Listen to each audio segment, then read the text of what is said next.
Rooney.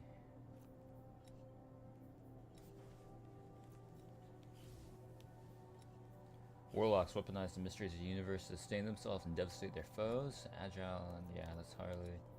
Titan is okay. I'm gonna do Warlock. Right? Yeah, I'm doing Warlock. Oh, dude, if you had done this mission with us, you would have got prismatic as well. Oh, GG.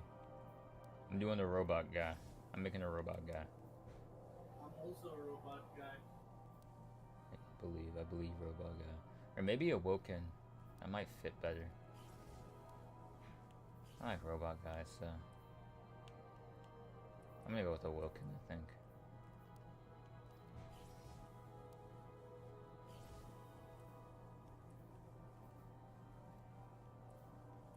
No, we're gonna go with a robot guy.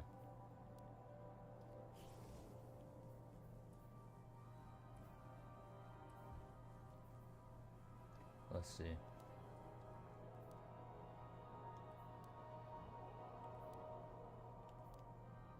What do you think I should get for breakfast? Breakfast burrito. They don't like this. Then you get starved, yeah. That's the only option if there's no breakfast burrito.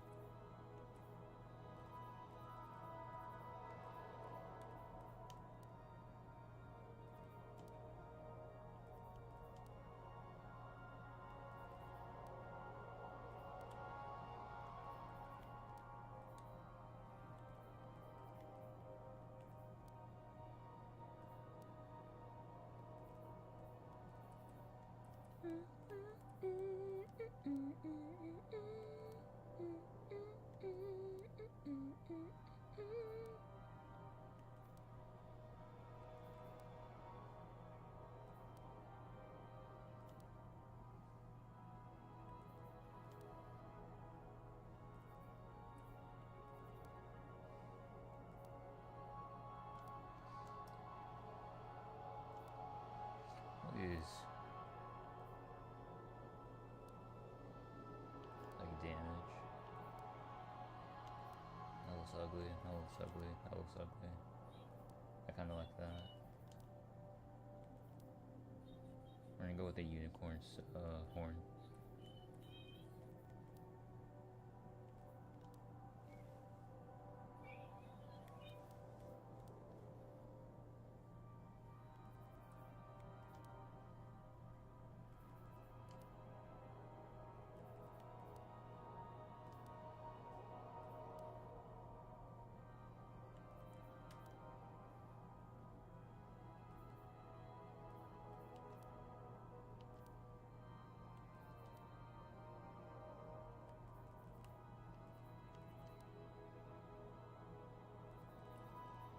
It's kind of tough. Kind of tough, twin.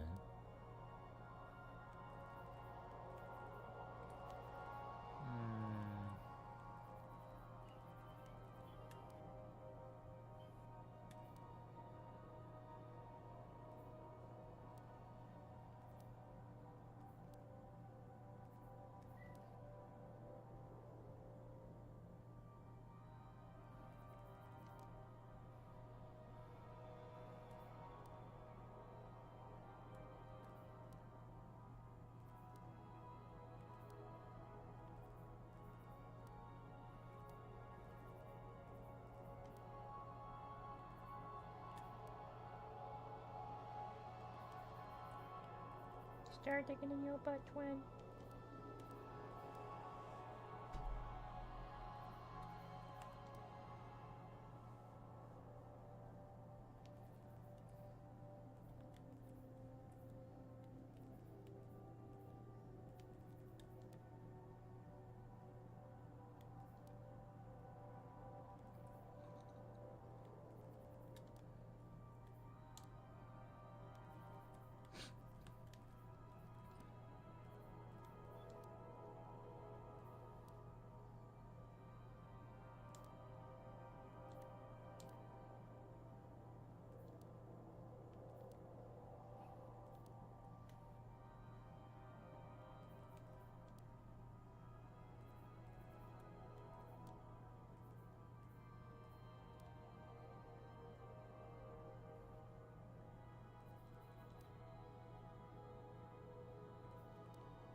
That one changes the whole like texture on the face. It's crazy.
I like this.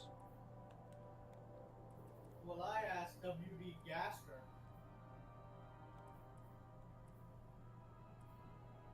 Dun, dun, dun, dun.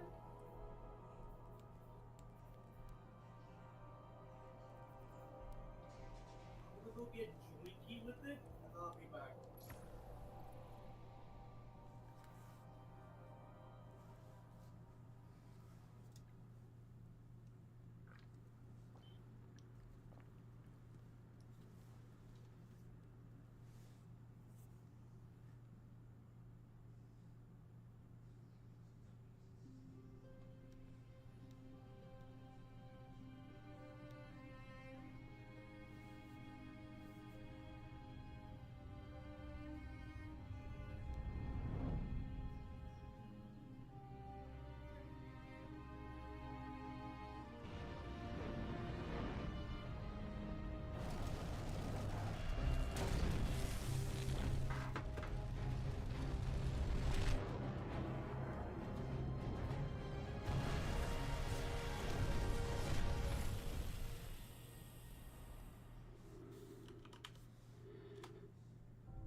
Destiny 2.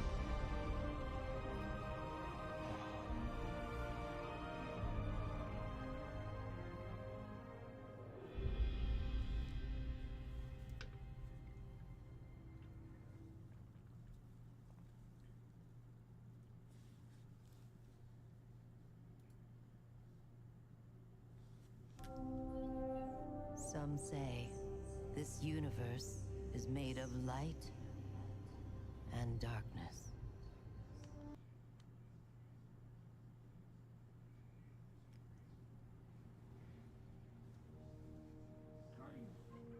Guardian? Eyes up, Guardian. It worked. You're alive. You don't know how long I've been looking for you. I'm a ghost. Actually, now I'm your ghost. And you? Well, you've been dead a long time. So you're going to see a lot of things you won't understand. This is fallen territory. We aren't safe here. I have to get you to the city. Hold still. Don't worry, I'm still with you. We need to move. Fast. Alright, here we go.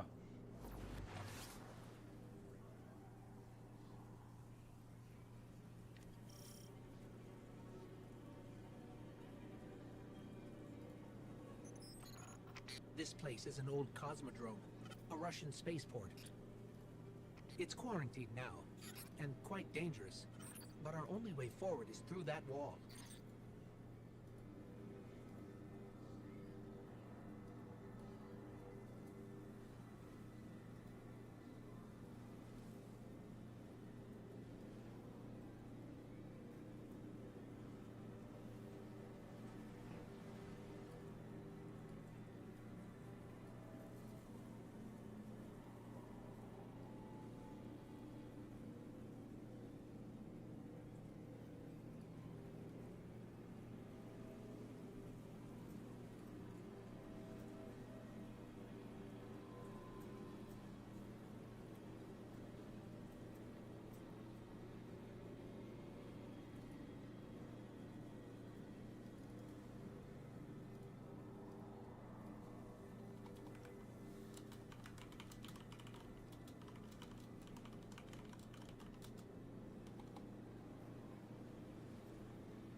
Alright, here we go. Ooh, no. Hold up.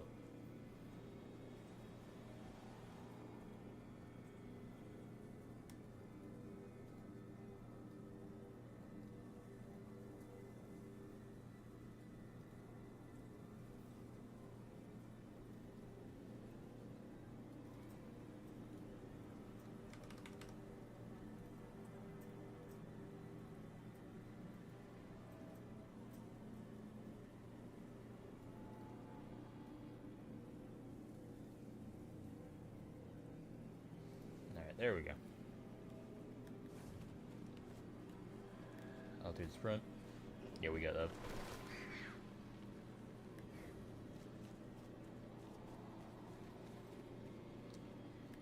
Glide.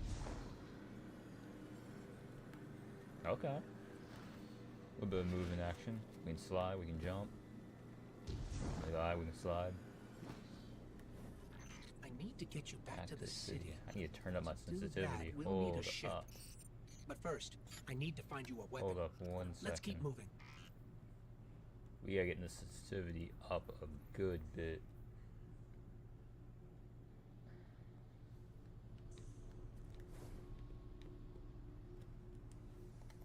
Absolutely not.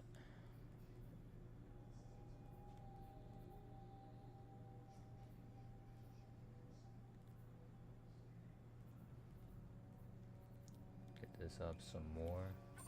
The Fallen are on the hunt. Let's move. Brave conversion, auto lock.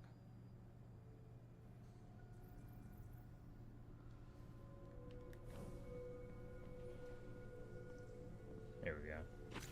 That's significantly better. Careful. They're all around us.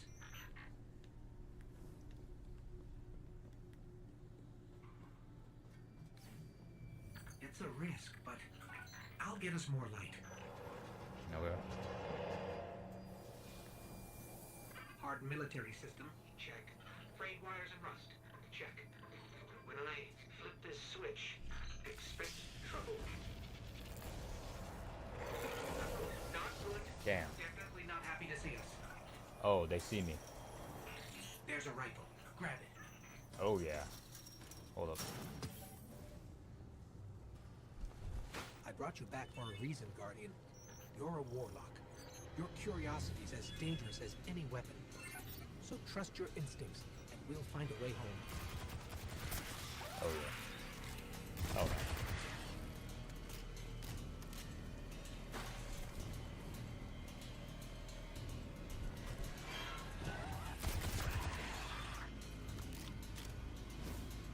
Interesting. Stay focused. If your tracker blinks, there's trouble nearby.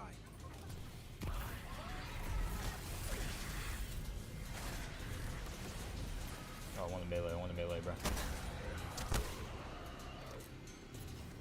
The Fallen are scavengers, alien pirates picking at humanity's remains.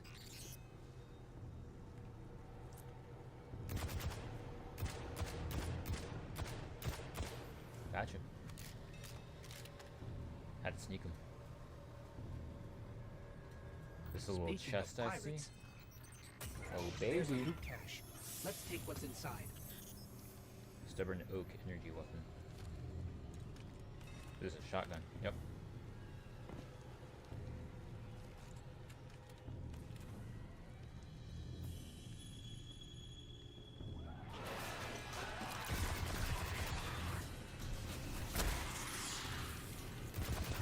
Gotcha.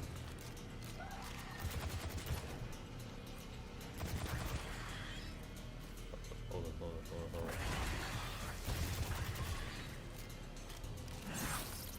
This. Ooh, you thought.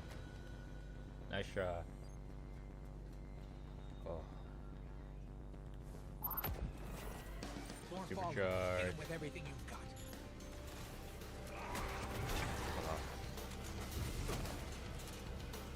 Slow reload time on there.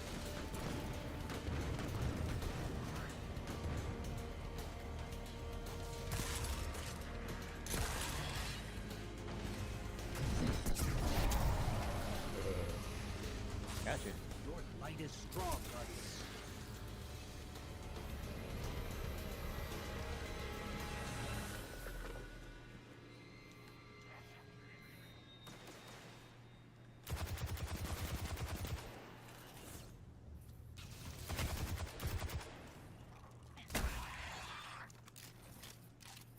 I don't know if your HUD displays. Okay.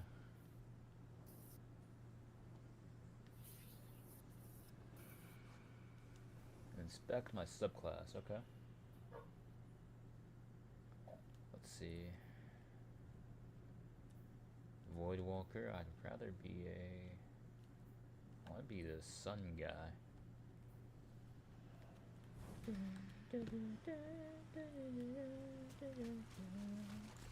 Keep pushing forward. I'll locate a ship we can use to fly home.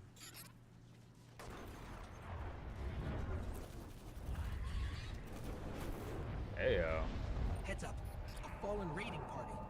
We're in more trouble than I thought. That's an NPC, right? Yeah, it's gotta be. Place your cursor over your active subclass and press. Okay. Okay, so abilities: Healing Rift, Burst Glide, Pocket Singularity, Black Vortex. Alright, got it. What the fuck is going on? Damn.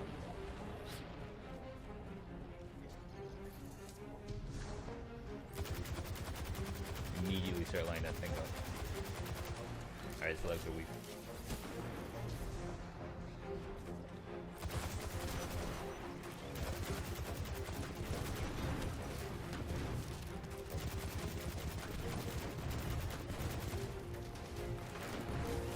Hold up. Get high ground.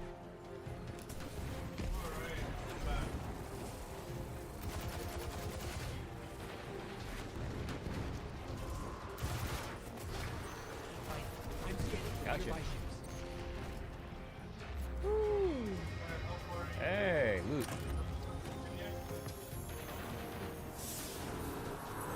I'm not gonna turn you up for a second, CJ. I'm in the first mission right now. You're doing great. Focus on the Fallen.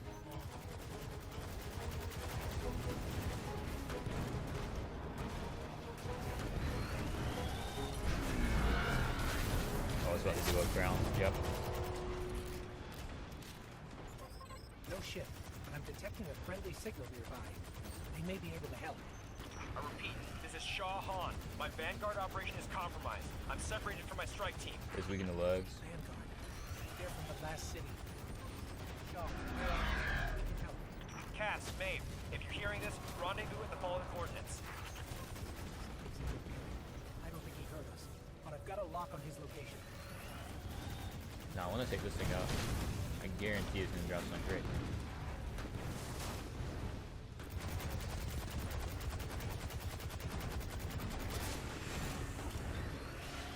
Trust.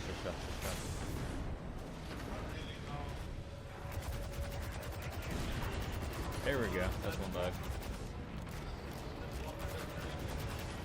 Oh, that's immune.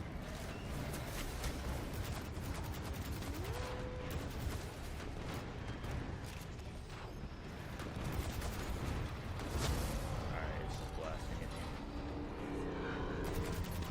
me. You gotta go. Aiming straight at me.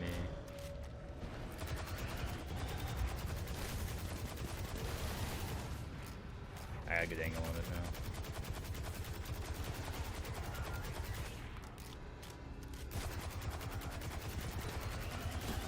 Oh yeah, W angle.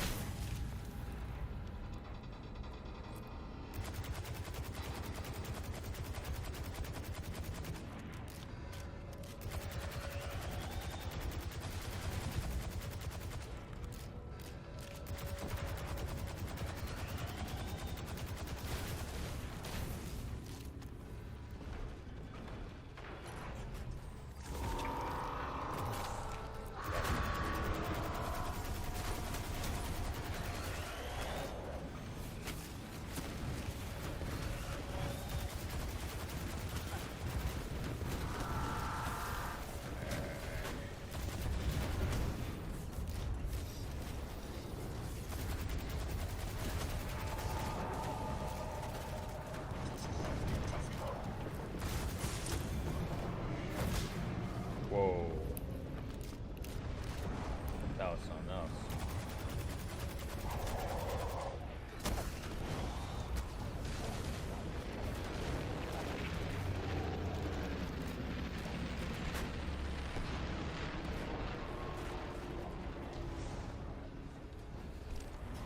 Up here. I'm gonna stay out here now. I'm just gonna kill all the, I'm gonna kill the elite enemies.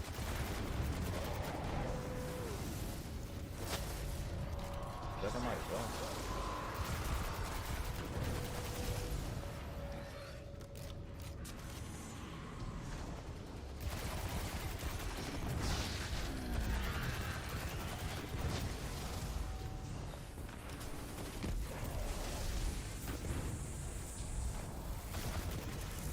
Oh yeah, you're weak now. Quit running from it.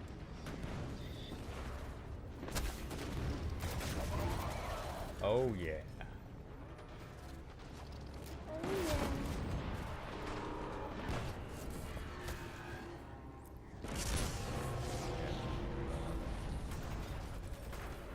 Alright, they handled this.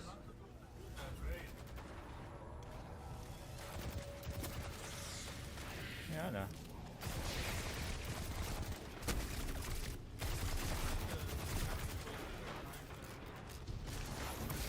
Come on. Gotcha. Got some loot over here. A loot kit. A little bit of a loot kit.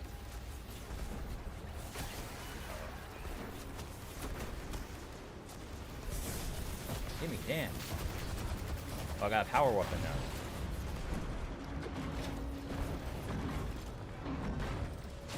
W. Alright, I'm out of here now.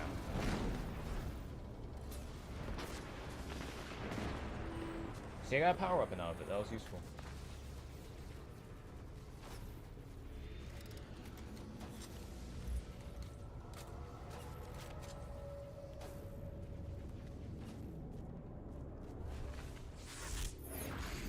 What the fuck?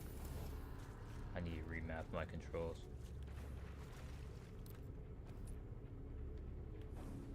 I tried to slide and it did a fucking special technique.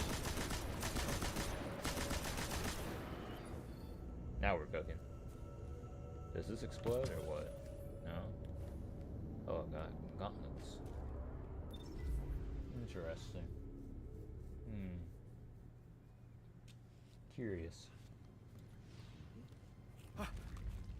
Oh, thank the light. I didn't think we had other Guardians on patrol here.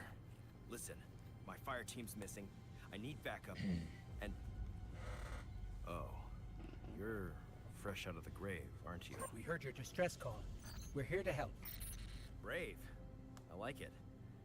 Tall order for your first day, though.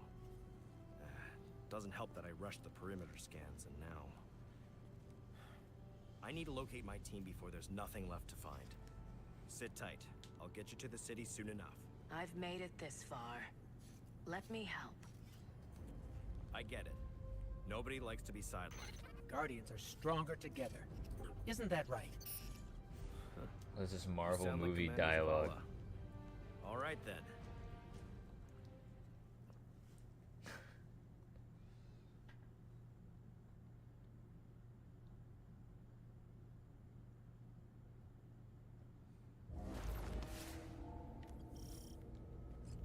There's a weapon in that locker. Probably an upgrade for you. Grab it and head to my location. Weapon get.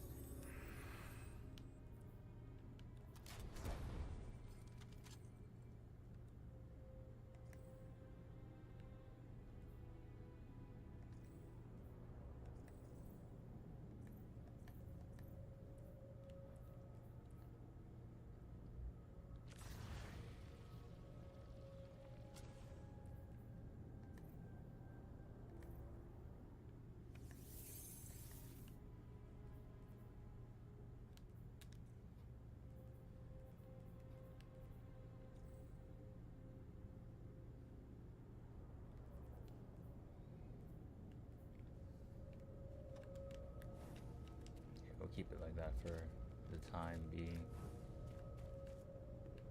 I'll scan for signals from my jump ship. I need you to be my eyes on the ground.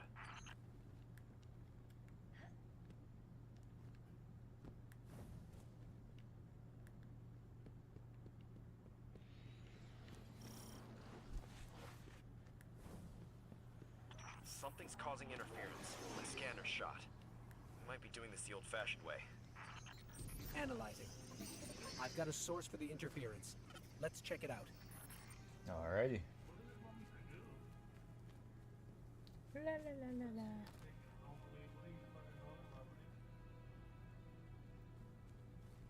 Get the falling off that thing.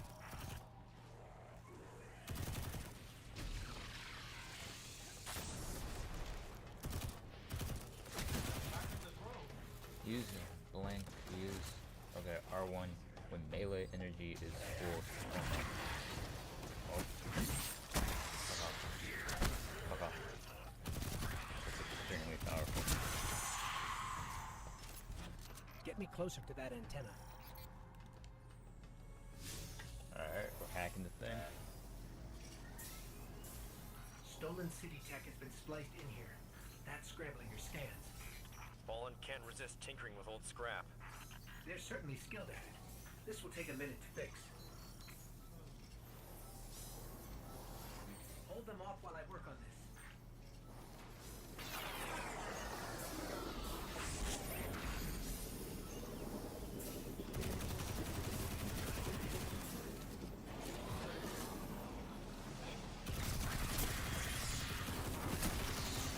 Oh, you're all done.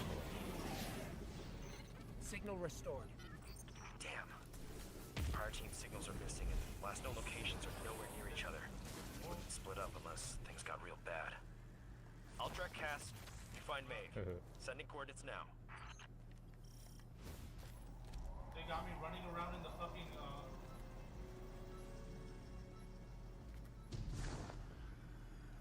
okay, some chud named Soul just pulled up on me and said, "You are alone." Shut your big ass up. June, you mind turning me up? Yeah, I can hear you now.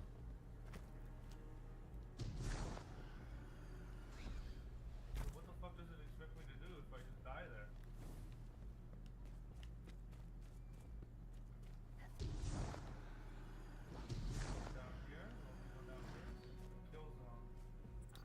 myths say the Fallen once lived in the Traveler's Grace, but something happened. Oh, right here. The Traveler left them, and that brought ruin to their civilization.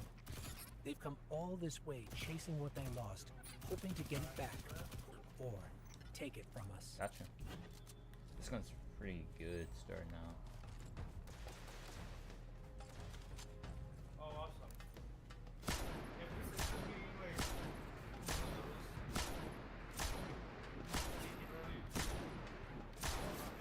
those really, the Castle Average. Hold on. Yeah.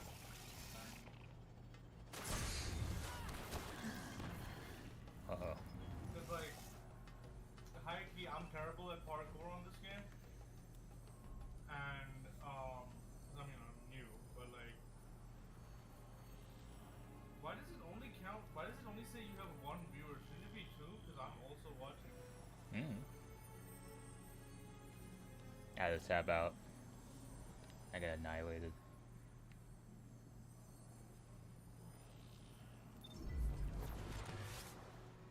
Well, guess we're doing it. What the? Okay, bro. Oh my goodness. Oh, they're immune to that. Okay, okay, okay. Alright, they're no longer immune.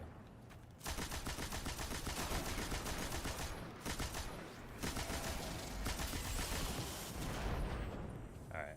I wish I Power weapon. Not right now.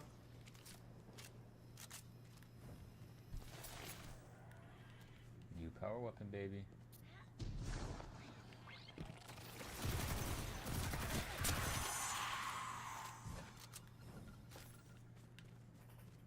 I don't get that, dude. Sometimes it'll lift you up, sometimes it'll just let you fall. Ooh, I'm already getting mad at Destiny 2.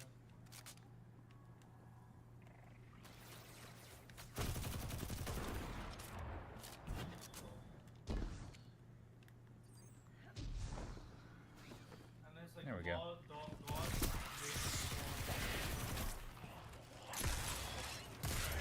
At the Tower of Babel. It's that little fucking part of the. Okay. How did I do it the first time? And then I'm just dying now. Whatever. Bathe. There's gotta be something over here. A little secret, perhaps? There you go. That's it. Secrets. I don't like puzzles on Destiny. I mean, maybe some people enjoy them. It's not for me. It's just not for me. It's not my game. Especially when it's like games, it's like parts like this. Like Grass of Avarice was fun for like a little while, and then like the puzzles became so ridiculously annoying.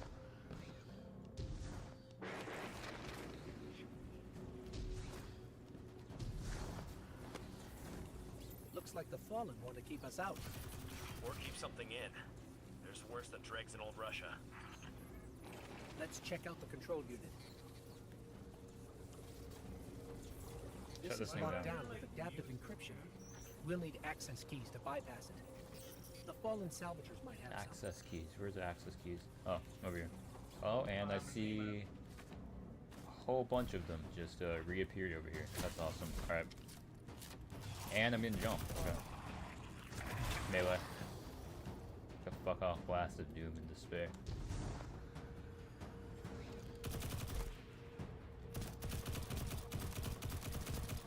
That was terrible accuracy. I went after it. Alright. Give me a second, guys. Gotta reload my special weapons. Or my heavy weapons, rather.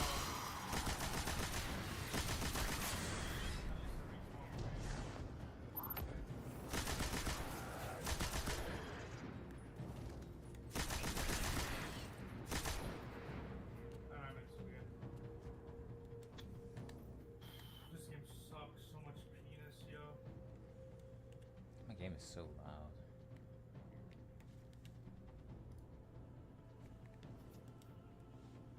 I mean, everything's on How fucking do I- 10.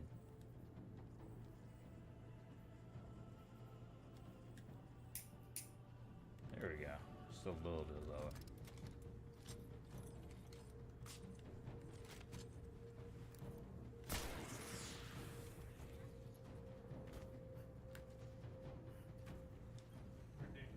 Download this. That's one key. We need Alright. 2 more. That's a data key. Next one is all the way out there. When do I get my fucking supercar? My little... Now, having the My little space motorcycle. That'd be... Oh, I see them. I see some. Hey, look at that. Can you really hear me? Yeah, I can hear you. So I've been saying things that I haven't been responding yet. Heavy bike. Okay, does it have a weapon on it? It does. Okay.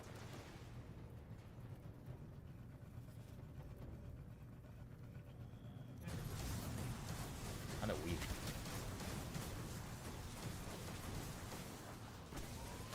Oh shit. Oh. Fucking ran through him. Not mean to do that. Did it teleport near me?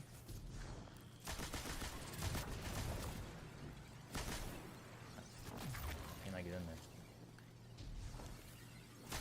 Okay, I eliminated all the enemies near it. Pick up arc charge. Alright, I have an arc charge.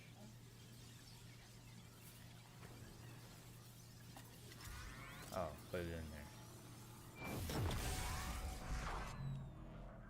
Well, that was simple enough. Alright, dude.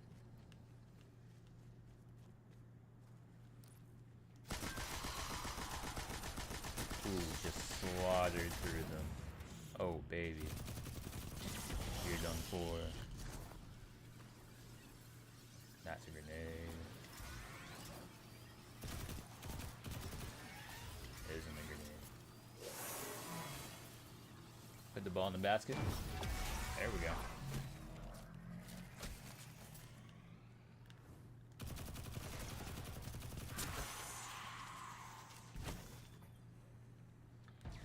That's all the keys we need. I should be able to break the encryption now. What you get from that there?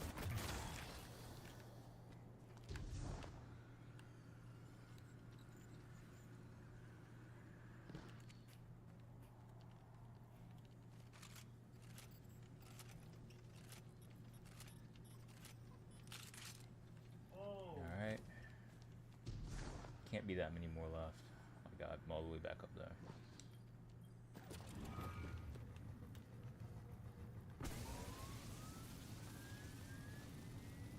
This is not significantly faster.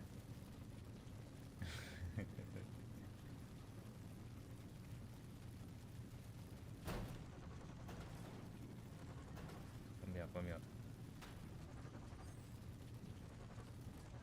Alright.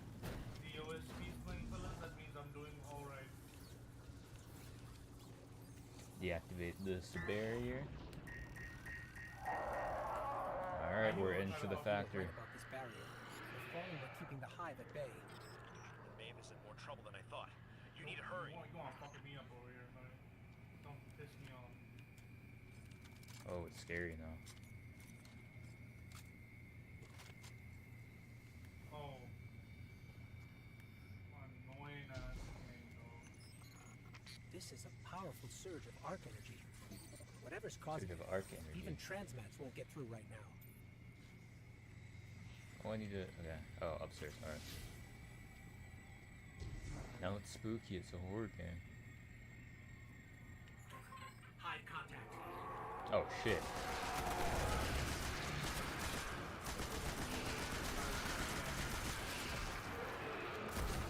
Gotcha. Surely that wasn't all. No, that was all of them. Alright. Darkness is suffocating my light. Respawning restricted. You cannot resurrect here. Take caution. Oh, brother.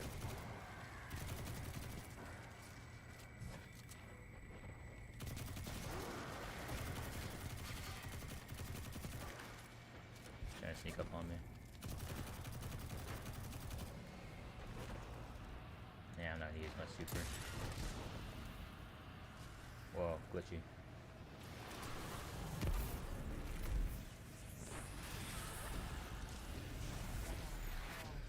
me up, let me up, let me up. Do that. What does it want me to do then? What does it want me to do? Gotcha.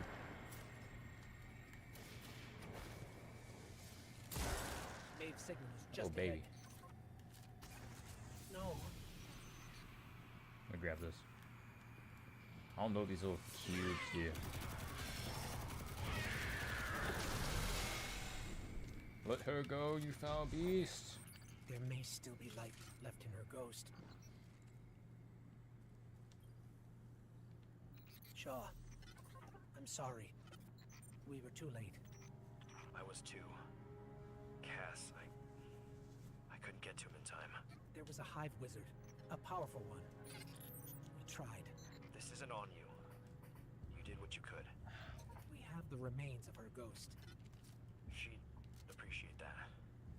You should just head to camp before that wizard comes back. We're fighting wizards. I suppose. Nothing else out here? What is...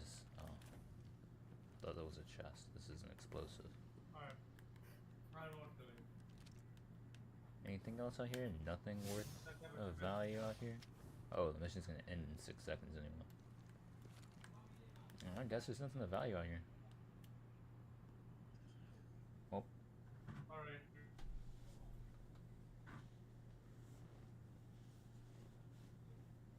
You know? what? Ready?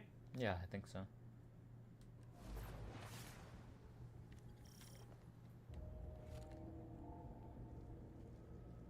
Region chest available. Fast travel to a destination. Hold it to fast travel. Okay.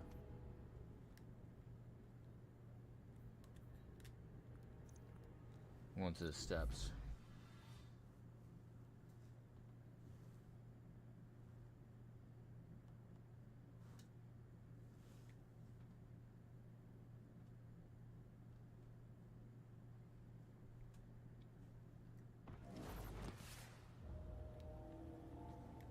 I We invited should you. have someone look at this thrall. Alright.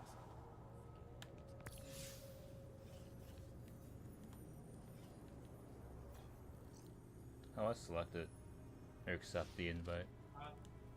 Just go in, or just open your friends list and like join my fire team. Season 27. Yeah, bruh.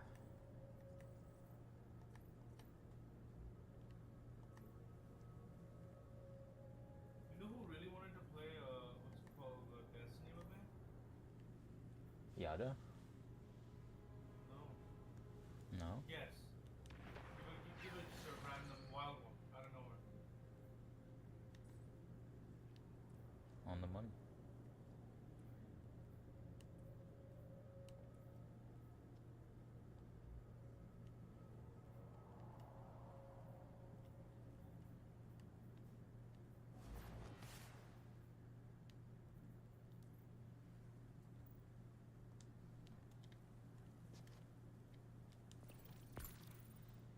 How do I...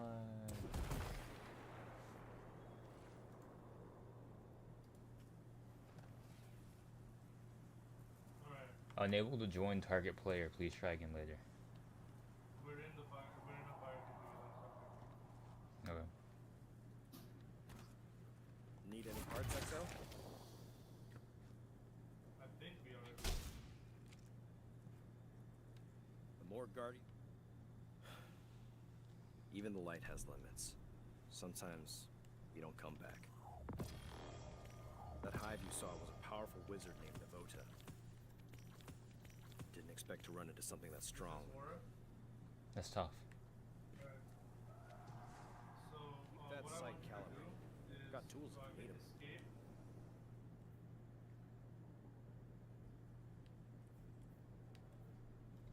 You know what? Go hit escape.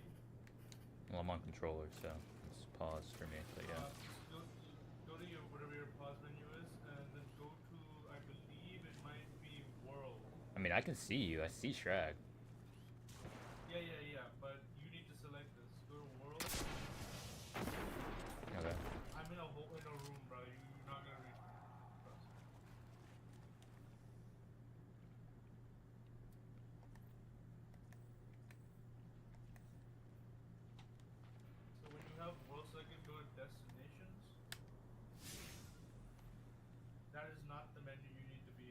Yeah, it's okay. Well, then that's not the pause menu.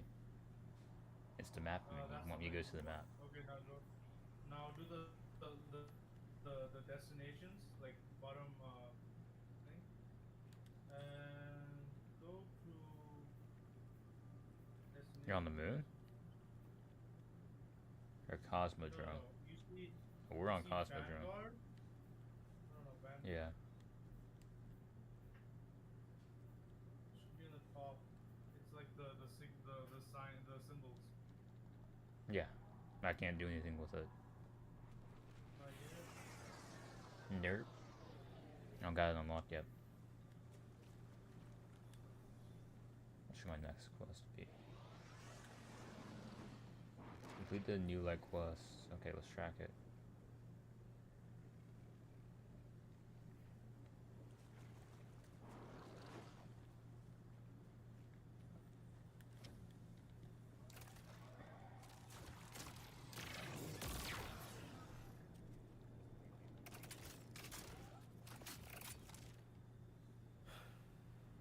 Even the light has limits. Sometimes you don't come back. That hive you saw was a powerful wizard named...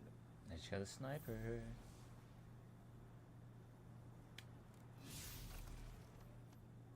Got myself a sniper.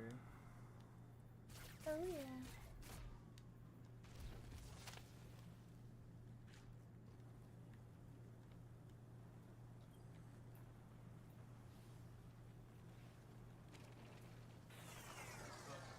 I want to customize my avatar. I don't know, how do you customize your avatar again?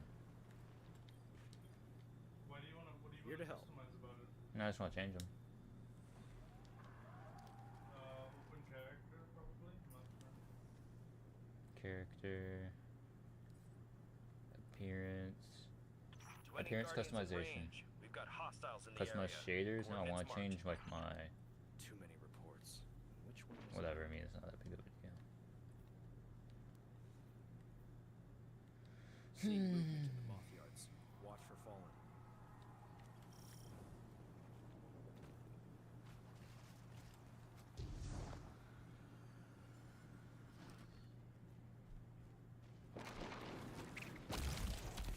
Oh, there comes a big landing guy. Big evil landing guy. Gotcha. Come here, pick this up. I have the diamond lance. Toss it to somebody.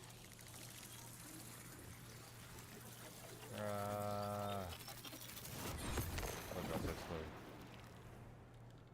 That won't kill you, it's fine. No, okay.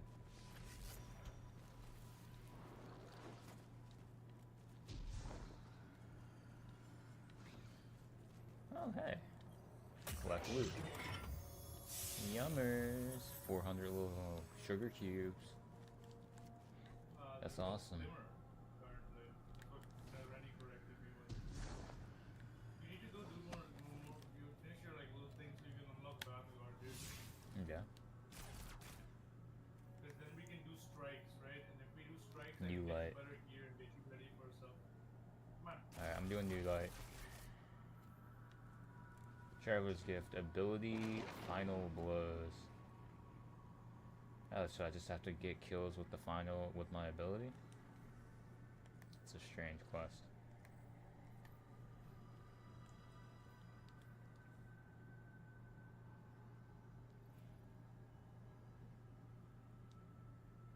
Do you want to try and join my thing so I can get you into the Vanguard? I mean, I could. My fire. I think I need to complete this quest, though. That's the vibe I'm getting. Is this the only quest that I have? Defeat enemies of Vanguard using your abilities. I mean, it's simple enough. I just have to get kills with abilities.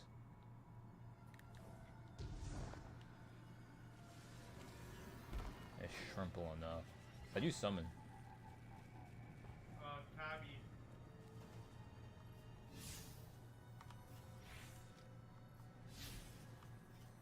Here, Yeah, I don't have one. come Okay. on.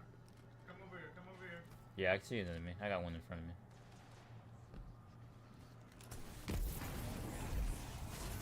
Does that count? That counted as one. Does my melee count as an ability? I can spam my... It does. My melee counts. Okay, so I just have to spam melee. Basically.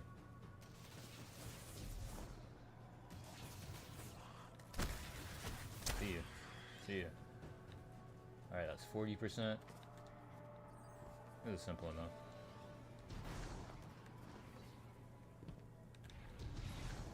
La la la la la. Come on, follow me.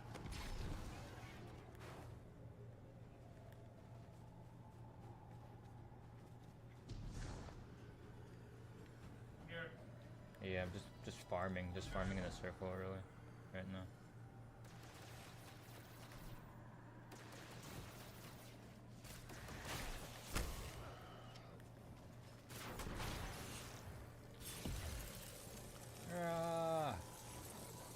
You'll find something to hit it with the line. It's so tough, bro. This part of the game I don't really fuck with. Like, this part of the game, I don't really give a shit about it.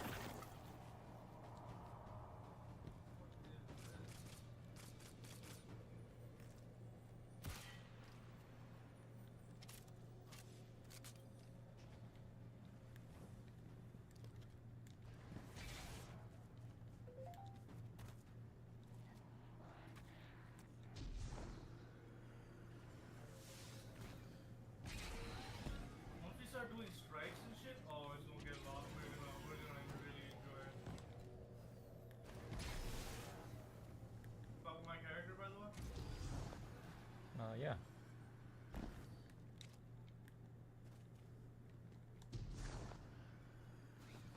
Here, I found an outpost. Alright.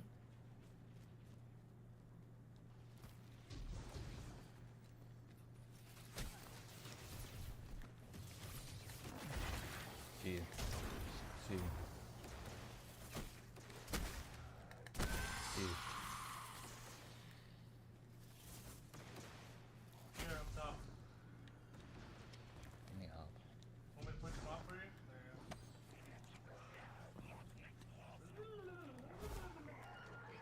Jump back up. Alright. Just do this, right? And then you just hold. There you go. I kill him. Give him a little shove. Give him a little suggestion. Okay, come follow me. Alright, that's 70%. This way, right? Now we're gonna do like a little big mission, alright? Ready? I'm gonna start it up. Oh, It see the might little take some glowing time, but thing. Oh, it's a defend point. Right? you got 17 seconds to get over here.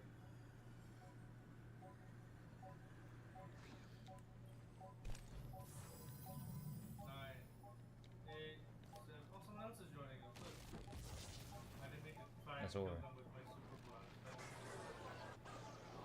Alright, over there. They're coming in. Power to Cosmo Ops. Requesting Oh, visual confirmation shit. of Warsat about to Why is the touch sky down in a darkening? second. There's a war stats here.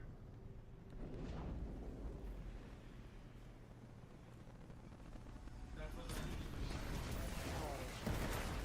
Oh my goodness.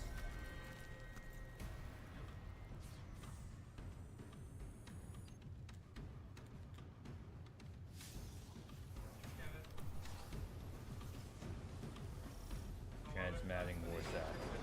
Defend the Warsat.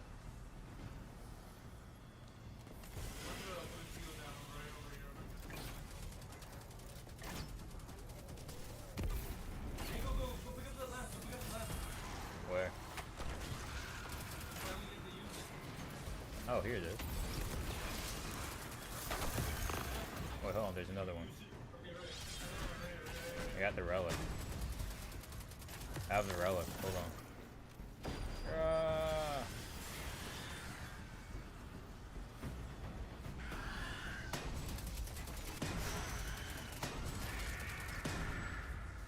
Good job, Thor. Here. Wizard.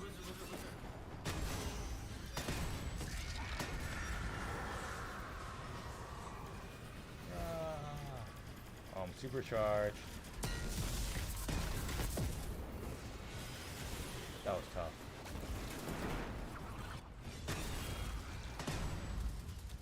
We will only combo that guy. Did you see that shit? Okay. We don't need the moral form like that now. Come on now, chill out. That was tough. Over here. I'm supercharged again.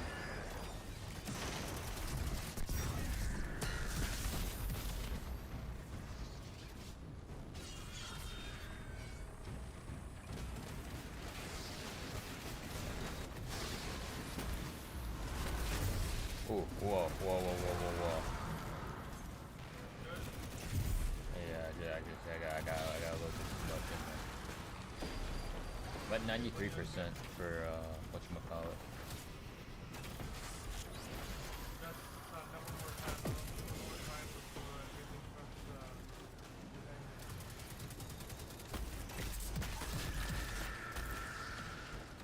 Still at 93%. What's the basic case of the by the way, right? Yeah, what about it? I mean, I'm sure you're okay with me talking about it on the stream and stuff, right? I don't really care that much. Dude, I can barely. This game is so loud. The Vanguard keeps supply vectors Lower, towards the cities lower, as quickly as possible across lower. hostile Okay. territory. I've marked targets of opportunity that could use your attention. Alright, I'm at 100%. I completed my little quest. My little questy quest.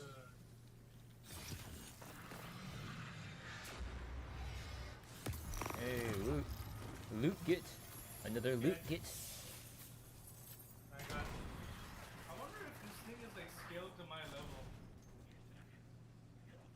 Ah, grenade launcher. It is scaled to my level.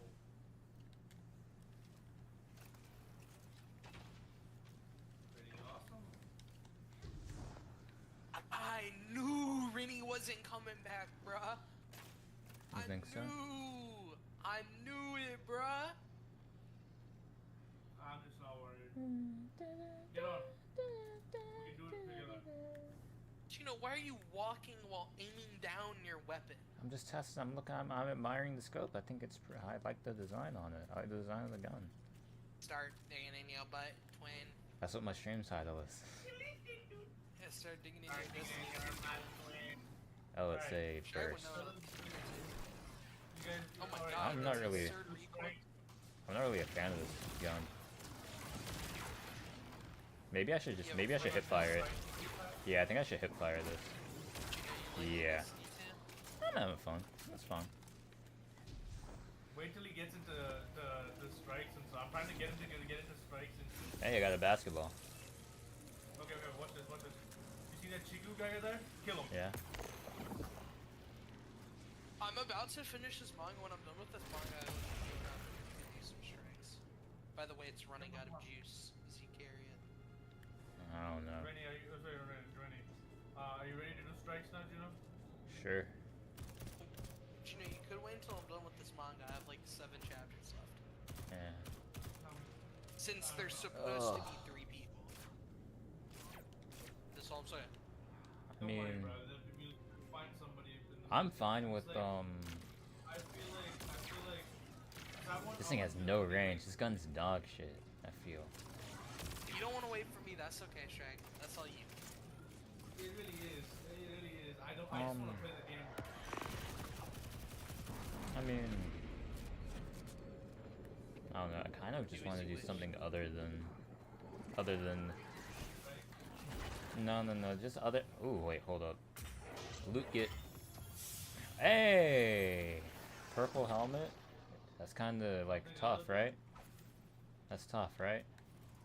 That's tough everywhere. Oh wait, I got a power weapon out of that and a good one at that. Hold on. I'm not really feeling Destiny right now. Really? Yeah. I kind of want to do something like more. I don't know. Something more intuitive. We could do misery. I can do Misery if you can get it to work. That I'm more excited for Misery than, because like to me here, like I like Destiny, but this is more of a like alright, this is like long form stream. I don't feel like I don't want to play like Destiny for like 4 hours tonight. It's not my prerogative. If Rennie were here, then it'd be like, oh well, it's like, you know, it's like Rennie's like, you know, thing. But like, I'm meandering around on all my lonely, in a sense, essentially. I'd rather do something else. I feel like we just make better content. Why'd you get kicked from the fire team? That's rough.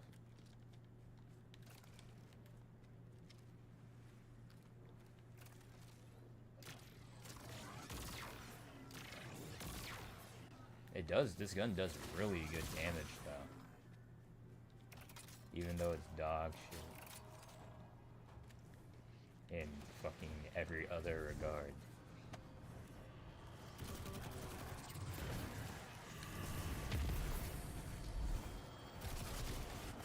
Oh, you're being made immortal because of the fucking gun.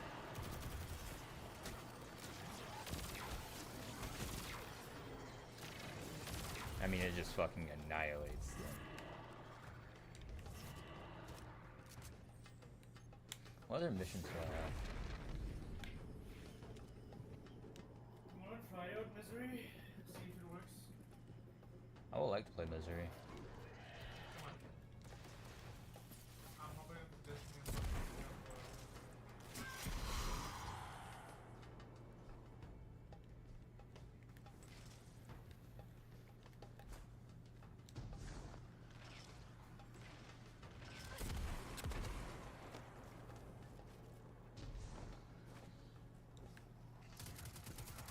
Let's go. Oh, wait, no, I did it.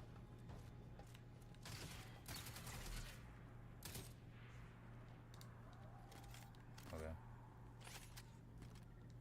Strange individual. Defeat enemies of the Vanguard with precision. So what is sniper rifle? Is this a precision? With killing with the sniper rifle, that's a precision kill? I mean, that makes sense. Yeah, it is. I mean, that makes sense.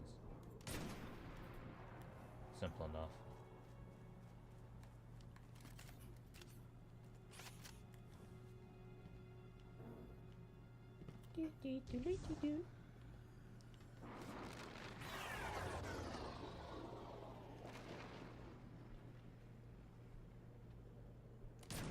Fuck, I wanted to Alright. fell. I created a server. It's called Chuddy. See if you can find it. Okay.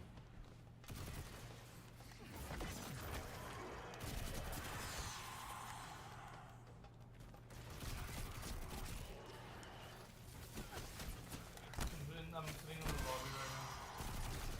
Okay.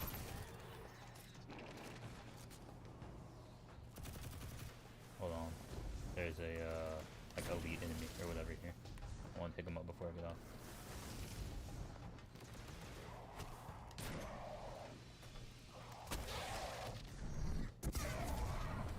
Okay. Annihilation.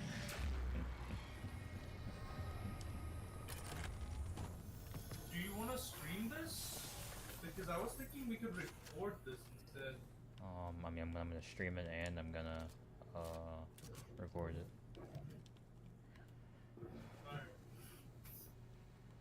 I do believe that's what I shall do because I want to stream tonight.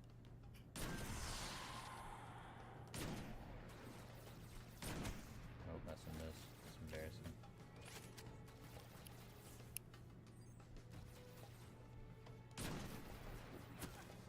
Oh, this game has in-game voice chat.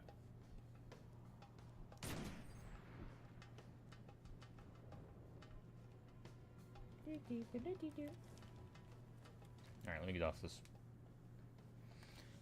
Destiny's still Destiny. It's... I just don't think you've gotten the strikes yet. Yeah, I know what the strikes are. They're really fun. I also didn't have fun on that like whole thing as you did, but I got into strikes and they were a lot more entertaining.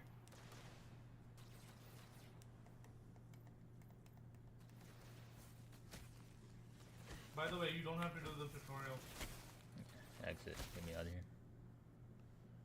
Alright. I'm gonna end my TikTok live there, and I'm gonna restart it with my new game.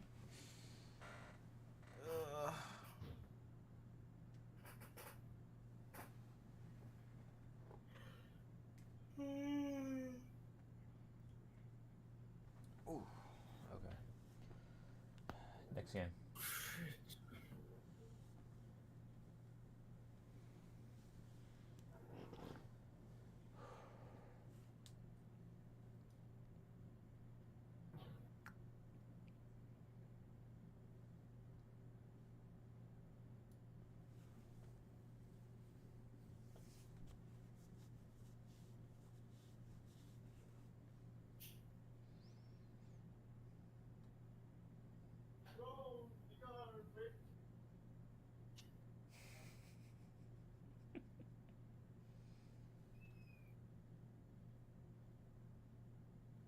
Join in?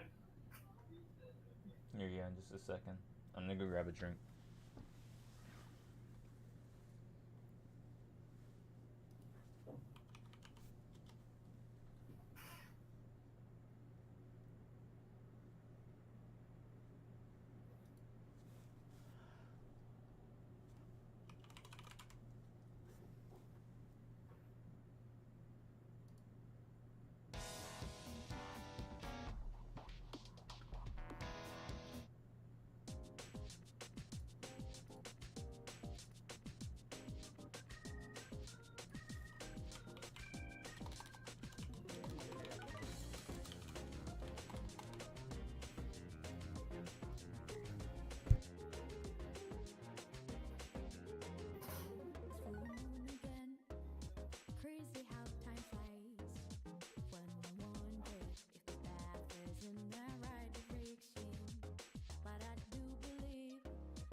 Alright, I'm back.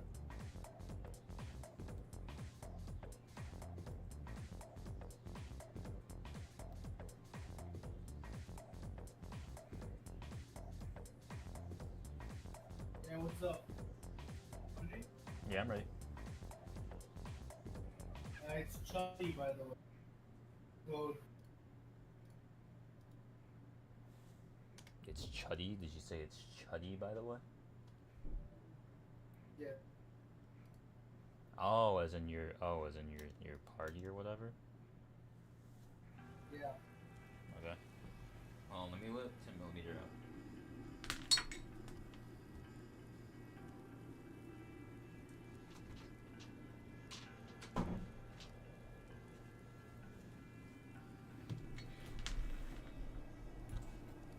Alright, let's do this. So real quick, I have class in like an hour, right? Right? Thinking I could skip, right? You could in theory, yeah. And just start fresh next week. What do I put for... Do you not see the room? Oh, you put, oh, it's the room name, not, I thought I was putting in the code. I thought the code was Chuddy. And it was just automatically... Okay, well then is the room name also Chuddy? Is it both Chuddy?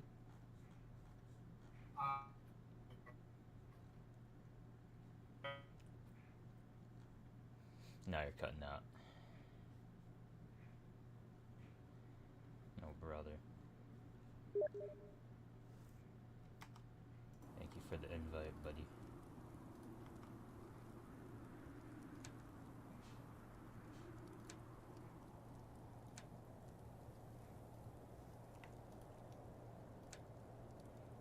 Select game, find server.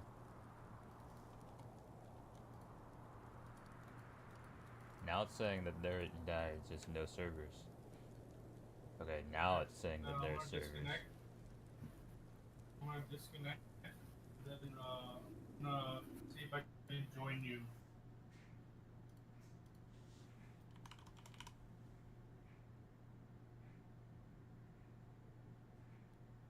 Mm-hmm.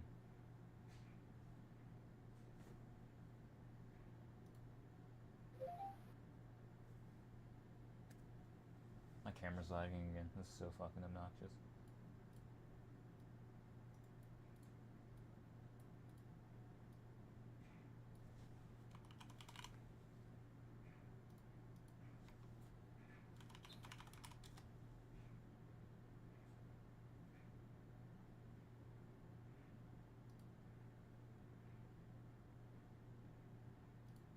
I have to fix my camera real quick. Yeah, there's like a whole... Yeah, there's a whole like 5 seconds of camera lag.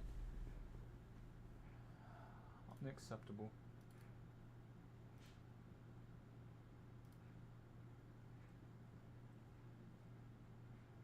Okay, there we go.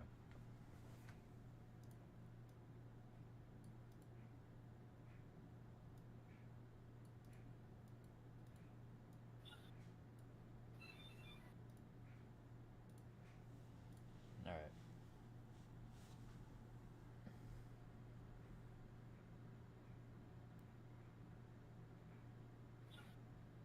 New game, max players, 5, server code, chud all caps, okay. Create server.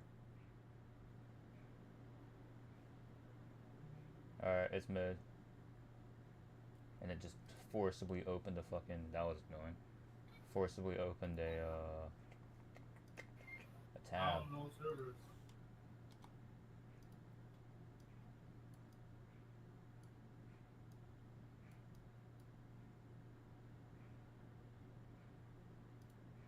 Refresh it. Or even reopen your game, maybe.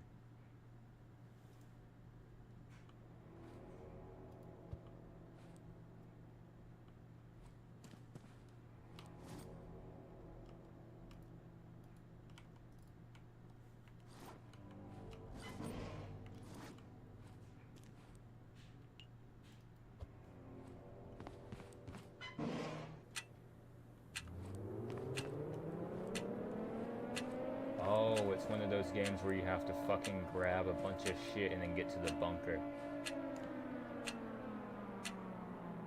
That's just a raw cockroach on the table.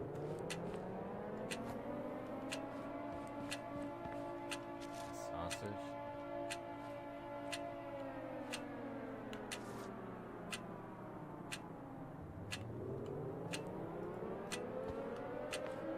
I believe I'm cooked.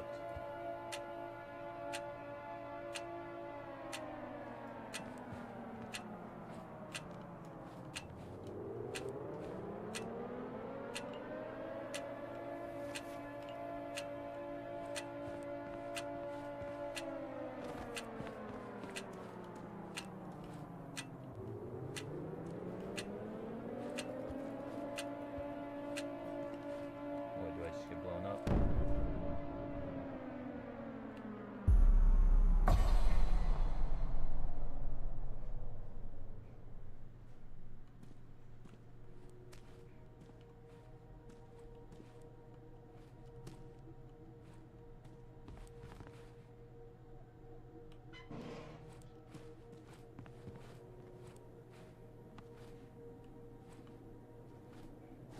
What a world.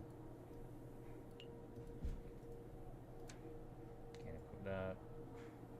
Hold my beer. Let me hold my beer.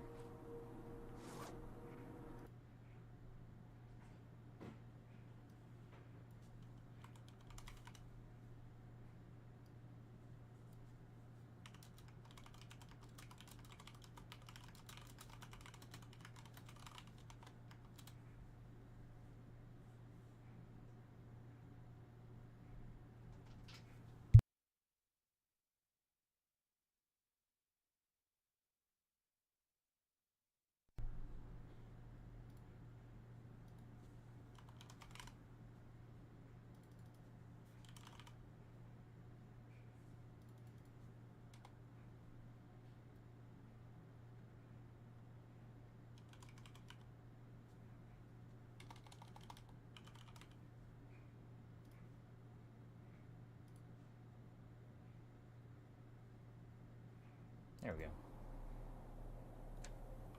Yep.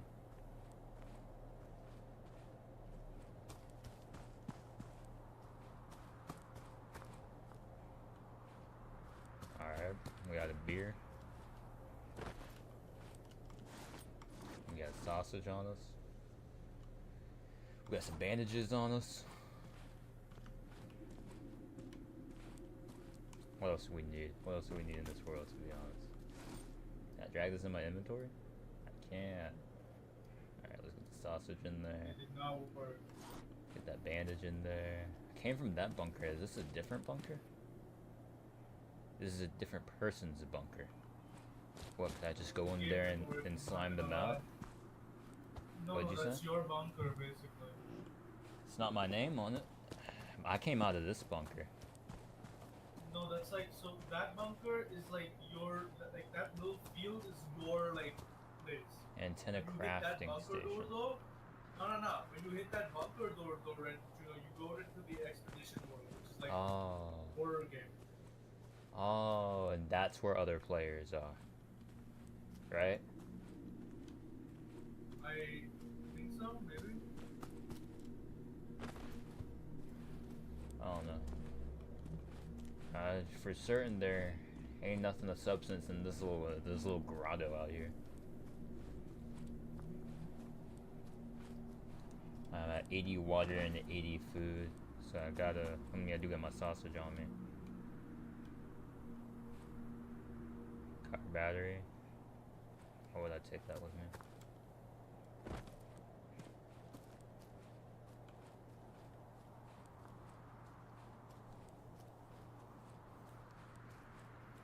Start digging in your butt, twin. Alright, let's just go out, I suppose. Eat my sausage a little bit. Expedition.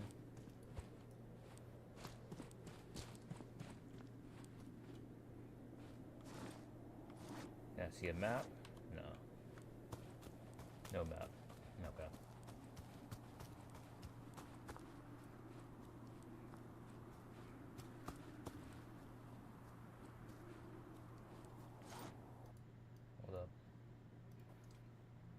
Stop being annoying, stop being annoying. There we go.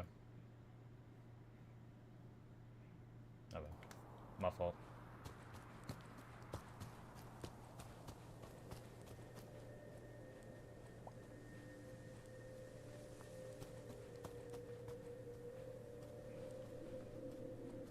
Oh, what on earth?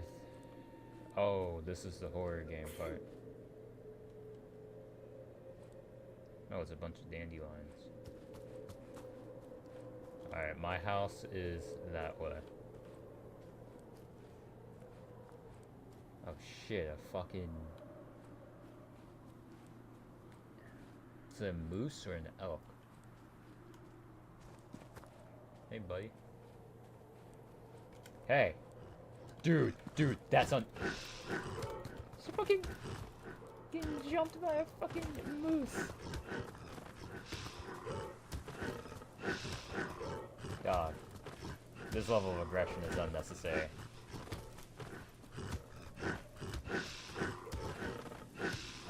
You want to tussle with the muscle.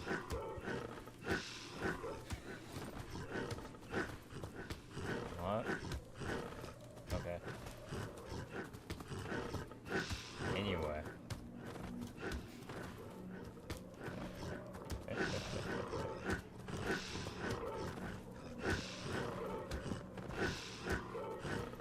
Yo, CJ, do you know if elk are just supposed to beat the shit out of you without doing damage? They're radioactive. They're radioactive. Oh, he's not doing any damage. He's hitting me with kindness and rainbows because he's not doing any damage to me. He's just kind of knocking me around. Oh, I thought he was getting tired. Oh. He's just following me. This is like that fucking episode of SpongeBob where he gets followed around by the big bully fish. And it's like he beating the shit out of him, but SpongeBob just doesn't feel it. I can't even slap him away. Alright. Would you like a beer?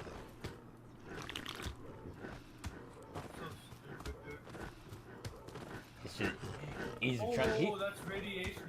He's trying to beat the shit out of me. So, if you see things, okay, Juno. If you see things that are like, how do I explain it to you, brother? They look like they shouldn't be real. That place is radiating. Well, maybe I'm immortal because this deer can't hurt me, or this moose can't hurt me. So let's find out. I'm 20% radiated, and I think I see a man. Well, that's a beast. He's just following me around. Do you mind?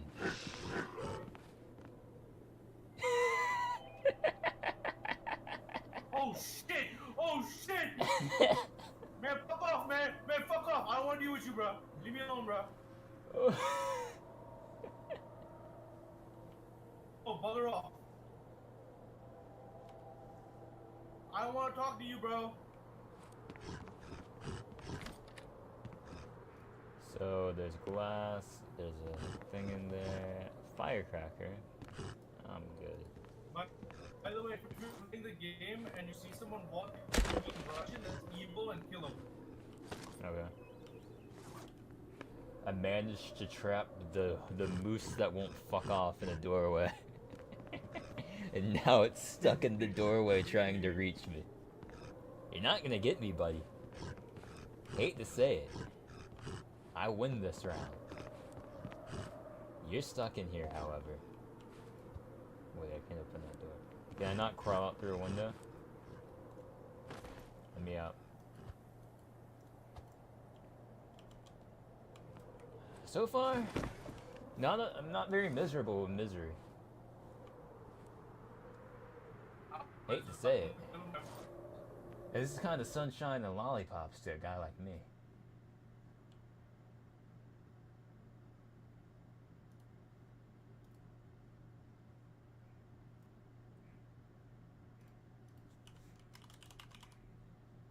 I'm gonna do the game demos category on Twitch.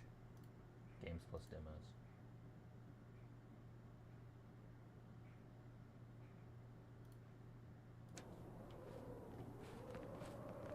Oh, hey, I de-aggroed the moose.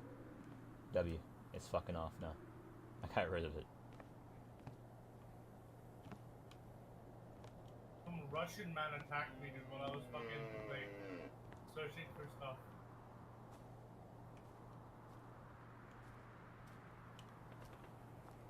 I might just be invincible. Idle Bard? Yeah. Cause those are bombs. That was just entirely unnecessary. I tried to fight someone, stabbed them twice, and then they killed me.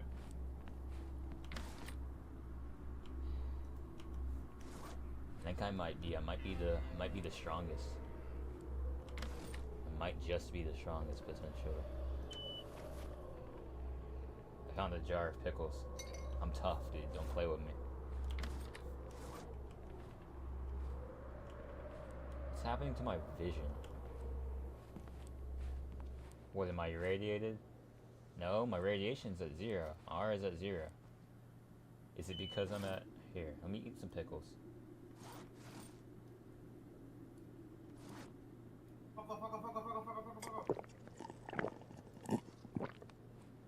Oh, it was my sanity. It's my sanity, I think. Oh, am I just gonna go insane and die? Is that really? Is that it, huh?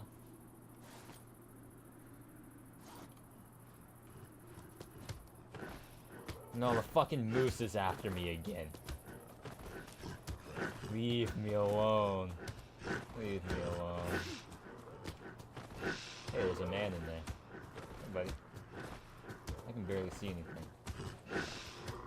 You wanna let me in? You want to let me in my moose that doesn't hurt me into your house? Let me in. Let me in. Let me in. Hey, man. Oh, it's a dead body. Cockroach and a jar of tomatoes on you.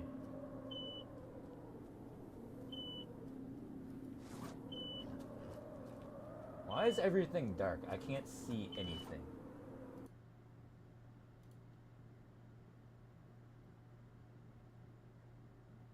Did I die? I died.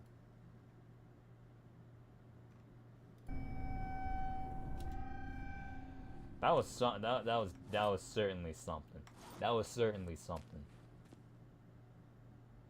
Most certainly something.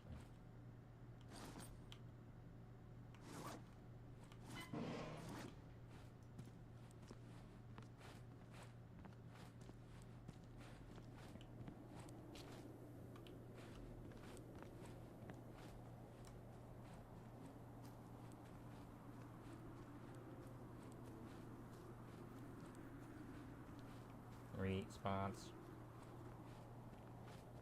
Why don't you ask me later?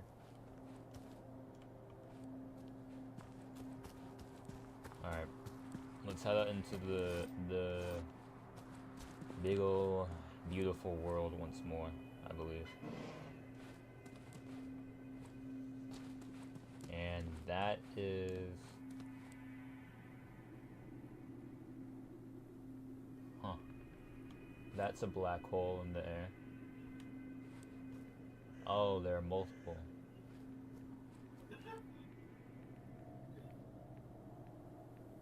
I don't think this is normal. I don't think this is a normal twin. There are like gravity wells in the air. Oh, I'm getting hella... Oh, not getting irradiated.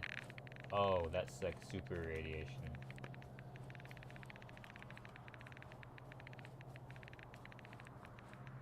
Well, it's not walking around the world if you're not gonna be able to be irradiated. As I said. Okay, can I just not walk anywhere? I'm at 80% radiation. I'm about to just fucking drop dead.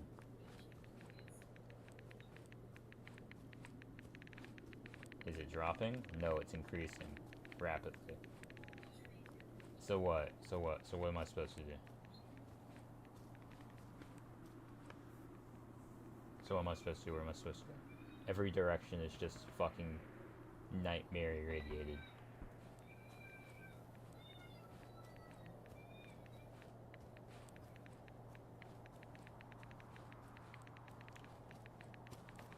Fuck it, run through. Just fuck it, run through.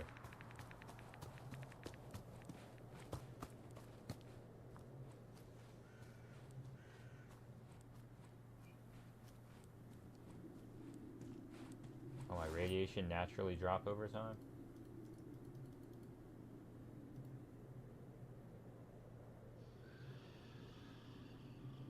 Well, that was a horrifying sound. What a nightmarish noise. Okay, my radiation is slowly dropping. Can I jump this fence?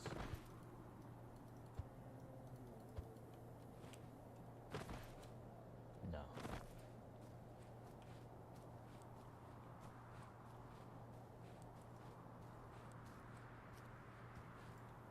What about this part?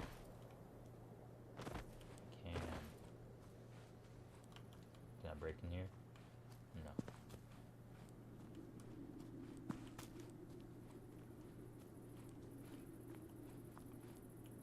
Anything at all useful? Anything whatsoever? Nope.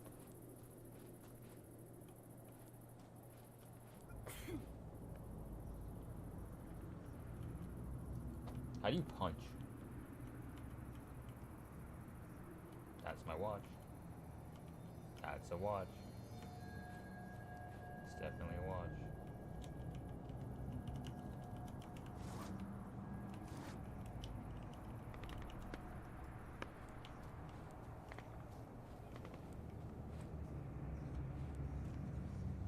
What are these little vortexes?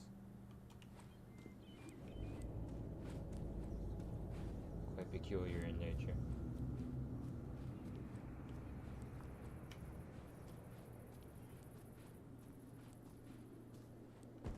Hola, twin.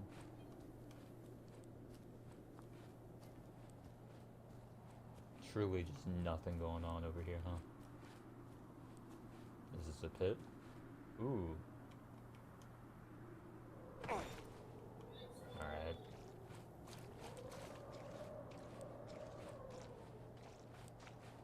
Oh, I'm about to be starving to death soon.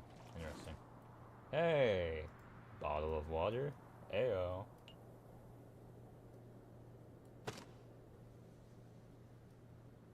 Kvass.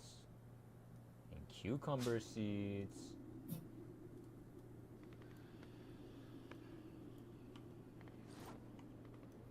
How lucky we are.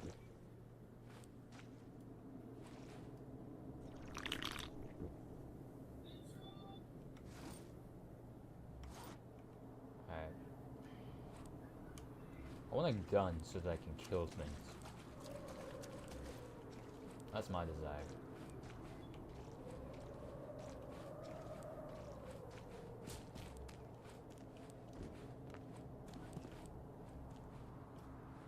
Less about my survival, more about ending the survival of others. That's my primary interest. What is going on over there? That's not normal.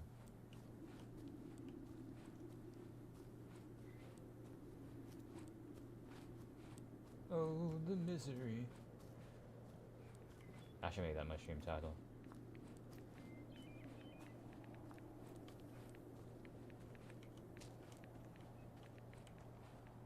This is just what Russia is regularly like.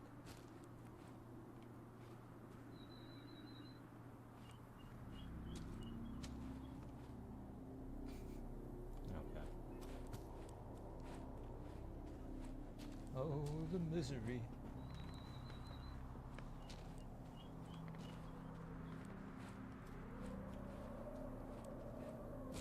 Hey, dead body. Hey, dead body. Wow, don't move like that. Ever.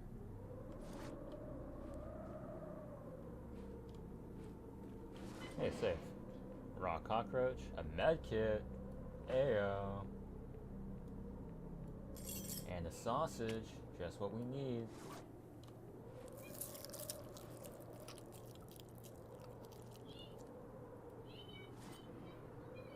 And in the car,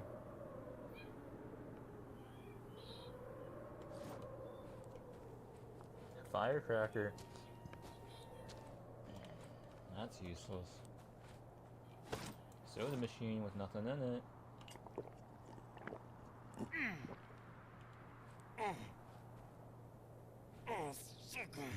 Oh.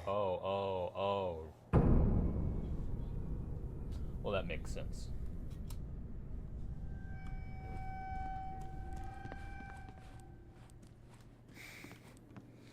All in all, I'm having fun going out and just seeing the fucked up world and dying. There's that at least. It's certainly interesting. Most certainly interesting. Oh, the misery.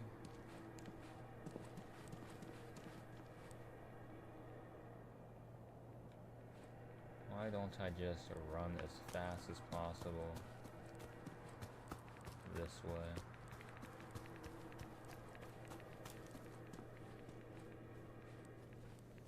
I drank some irradiated water and died instantly. Which, I mean, go figure.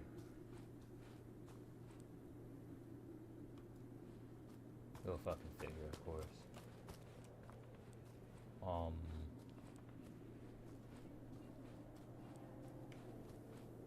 Bunch of dandelions in the air. Is it like cold over here? It's ice on top of that, I believe.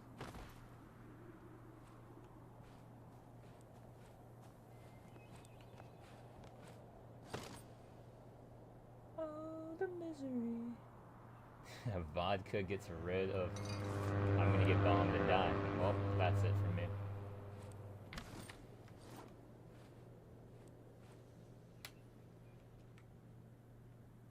No? What do you know?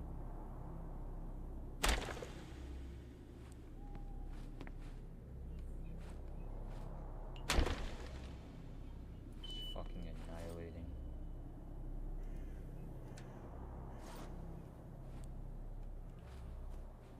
Plates a chair outside. Can I just do that?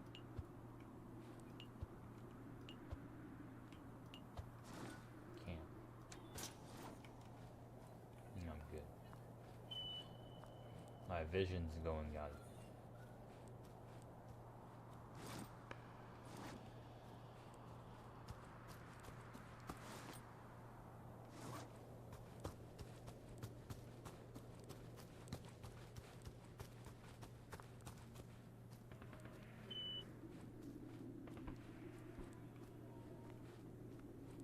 Vision's darkening.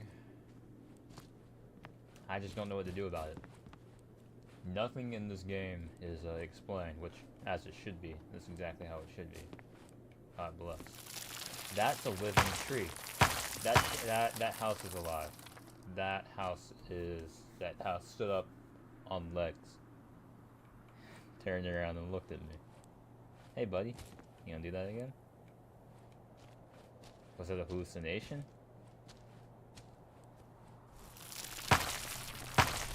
Oh, it's turning away from me. I'm gonna get in there. Oh, I'm gonna fucking die from... I don't know.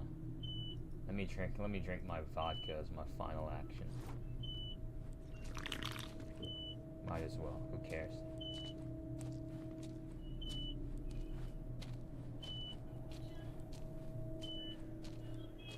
Give a shit.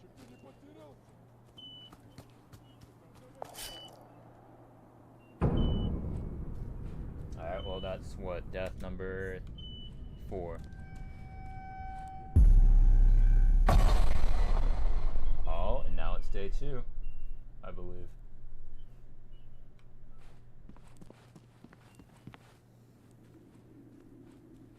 I don't know why my vision keeps darkening and then I just die from nothing, even though all my stats are in the positive.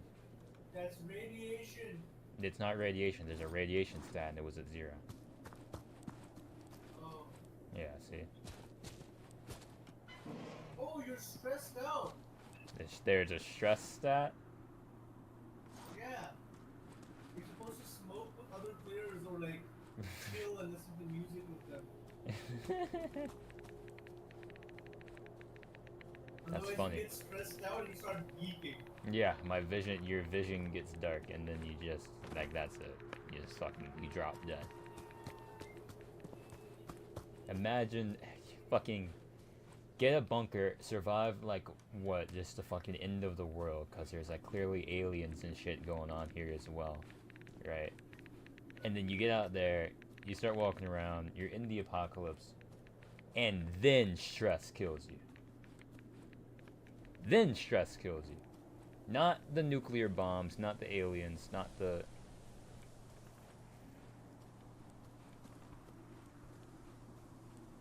I'm still thinking about the fucking elk just beating the shit out of me earlier. Is this a water truck? I know this shit you radiated as hell. I'm gonna get to like 80% instantly if there's any water left in here. Heyo.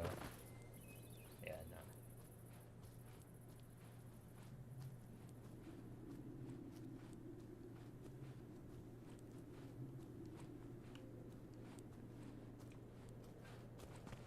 no. Hey, a corpse. Oh, I could set my spawn point? Oh. I just did that.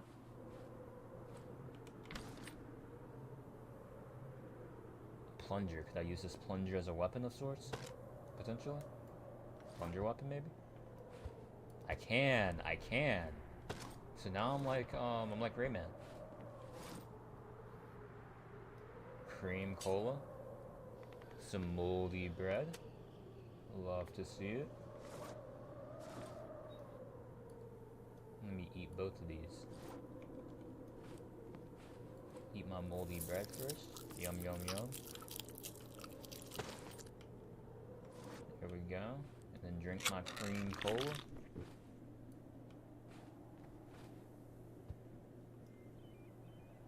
Could I go beat the shit out of them with my plunger, maybe?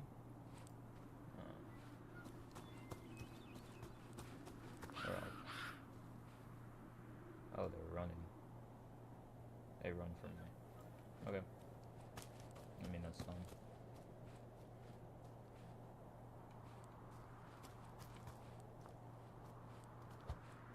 Don't come near me, I got a plunger. I'm armed and dangerous. I'm a threat. And I know how to use this thing.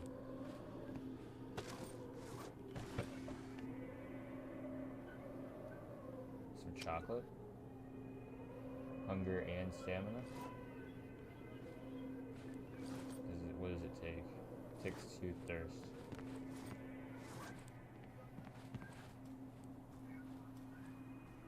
Let's try to go as far as possible. Armed with a plunger against the world.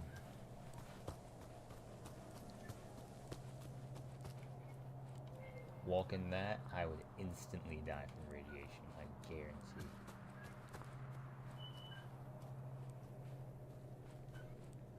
Immediately.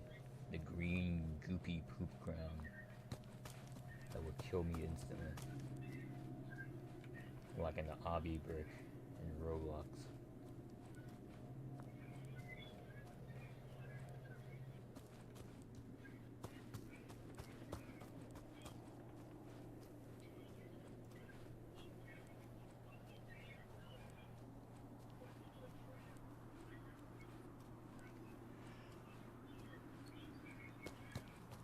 Oh.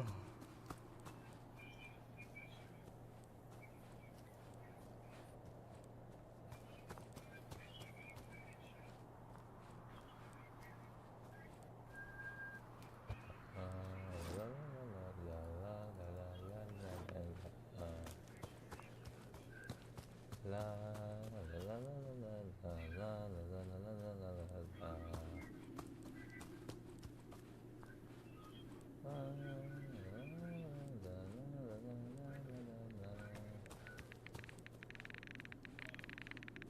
Mamma mia.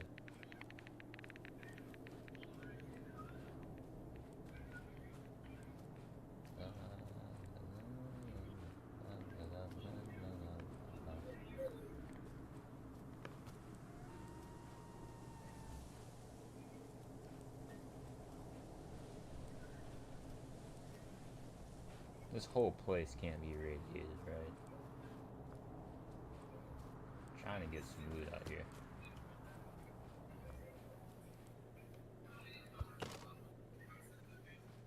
Oh, fucking... When you fucking hit with the plunger, it sticks to shit. That's really funny. Or wait, am I throwing the plunger?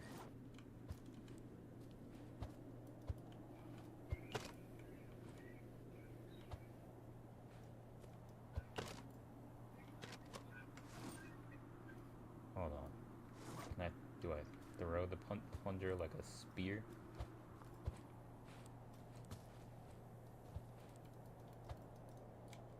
I want to get into this box, but whatever.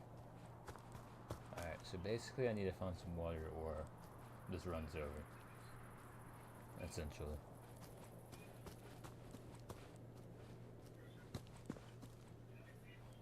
I sneezed.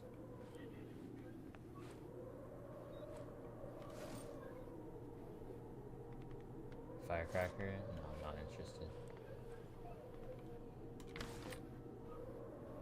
Vodka? No, I'm not interested. Raw cockroach? No, I'm not interested, unfortunately. Little guys walking around? Yeah, not interested in that. That guy will definitely kill me. I don't even know how to like punch. I'm gonna beat the shit out of this guy with a plunger. Hey, tough stuff. Ready to tussle with the muscle? Get over here.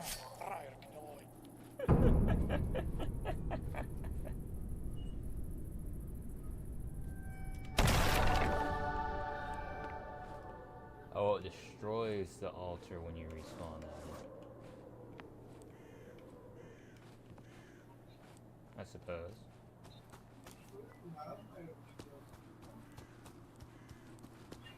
Man, I kind of want to do a... I really want to do a... No, another fucking Elka's out there. Alright. Be mindful.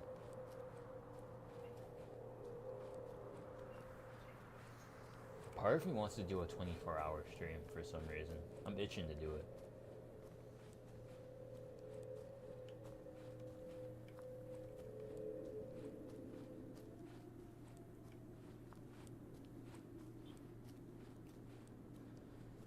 I think I'm, I don't know.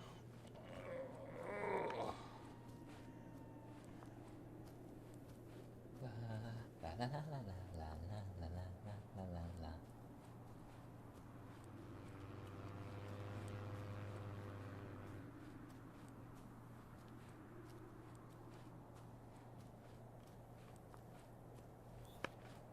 A whole lot of nothing going on out here.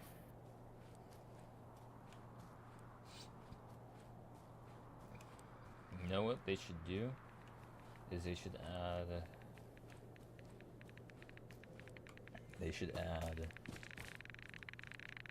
That's an unnecessary amount of radiation. Can I please go away? They should add Gmod guns with realistic ballistics to Misery. I think that's what the game is missing. Hey, a Soviet helmet. This'll protect my head, maybe.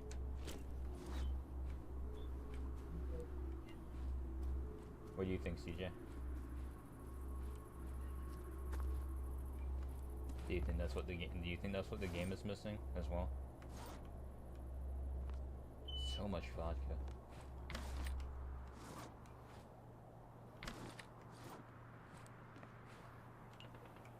Alright.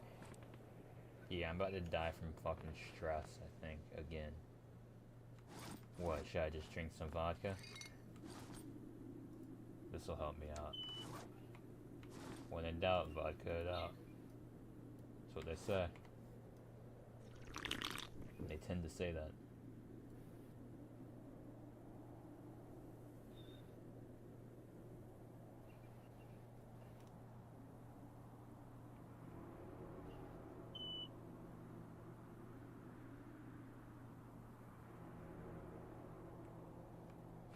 Oh, am I losing sanity because I'm like, what, near a dead body? Is that like scaring me?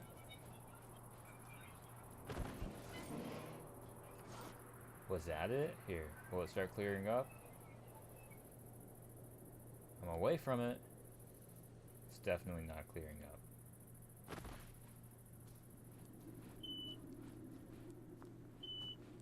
It's definitely not clearing up. Dog, I don't know how to not die from stress.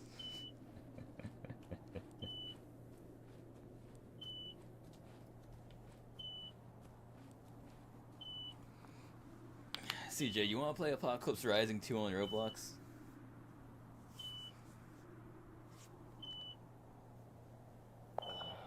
There we go. Okay.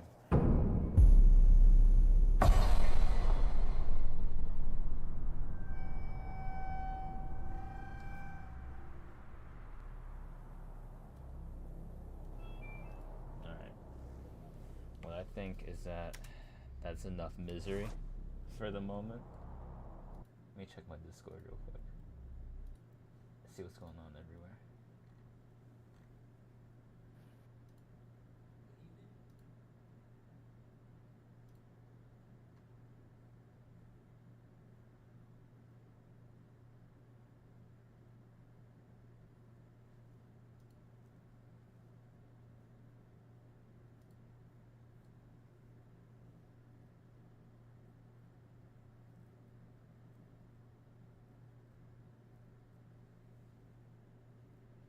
Alright, we're gonna quit out of this.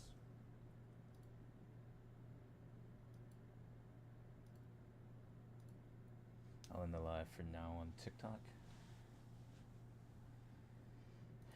Stop that. Ugh, oh shit. Let me stretch. Ugh.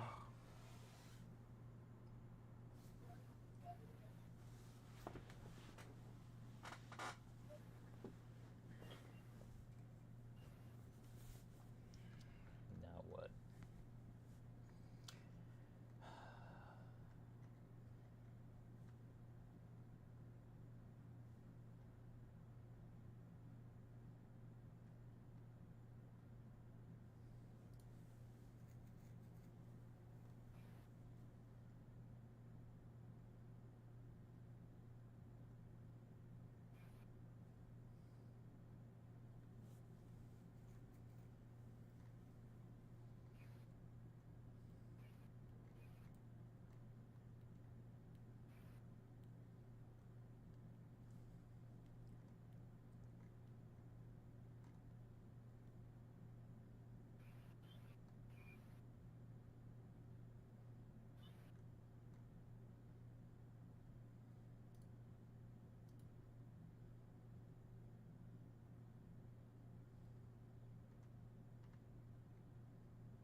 Why don't we risk some rain?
you know? Hold on, I can't hear you. The game is extremely loud. Alright, I said, what are you I'm saying? not gonna lie, you know? My mom left me so annoying, yeah. Yep. I was like, oh, I'm gonna skip like one day of college today. Don't you dare! Like, the fuck you? What you wanna do about it? Why I oughta? I've already got paid for this week, so I'm chilling. You trying to get back on Destiny sometime? Not right now. Yeah, we can later then. Okay. I might play Hylix. That'll be fun.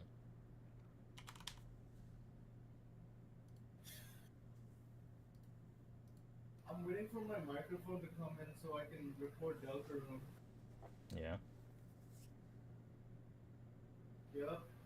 What do you think I should get to eat, dude? I'm so fucking hungry right now. I just don't know what to get. Should get a pizza. I tried to check out KFC, and KFC's bitch ass has what, like, how much do you think like this? Like 500 rupees for 2 burgers. Fuck no. I'm doing that.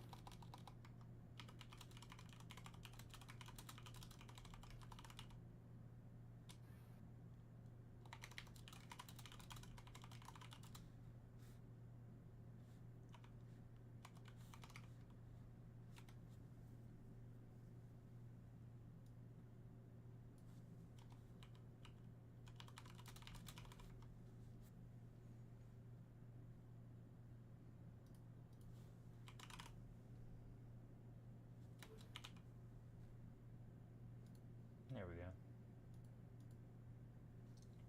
Oh, hey. Hey pre-plays. I'm updating, my bad, in the CEO, updating my, description. I'm doing good. Roguelike. I'm about to play, Risk of Rain. You about to play Risk of Rain? Dude, you should have told me. I would download that shit. Let me see if I can get it, like, working before you get, like, off of it. I'm updating it right now.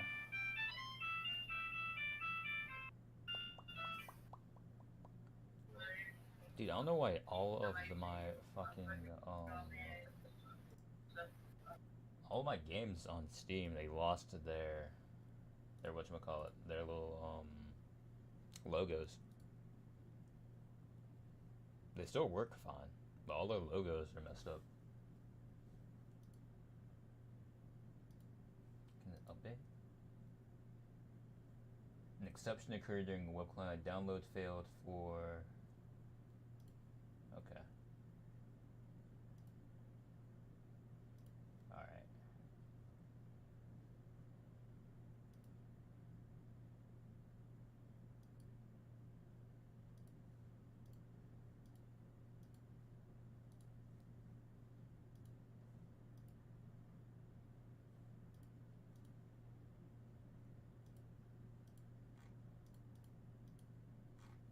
Alright, okay.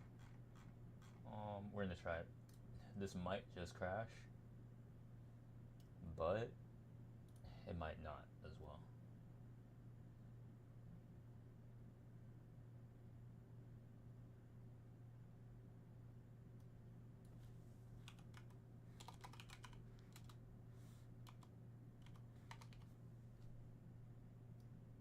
Trust pizza, though.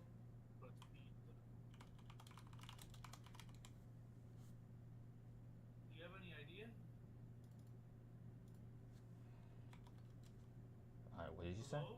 What did you say? What did you say, bro? What's better, a thin crust pizza or a pan crust pizza? I don't know what. Pan. I don't know what these. Like,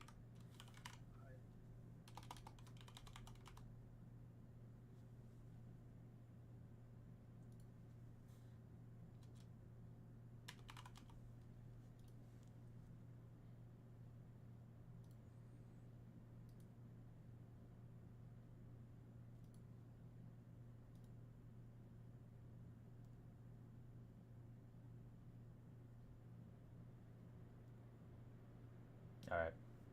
My game's launching.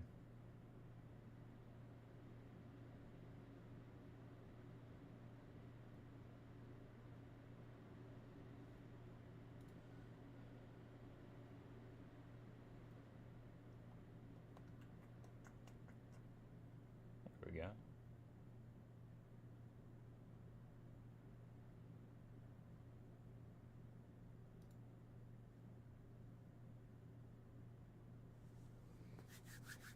Please run.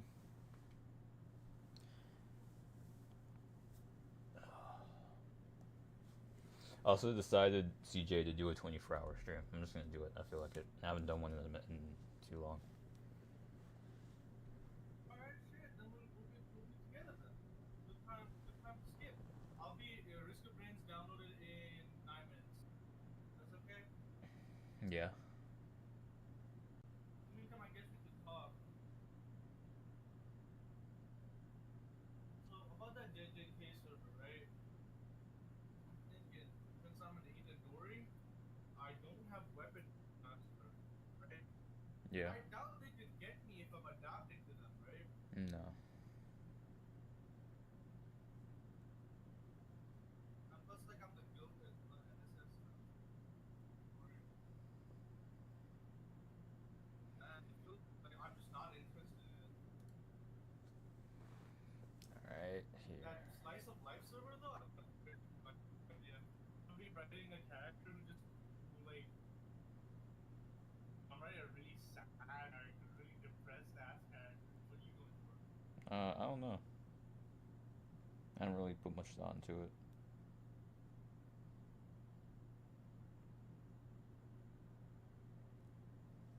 More excited for that Delta.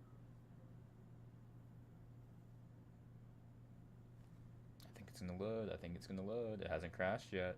It's just taking forever. Oh, we got a little guy. Or something? What'd you say? Mods installed or something? Yeah. So far. It is working so far.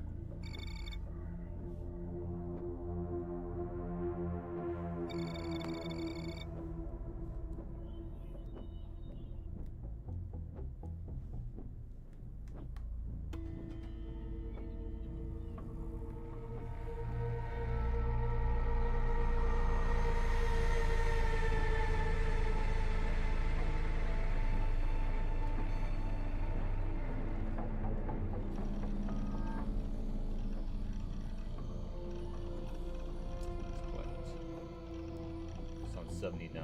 Please don't get stuck.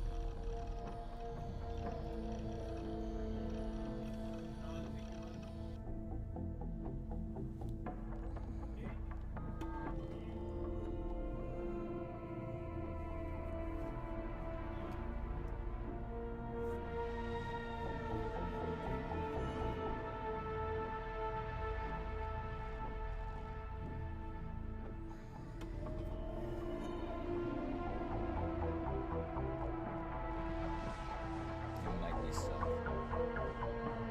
I think I'm gonna have to disable some mods.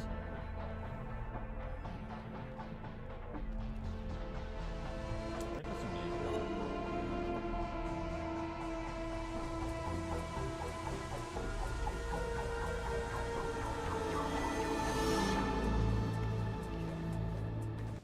I'm like 90% sure it's stuck, so we're gonna close out of this. Yep, that's about right.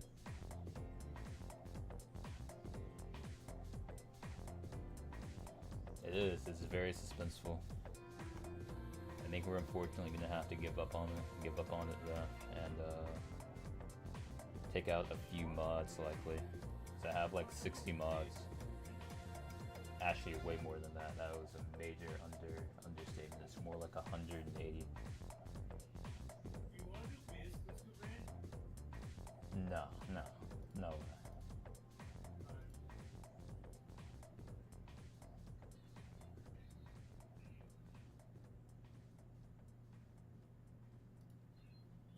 I'll show the process, why not? So we got something going on the on the screen. It's basically here, update all. I go to update, we get an error. Exception occurred during the web client request. Download failed for Popcorn Factory. Okay, so popcorn.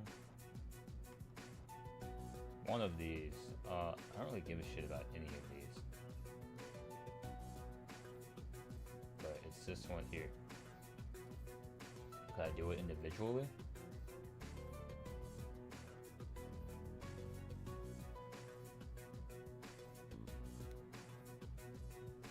Alright.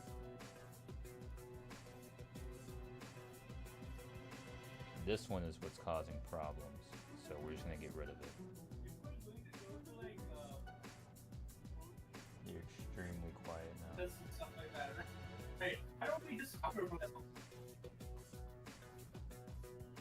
You know what I never really got, right? Why What? don't we ever counter protest like MAGA protests? I mean, we kinda Like, do. what if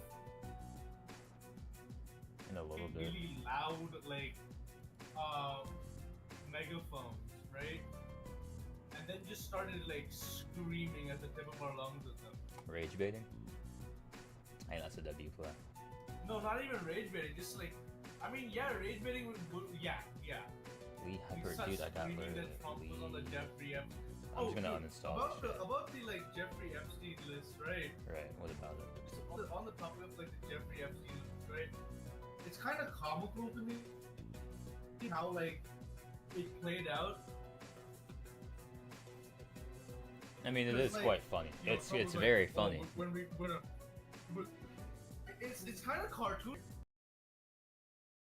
Try Why- to why- kind of I reversal. remember one of the. Who even like fucking what's it called? Thing from fucking the Lorax.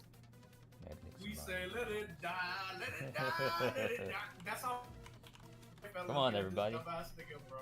And like, there's that one guy. On like I don't know what his name is. He's like a black guy. I don't remember his name. Thunderstorm. But he's like kind of bald. Aurelion. Yeah?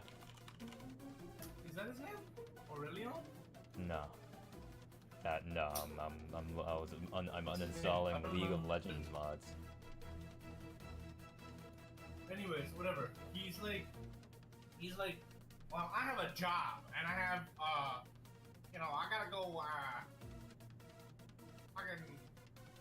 I have a Saturday night out with my girls, right? And it's tough. like, dude, Basically, he's he's tough. like, I don't have time to be caring. I don't have time to be caring about no Jeffrey Epstein list.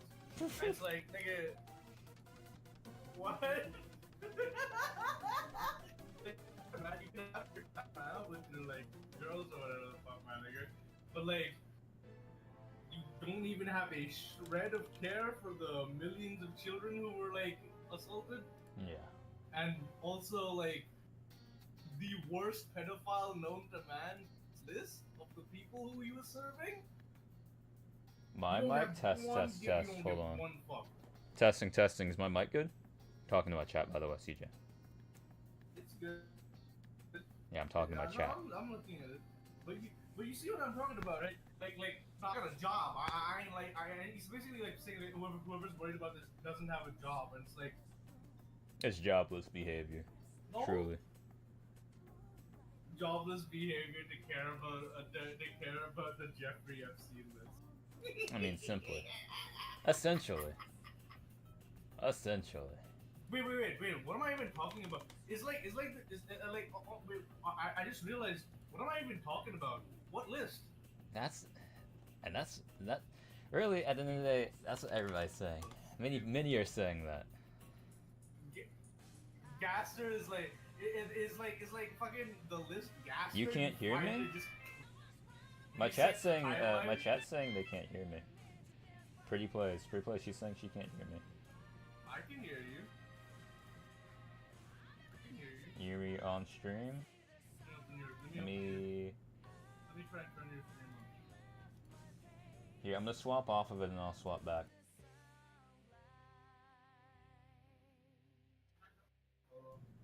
Alright. I talked off of it and now I'm talking on it again.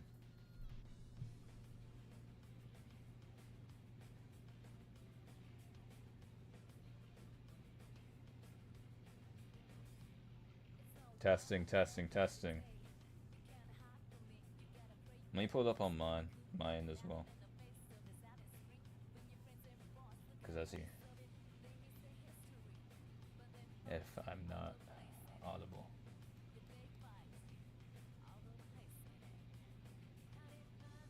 Come on, stream, fucking load.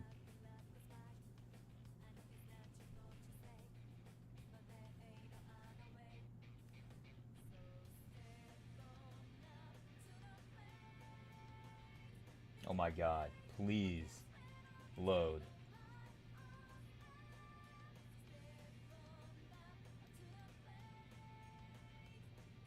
That is strange.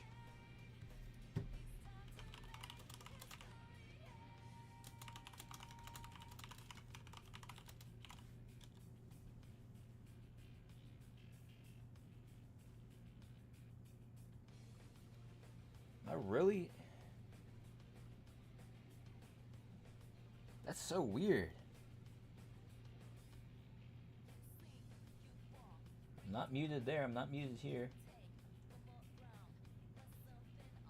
Dog, this cannot be any less laggy, truth be told.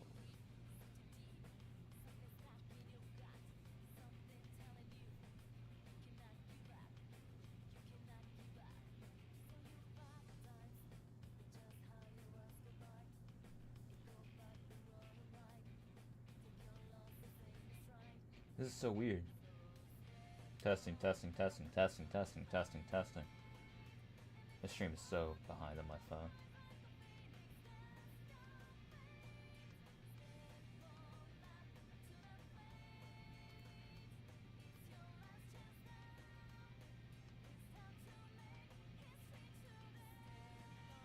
This stream's so behind on my phone. Oh, audio's back.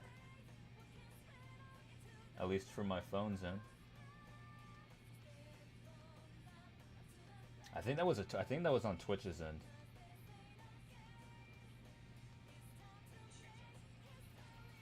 Oh, audio's back. Yeah, I think that was on Twitch's end. Yeah, I'm looking at my. Yeah, I think that was on Twitch's end. Cause there was a. Yeah, there was a disconnect. There was a stream disconnect. So I guess we just didn't lose the stream, but we just lost audio. I don't know. That was like a server issue, I think. That's weird. That is quite odd. Anyway, now I gotta continue fixing the fucking mod pack.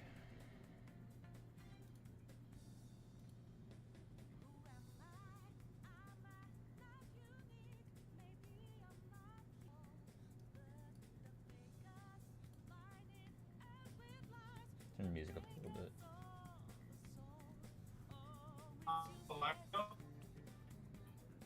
Hello? Money now. Oh, there you right. And he instantly locked the fuck in. Like, you know why? Like, he said, oh shit, he can. Yep, we're back. He can pay for things now. And went and got me. Remember when I was telling you to like set it up like years ago? Yeah. And he didn't do anything? Bro, heard 7 rupees. That's like $7, right? $7, not even $10. Dude, he's getting paid. I gotta make this PayPal account now.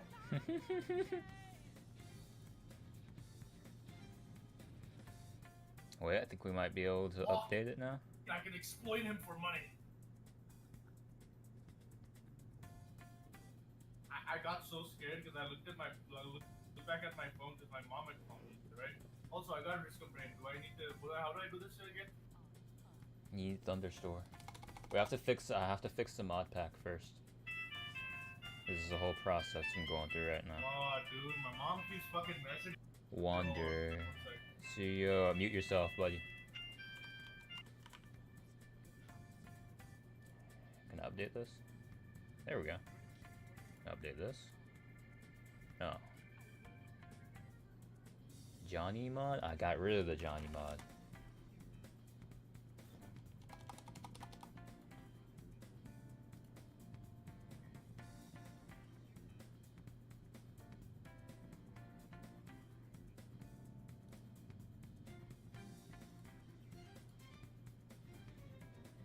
Bayonetta. Alright, so Bayonetta is broken.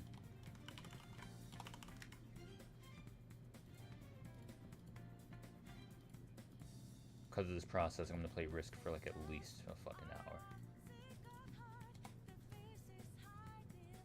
Let me just see while I'm here if I can manually update these.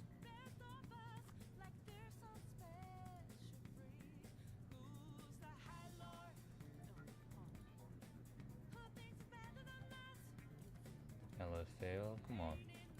Okay, well.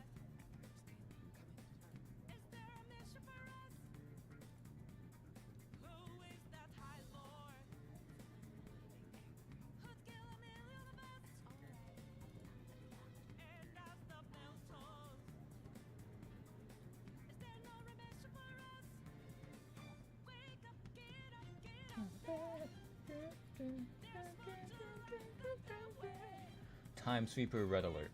Okay. That manually update? Nope. Then we gotta uninstall.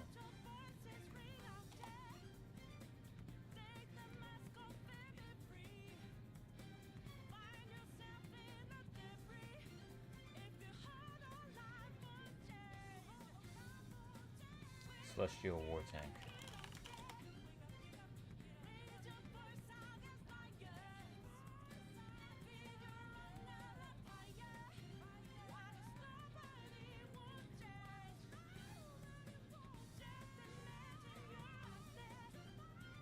Can we update to that one? We not updated at all.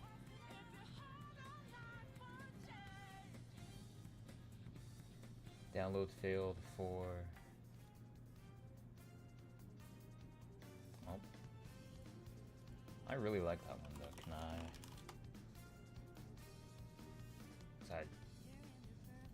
It's just broken? Is it just broken? I guess it's just broken. Okay.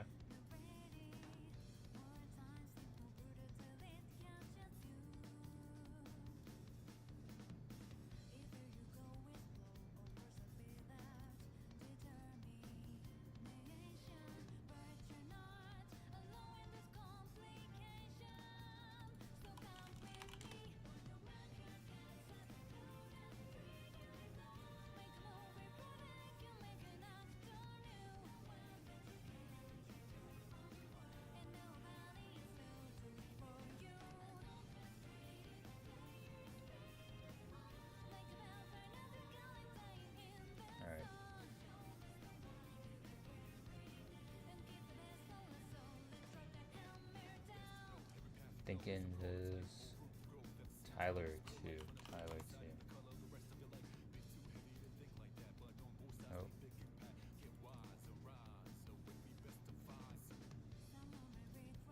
Man, imagine how fast I was, right? One day thing, and I'm already done with my whole PayPal issue, and now I can actually receive funds. Oh, Rennie will be happy. We might have to make a mod pack from scratch. What's up? No, that's not worth it. No, that's stupid. That's stupid. Ignore that idea. That's a stupid idea. You know what? I don't know why this happens to me all the time, but like, whenever I do things, You're cutting out. Whenever I try to play Destiny 2, right? Not Destiny, Deltarune, I always just get scared because I always just feel like missing out on everything, and like I'm fucking up the story or something like that. I don't know. She gets too real for me, and I can't handle it. Have you played through Deltarune?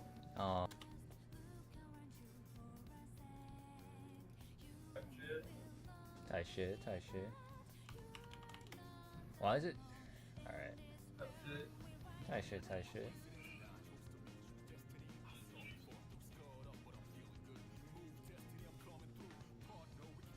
Maybe? Alright, let's just try and run it like this. Maybe.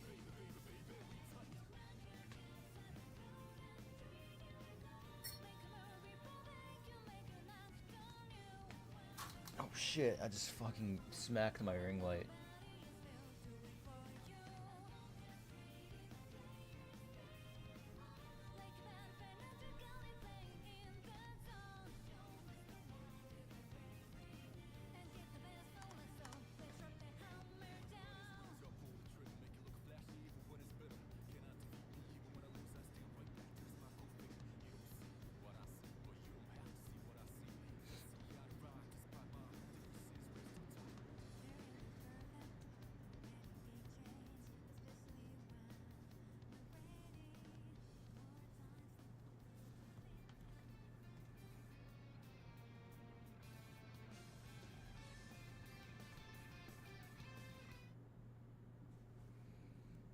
Alright.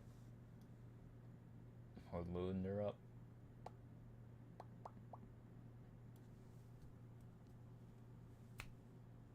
There's a bit of lag on my camera. Hold on. Let me fix that. I'm back. So I was saying, Ray, what's your opinion on Here we go. how do you think like the future's looking like for America? Not good. It's cooked. Yeah, I mean like It's that, cooked. but like what's like your predictions, Loki? Things are gonna get worse before they get better. They got to.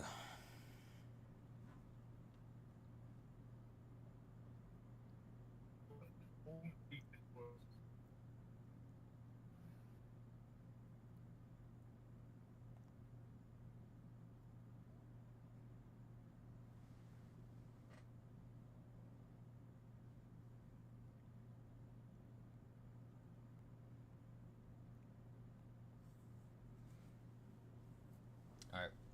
I'm loading up.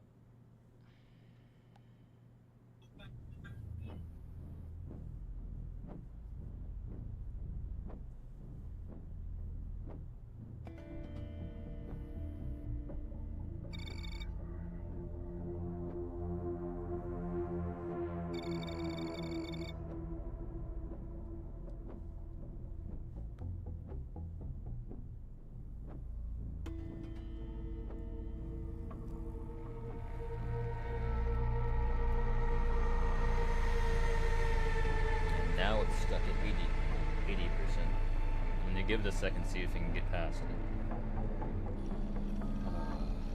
So we went from being stuck at 79% to being stuck at 80%. We made 1% of progress, literally. Let's see, maybe in the logs, what it's like stuck on.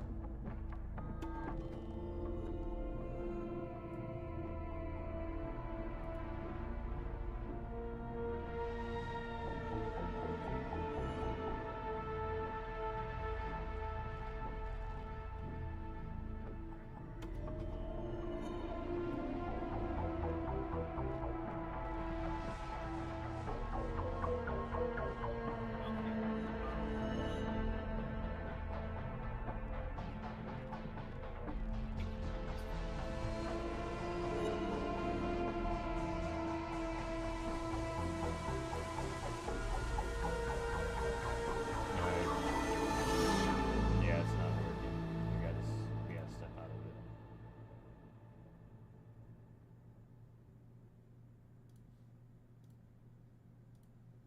Yeah, stop it. Get some music going.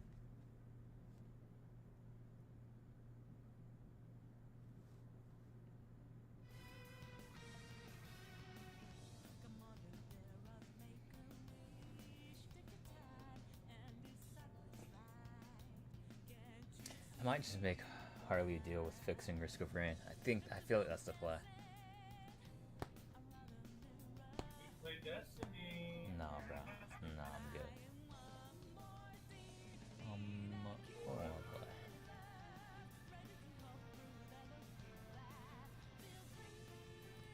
I should install Firewatch and play that later.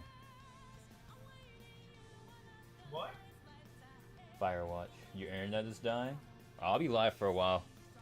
So if you want to go, or if it's too choppy to watch, I'll be live for 20 hours, 20 more hours. Yeah. Don't worry about missing too much. He's lying, by the way. He's going off in like the next 3 minutes. Nope.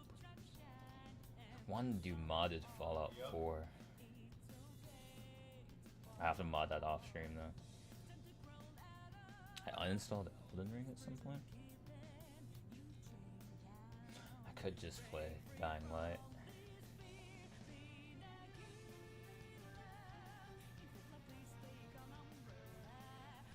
Marvel Rivals has 25 minutes left on a fucking update.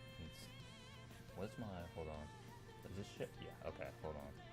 Don't show that. Whoopsie daisy. I could play some Oblivion.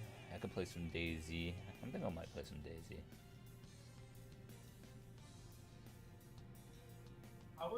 I deleted DayZ, dude, that sucks.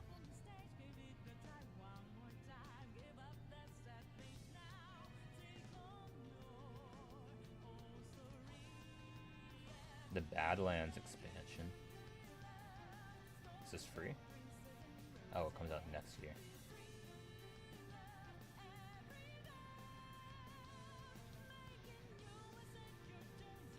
From July we're dropping a stash of deals with our Survivor Summer Stash sale running from July 17th to the 28th.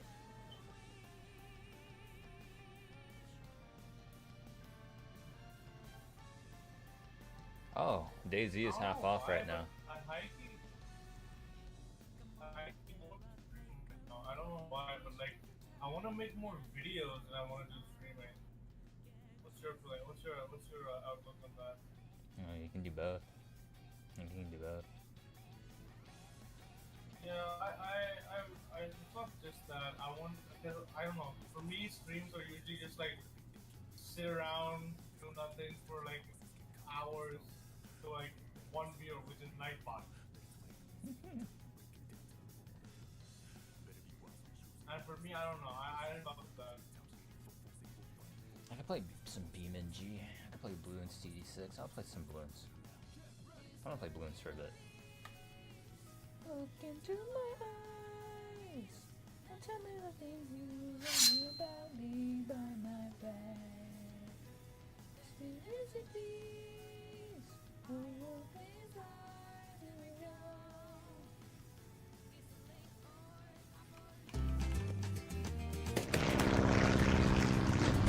Very loud. Need to lower the volume.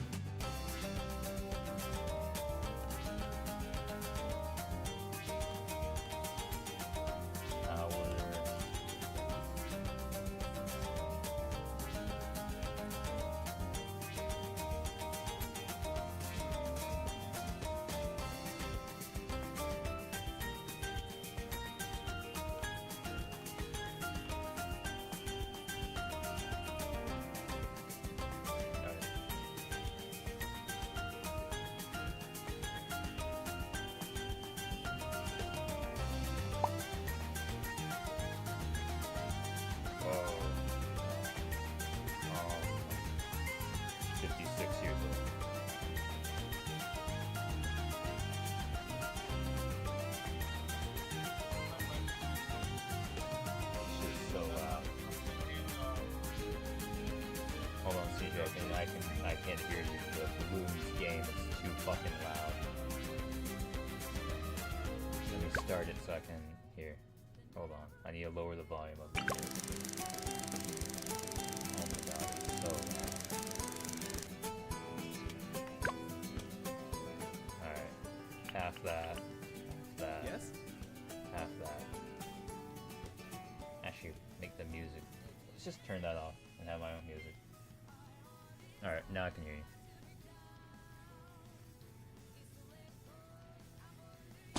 Yeah, I'll do Bloons for a bit. This is relaxing. This is a chill game.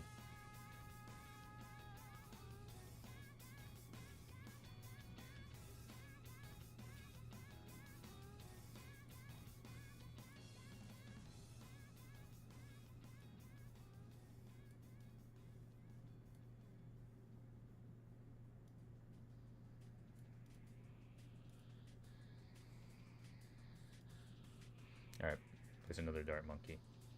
Like right here.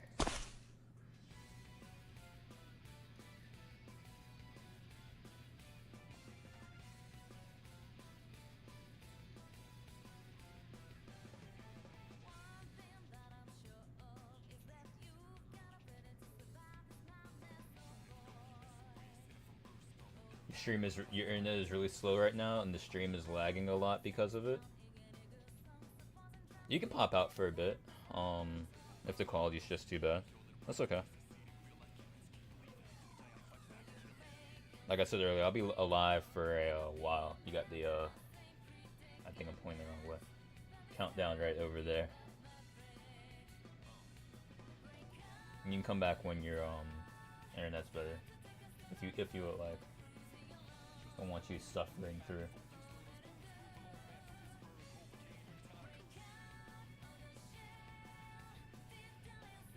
I like, hold on.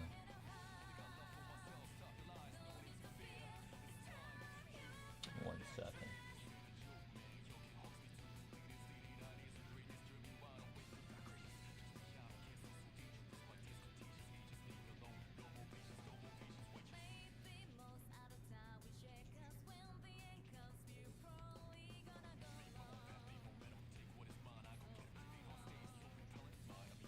I'm adjusting my my TikTok stream. That's why I had to lock in there for a second. Okay. My bad. Amateur hour. I'm doing the amateur hour over here.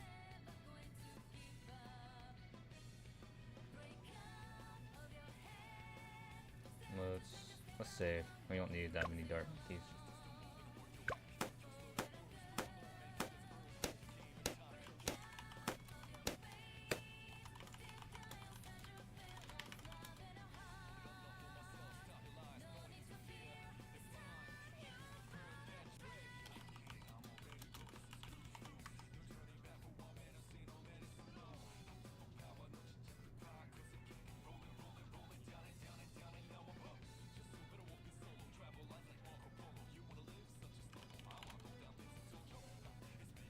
There we go. Go left. Okay.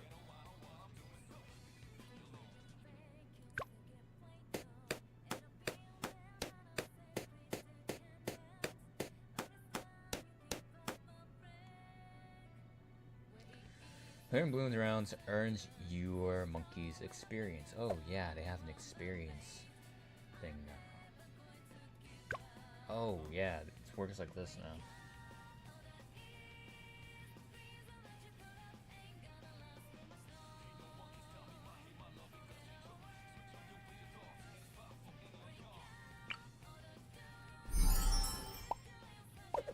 XP is necessary.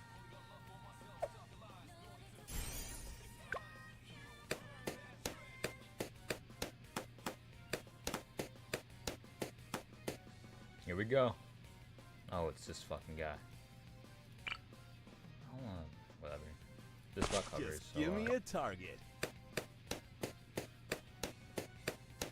Bow and arrows are cooler than fucking guns. In like every single way. I'm sorry. In every game, they're cooler.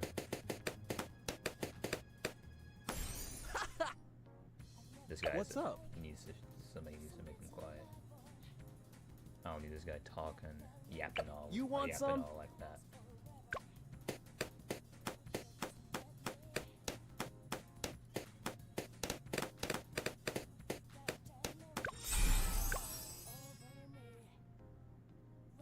Do I choose one to unlock? What on earth is going on? Anything you'd like to talk about now? Hold on. My lost connection on my TikTok live started making crazy noises. I think we're back. And they wait, what were you saying? I'll put you here. No problem.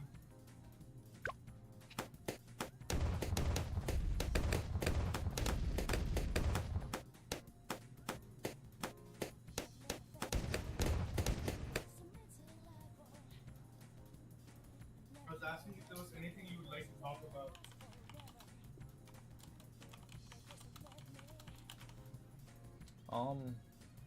Not in particular. I'm just hanging out. Yeah.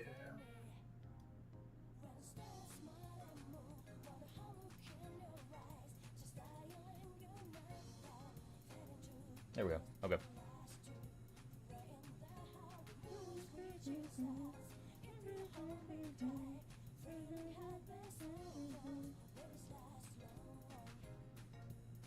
Oh, my stream was laggy as hell.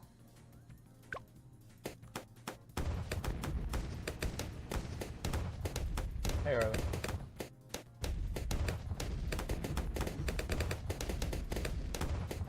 Yes. So is she in the stream? Yeah, she's in my TikTok stream.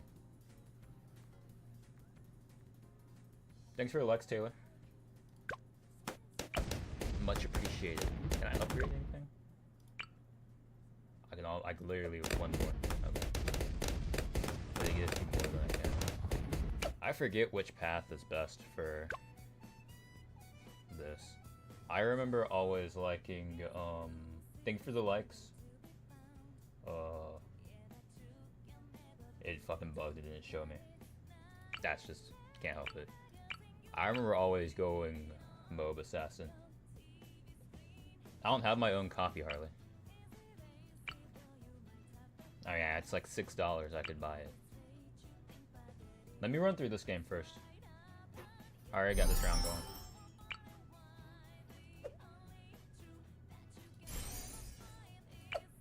Let me do this round.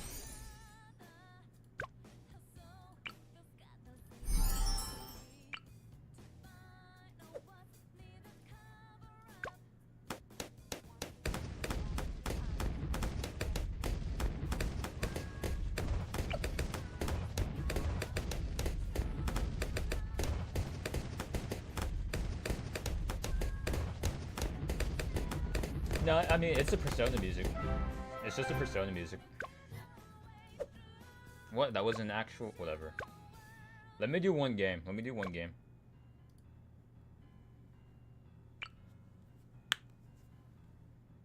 One 40-round game. That'll be fast.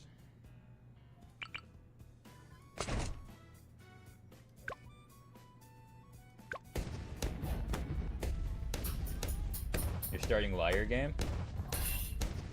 I heard people say it's worse than 1-outs, as far as the like intelligence plays goes, which is really funny.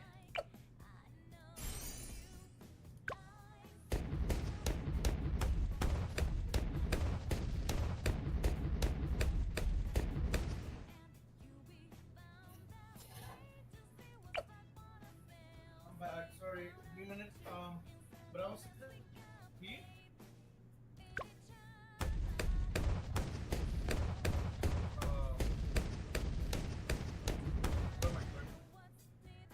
Before it was as well, yeah. Before it as well, yeah. Also, what did you say, CJ?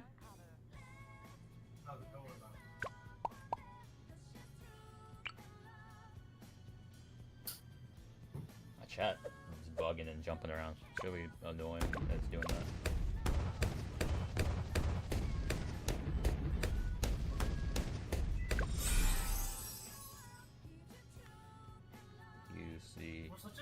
For Destiny to be such a good-looking game, it really doesn't tax my computer so badly. I mean, it's old as hell. This was not the... I should have... Whatever, I don't give a shit. You know what? I do give it. It's gonna piss me off. You know what I mean?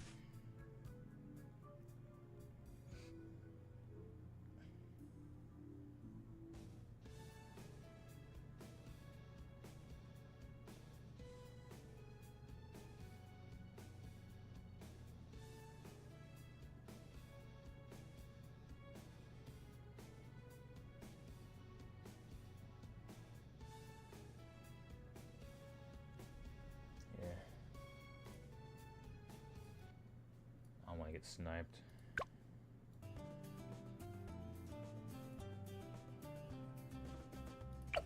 I just don't feel like dealing with the risk. Let's do faster. Oh wait, fucking hell, I have shit unlocked.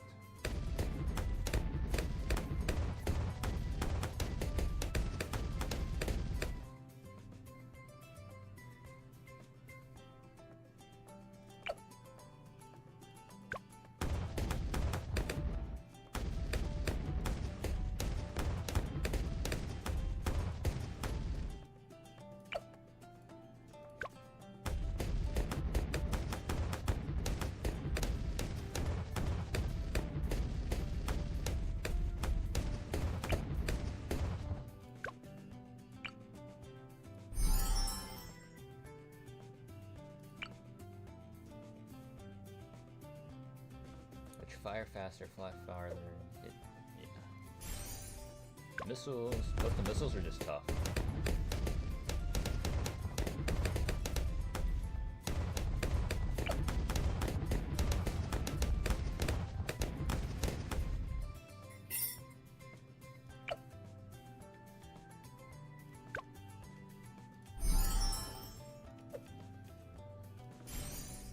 There we go.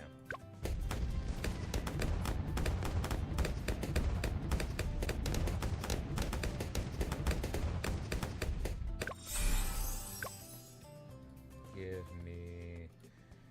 Isn't Glue Gunner, like, supposed to be, like, I don't know, overpowered? That's what the streets say. The streets say Glue Gunner is overpowered. Modern tiers. Bottom of the tier list? Is that what you said? Let me see on modern.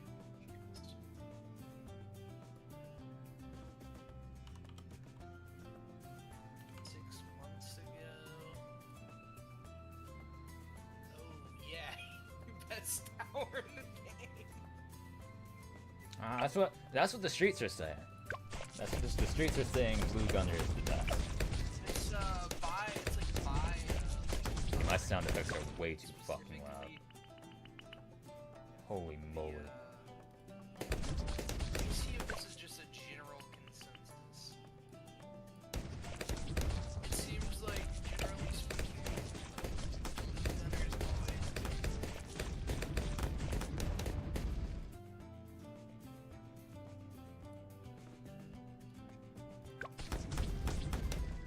always I always liked Glue Gunner.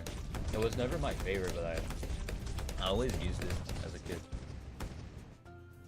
What? The crossbow monkey sucks now? Welcome to the live mini P.E.K.K.A. That's the W name. I should play Clash Royale on stream. Alchemist is always the best one.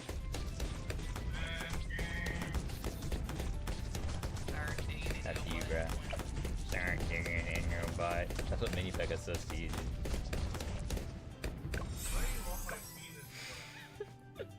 Harley joins BC and you're like is instantly on. No, she mentioned digging in butts, dude.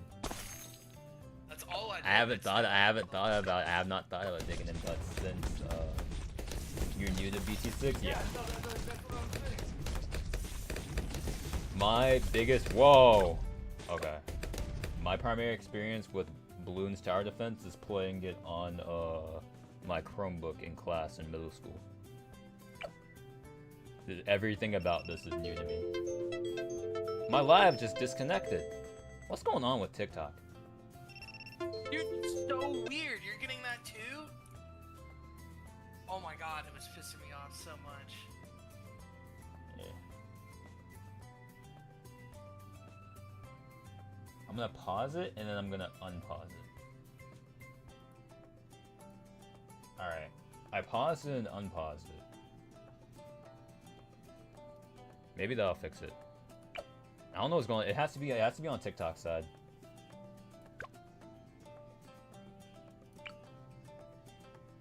Let's do bigger. Let's just do focused AoE with my Glue Gunner. I think.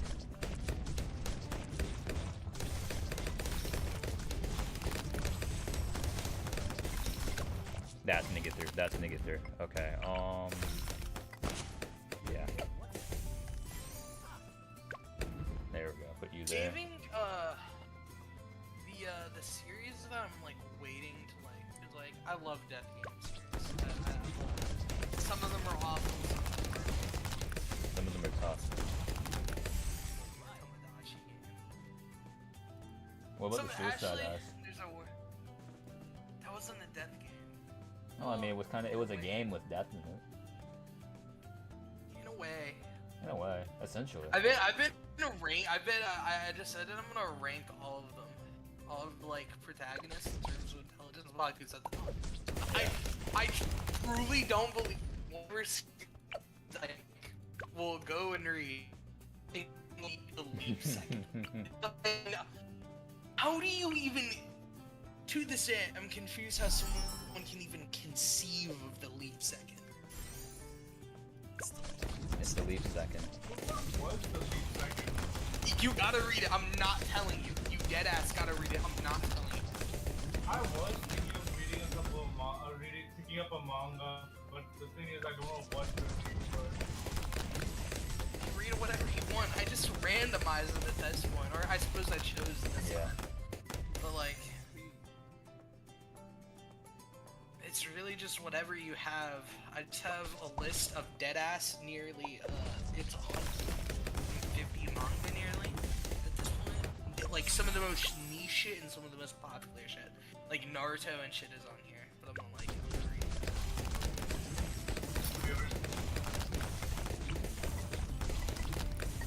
I also have shit like a Sogui on here, which a Sogui isn't. I plan to reread it.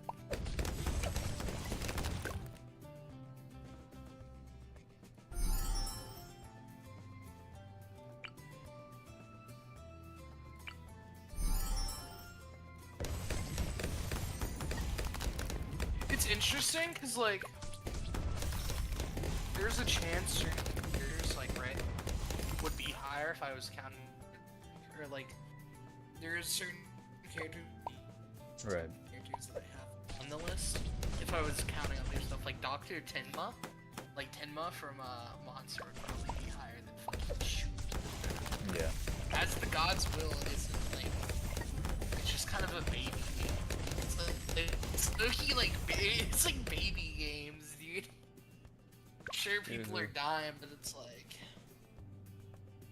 there's like one or two. Which row for Boomerang Monkey is best? Is top row, right? I remember always doing top row. But Bionic looks really cool. I'll consult the list. Dude, Glaive Lord is like bottom 10 in the entire game. Oh. Well, we're gonna do Bionic then, because it's got aura. It's tough. We'll get The long range. bottom path is supposed to be the Australian. That's a top 5. Okay, I guess that's what we're gonna do then.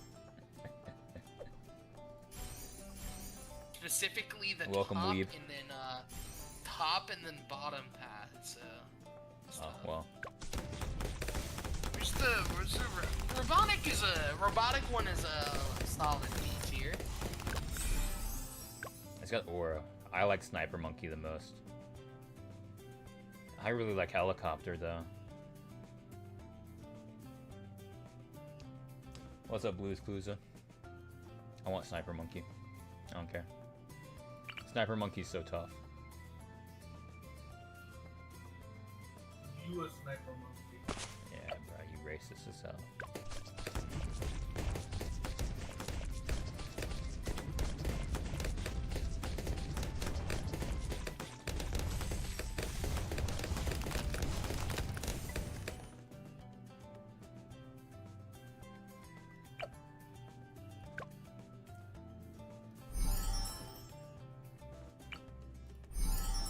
I feel like you gotta get permafrost when you have an ice monkey, right? My TikTok live is connected.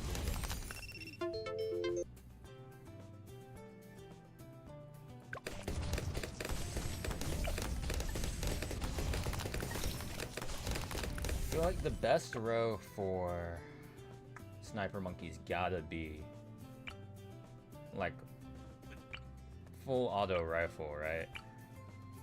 Or no, it's probably maim mob, the mob destruction one, right? Okay, am I back? Hi. I'll give you the info. Which is that? Is auto? Full auto is bottom. Yeah, that's I mean, like both that and the middle path are B tier. I really like the supply drop. I remember really liking that as like a gimmick. Top path, the Sniper Monkey is A tier. Yeah, that's what I thought. He's tough. It is tough. Hi, Jules.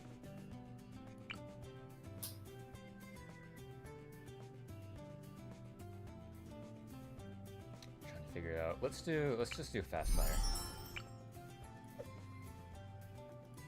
I'll start with that at least.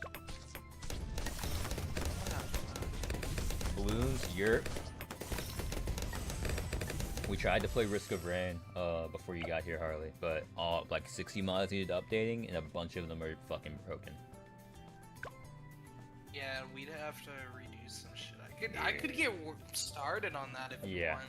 I would. Yeah, I would like that. I would appreciate that. You could do that. You could be doing that while I'm doing this. TBH. In theory. Dude, you know. Yeah, I'll underscore mod manager. Do I want Mortar Monkey or do I want Heli Monkey? What the hell? What the Heli Monkey?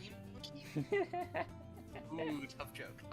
Tough joke, dude. So tough. That's a tough laughable. That's a tough laughable. This is laughable shit. He ain't even know. He ain't even know. He ain't even know it. Risk of Rain so peak. Yeah, I love Risk of Rain.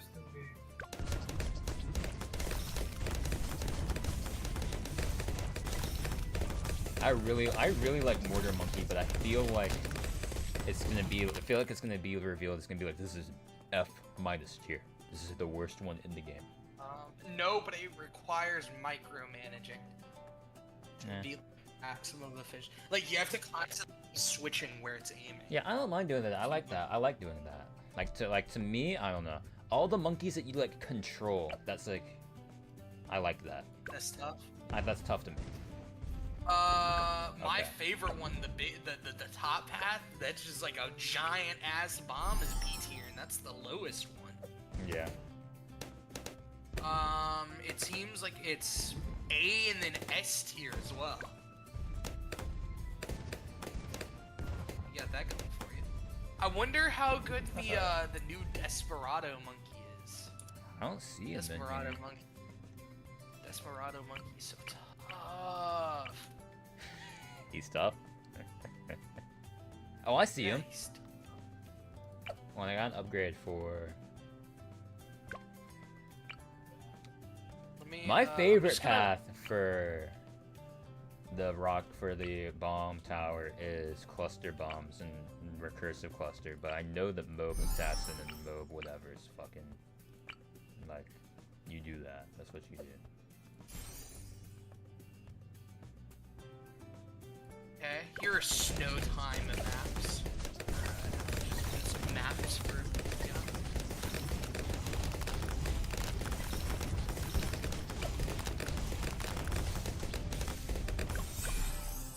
Give me helicopter now.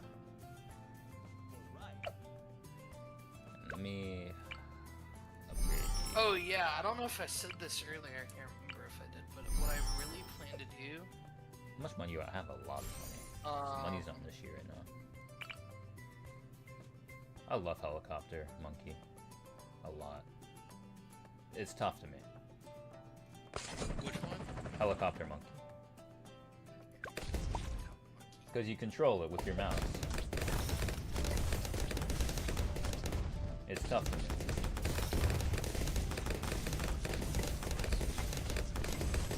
What the fuck? Mad as hell. It's just starting to PMO. Or I mean, I can have it just patrol points, or lock it in place. Have it just be like stationary. It's so sucky that manga decks had a lot of its like. Got nuked. Yeah, like not everything is gone.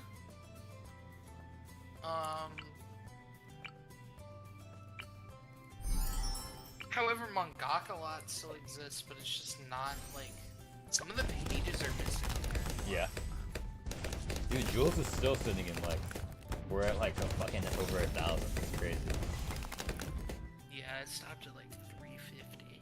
Yeah.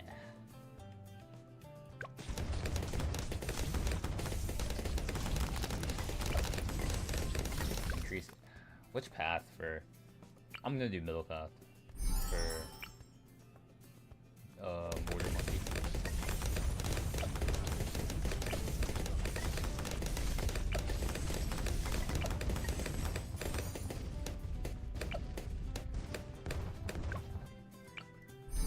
faster firing, and then gotta buy it.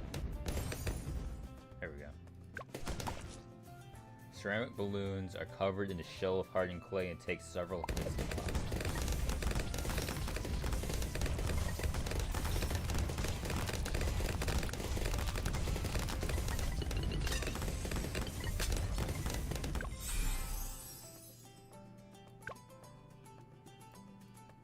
Let's do Monkey Ace. I really liked I like the helicopter and I like the plane, but I think I like the helicopter more than the plane.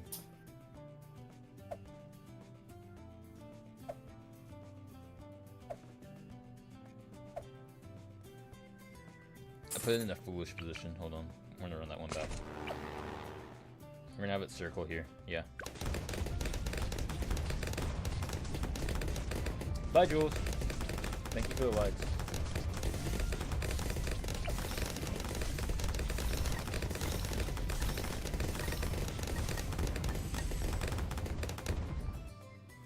Madden Bomb Battlefield again, Gino. That just reminds me, same Battlefield. We could play Star Wars Battlefront in a bit. Ooh, you sure I got that shit down? He doesn't have it.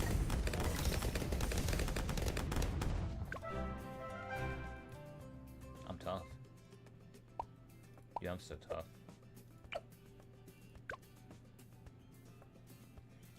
Spectre was always my well, actually, wait, this is a nuclear bomb. Hold up. Spectre was always my favorite for, whatchamacallit.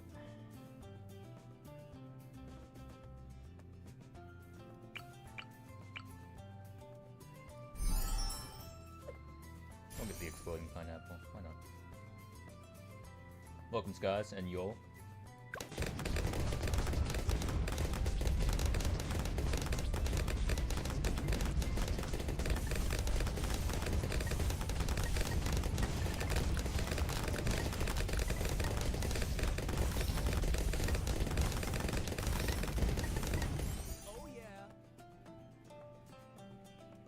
Y'all sorted for this? Absolutely. This is more my speed for like stream games. I tried playing fucking whatchamacallit earlier, Harley. Low whatchamacallit. Misery.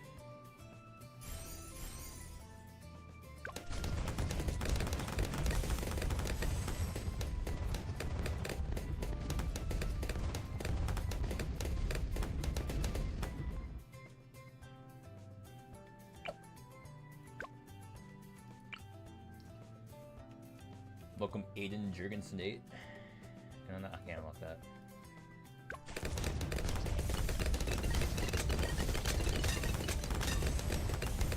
Illuminazi. Doobie Grippler? Dude, where are these names? Anime lover? Welcome. That's normal.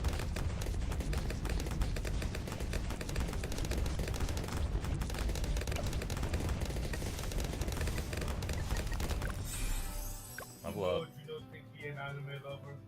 Absolutely.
Had to lock in there.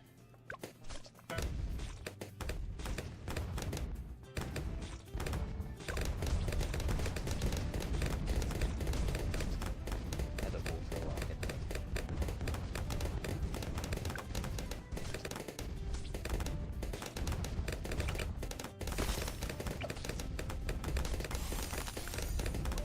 Well, I'm done. Dude, these camo balloons are getting me. Camo balloons are doing me in. I can't lie.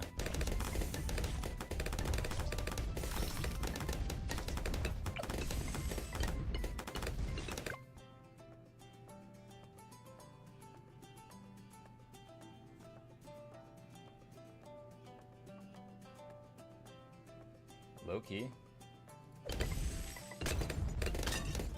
What I need. Over here. Lock in place. Put you like here. Give your jets. Target that.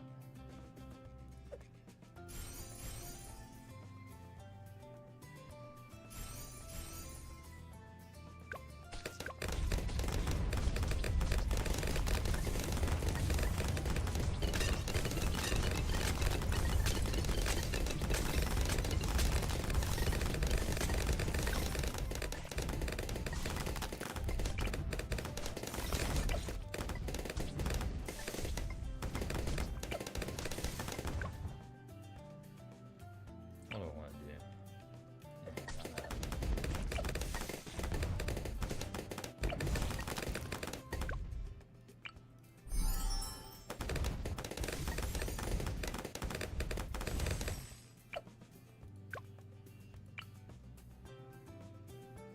We're very close to unlocking that. Welcome Agoon to Trent Grayson. That's a tough name.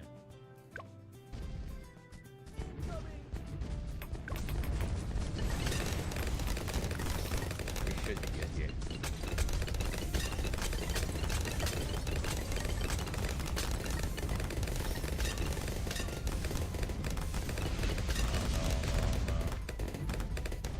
Alright, that got a little scary. I won't lie. All in all, we're good though. Thanks for Lex. Much appreciated.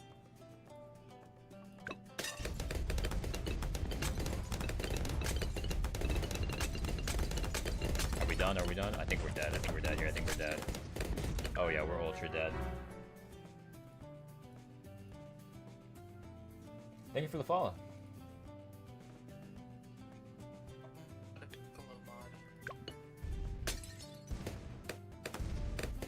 I was about to ask how the Risk of Rain thingamadoo coming along.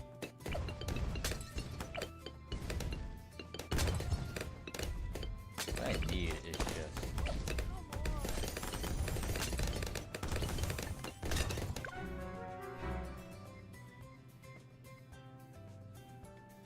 yeah. Let's restart. Alright, let's use strategy this time. Strategy, gentlemen.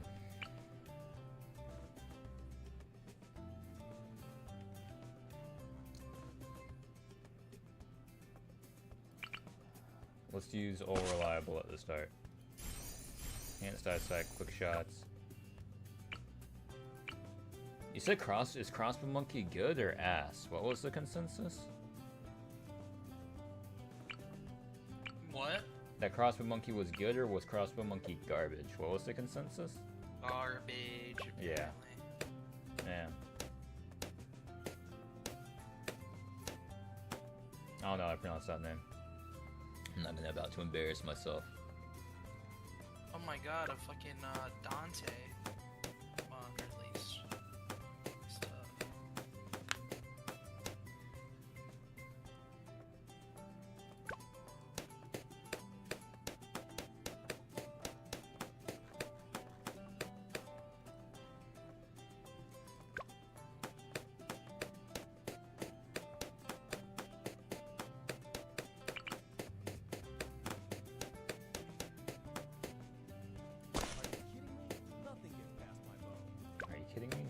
That's my bow. That's a tough one. It is tough. It's ultra tough. Oh my god, a Regigigas finally.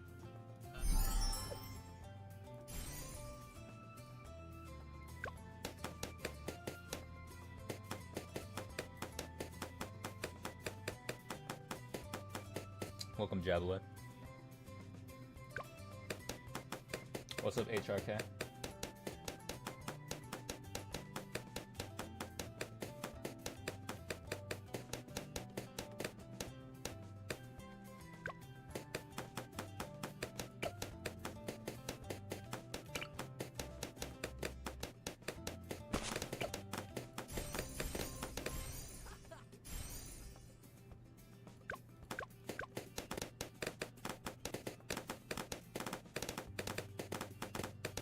Really, I should. Nah, I like. Switch? What is. Change the hand that you throw, that the boomerang monkey throws the boomerang with? Yeah, that changes. Okay, I mean, I get it.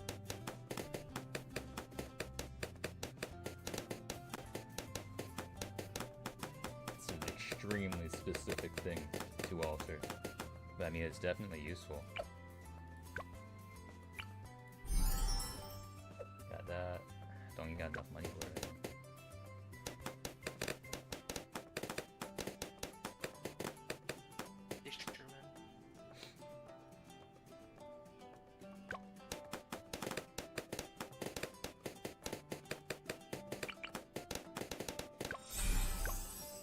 Unlock.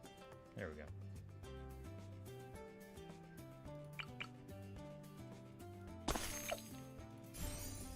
Interrogator? Mod to make your friends hate you? I gotta do that. What does it reveal if they like stole an item from you or some shit? That'd be very funny if that's the case. I just wonder What's up, what it Kimberly? means, And Big bruh. Dangus? That's a tough name.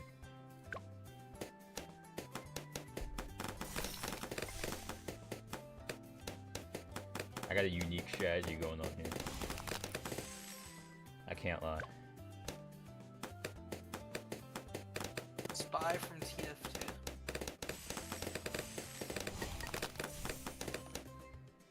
I bet that's all about like getting like crits and hitting them from behind, right? Yeah. But that's Yeah. like, but that's like Bandit's thing. Yeah.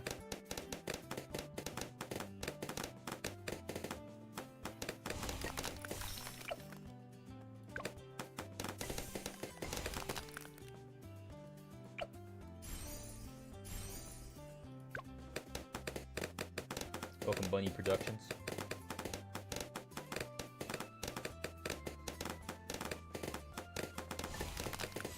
Oh yeah. Welcome, Aman Ahmed.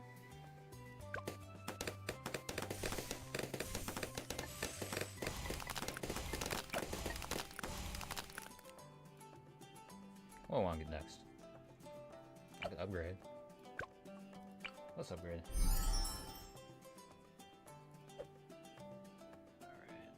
That's all Ice bombs? Yeah, I think that's useful.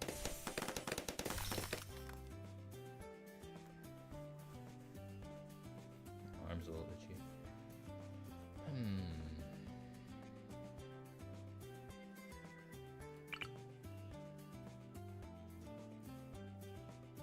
No. Well, no.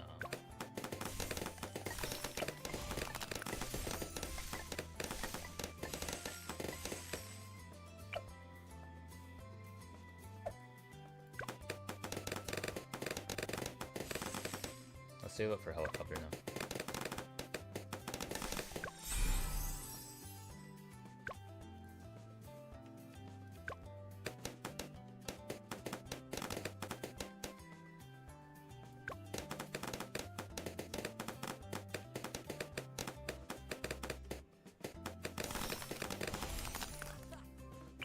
Alright, we can put helicopter like all the way over here.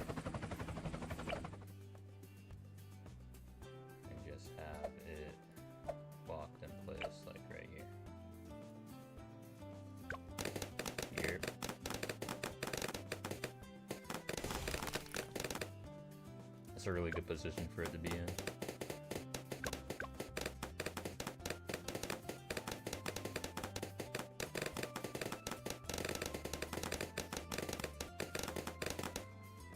This is very effective so far.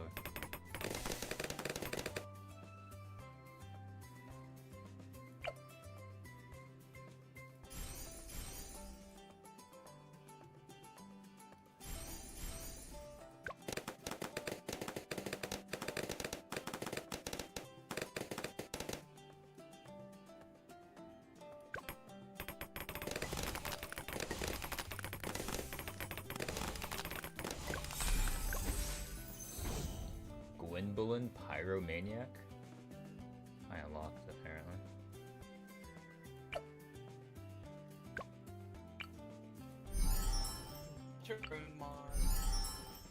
Start gripping my thang.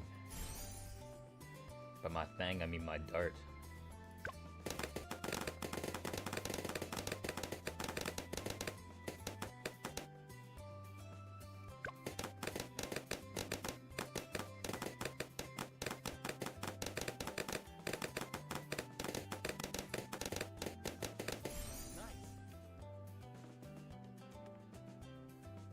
Let's do another. I'm doing a crazy play. Welcome to live, Anthony. I'm gonna do a strange play. I'm gonna stack helicopters on top of each other. And what's the upgrade path for the helicopter? Adds a large missile array and a powerful machine guns. Yeah, we're gonna do this for top row for this one. So we'll unlock that, and then next we'll do that one. I have no idea if this mod pack will work. It has 150 mods, and it has a lot of big mods in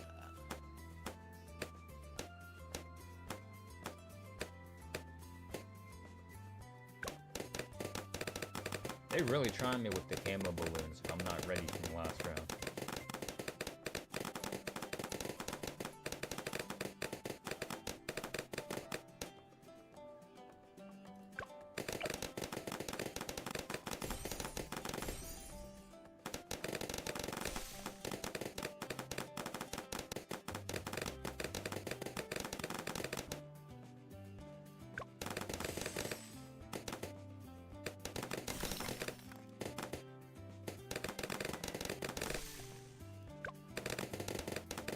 Yeah, helicopter's my favorite, I think. Helicopter's gotta be like top 5.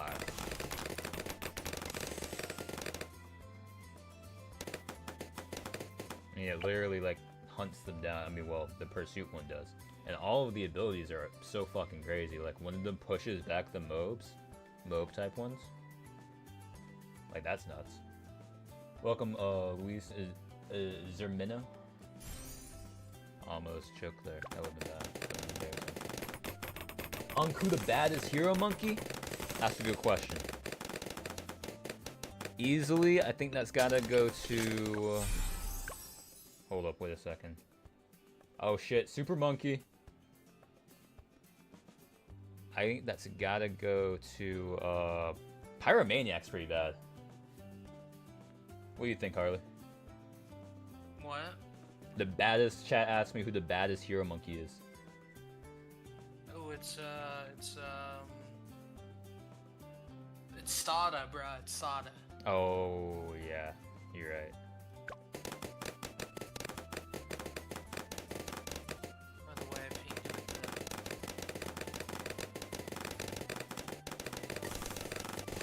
Let me go ahead and get a super monkey down somewhere. I think here.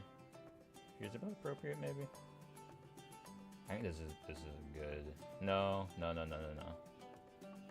Like here. I feel that's a good spot.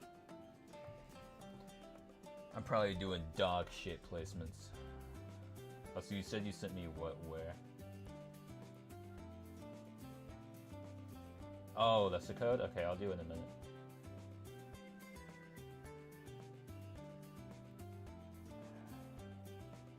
When you talking about some bullshit in our group chat.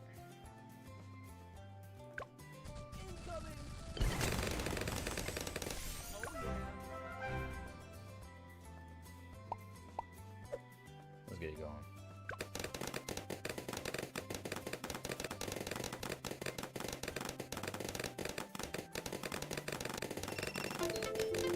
My live is connected.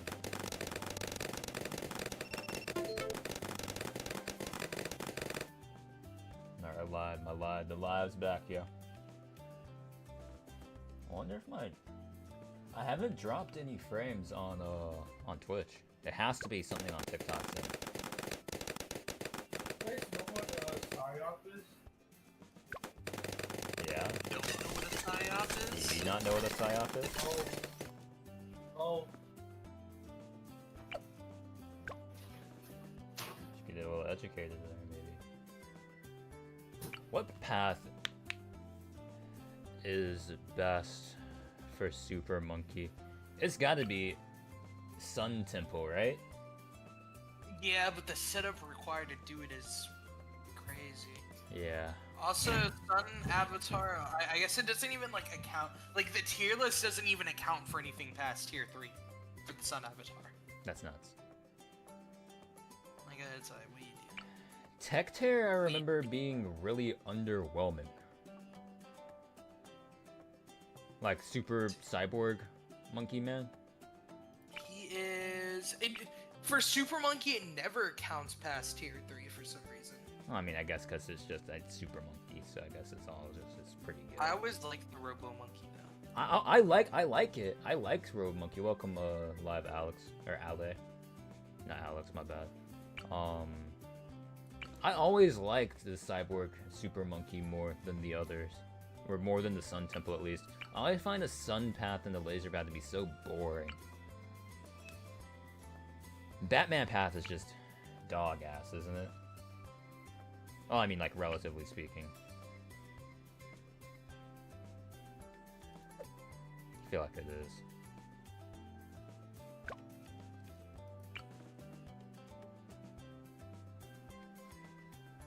Dark Blades increase knockback and pierce and deal extra damage to low-class balloons. Gain his Dark Shift ability to shift to nearby location. And I'm gonna go with Robo Monkey. We'll go Robo Monkey path.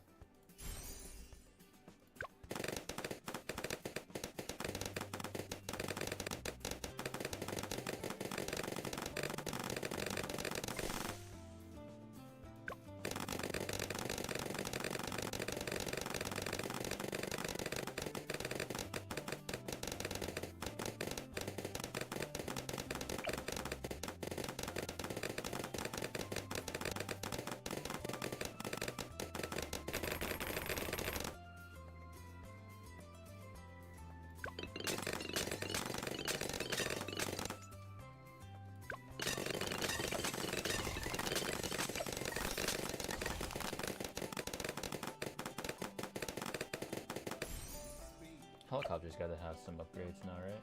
Yeah.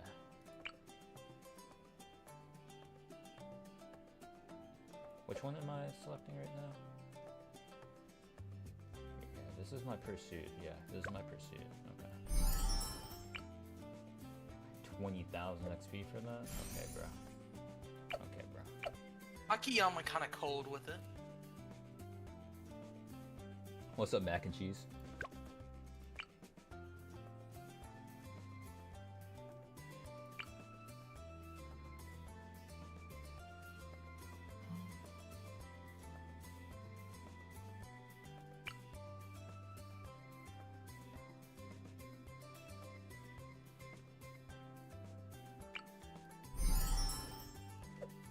Honestly, do you know I'm saving a Kagi and Kaiji for like the last Liar Games 30? Yeah. Not Liar Games, Game Boy series, because those are the only ones that I could see like, yo, maybe these are actually on. Yeah. It's Glaze or not, but one of them had the 20-year battle. That's just the most impressive thing that I've ever thought of.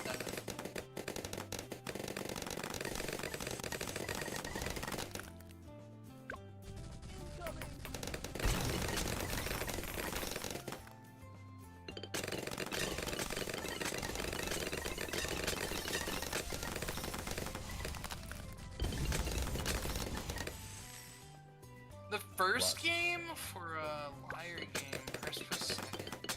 Is super stupid. Welcome, Gracie. Are you a woman? Fucking, what is this? Why are you saying that? I always really liked Wizard Monkey. That was a sleeper pick for me. Really? Yeah. Is it one of the most popular monkeys I always imagined? No, I don't know. I don't know. I know nothing about the balloons community. This is my personal pick from when I played it on my Chromebook in school. I always really liked the Wizard Monkey kit. I liked it because it summoned a phoenix with one of its abilities, and I was like, oh, that's tough. When I was a kid, like that was tough incarnate. It's also really cheap. It's 210.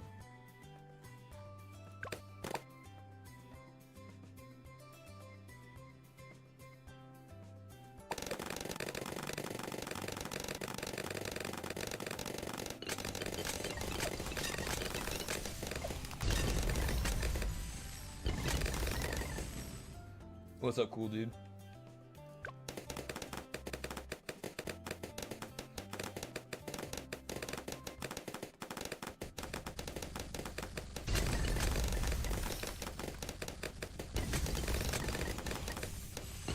Gotta put super monkeys selected to target last just so that other monkeys can fucking get XP.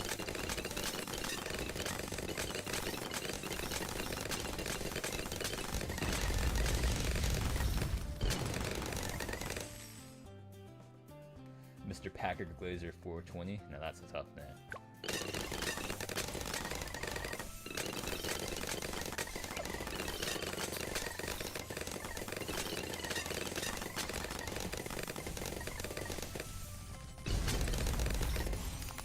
Yeah, yeah.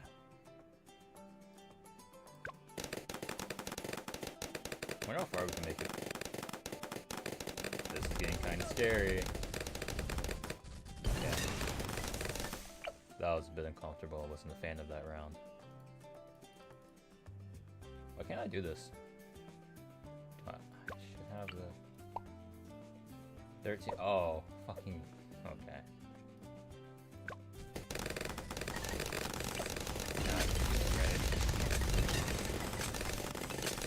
Not gonna lie, right?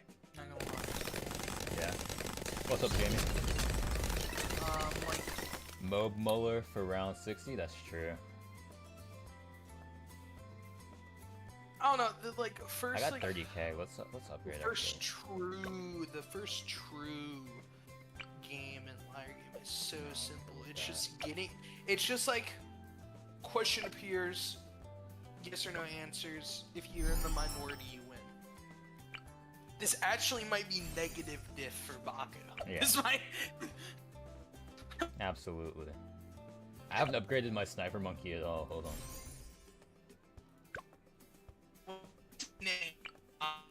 First, watch this. He might get through. You're super Guy with laggy the for some fucking, reason. the Or it might be fucking, mine, or it might be Discord. Your voice was laggy there for a sec. Terrorist guy. The terrorist guy. That guy might watch.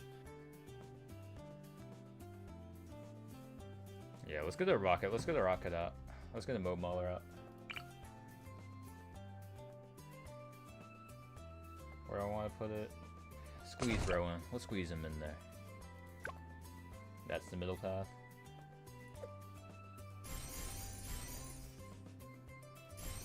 I like doing middle and bottom on that one. Damn, bro, you knew? Absolutely. I'm just winging it.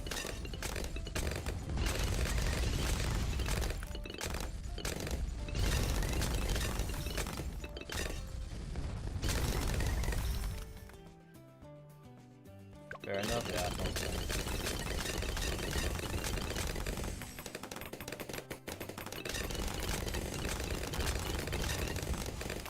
All things considered, it seems to be working out alright. Moderately well. What's up, Pig Bappa?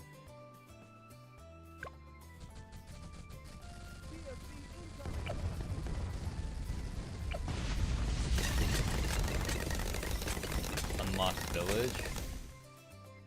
Which one is that? This one. Yeah, I'm getting down there. I'm in these right now. I just got wizard.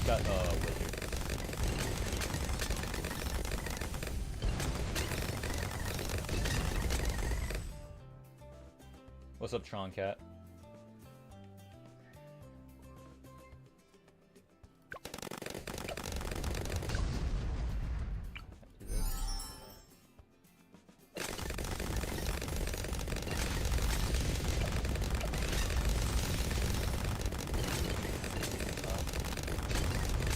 Upgrade one tower to max because that is a good strategy.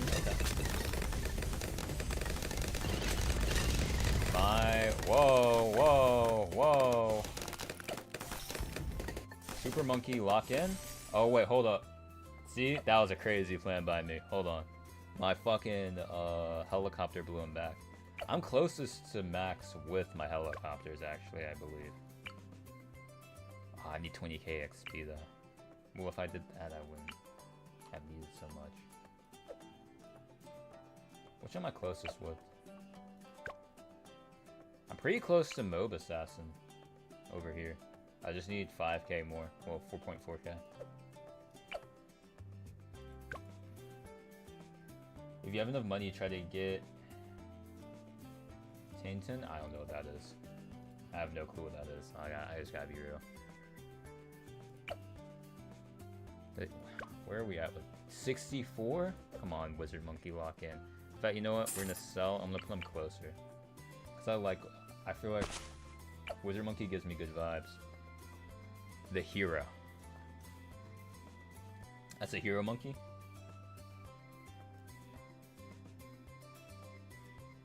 Forgot his name. That's okay. I was trying for the Robo Monkey path over here.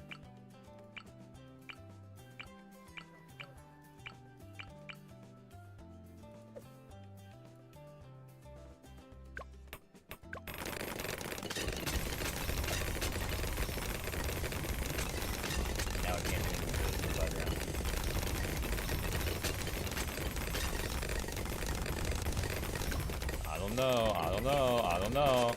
I don't know. Fucking shit. Here, changing map. We're gonna change maps. New map. Wait, what's this? What do I use monkey money for? Oh wait, heroes. Here we go. Oh. Yeah, it's alright. I got jumped because I was foolish. This is kind of cool. Oh, I have nowhere close to enough. Thank you for the follow, Shadow Dragon 4748. That's huge.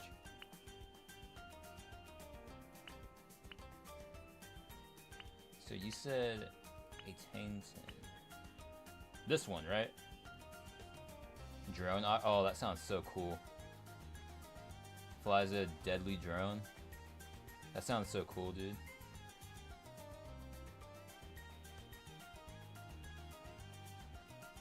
I gotta be level 25. What level am I? I'm kind of close. 711 followers? Yeah, 711. That reminds me, I'm fucking hungry. I might order from 7-Eleven. They have one near me. It's only 2 a.m.? Dude, I could have swore it feels like fucking 4. But like co-op? I'm down. Oh, but not with me. I'm gonna kill you. Well, I don't even have my own version. So if you got on, see, I wouldn't even be able to play it all. I'm playing on my friend's version of the game. That would be deserved. That would be deserved. Oh, you have an important task, which is fixing the risk of rain. Yeah, I've already got it, but I don't know if it will work in multiplayer. I have no one to test it out with yet. I mean, is Shrag not here? Not today though. You're tired. For you, it's 1:15. Hey, that's close. I'm on the East Coast. I'm not a fan of it. What's this? Yeah, CJ's there. Why don't you test it with CJ? Greg, this is mod pack with me for risk of rain. I have nowhere close to enough money for a... Welcome, what is an emoji? Is that a button? It's a button of some sort. It is tough emoji.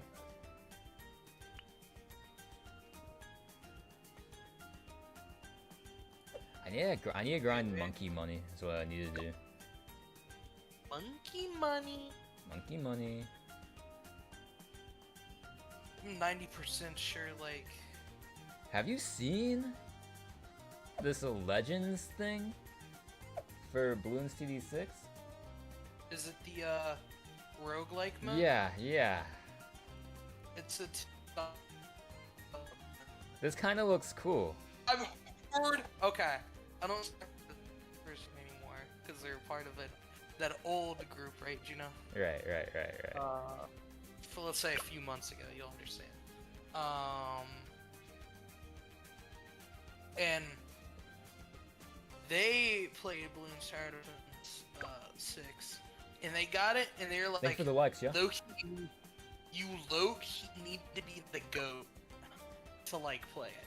Right. Like it's really. It's really I don't know hard. if that's changed. Yeah. Like, I don't know, dude. That shit is not a game. It's I've no heard. I've game. heard that It's shit no is not game. a game. Alright.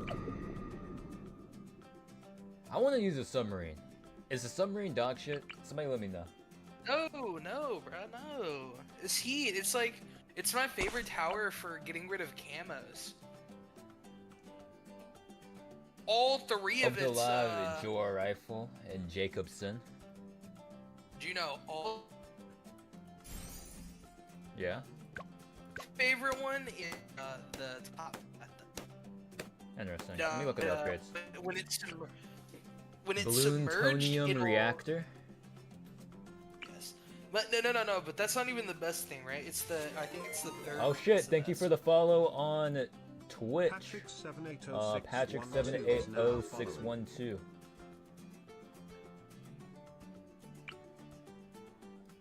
My bad for interrupting, by the way. That was very disrespectful of me.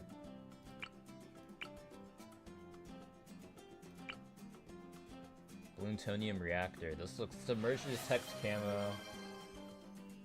What was just redeemed? Hold on. Hydrate? That's a good idea, actually. I'll be back. Getting something to drink. Entertain my chat.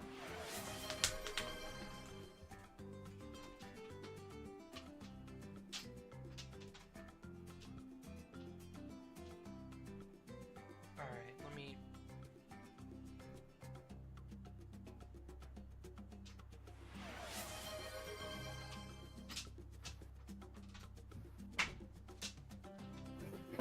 Are we ever playing DayZ, bruh?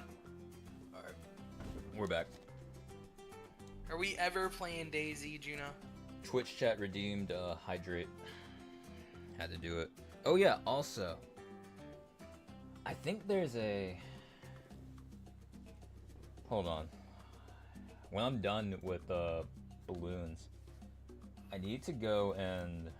Or I could do it right now. I'm gonna do it while this is running up. It's simple enough to multitask this. What's up, Sonny?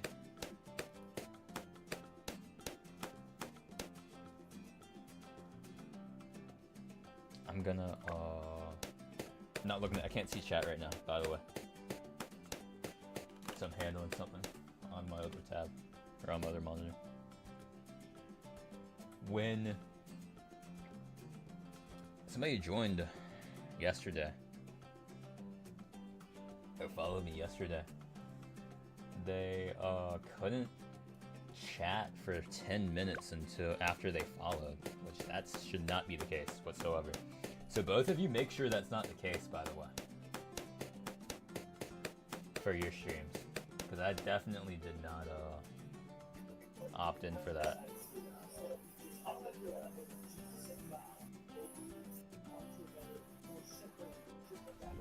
How to, hold on, let me get the next round going. Disable. I may need to upgrade soon. Let me upgrade this and this. I'm gonna do very quick shots. There we go. Okay, this will last for a few rounds. Still can't see chat right now, by the way. Anybody's talking. I disable. Minute. Follow. Chat. Twitch.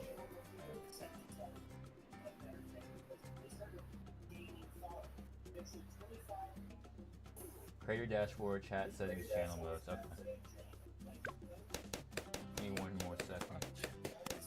I don't think the source of rain stuff is working, but I'm not good to deal with it.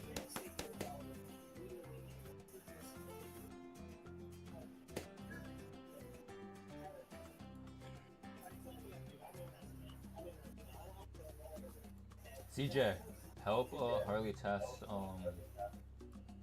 whatchamacallit, Risk of Rain.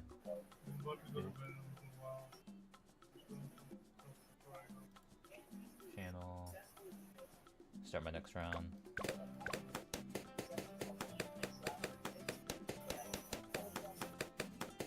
Let me check chat. You're playing this game right now as well? I just started playing. I've had it installed forever.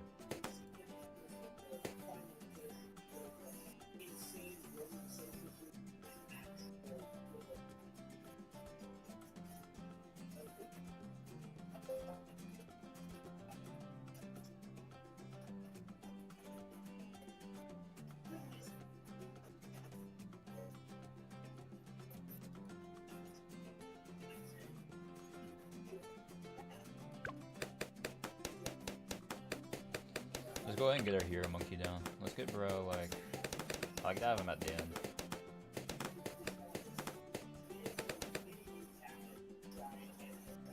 Let's get bro right here. Nothing gets past my bow.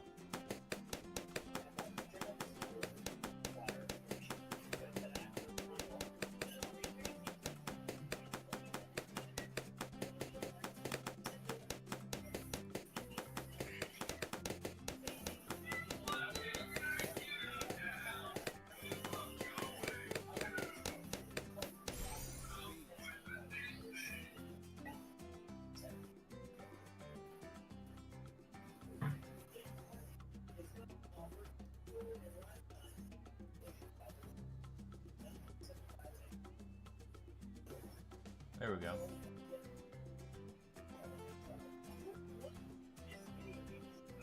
I see what this author likes to do, though.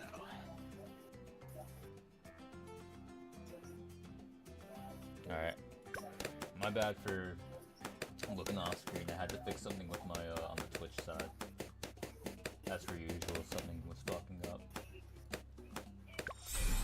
Wait, Liar Game was made after?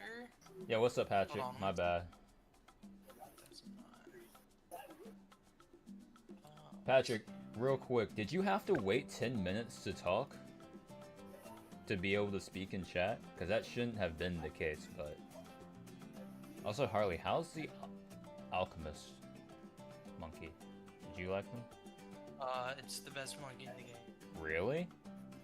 The top path is. Interesting. It's the best one. I mean, like, it's been the best monkey since launch. It always has been, and there never... It gets its own tier on the tier list. That's ridiculous. What? Alright. Yeah, that's my bad. That's my bad, Patrick. You shouldn't have had to deal with that. I don't know why. Something enabled that. Or maybe a moderator enabled that for my channel. Definitely tried. Potentially. I don't have TikTok!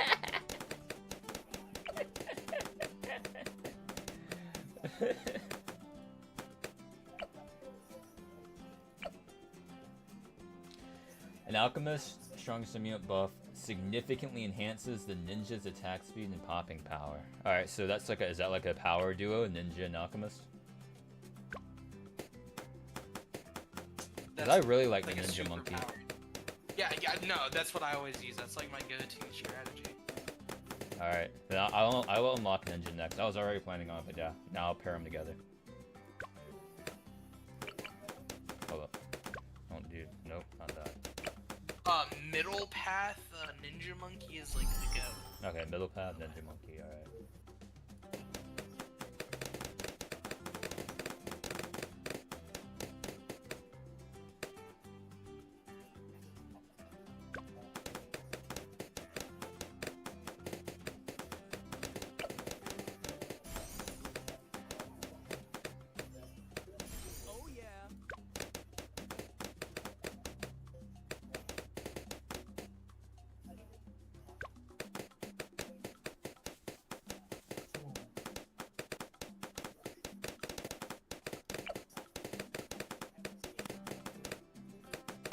Do upgrades on monkeys like stay between? I haven't been paying attention, obviously. Do they stay between games? What? Like if I fully upgrade, like unlock the top path of Like unlock it or buy it in the game? unlock it. Yeah, once you unlock it, like it's perma unlocked. Interesting. You can buy it again in the game. That's cool.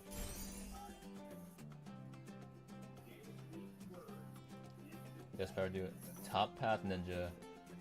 Chat's saying I should do top path ninja when I get ninja. Do the first two in the first two in the middle and then top path is what chat is saying. For ninja, I believe. Yeah, that's the best with the alchemist. That's the okay. Oh yeah. Dude, I wish I could make the fucking hero monkey shut up.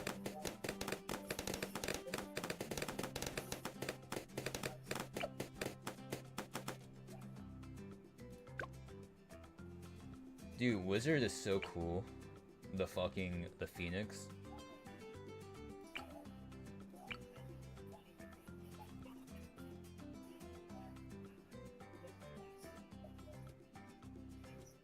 You placed top 5 in a tournament? That's crazy.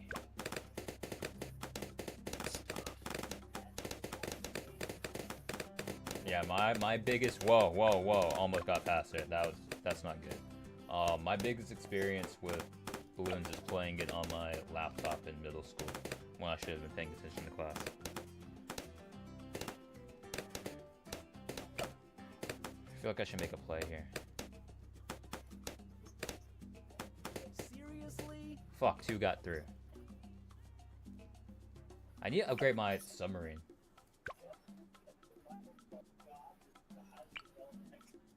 This looks like the DPS path. Twin guns and airburst darts and triple guns and then armor piercing darts. This turns it into just first strike ability, a devastating missile strike targeting the largest balloon on screen plus splash damage. Middle alchemist. First two in the middle. Okay.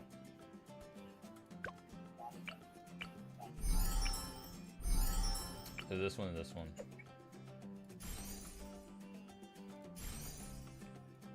Looking good.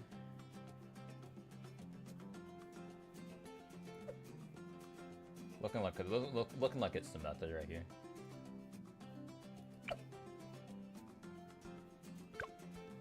Kind of want fireball. Fireball just seems cool. Watch it be the fucking worst one. Do no damage.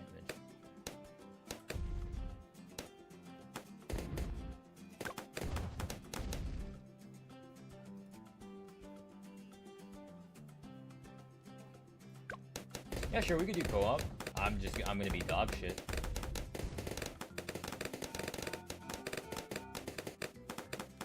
It also depends on, real quick, trying to think. Harley, when did you want to play, Risk of Rain? Oh no, I'm starting to go a little tired. Didn't you just get up? No, I was just chilling.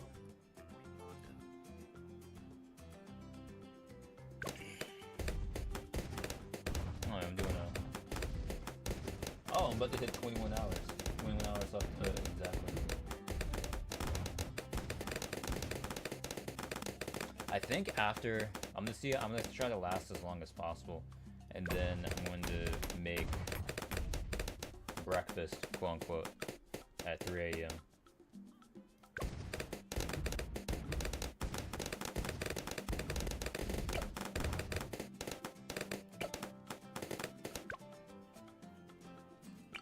I can unlock that. There we go. Dude, when do I get my next monkey unlocked? It feels like forever. What's this? What? Wait, they have abilities? The Quincy, the little. What's this ability? I clicked it. It did something. I thought this was just like a. I didn't know what that was. Honestly. I mean, I should have figured it did fucking something. bomb path mage is the best. That is the necromancer. Reanimate recently. Yeah, that does sound good.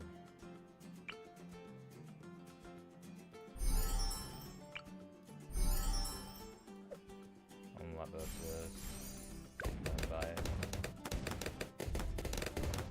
Oh yeah, because it can sense camo as well. This position is probably dog shit.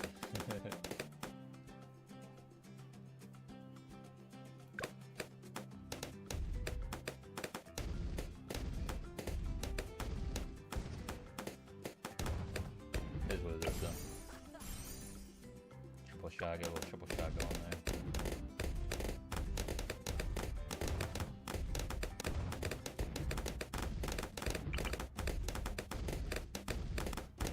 I think I want here. It's in range of it is.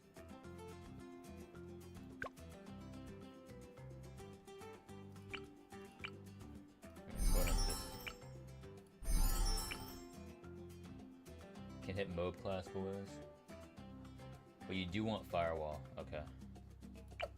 So I lucked out and basically chose the right thing by chance. Here we go. Oh, so that's it. Oh, it puts one of those on the track. So that's a pretty good spot that I put it in then. Put the firewall. It's actually getting, yeah, it's getting them pretty good.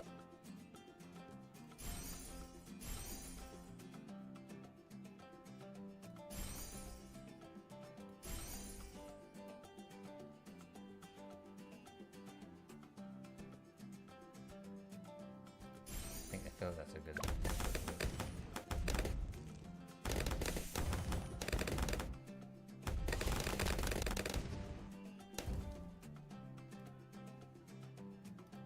You need Twitch user? Oh, Twitch user is my bad. Same as the little whatchamacallit on the TikTok and JoJo Juna.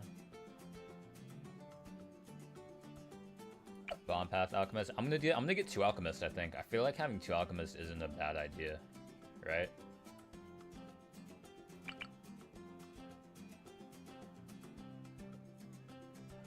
And I think have my other one. I think like thank you for the follow, Mini Jake123. Mini underscore Jake 123 is now following. Oh, that's probably one.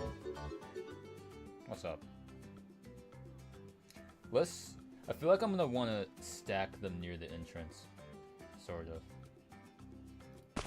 Yeah, what's up? Welcome to live, Bunge. We're gonna get 2. Yeah, we're gonna do 2. Cause I am becoming a fan of alchemy. Thank you for the follow, Yukio. Yukio's #1 stan.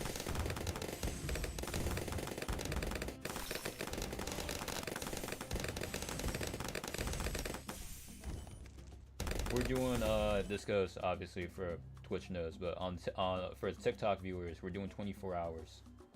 This stream might go down a few times, but it'll always come back until the 24 hours are up. But the live on Twitch will last the entire 24 hours. I'll be on stream.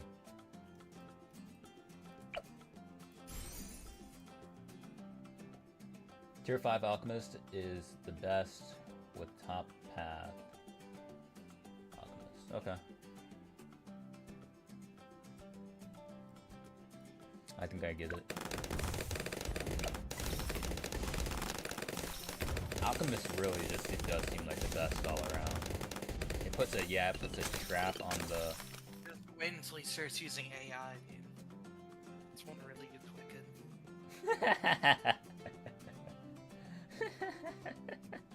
That's tough though.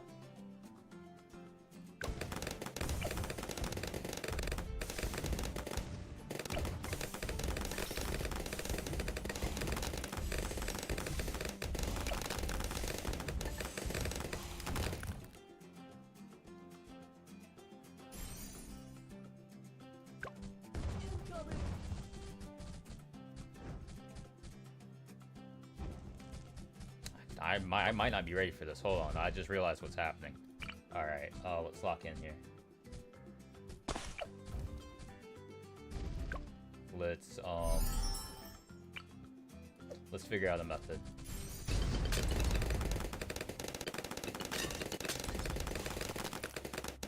Yeah, that was a bit last second. But that was necessary, I felt. We almost got jumped. We really almost got jumped there. Moving to live, Drawn Hill. Hold up, I'm gonna pause to read this one. Glue Gunner. Middle path with super glue for strong support and crowd control. Top path for damage and applying glue. Sniper Monkey. Top path for strong single target damage and global range. Monkey Buccaneers. I think that's like the guy in the boat? Yeah, I think so. Middle path with carrier flagship for strong damage and global range. Bottom path for farming and strong late game damage. Monkey Ace, that's the pilot guy. Top path with Sky Strider for strong DPS. Are some highly... Let me drink my water. Are some highly recommended paths. Dart Monkey, top path, especially with Juggernaut. 220 for support. Boomerang Monkey, top path with a red hot rings for Glaive Ricochet and Glaive Lord. Bomb Shooter, top path for strong early game and good cleanup. Middle game for mob damage. I do like the I need to get a bomb one down actually. That's when mob nearly got me there. Tack Shooter. Top path with tack sprayer and overdrive for strong early and mid game. Bomb path for area denial. Ice Monkey, middle path for slow and freeze. Top path for strong damage and crowd control. Let's get a bomb tower down. We can get a mob shredder. I think like right here. And mob is middle, yeah. So let's go ahead and get that. I feel like extra range, right? Like that's gotta be it. So we cover as much ground as possible. Because it can catch it when it comes back that way.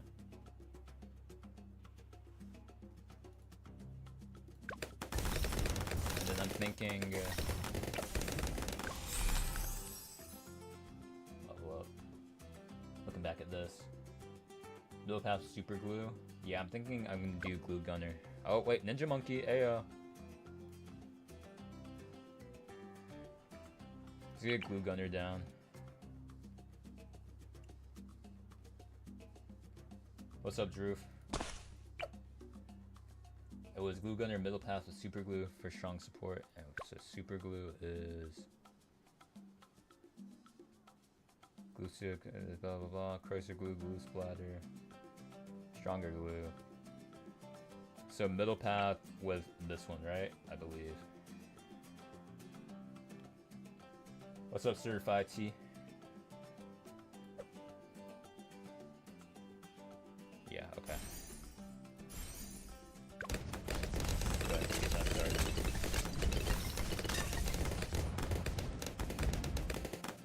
Heli Pilot. Top path for strong DPS and global range with Apache Prime. Bottom path for strong stall and support with Comanche Commander. Mortar Monkey. Bottom path with Balloon Jitsu and Master Bomber for strong damage and crowd control. And Dartling Gunner. Bottom path with Ray of Doom for strong DPS. Middle path for strong support and crowd control. Wizard Monkey, bottom path for strong DPS and global range with Prince of Darkness. Middle path for strong support and crowd control. I kind of want to get another Wizard Monkey for the fire. That fire path does seem really good.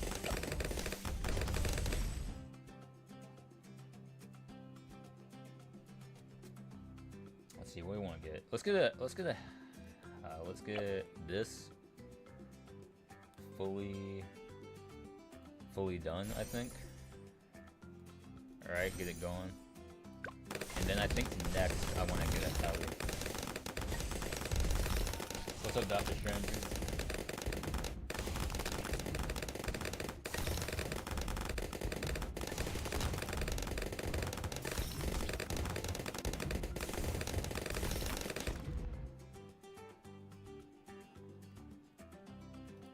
45 ceramic balloons are coming up next.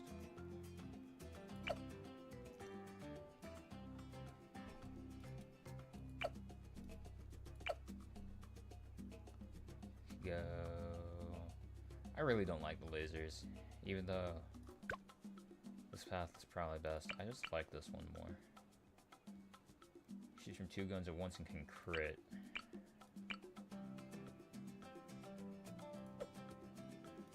I'm gonna leave that alone for now. I do want to get a sniper monkey though. Top half strong single target damage and global range. Yeah, let's get a sniper monkey like up here.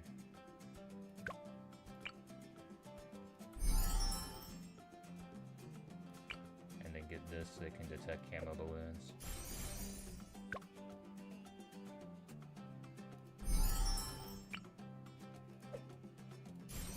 There we go.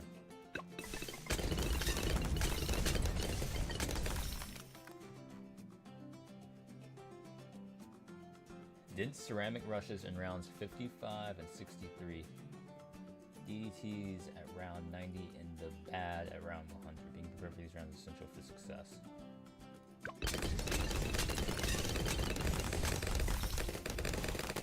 I got my coach out here. This is awesome.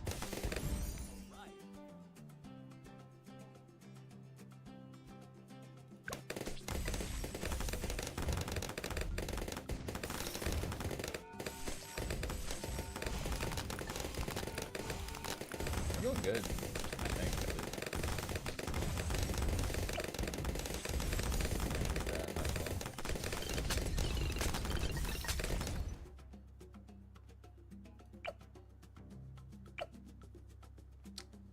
How much more XP does this need? Oh, it needs to pop to get, well, whatever. I have quite a lot of XP here.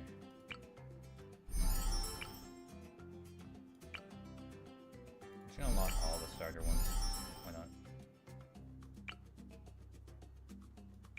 No, Airburst dart split into 3 for impact. Top and bottom path sub. Okay. Alrighty.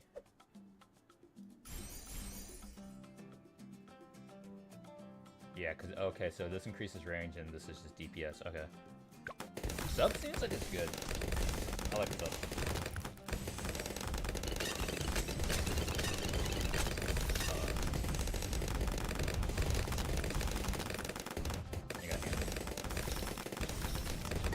I need to remember to use my abilities. I low-key forget these exist. Top path allows monkeys in this area. Allows them to detect camo without the... Thank you for the follow, Merlin07. Without the monkey village. That's crazy. Wait, what? This range is huge. Merlin07 is now following. Did I have so many effects go off?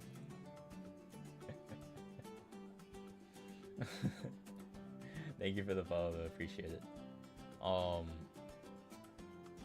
me reread that so it registers. Top hat allows monkeys. Okay, so I need to get this like ASAP, and I get that immediately. Yeah, we're getting that. Getting that right now. And then I need to figure out what I want to put around it. I need to put a ninja beside this. I remember is one good thing. That's a combo apparently. Good combo there. Tier 5 allows that. That's insane. Oh, it's shooting from over there. That's nuts. And they're like homing in. That's nuts. The fire rate, like, The druid creates a blast of thorns for each attack. Upgrades can call forth powers of the jungle, storm, or wrath. That sounds pretty good. So what, it like makes traps? How do I see? I don't have you yet. I need to get a heli. I also need to upgrade this. I feel like having as much range as possible is always a play. Let's go get let's get the helicopter as well. Let's just put it off somewhere like fucking over there. And then just like let's just put it there for now. I'll figure out where I want to put it in a second. Let's actually put it like here. So that it shoots through completely. I think that's a play. Heli pilot, top path for strong DPS, bottom path for stall and support. Let's do DPS. What's up, bruh?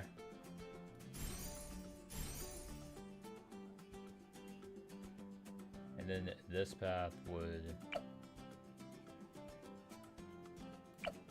I would usually go this to get this, but actually, wait, hold on. I'm fucking stupid. I'm fucking stupid. Sell this. If I put it here, it's... Wait, no, it's... Ignore that. If I put it, like... here, it's in range, right? And that gives it...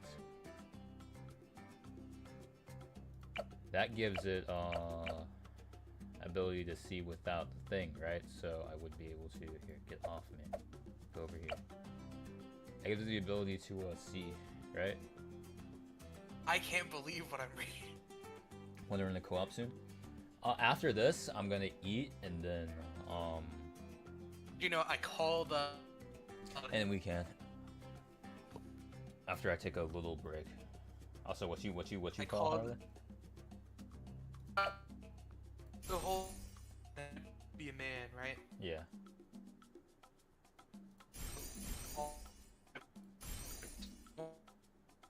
I was told.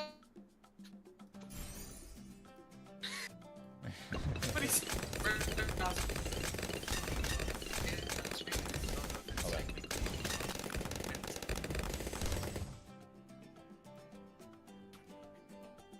Hold on, my connection to the VC is really dog shit for some reason. I can hear it. It's only the VC though. Hold on, I'm gonna fix it.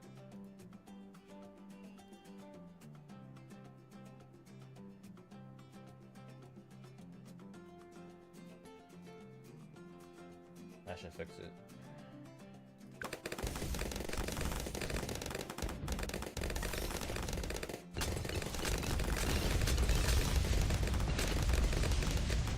Get the ice monkey cannon.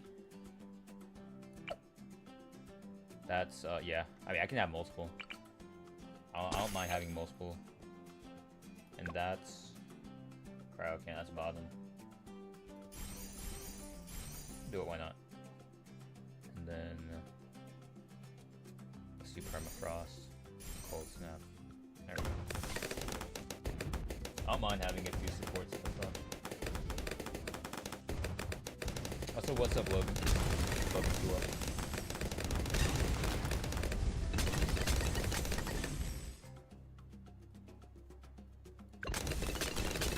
What's up, Jim?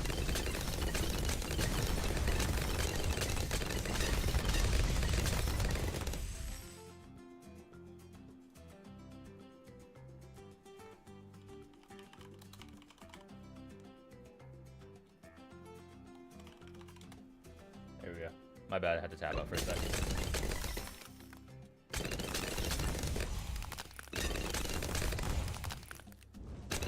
Did that do quite well. Round 55. Yeah, we handled that quite well. 63 is another bad one, apparently, though. No path heli allows to give crate, and it gives health and money. That's kind of nuts. I want to get another helicopter soonish. I want to get another one of these monkeys here. Let's do this. Let's do this. So that we can gains dark magic attack that periodically reveals location of all nearby camo balloons permanently.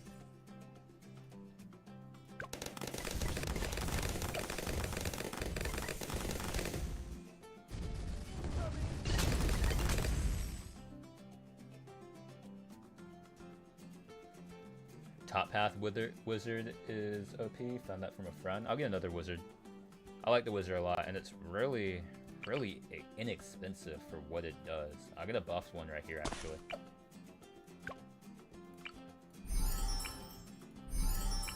For what it's worth, because it's it's very cheap all around. And extremely good for the money.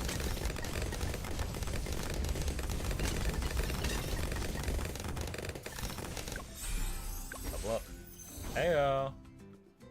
Striker Jones. Hope we got an upgrade on. Here we go, baby. That's a W. So now all these guys are super buffed, basically. I need to start on this guy. I need to start on my ninja.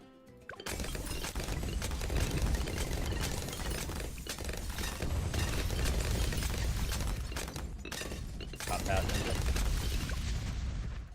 But I'm not getting them.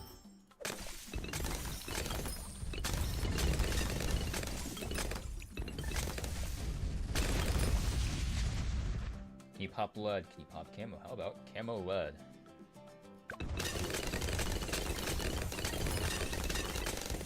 Reveal it. Wizard seems really good.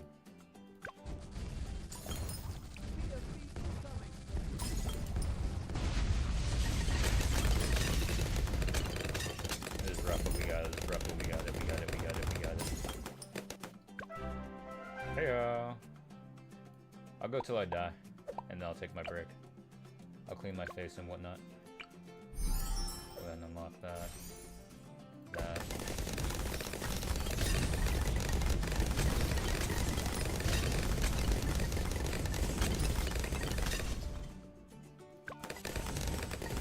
By the way, I'll do this just for everybody here.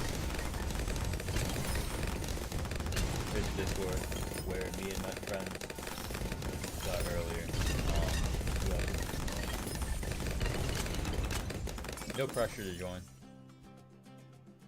You can just find all of our channels there and whatnot. See when we're about to go live and stuff.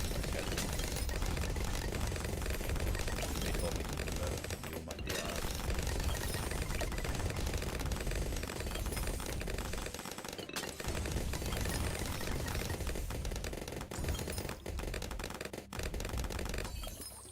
They're getting kind of close. Super Monkey. Middle path with Legend of the Night for strong DPS and global range. I think that's what I'm going to do, because I don't really like the top path. So we're going to do middle path with, let's see.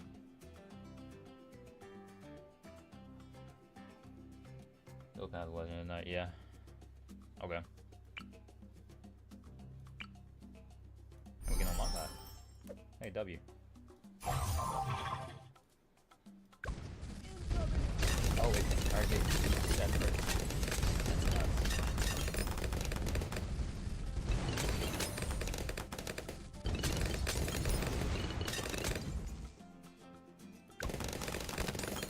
Yeah, our DPS is going to go a lot. A lot.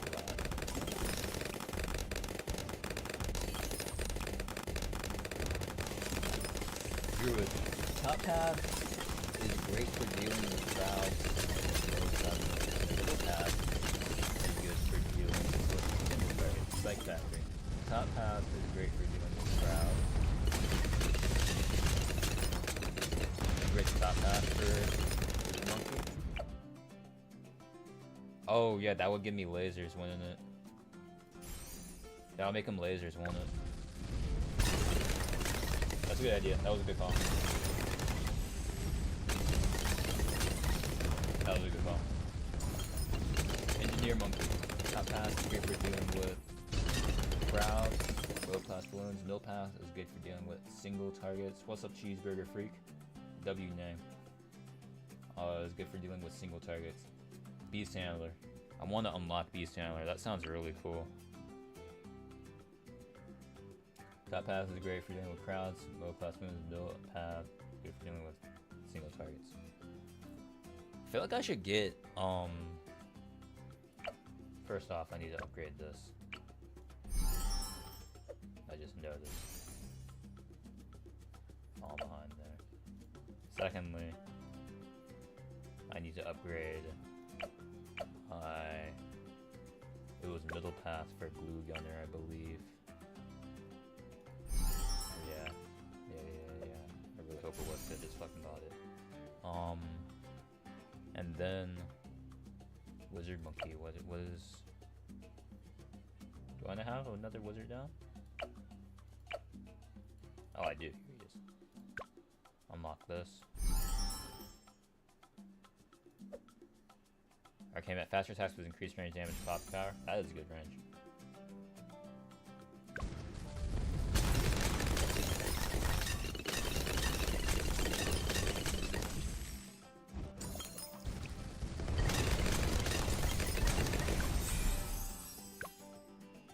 Oh shit!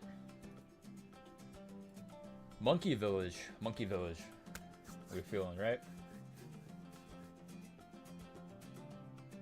Banana Farm? What's up, Eric? Eric fire emoji.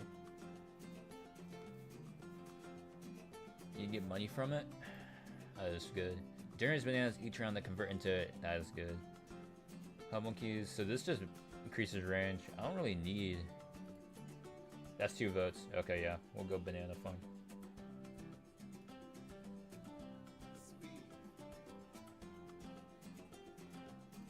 I can just put this anywhere, right?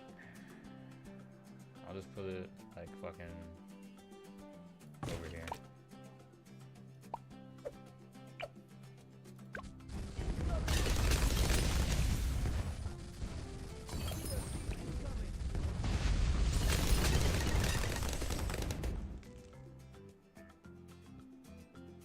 Alright. Anything I can upgrade? I can upgrade. No, I want to get. Well, Seeking Shuriken seems to. Wait, hold on, let's look at these. Some moves become distracting to move backwards or increase attack range and Shurikens Seeking on pop. I feel like this is it, right? Top and bottom for ninja. I forget what the method was. Let me try to read back.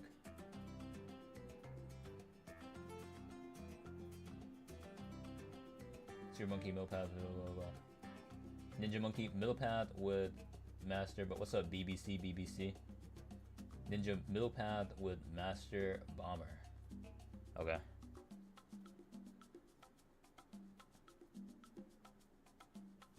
Master for strong damage and crowd control. Top path for strong single target damage. Top and bottom path ninja? Okay. Middle path sucks for ninja? Yeah, that's what I was thinking. Oh, so yeah, we can do co-op as soon as I take my break and come back. If y'all are still around. That's no pressure. I've been at it non-stop for a minute. I want to make sure I hit that 24 hours. So I gotta take a little break. You know what I'm saying?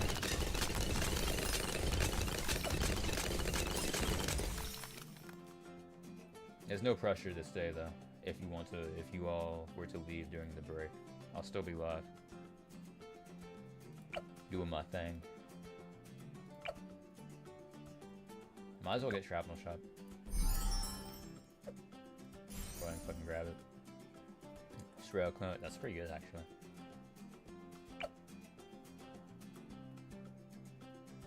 Oh yeah, okay, so you have to collect bananas for you to get XP.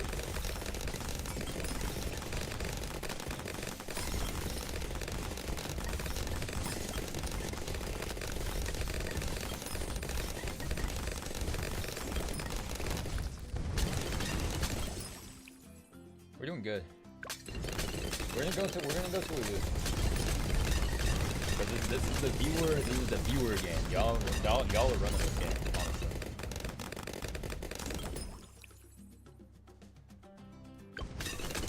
This is all you got. I should get multiple. They're quite cheap. Multiple low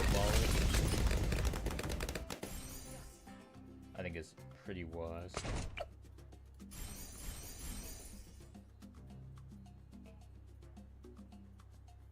And I wanted to be able to reach. Actually, wait, hold on. Get rid of it. So I wanted to be able to reach both ways, I feel. Right? I think that's the most wise.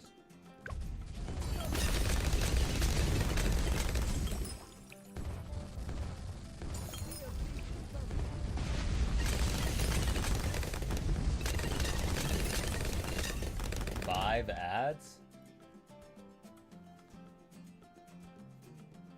That's nuts.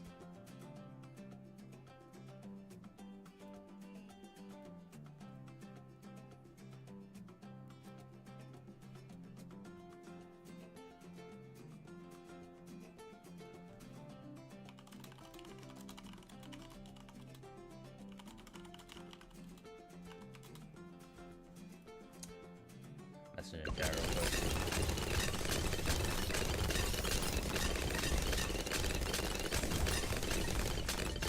That's crazy. I can't control that at all. I mean, I can control when they play, but the amount is like, I think, because I have it at the lowest that you can go, while not having to where, like, you get them as soon as you join.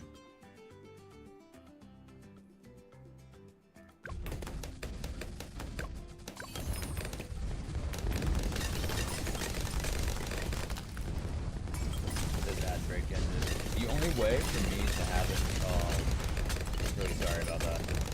Really sorry about that, by the way. The only way for me to have it to where, like, it's not that long, because that's crazy for starters, is if you get them as soon as you join stream, and I think that's just worse. I have to run ads, basically, it's not with me. As far as I know. Because I'm gonna die, I'm gonna die. Well, that's what I get for not fucking paying attention. Anyway. I'm gonna be right back real quick. I'm gonna change clothes, because I'm getting sweaty. It's hot in my room, for starters. Super hot in my room. I'm gonna get something to drink. I'm gonna eat something. I'll put on some music for y'all. Pause. Get out of this. Or I'll actually just, settings. There we go. Put on some music for y'all.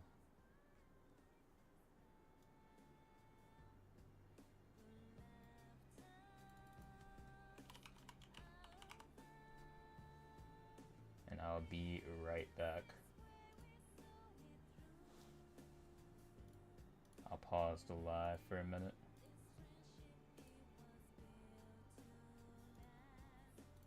Five minutes, I'll be back.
Alright, chat.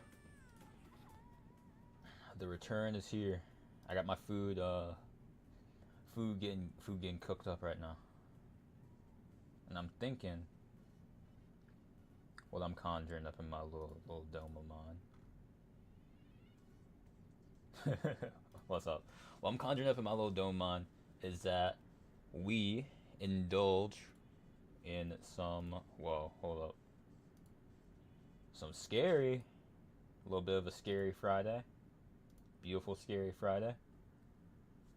Well, I eat, well, my food's about to finish, then I eat, then we get back, do some games. Hopefully my friend doesn't get on balloons while I'm eating.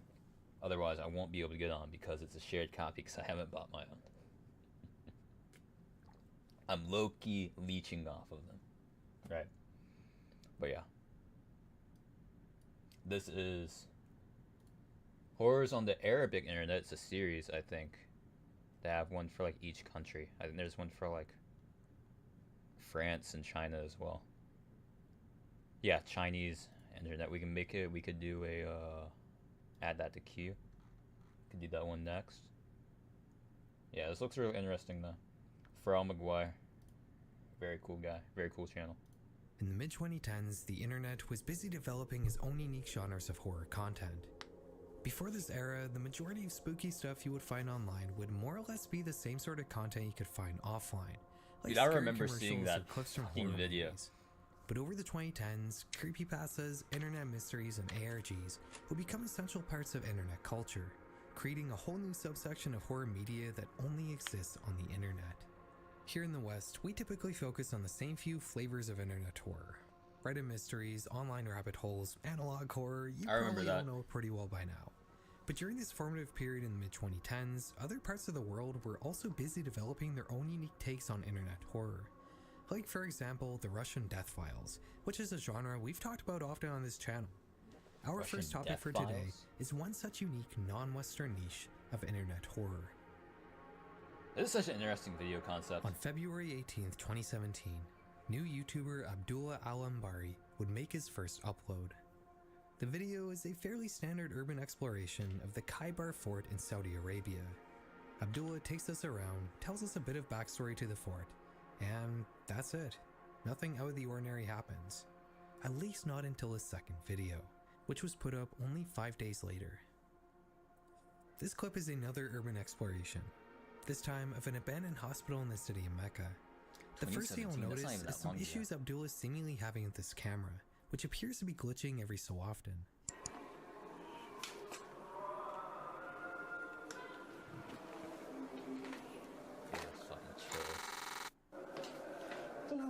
The second thing you'll notice is the overall different feeling of this video. While his first upload was bright, open, and displaying an interesting piece of history, this one is dark, claustrophobic, and showing us a decrepit building. We can only really see whatever Abdullah is pointing his flashlight at, and there's an eeriness that seems to pervade this entire video. Occasionally, we come across a dirty mattress on the ground, and as our cameraman gets deeper and deeper into the hospital, we can hear the increasingly loud sounds of a call to prayer that's been unrecognizably warped by the echoing empty stone hallways.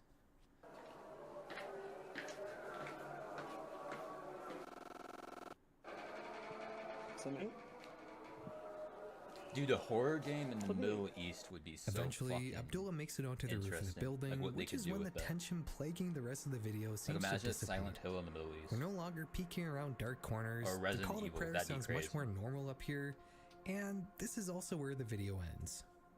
While this clip is undeniably tense and creepy, it's a little hard to call it horror. But Abdullah wasn't done there.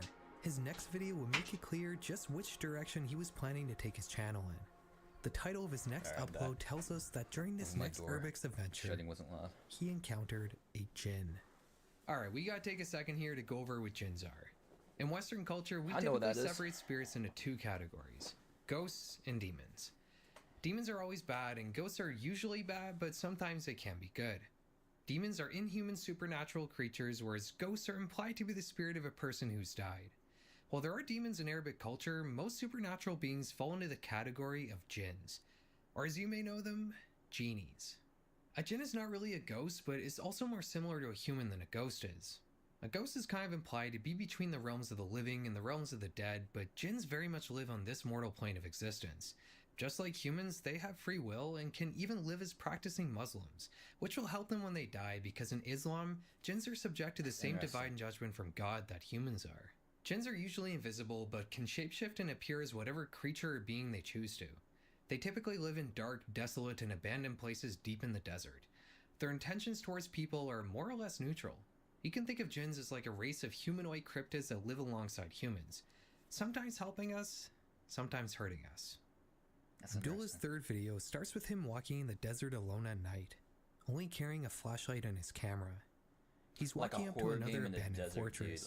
This one apparently has a reputation for being inhabited by jinn. That'd be crazy, no? Only 2 minutes into the video, just as he's approaching the entrance to the fortress, this happens. الحسن من المنطقة الوسطى. أحاول أسجل قدر الإمكان بأسرع وقت المقاطع، لكن ما ألحق. بسم الله الرحمن الرحيم. إيش هذا؟ شايفين؟ As indicated by the always useful red circle, Abdullah appears to have already come across a jinn before even setting foot into the supposedly haunted fortress. He calls out to the creature but receives no response. So, apparently not feeling any sort of fear or hesitation at this seemingly frightening situation, he begins to walk towards the entity. But when he gets to the entrance, it's no longer there. The rest of the video is much like the last, a tense urban exploration video of a dark and decrepit place. Putting this supposed jinn sighting at the beginning of this clip was so probably just a tactic to drive viewership, but what Abdullah also succeeded in doing was planting the seeds for a homegrown and entirely Arabic form of internet horror. Arab ghost hunting. Ghost hunting in the West typically follows a very particular format that you're almost certainly familiar with. A team of quote-unquote paranormal experts enter a supposedly haunted place, set up a bunch of fancy equipment, and try to capture evidence of the supernatural. Not much usually happens in these investigations, and when things do happen, there are usually vague sounds or faint orbs captured on camera. These shows and videos always present themselves as scientific investigations of something that's inherently unscientific, and they often end up being a little boring and dry because of it. Arab ghost hunting, on the other hand, is a whole different beast. There's no fancy equipment, just brave adventurers with their flashlights and cell phone cameras. This is the WWE version of ghost hunting and is infinitely more entertaining. While Abdullah's first couple of videos were fairly tame, he would up the ante significantly as he became more and more popular. شوفوا أعوذ بالله من الشيطان الرجيم أعوذ بالله من الشيطان الرجيم شوفوا لا إله إلا الله محمد رسول الله لا إله إلا الله محمد رسول الله أمامات بسم الله إيش The Adventure Abdullah Al-Ambari on Snapchat. On Snapchat is nuts. You see that little plug in the corner? Oh, my logo is covering it. He's got a Snapchat plug in the bottom left. The original reporter guy. That's fucking hilarious. There it is.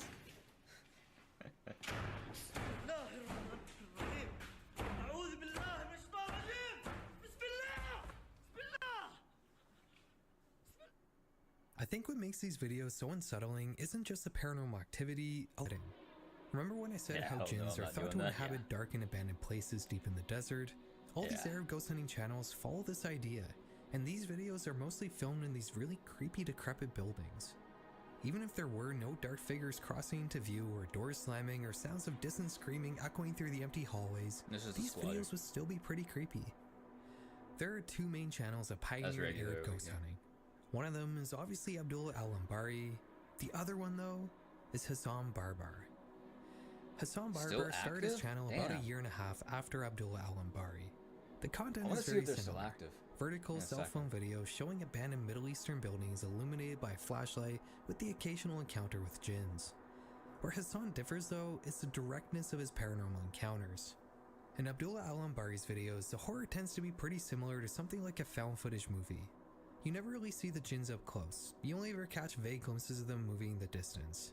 What you do see are the things the jinns are doing, like doors slamming, loud strange sounds, or objects breaking. I think keeping the thing terrorizing you as an unknown is a good way to make horror more effective, but Hassan Barber has a very different way of doing things. In his videos, he almost always gets up close and personal with jinns. Usually this manifests as Hassan walking up to a hooded figure that has their back towards the camera, and then they have a conversation. The voices of these jinns generally tends to be pretty strange, and they all seem to speak with this weird cadence. أنا جاي بدي تعملي لي سحر.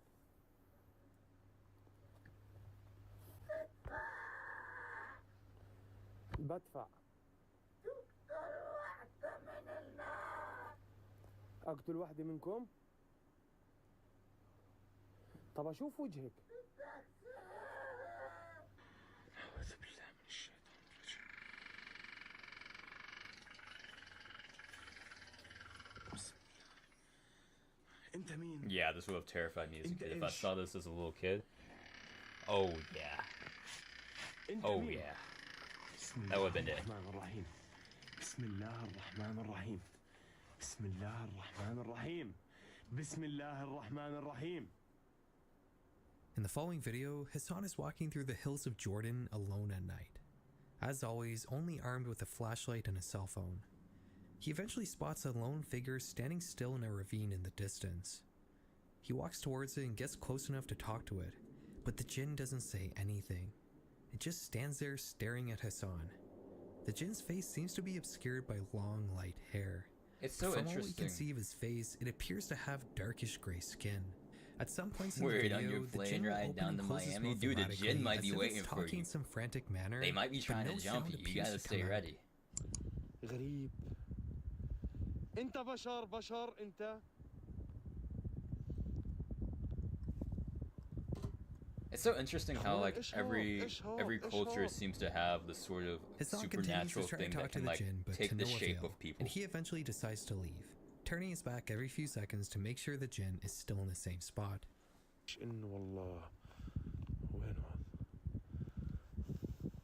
Like America has skinwalkers, for example, you know what I'm saying?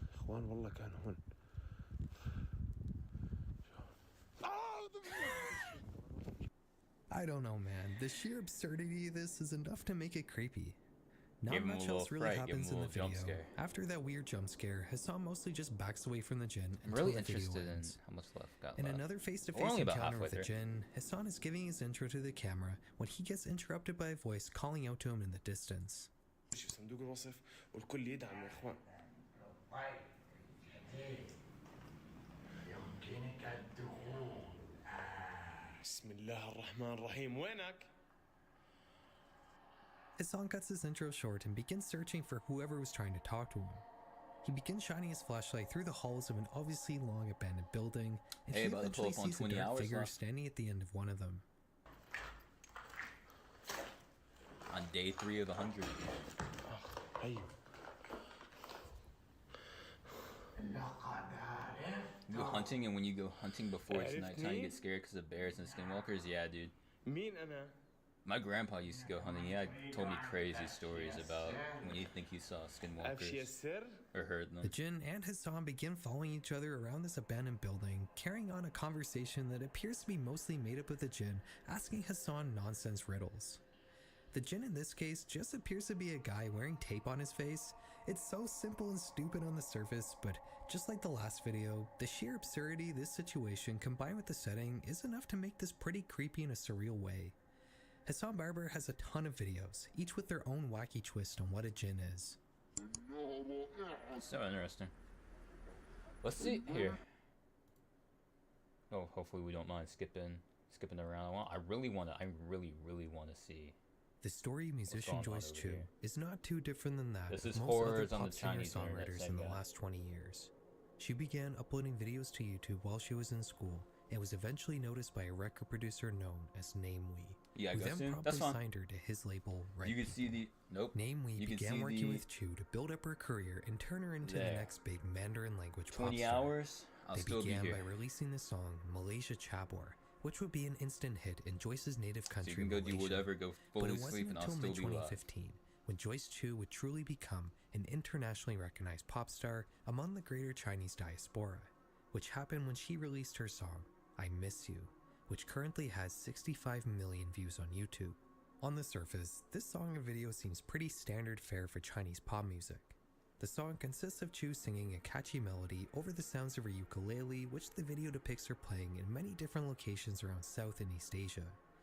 But while this video may seem sunny, positive, and lighthearted, there's a disturbing secret hiding in one of these scenes. When looking at the comments on this video, you'll notice that despite the general popularity of this song, most commenters seem to be talking about something completely unrelated to the music. What is that profile Everybody picture? seems to be pointing out something that happens at 1 minute and 42 seconds into this video. And if we look at the YouTube timeline highlighter, you'll notice that the most replayed section of the video is that one particular timestamp. Let's see what's going on. Pay close attention to the following clip. Okay. That's crazy. Did you catch it? Let me play it again.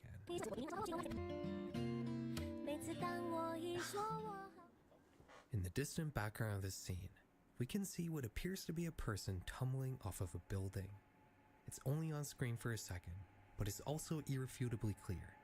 This is the shape of a person falling. The fact that this is in a professionally produced pop music video is very strange. It would seem nobody noticed what looks like an act of self-annihilation happening on screen. But while the people involved in making the video might not have noticed, fans definitely did. And after this music video came out, the only discussion about it online seemed to be revolved around this disturbing scene. But as viewers began researching to try to find out what might have been caught on camera here, things only became stranger. What's up, Cole? It's your best buddy, Farrell. As you know, I'm a huge advocate for data privacy, and I was just Googling your name, and... Support this guy. That'll be information up. It for brokers are legal or data brokers stop seeing monitor the dark and tries to use it as an identity. A world-class creative of value this will be enough time to figure out that this scene was filmed in front of the Red Theater in Taipei, the capital city of Taiwan. But when they started to look for recorded acts of self-destruction that might have happened near this building around the time of the music video was made, researchers came up empty-handed, with even the Taipei police saying themselves there were no recorded cases that could have happened in that spot. And not only that, you see, when looking at the street view of this area, you'll notice something that really throws a wrench in this story. In the video, after the figure tumbles off the building, it falls in front of this billboard. But while the perspective of the sign in the video might make you think it's attached to the building, the street view shows you that it's actually pretty far in front of it. This means the figure must have fallen off of something else off screen. Some people have theorized that this isn't a person at all, and it's merely some other object falling from the sky, and the perspective from the camera merely makes it look like a person. But I don't think this is the case. If you analyze the footage closely, you'll not only see that the figure is very obviously human-shaped, but it also very clearly tumbles off of the building, with its foot hooking a bit on the edge and causing the figure to flip over in midair. But it would be impossible for a person to fall off of the building and pass in front of the hair sign, which can only lead to one conclusion. Namely, Chu's record producer has commented on this controversy. He said that he did notice the person falling in an early cut of the video, and he actually went to the Red Theater himself to check the scene in person. He wanted to cut the scene out entirely, thinking it could be bad luck to include something like this in a music video, but ultimately chose to keep it in anyways, for some reason. The only logical conclusion here is that Namewee was doing a little trolling, and that this body falling was CGI that was intentionally added to the video to drum up publicity from the controversy.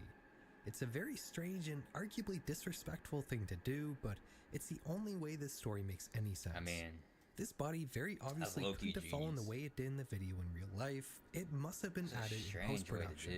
If you want to make this even darker, start to think about the subject matter of the song itself.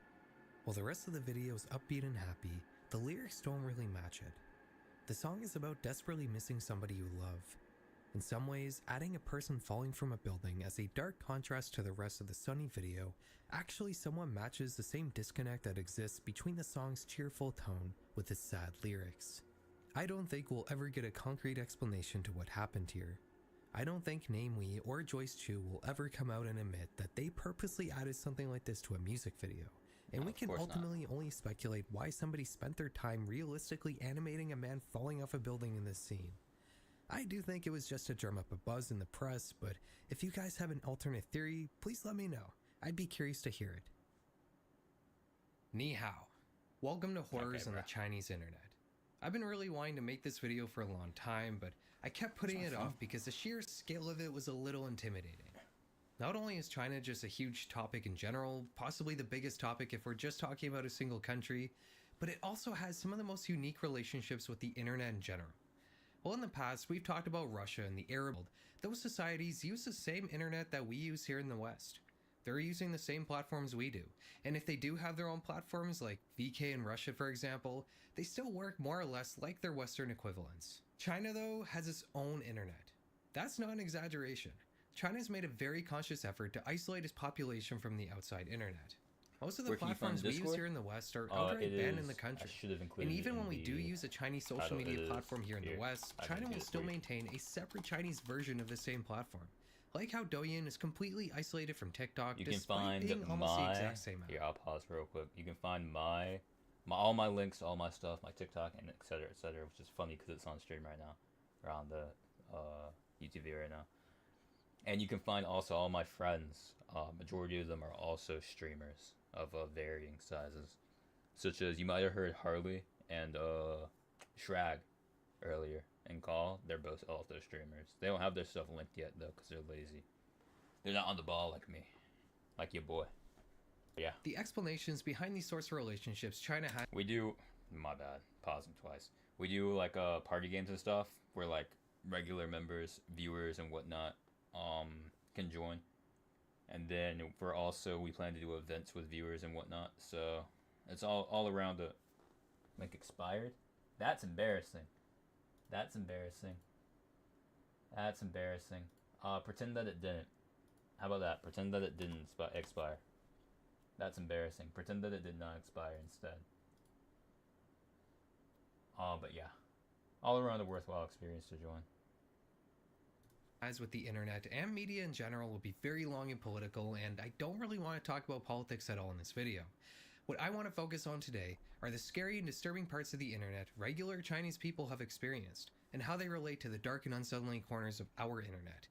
While the first topic we just discussed was more focused around the Chinese diaspora and not so much people using the internet inside the country of China, the next couple of topics are going to focus on stuff that's happened specifically on Chinese platforms. I'm live every single day for 97 let's dive more a little days. deeper into internet.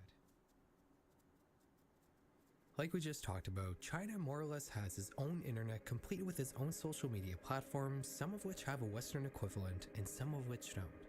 For example, Douyin and TikTok are basically the same app. Xiaohongshu, or as you may know it, Red Note, is pretty much the closest thing you can get to Instagram in China. Weibo is a platform that works a lot like Twitter, but for YouTube, there's not really a single Chinese equivalent. At least not one that has the same sort of massive presence YouTube has in the rest of the world. The platform Youku used to work much like YouTube, but in the 2010s, they began to shift away from user-uploaded content, and now they only offer professionally produced TV shows and movies. Youku nowadays is most similar to Hulu in the States. The closest thing you can really get to YouTube nowadays in China is Bilibili. Although, like I said, it doesn't have the same sort of popularity that YouTube has. If we compare Bilibili to Douyin, for example, China's most popular video sharing platform, it has almost 3 times less users, whereas in the rest of the world, YouTube is almost twice as popular as TikTok. Bilibili in China is seen more as a platform for younger people who are into anime, video games, technology, and... Here, I'm pausing it.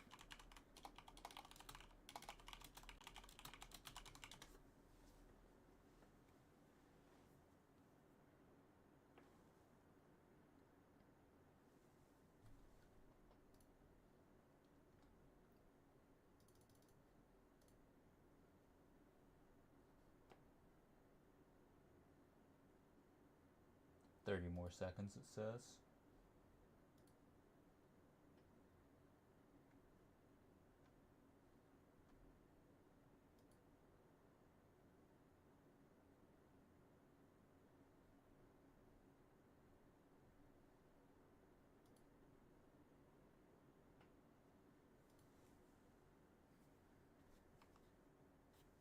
We're back.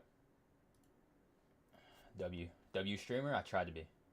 Imagine if you were to cut out everything except for the more geeky niches while of being YouTube. the table. You might end up with something like Bilibili. One thing I haven't mentioned yet is that while the Chinese government may restrict what platforms are available in their own country, you can actually access many Chinese platforms here in the West, although the experiences can be limited in some ways. When you load up Bilibili for the first time, you are indeed greeted with what seems to be a nerdier Chinese version of YouTube. The platform tends to ask you pretty often to log in, which you can actually do in the West if you're willing to give them your phone number, but then you need to solve this CAPTCHA which is completely in Mandarin. It took me a while to figure out, but you basically just need to put the characters in the right order. I was then given the ability to make an account. That's so interesting. If I gave them photos of my government-issued ID, which I'm definitely not gonna do, so we're just gonna have to put up with these annoying interruptions that don't go away with an ad blocker asking us to log in every few minutes. Of course, being a YouTuber, the first thing I thought to check was to see if anyone else had uploaded my videos to Bilibili. And indeed, a few of them have been translated to Chinese and uploaded to the platform. It's pretty surreal to see bootleg Mandarin versions of my videos getting tens of thousands of views on a platform I had no idea about. It's not just me either. Many of my peers have also been mirrored on Bilibili, like Chilling Scares and Nexpo. They even have translated versions of XQC's reactions to Nexpo videos, which is so absurd it's bordering on parody. Now you're probably wondering what sort of genuinely Chinese internet horror people on Bilibili are watching. Well, it's actually harder to find than you might think.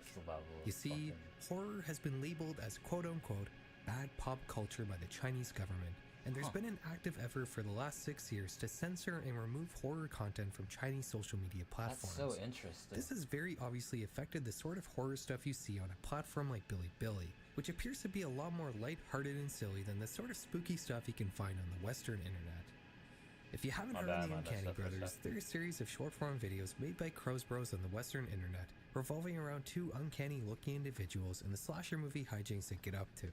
It's a pretty popular little web series here in the West, and apparently it is in China as well. Is that the fucking, People have made tutorials on how to do makeup like the Uncanny Brothers, and there's countless parodies and cosplay videos on Bilibili.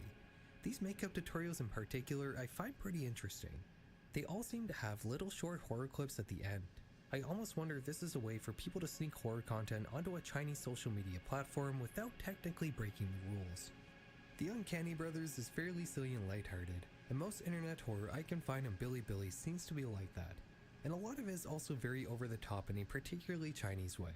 I'm not sure if it's a cultural thing or if it's because of the government's censorship efforts, but in any event, the scariest online horror fiction you're gonna find on Bilibili are translations of Western content.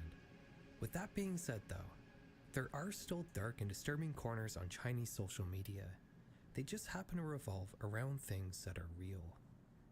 There's a group of Chinese internet mystery sleuths that have put together this huge and well-organized iceberg cataloging the unsettling things you can find on the Chinese internet, which has been invaluable for researching this video. It's also where I first came across our next topic. Before talking about it, we're gonna watch the whole video.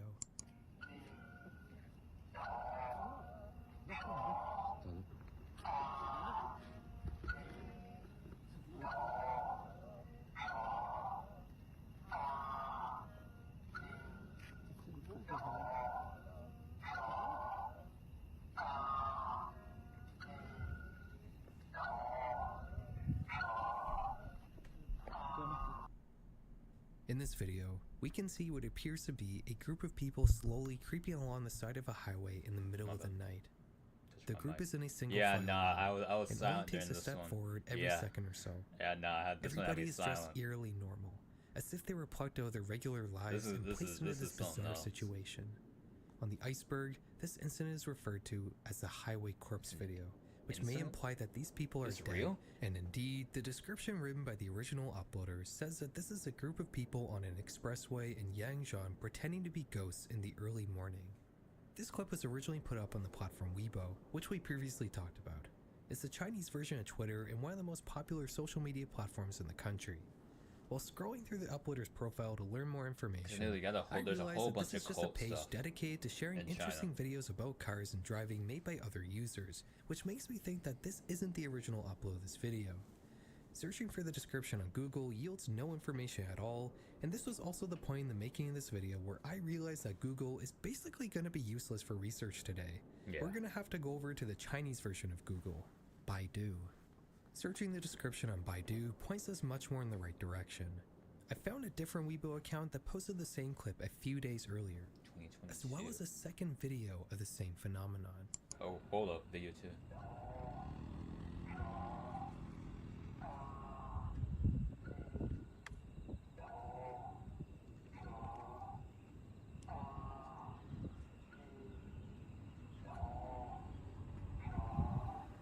So strange, dude.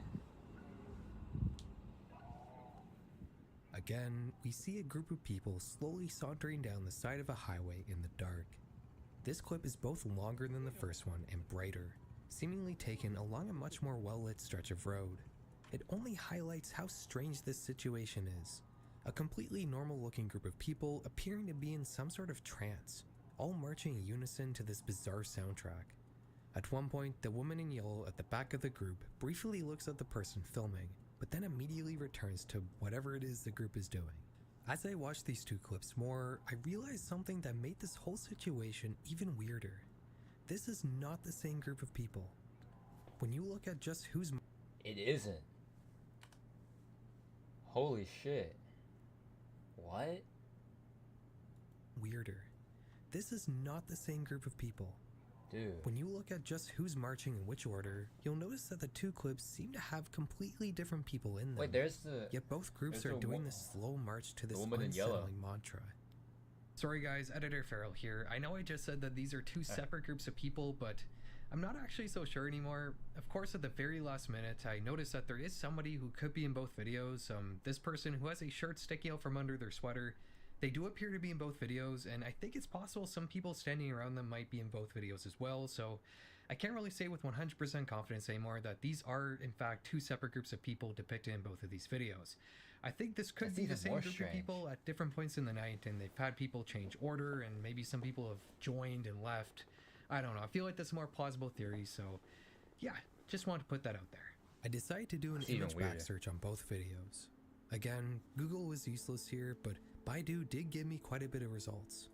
Basically, all of these are just re-uploads of the same two videos on different corners of the Chinese internet, except for this page. This is an article made only a couple months after the two highway videos were taken, and it discusses factory workers that had to walk along a highway for 100 kilometers to get back to their hometown, supposedly due to strict COVID restrictions that prevented them from using any form of transportation. There's no video here, but this picture does look eerily similar to the two highway videos. The reverse image search also led me to this group of pictures on Douyin, which are documenting the same group of factory workers walking to their home villages. That's through muddy terrain, wet fields, crazy. Under fences, and also along the side of a highway. Picture 21 of this slideshow looks very similar to the highway corpse videos. I think this factory worker theory is a plausible one, except for one thing. The sound in these videos. The people in these clips are marching in time to some weird cadence call. It doesn't make sense that a group of workers who are just trying to get home would be marching in time to an eerie chant like this. But there is a second explanation of this whole thing that does take that little detail into account. As intriguing as it may be to think that there's some supernatural or nefarious explanation to the highway corpse video, one commenter on the Weibo re-upload seems to have a more realistic theory. They say that this is likely a group of people practicing Theravada Buddhism, which is the oldest branch of the religion. The people that adhere to these beliefs sometimes practice something called walking meditation, which involves a very slow and deliberate pace of marching while chanting either the Buddha's name or some other mantra. It's fairly possible these two groups of people were doing some weird group walking meditation. Maybe they didn't start out at night or on the highway, but according to this commenter, sometimes this ritual can go on for several days and cover huge distances. So it's believable that maybe this group started out doing walking meditation in the city during the day, but it went much longer than expected and they ended up in this bizarre situation. Another clue that makes me believe this theory is the sound they're marching to. It seems to be a few words repeated over and over again, which definitely seems to be a mantra of some kind. Maybe it's an unorthodox version of walking meditation, but this video definitely seems to depict some version of it, and I can't think of a better way to explain these eerie videos. Let me know if you have your own theory though. I always find you guys in the comments are great at clearing up any doubts I may have with my own theories. These videos seem creepy on the surface, and even though they're still technically unresolved, the most likely explanation clears up a lot of the eeriness surrounding them. This next video though, I don't think it's going to be quite that simple. Okay. I'm going to warn you, the following topic is definitely one of the more disturbing things I've covered on this channel. If you have a weak stomach or are sensitive to real-life atrocities, you may want to hit the right key on your keyboard or tap the right side of your screen until you see my face pop up again. That's how you'll know this section is done. Alright, let's just get into it. There's something oddly alluring about abandoned buildings. Big boy pants Places on, big boy that once pants. served a purpose, but now stand still, lifeless, and slowly rotting away. Exploring such places is always a thrilling experience. You get the feeling that you're doing something wrong. You're trespassing onto a space that was never intended for you. But at the same time, there's nobody to stop you from being in a place that's been cast away by everybody that once owned or occupied it. This also creates a feeling of lawlessness, like you're exiting polite and orderly society when stepping foot onto one of these properties. And who knows who or what you might come across. One such explorer of abandoned places is known on Douyin as Dubao Tanshin, or in English, Beanbag Adventure. His profile is dedicated to recording his experiences exploring abandoned factories and apartment buildings in China and elsewhere in Eastern Asia. At one point, his profile was deleted following a set of videos he uploaded that caused a major stir on the Chinese internet. He did eventually get his account reinstated, but without the series of videos that resulted in the deletion. What exactly were in these videos that caused such a big controversy?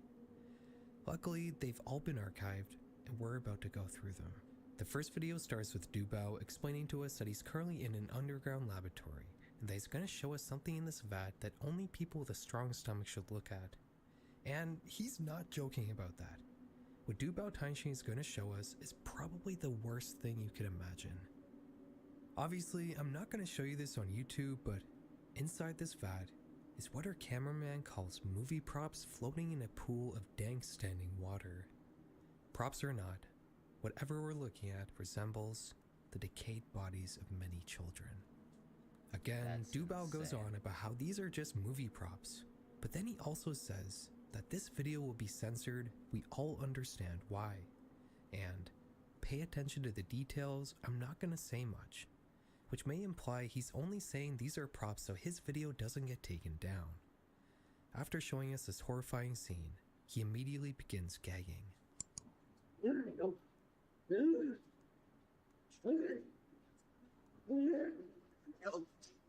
This could also be just because the place smelled horrible, even if the bodies weren't real, but we can't say for sure. This video is incredibly disturbing, but in February 2022 when it was uploaded, it didn't really create that much of a stir on the Chinese internet. But that would change at the end of 2022 when Dubao Tanshin would return to the building for a second exploration. While the first video followed the format of other Douyin videos with obnoxious music and editing, this one's a lot more toned down and barely has any editing at all, which makes it feel like a more legitimate exploration. It starts with Dubao showing us the path that leads to the vat, which is in a claustrophobic concrete tunnel complete with a layer of stagnant standing water in the ground. He comes across what appears to be children's clothes on the floor in several places, and of course, he then shows us the vat. You might be wondering why it was this video in particular that caused a stir online and not really the last one. You see, when the last video was uploaded, many people thought it was fake and that the bodies really were just props of some kind. But in Dubao's second video, we can see the same bodies, but in a much further state of decay. Sure, somebody could have went to a lot of effort to make fake bodies in various states of decay for a Douyin account with a small audience, but according to Occam's Razor, so ridiculous. These bodies are likely real.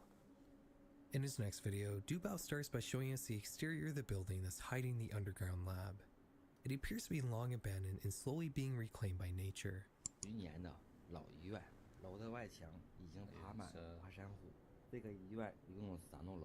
I just left so I could have better internet. Yeah, that's fine though. One of my friends might join you. We eventually walk in the front door, and the above ground floors of this building appear to be just as decrepit as the basement. They're all chill. He shows us what's on the floor, which appears to be mostly garbage, but also the occasional set of bones. That's about all we see in this video. We don't actually revisit the vat underground. I think after this video, in the final video, we return to the underground area for a disturbing new revelation to cap off this horrible saga. Yeah, I'll take a break after this does video. More of the same and shows us things he's finding on the ground, which occasionally includes what seems to be human bones. But then he finds something much more disturbing. he finds a stick of incense that looks like it was recently burned, meaning that somebody else has been in this lab very recently. Incense in Chinese culture can mean many things. Like in many other societies, it's often used in religious ceremonies in China. And indeed, the Hong Kong-based YouTuber Milk also seems to think that this particular usage of incense signified some sort of religious worship. This is basically all the information about this particular location we would get from Dubao Tanshin. Shortly after these videos became somewhat of a controversy in the Chinese internet, his Douyin account would mysteriously vanish, only for it to come back a few months later, this time without the videos from the underground lab. He would never again talk about the situation. That's so crazy. This is definitely one of the craziest situations to come out of the internet in general, not just in China. As a result, this quickly spread to the West, and the investigation into this strange lab and the horrors it contained went global. Redditors had all sorts of theories. Maybe this was the remnant bodies from some Chinese organ harvesting operation, or maybe this was a dumping ground for a Chinese serial killer. On the Chinese internet though, people had a slightly different theory. On Tieba, the closest thing to Reddit in China, people are talking about plasticizer factories, which is something you might not be familiar with here in the West, but don't worry, we're gonna go over it in a second. Obviously, Chinese people are gonna have a better sense of context for a mystery that's happening in their own backyard, but there is one Redditor that's probably done more research into this situation than anybody else has, and their thoughts are fairly in line with the conclusions Chinese internet sleuths were coming up with as well. Here's their theory. In the 1990s, a German scientist known as Günther von Hagens was looking for a way to better preserve human remains. Through his research, he developed a technique called plastination. This involves removing the water and fat in a corpse and replacing them with different kinds of plastics, which yields a body that doesn't decay or smell. Plastination would go on to revolutionize anatomical models for medical education, giving schools the ability to keep a single cadaver to study for basically an unlimited period of time. Hagens had bigger plans though. He would eventually go on to organize a very famous series of public exhibitions around the world that you've likely heard of before. Body Worlds. These exhibits feature real human remains posed in striking ways for people to ogle at.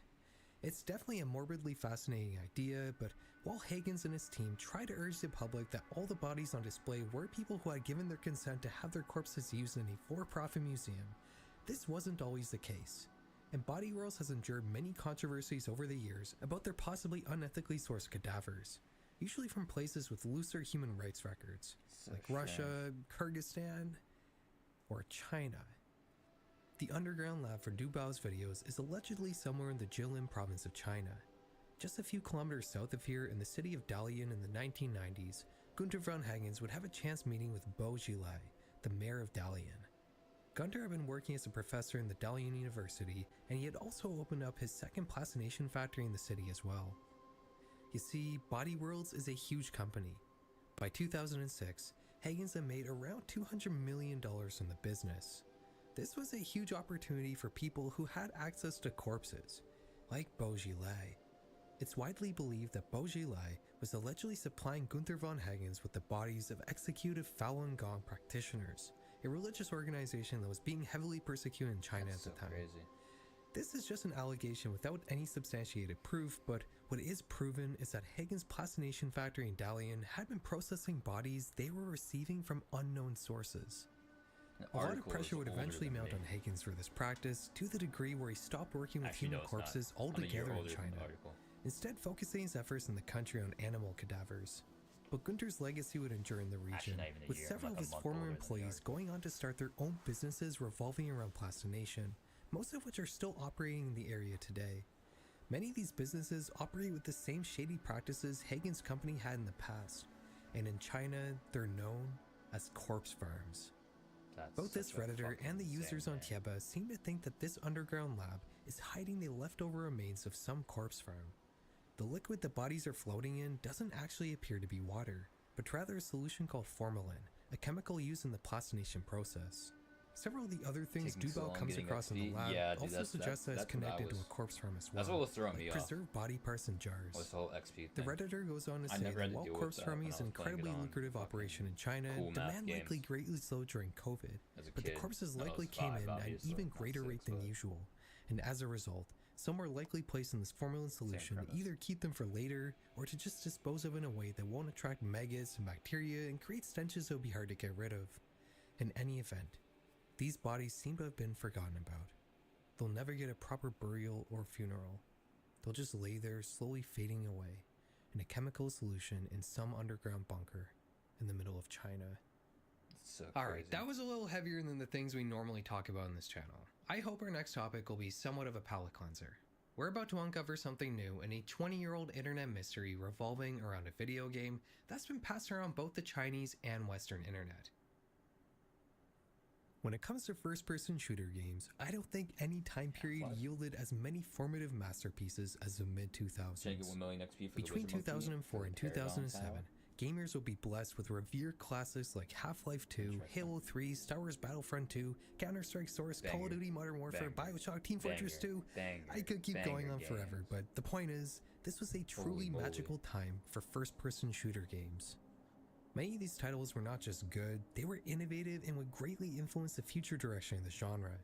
There's a reason why there's such a large difference between 1999's Perfect Dark and 2010's Call of Duty Black Ops. In the same way, there was a major difference between pop music bands at the beginning of the 1960s and the end of the 1960s. First-person shooters just had a puberty-level growth period in the mid-2000s.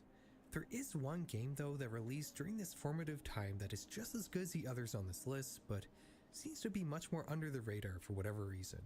One that was truly innovative and ahead of his time, yet it's never had a modern port beyond a minor PC redistribution in the original game. 2005's Fear.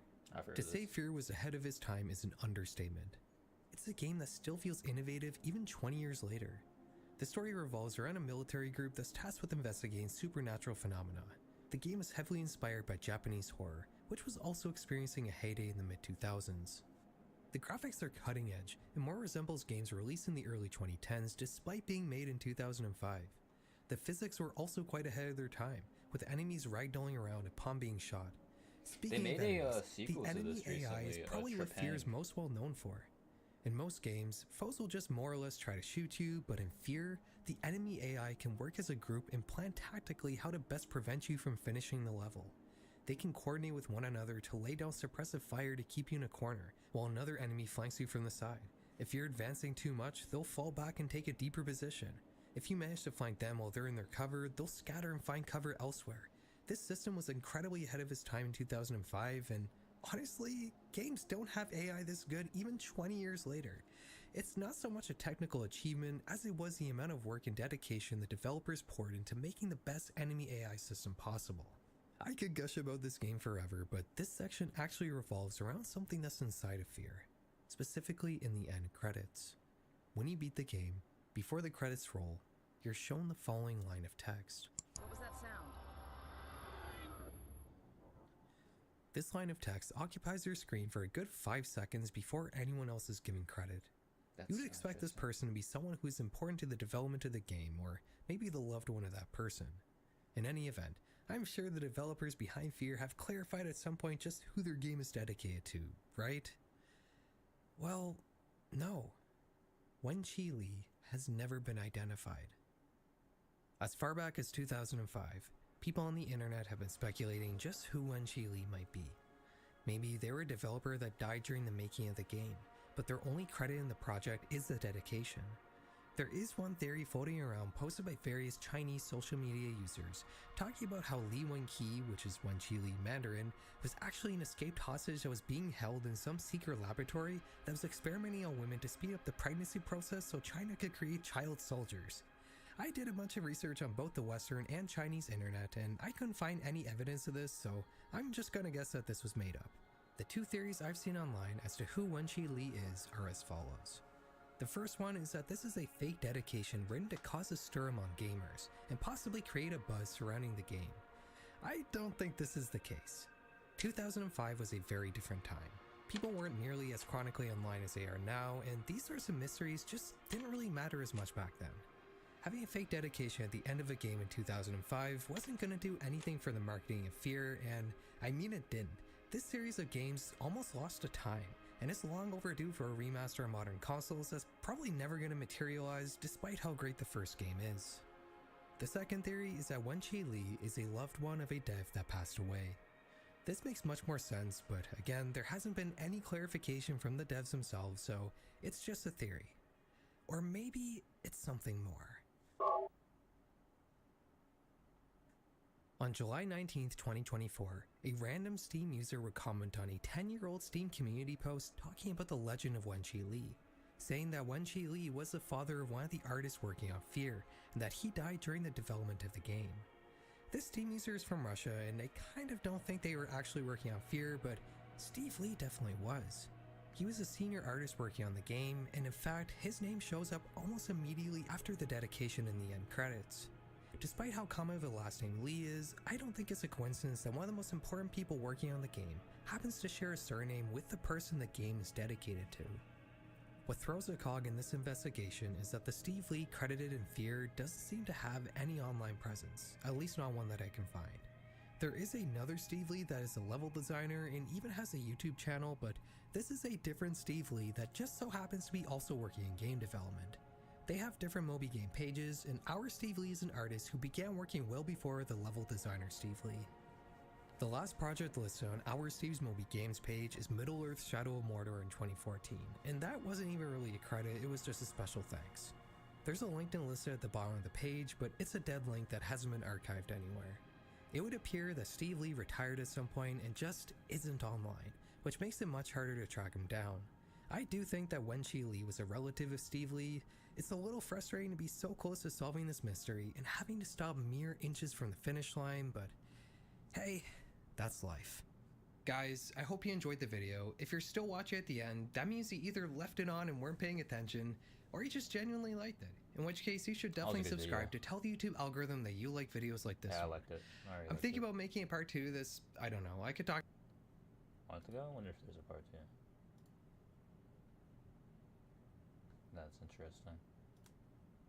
Trump of Heaven Incidents. We should watch that. We'll watch that next. I think we'll watch this one. Maybe when I get back. Anyway, I'm gonna take a break.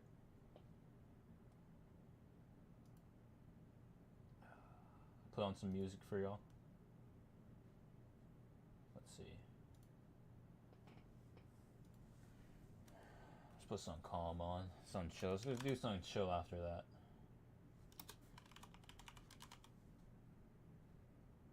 How about some calm Undertale? Maybe? Nah. How about calm? How about this? Yeah, here we go.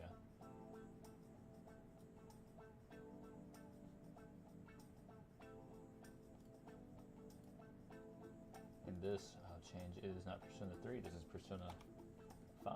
Well, let's see. Alright. Here, let me actually take the countdown from the live stream. Let me take it and put it over here. Let me make sure it's consistent across both of them. 23. Yeah, it is. Okay.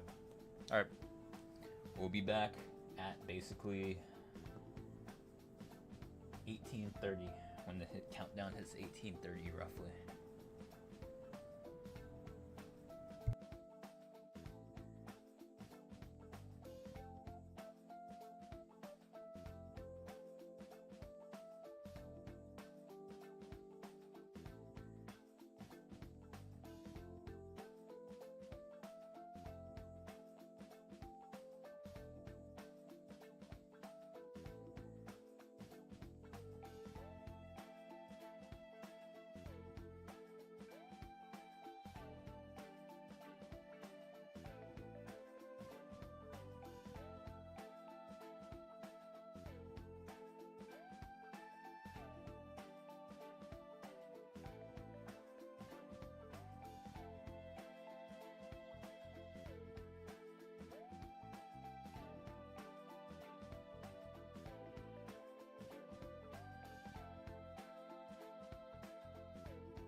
back. 4 minutes late. It's okay. No big deal.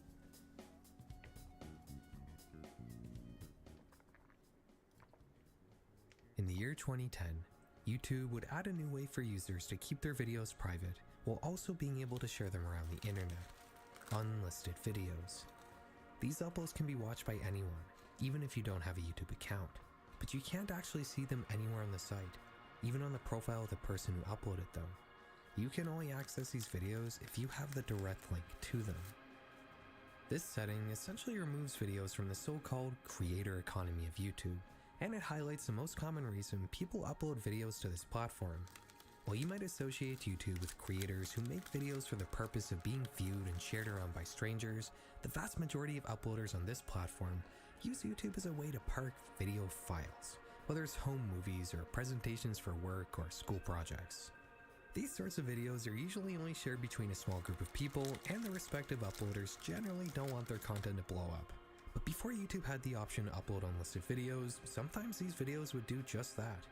In fact, a large chunk of the iconic selection of viral videos from the early days of YouTube were clips that were put up on the platform specifically to be shared between friends, and not really meant to be passed around the entire internet, sometimes to the dismay of their creators. While it might seem harmless for something like Charlie Bit My Finger to go viral, there he ended up suing the kids who released this. Won his case.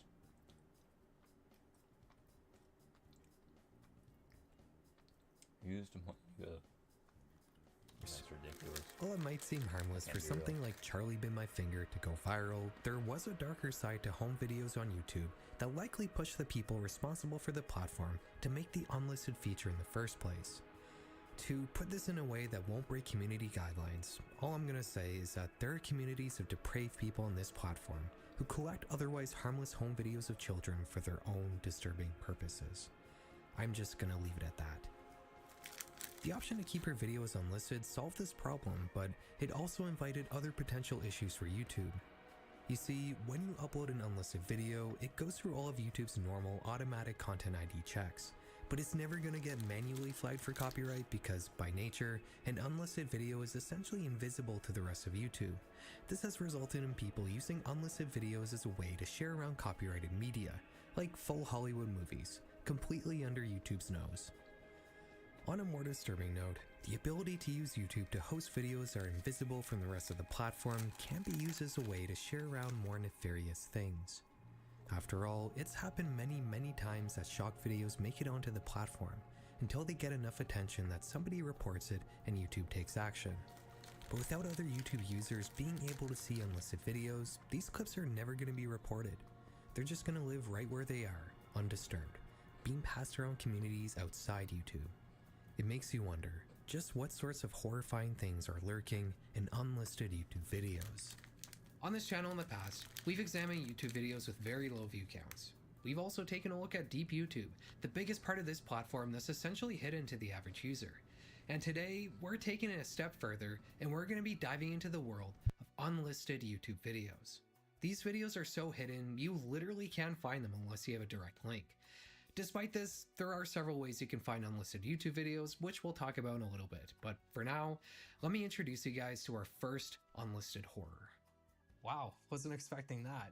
Guys, there's something super important and very serious we gotta talk about. Heritage to really, well, Scottish and what actually appears to be everywhere in Europe. Another really cool feature of MyHeritage is they'll actually tell you when your DNA matches with other users who use the site.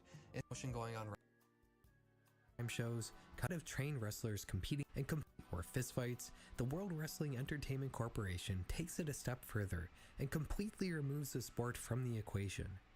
Instead of trained wrestlers competing for a title, we instead get a sort of live theater that usually consists of two sweaty, muscle-bound men wearing skimpy clothes pretending to physically dominate the other guy. With WWE essentially being fictional entertainment, the company is able to really play up the dramatics both on and off screen much more than any kind of real sport could, which definitely makes for a much more engaging experience for the fans, and has no doubt played a big part in the company reaching its insane $1.4 billion annual revenue. The WWE is huge, and has had an undeniable influence on modern culture, including the internet. On April 23, 2014, a user known as PWE Music would sign up for YouTube. They would use their channel to post their fan edits of songs they thought would make good entrance music for WWE wrestlers. An entrance song refers to the music that a wrestler walks out to. It's a pretty iconic part of the band, that's what PWE Music seems to be doing. They also have another channel where they make fake WWE commercials, so for the last 11 years, they've dedicated their entire online presence to making fan-made wrestling content. But if we look at their unlisted uploads, there appears to be something a little darker hiding under the surface.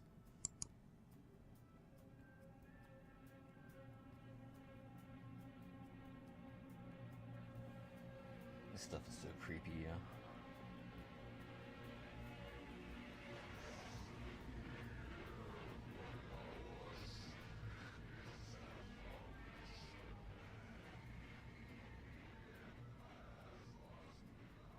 The video appears to show us a person filming in the woods at night. The scene is only illuminated by a light originating from the same point as where the camera is, meaning it's probably a flashlight or a light on the camera itself.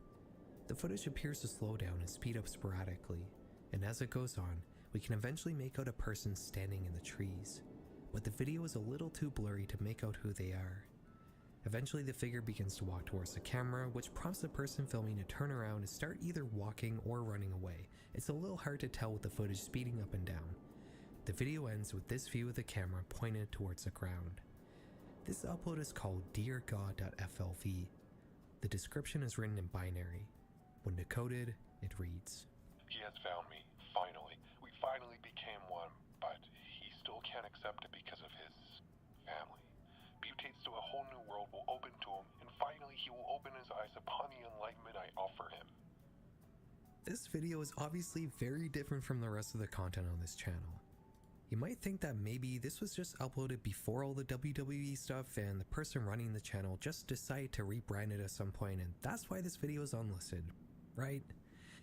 Well, that's not the case here, because this video was uploaded in late 2016, a full 2 years after the channel had started uploading WWE fan music. The idea of a wrestling music archival channel just suddenly uploading this bizarre, creepy video out of the blue with no explanation is disturbing. The description doesn't really make a ton of sense on its own. To me, it reads like ARG internet mystery gibberish, but as we dive deeper into this rabbit hole, we are gonna find out the true meaning behind it. The music in the background of this video is a reversed and slowed down edit of the song Gaudy God by Marilyn Manson. And in terms of a potential source for the visual component to this video, there doesn't appear to be one that I could find anywhere on the internet, which makes it pretty likely that PWE Music filmed this strange video in the woods themselves. DearGod.flv is not the only unlisted video on this channel, and the others are just as weird as this one, like LastDay.end.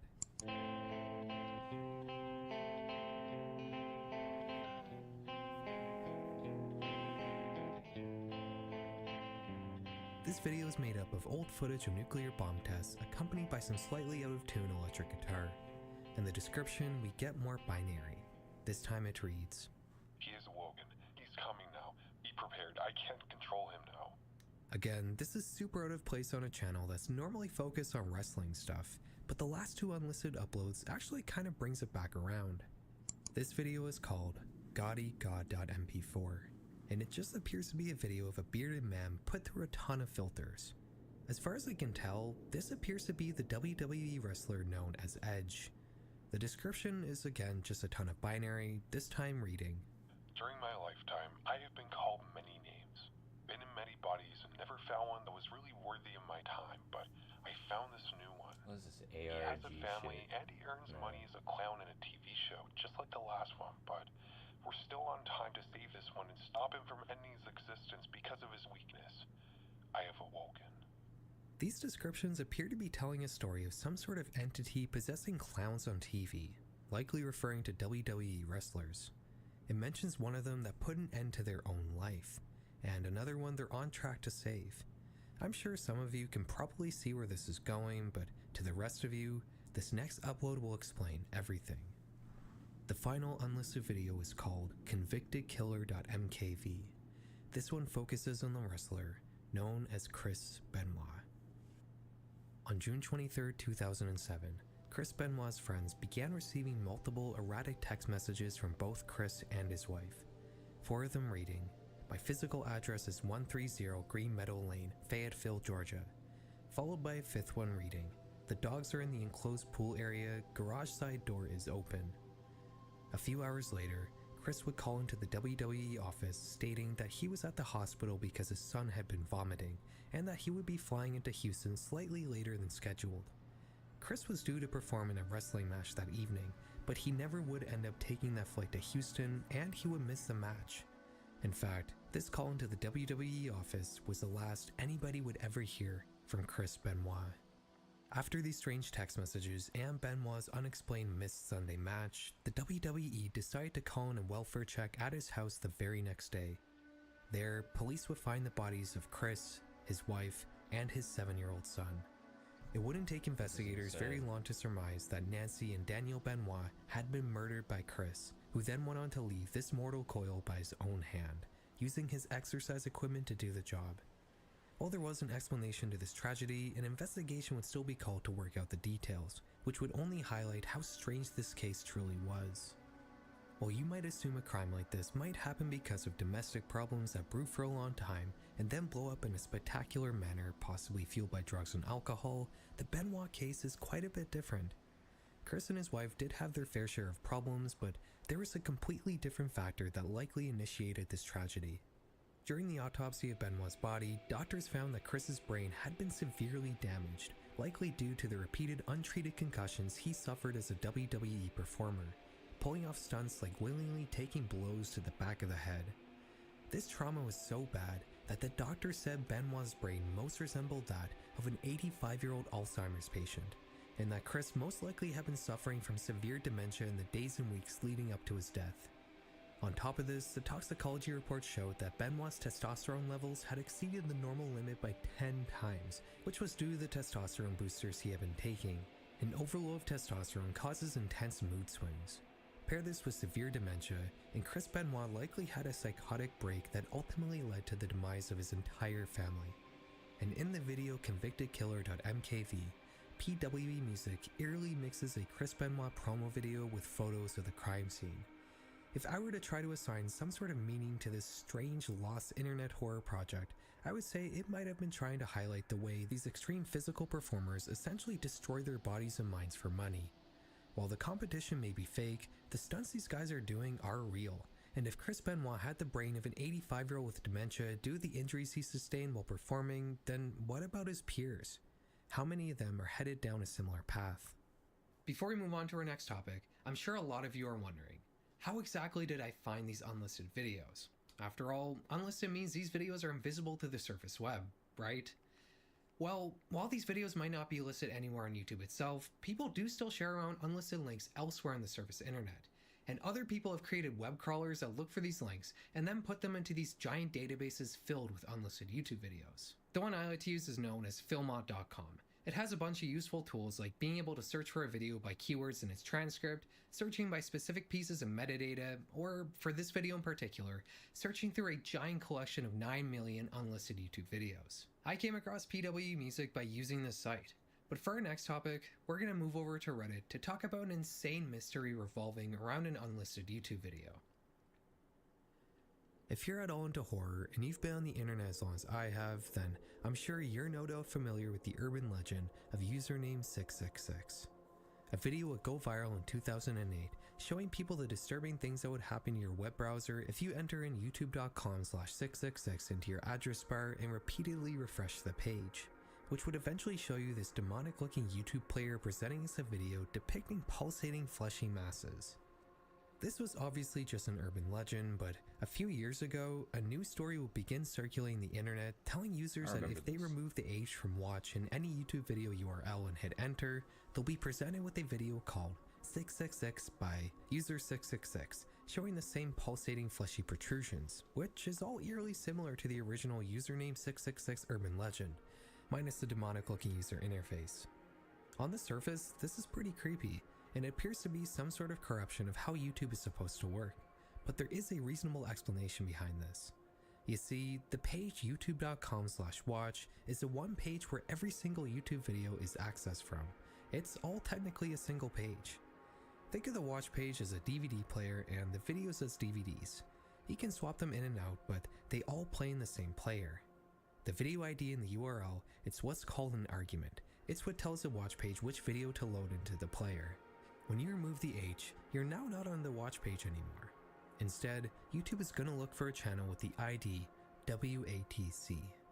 Most channel IDs have an @ symbol before them, but older channels had an opportunity to set up a custom URL that could be whatever they wanted. This is what's happening here. YouTube is no longer looking for a video to load, but rather redirecting to a channel called WATC, and the video ID in the URL gets ignored because channel pages do not ingest any arguments from the URL. You'll notice this trick no longer works. That's because the WATC channel was also using some sort of YouTube glitch to redirect users to the 666 video, and their channel appears to have been taken down because of that.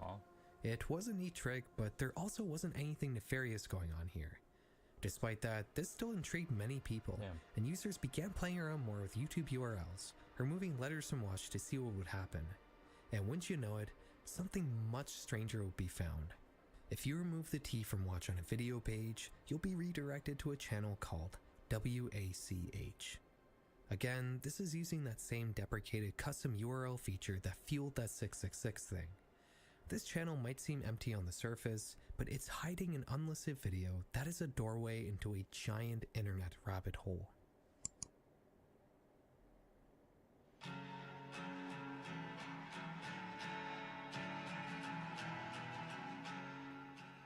This video shows us a girl playing and singing a pretty nice original song on her acoustic guitar.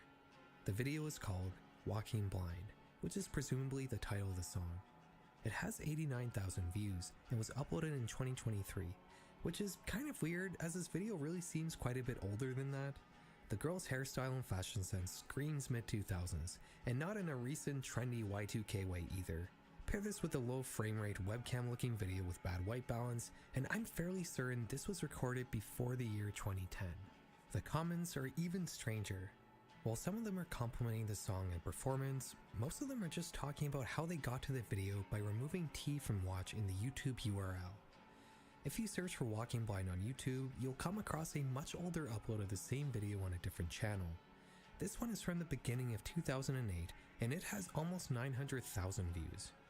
I'm willing to bet that this is the original upload of this song. The description appears pretty normal here, just saying how it's another song the uploader wrote. The comments, though, are a completely different story.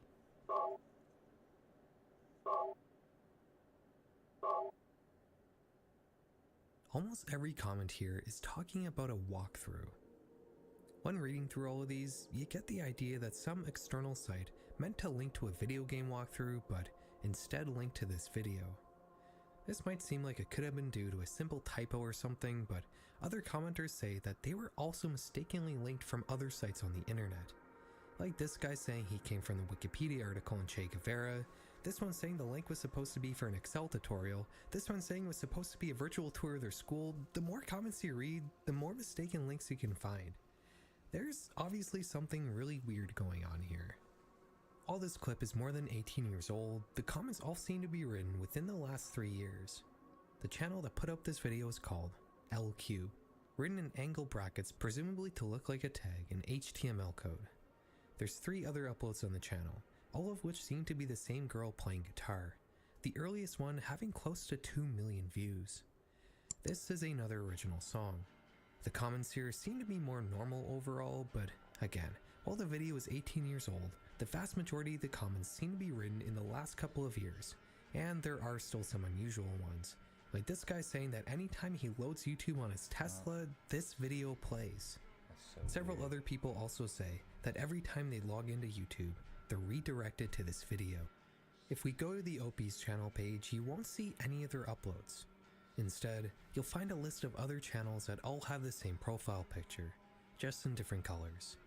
The OP confirms in a community post they made a couple years ago that these are their other channels. The names mostly appear to be just punctuation symbols, and there's no consistency to any of the content posted here. This channel has a few Mario Kart Tour gameplay videos, this channel has a few videos of guys riding in a moped in the UK, and this channel has a video about the live-action Initial D movie. Every channel here has almost no views or subscribers, with the exception of the last one, PQ. This one has a whopping 4 million subs, which have all apparently come from these incredibly popular Indian YouTube shorts they posted. But just like every other channel here, this YouTube has essentially no online presence outside the videos they posted. If we go back to the channel that posted those Mario Kart Tour gameplay videos, there is something that's different about this channel than the others. On their main channel page, there's a second row of linked channels, which are ones we haven't seen before. The profile pictures here all appear to be AI generated images, and the content of these channels is no less consistent than the others, but you will notice a new trend emerging here. If we click on this channel called Hide, you'll be greeted with a new list of channels. The last 3 listed here all have substantial subscriber accounts. If we click on the largest one, which is just called 3, and click on their uploads, we're once again greeted with the same girl. This is the exact same video that was on the LQ channel. And just like on that one, we're bombarded with comments saying how people got there while trying to log into their YouTube accounts, or were redirected to this video after receiving an error from YouTube. This re-upload has 3.5 million views. If we go back to that 3 channel and click on its description, which only says Seed and nothing else, you'll also notice a link to another user here. This one is simply called S, and it's another channel with a very large number of subs. There are 2 videos here. One of them is called The Evolution of S, and it merely shows some Wayback Machine snapshots of the S YouTube channel at different points in time, dating all the way back to 2008. The second one is called Literally James Charles. This video shows a live subscriber count of a channel called Seed Tech, which appears to be drastically dropping in real time. You'll remember the last channel we talked about had only Seed as its description, and in fact, this S channel also says in its description, channel owned by Seed. We're finally nearing the end of this rabbit hole, but it's unfortunately gonna leave us with more questions than answers. Seed's channel is not terribly difficult to find. It's linked several times in many of these interlinked YouTube channels. This channel currently has 1.5 million subs, and if we take a look at their uploads, what the hell, dude? Once again, we get the same girl playing guitar. This is another massively popular re-upload with 2.9 million views. And wouldn't you know it, there's more than a few confused commenters here wondering how they even got to this video in the first place. This Seed channel seems to be at the center of this mess. All roads appear to lead right here. Seed also seems to have somewhat of an actual presence online too, with several currently active social media accounts and their own website. Their Twitter account seems to post quite a bit about technical YouTube stuff, which kinda leads into my theory about just what's going on here. I think that Seed is someone who obtained a ton of channels through some sort of means, and has been slowly rebranding them for his own purposes, whatever they may be. It's hard to say if these channels were hacked or merely just purchased, but Seed definitely doesn't seem to shy away from using some YouTube exploits, like channel redirecting, and so it's possible these channels were obtained through illegitimate means. And that still leaves the question, just who is this girl, and why does she seem to be at the center of this whole mystery? I do think that this LQ channel probably was her channel at some point, and these videos were her original uploads. Why Seed decided to re-upload them so many times across several of his channels, I'm not sure, and while it's really strange so many of these re-uploads have so many views, I think I do have some sort of explanation for that as well. All of these re-uploads are on very old channels, usually created within the first couple of years of YouTube's existence. Remember how the whole entrance into this rabbit hole was by removing the T in watch on a YouTube video page? I think essentially all of these re-uploads were linked to somehow by similar means, and all of those comments saying how they got to the video from the most random of places probably got there because the link they clicked on had a typo in it, with the word watch probably missing some letter. Seed likely used this to his advantage to gain views, either to grow a channel for whatever he intends to use it for, or just for fun. It's pretty hard to say. It's possible he chose the videos of the girl singing just because they're nice videos pretty much anyone would like, and that would increase the chances of it getting pushed in the YouTube algorithm because of all these people being mistakenly redirected to them. In terms of who this girl actually is, I unfortunately have no idea. I tried to do some image back searches, but that only gave me a long list of other videos of Asian girls playing the acoustic guitar, none of whom are the person we're looking for. If you have any information about who this person is, or what might have happened to their YouTube channel, please let me know in the comments. I would be very curious. By the way, you made it through a lot of this video so far. You should probably subscribe if you're enjoying it. or else my videos may just disappear from your YouTube algorithm. Hey, wasn't this video supposed to be about unlisted YouTube videos? We kinda went pretty off track there for a bit. Let's try to bring it back. I'm not gonna lie, that's some shit on me.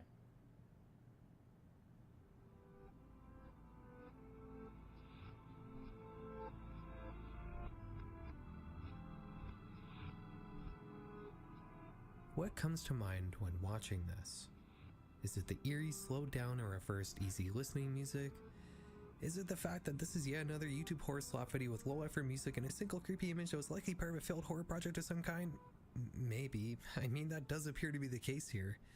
This video was put up a few years ago, and the comments do make mention of an ARG I can't seem to find anywhere. And the fact that this video is unlisted makes it all the more likely that this is the case. But that's not what comes to my mind. No, what I'm thinking about is how familiar this image is. I swear that I've seen this before somewhere. I have no idea where or in what context, but I know that at some point in the past, I have looked at this image. Let's try to find out if we can see where it comes from. I think doing an image back search is probably the best way to go about this. The first lead that this brought me to was a scene from the 2006 horror mockumentary Lake Mungo.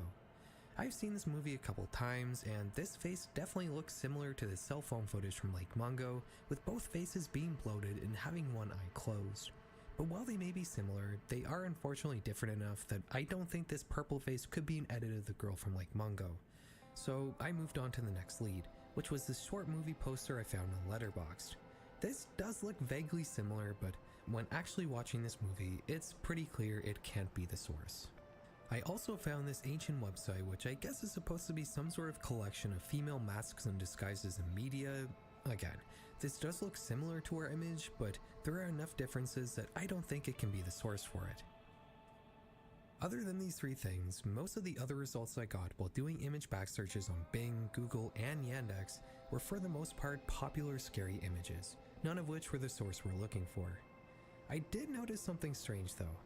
Every time I would take a screenshot of the video and do a back search, I would get different results, even on the same search engine. I decided to take a closer look at the video, and it turns out that this isn't an image at all. It's actually a very short video that's been slowed down drastically. There's only a few frames here, but the image does change slightly between the beginning and end of the video. There also seems to be what used to be text in the bottom left corner, but the video is so low resolution, it's now been reduced to a white blur. I'm gonna be honest guys, I'm a little stumped with this one. I've been looking for quite a while, and I'm no closer to finding what this image is, but I do have a theory. There are a couple uncanny trollface images that look kinda similar to this, and I'm wondering if this is some over-edited uncanny trollface that's just been lost to time. The whole thing becoming uncanny trend was pretty huge a few years ago, and it's possible that this is just some forgotten relic of that recent era of the internet. It doesn't help that the image is so low resolution in this upload, and it seems like the piles of similar pictures search engines are spitting out at me are truly endless. And as much as I would like to keep looking, I gotta call it quits and move on to the next thing.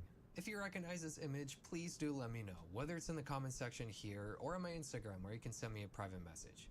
Guys, thank you so much for watching. If you enjoyed the video, you should definitely subscribe to tell the YouTube algorithm to show you more videos like this one.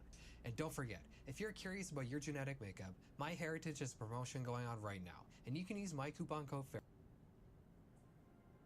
Have you ever stopped to consider the sheer volume of content available on YouTube? When you load this site, you're usually greeted with a selection of videos that makes up a very small percentage of the platform. These are the videos that YouTube deems adequate enough to keep you from leaving the site in that very moment. But much like an iceberg, the depths below this sanitized and visible section of YouTube are so vast, it's very literally beyond our human comprehension. Every day, 720,000 hours of content is uploaded to YouTube. That's 82 years. Or, in other words, more than an average American man could watch in his entire lifetime. And that's just in one day. In total, there are over 14 billion videos currently available on YouTube. That's about 1.5 videos for every person currently living on the planet.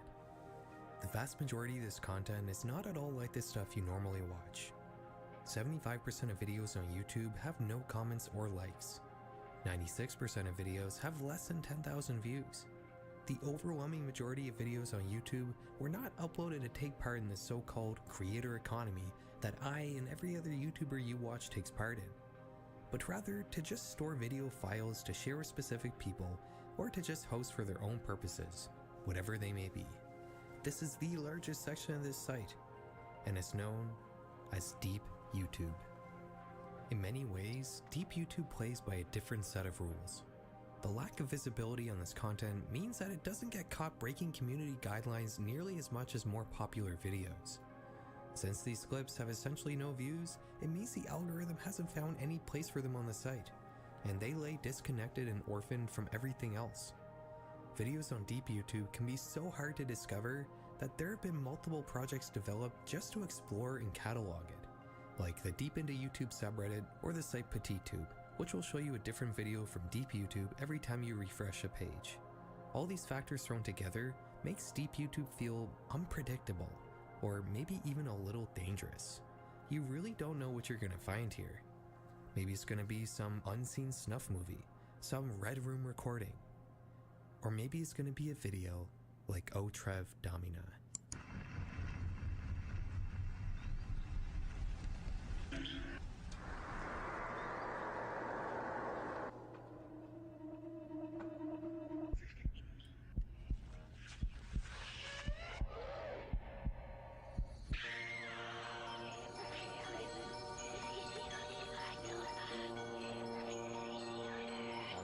This looks some adult film shit.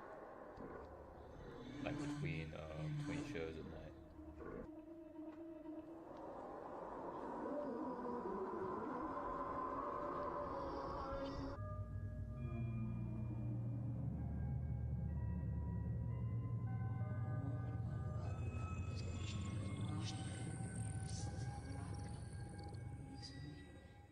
This video is much like others we've covered on this channel. Compilation of creepy clips most likely inspired by the videotape from the 2002 movie, The Ring.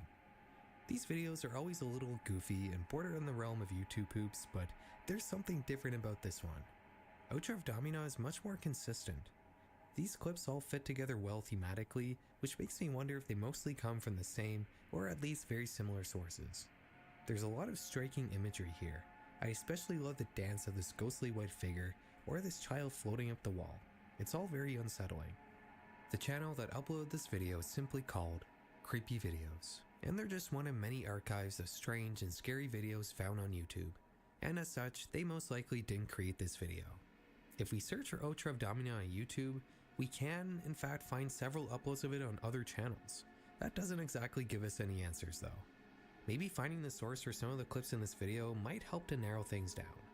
I decided to start with some of the more distinct looking parts, like this couch with the white head and the Uzumaki. Doing a simple image back search on a screenshot from this section reveals that it comes from the 1932 French avant-garde movie, The Blood of a Poet. I decided to watch this movie to see if any more of Otrev Domina is sourced from it, and indeed a couple more parts are, like the child floating up the wall, and these shots of a man falling into a doorway. By the way, this is a really cool movie. Early experimental films are a really interesting rabbit hole. It's too bad the Hollywood code sucks so much of the creativity out of the early days of filmmaking. I was kind of expecting a lot of this video to come from the same source, but that doesn't seem to be the case. Doing another image back search, this time on a frame of the dancer, reveals that it's a recording of Japanese Buto dancer Kazuo Ono. While Buto dancing might sound like some traditional art form, it was in fact developed as part of the avant-garde movement, just like The Blood of a Poet. I was able to find a couple other sources or clips in Otrev Domina. This horse head comes from a black metal music video, and a few shots come from another historical French art house movie called Les Enfants Terribles, but that's all I could find.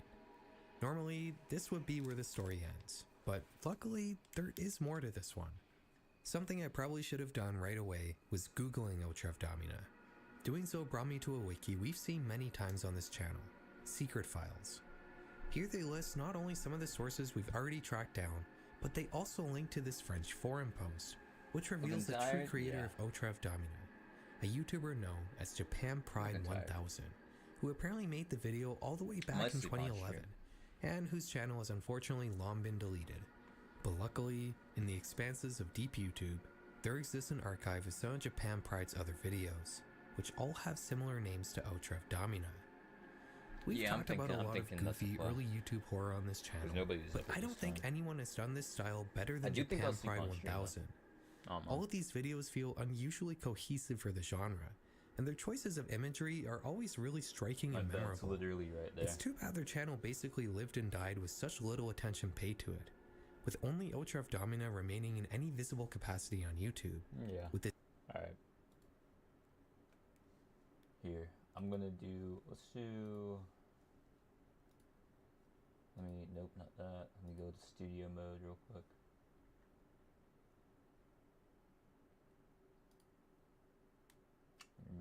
Intermission screen. Here, we're gonna try some. I'm gonna try some.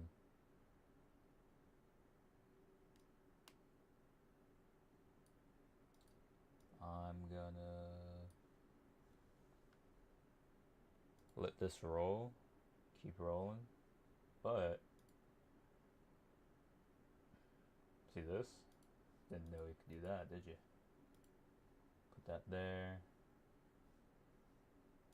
That's old, ignore that. Follower goal, ignore that. That was old. Yeah, I'm gonna let it autoplay. And I'm gonna sleep right there. We can shift. I can actually do this number right here.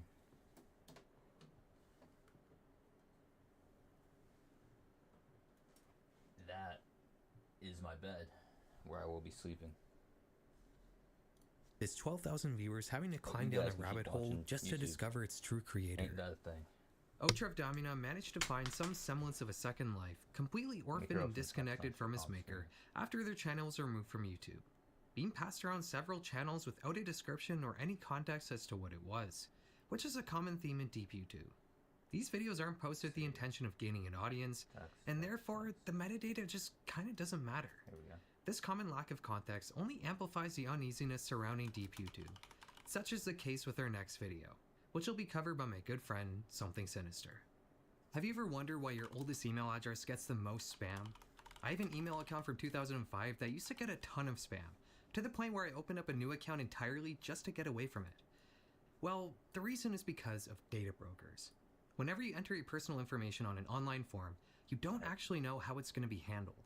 Some companies will just sell your info to data brokers without your consent, who then go and sell it to pretty much whoever is willing to pay the right price. The longer you use your email address, the more times it gets picked up by these data brokers, and the more junk you get in your inbox. It's not just online either. These data brokers are also the reason why you keep getting all those annoying scam robocalls. Luckily though, there's a service out there that can help you deal with this problem. Incogni, the sponsor of today's video. Incogni will find out which brokers have your data, and then they'll reach out to them to get it removed. After signing up, the process starts right away. After only a few minutes, Incogni had successfully completed 15 removal requests for me, with 20 still in progress. It's not just a one-time thing either. Even after a broker removes your data, Incogni will contact them again in a few months just in case they manage to get your info again. I've talked about Incogni on the channel before, and they've really done wonders for me. The amount of spam I regularly get on my main email address has been drastically reduced ever since I started using them. If you want to take back your online privacy, then go to incogni.com/feral or scan the QR code on screen to get an exclusive 60% discount on an Incogni membership. I highly recommend it. This video, simply titled 424242, was uploaded in November of 2007. Despite its chilling content, it's currently sitting at just over 20,000 views. Here's the video.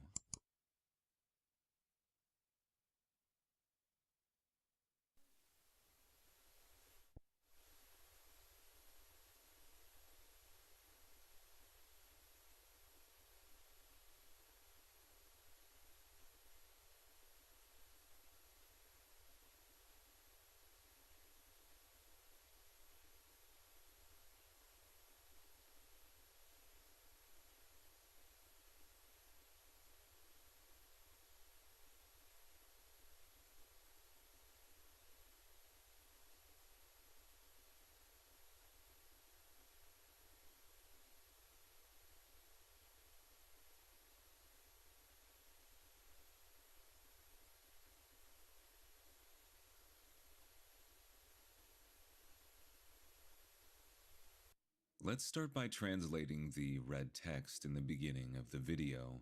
It's Russian, and in English it reads, "Tragedy, Ioltan, editor, Alex." We are then given footage from what appears to be December 10th, 1995.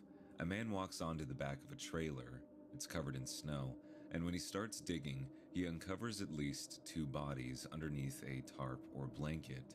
As the video ends, we get more red text, which translates to, "Like this was dying Ioltan." The channel this video belongs to is also named Ioltan.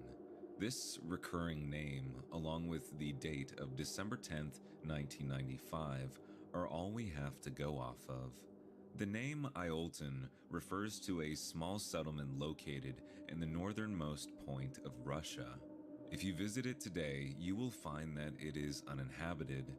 While it was once a big mining resource built by the Gulag prisoners, it was eventually abandoned following the collapse of the Soviet Union. But the question still remains, why are there bodies on the back of the trailer in 424242? Given what we know of this location, the date of December of 1995 becomes much more relevant.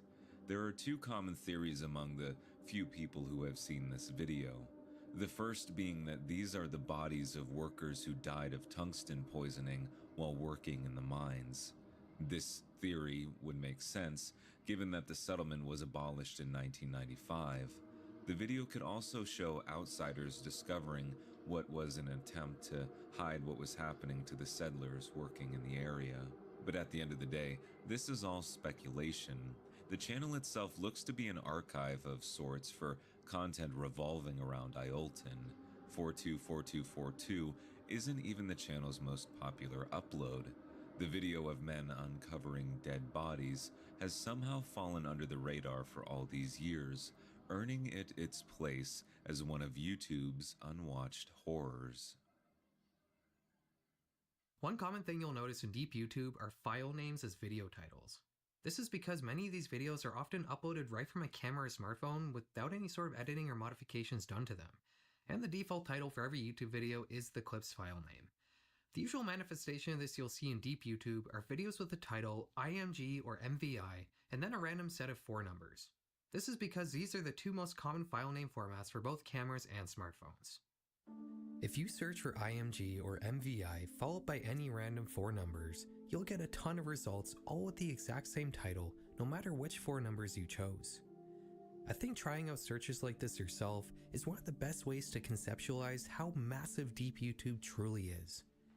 Regardless of which numbers you choose, you'll be met with an endless selection of videos with that title. And no matter how far you scroll, YouTube will still keep serving you more and more videos. I tried scrolling for almost 10 minutes on one search, and YouTube still didn't run out of videos to show me that perfectly match my search query. The videos themselves, though, unfortunately, aren't usually that interesting. These are largely just random peeks into people's lives, and they obviously weren't put on YouTube to be shared with the general audience. Most of these uploads have less than 100 views, and a lot of them even have no views. It's pretty cool to be the first viewer of a video uploaded more than a decade ago. With all that being said though, there is a pretty horrifying set of videos with this title format lurking in one of the darkest corners of deep YouTube. On February 5th, 2025, a user on the Deep Into YouTube subreddit would make a post with the title, "I'm pretty sure I just found a serial killer's channel." The video linked appears to show a sliced off human face wrapped tightly in shrink wrap. The clip is only 8 seconds long. I usually like to tell you guys to go check out the stuff I cover yourselves, but maybe don't look this one up. The channel that uploaded this video is called Blue Water, and every video on their channel follows the IMG name format we just talked about, and they all seem to be centered around severed human body parts and shrink wrap. While the one we just talked about shows Blue Water merely holding the human remains in front of the camera, most of the other videos, oddly enough, show him seemingly randomly coming across these shrink-wrap body parts in nature. This is genuinely one of the strangest and most disturbing things I've ever come across on YouTube. But it gets even worse. Many of these shrink-wrap videos are marked as made for kids, so they show up on the YouTube Kids app, meaning he likely is intentionally trying to put this stuff on children's computer screens. Although I have heard sometimes YouTube automatically categorizes certain types of content as made for kids, so it's possible this was just an error on YouTube's end. I know how bad this all sounds, but I also want to make it clear that there is a possibility that these aren't real human remains. His video, IMG7997, also just shows him holding up a severed face in front of the camera, but this one has eyes that are very obviously just a picture painted on some flat material. And analyzing the first video closer reveals that the face seems to be printed on a hand of some sort, whether it's real or not. Users on Reddit are also pretty split on whether or not these are real human body parts being shown off. A lot of people seem to assume that this is either some weird art project or just a straight up fetish surrounding mannequin parts. This situation is only being exacerbated by Deep YouTube's common lack of metadata. If the uploader explained somewhere what these videos were about, there wouldn't be any mystery here. But instead, we get the file name titles and no descriptions at all, which leaves out any sort of context, and ultimately, we can only speculate what's happening here. I'm personally leaning towards this being some sort of fetish or art project, but let me know what you guys think. You might have noticed I've had to do a lot of censoring in this video, like I said before. Deep YouTube has much less strict moderation purely because of the lack of people watching these videos. The more views you get, the more careful you have to be about community guidelines. If you do want to watch this video completely uncensored though, you can do so on our Patreon. It's $5 a month for everything. You can see all of my videos sponsor-free, ad-free, in the highest quality possible, and we're making Patreon exclusive full-length videos as well. Alright, these last two topics are pretty heavy.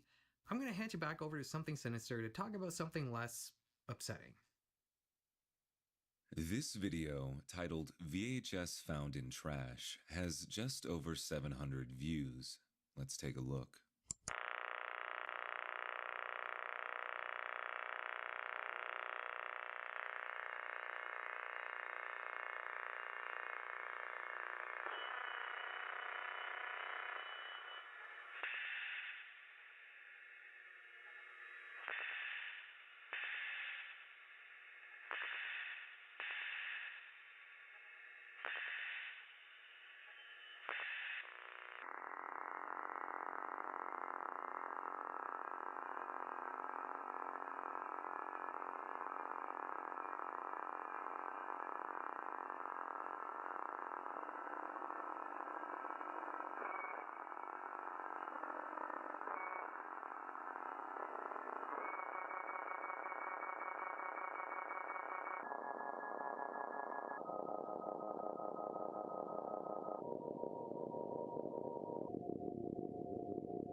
As you can see, the video stutters in its opening before Static introduces us to a sped-up video of a young girl riding what appears to be an old rocking horse.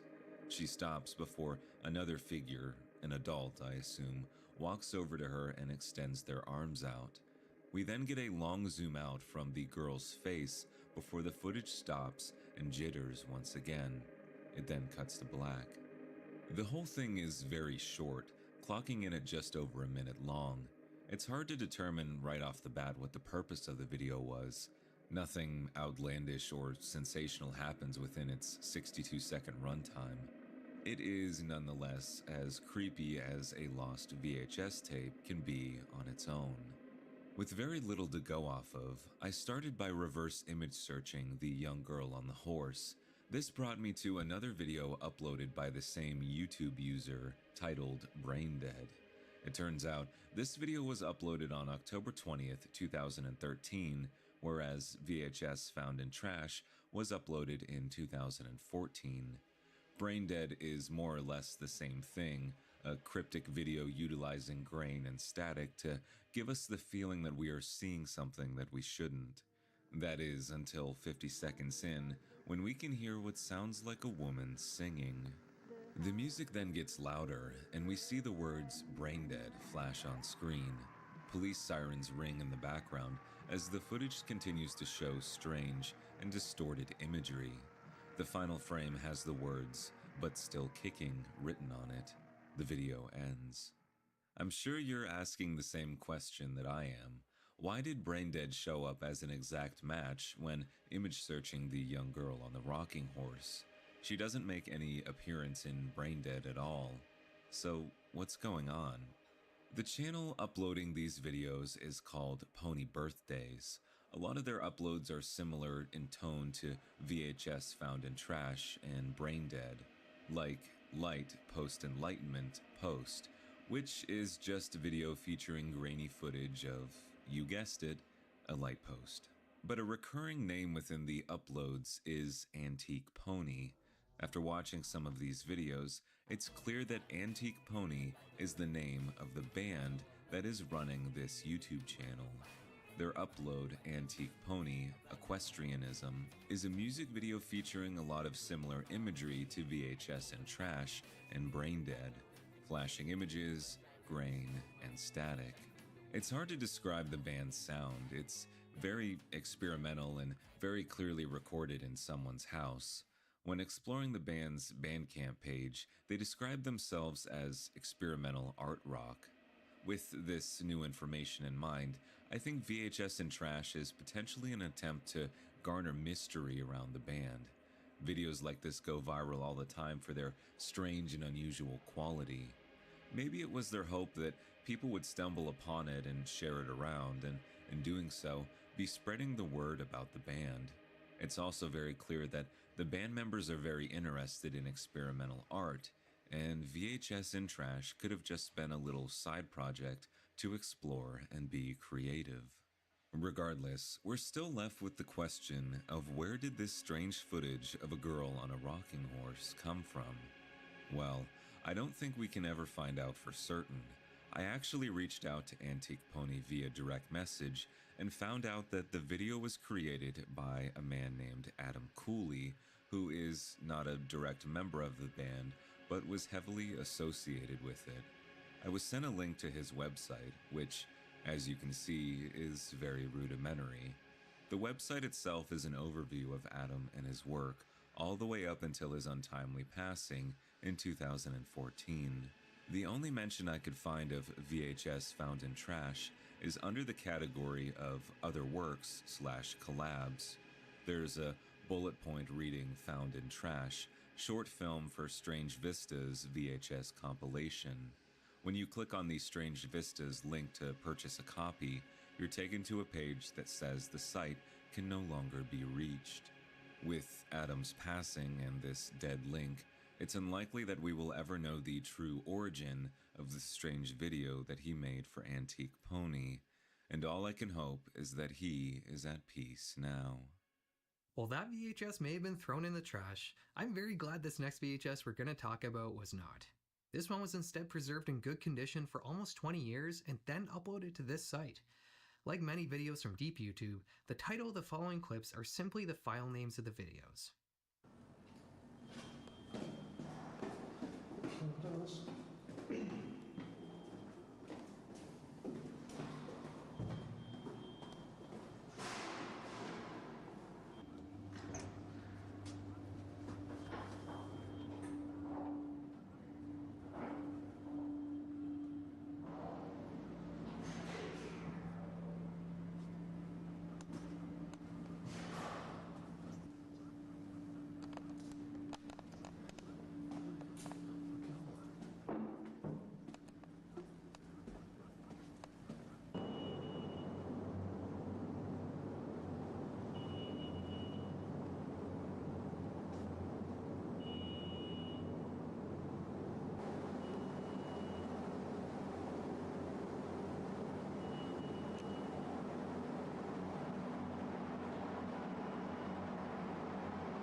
Does this remind you of anything? Because to me, this really looks like Backrooms found footage videos. The eerie endless yellow corridors, the VHS look, the abandoned equipment spread out everywhere, it's all strikingly familiar. But these videos aren't pieces of internet horror. These are actual urban exploration videos. So, what's the story behind them? In 1950s UK, tensions with the Soviet Union had led to a common consensus that the threat of a nuclear strike was serious enough to take very expensive precautions. Bunkers were dug all around the country, but there still remained the issue of communication. Society could only really continue to function in the event of a nuclear war if common avenues of communication, like telephone lines, remained somewhat intact. So the British government began building huge telephone exchanges underneath major cities to safeguard phone lines from nuclear strikes, one of them being the Guardian Telephone Exchange underneath the centre of Manchester. The Guardian lays 35 meters or 112 feet underground and houses 2.5 kilometers of tunnels that wind and intersect beneath Manchester. After its construction, the government wouldn't publicly acknowledge that this huge underground complex even existed until 1968, which led to an aura of mystery that still surrounds the Guardian to this day. In the mid-1990s, 2 urban explorers would somehow find a way to enter the Guardian to explore and film it with a consumer camcorder. And almost 20 years later, they would publish it to YouTube.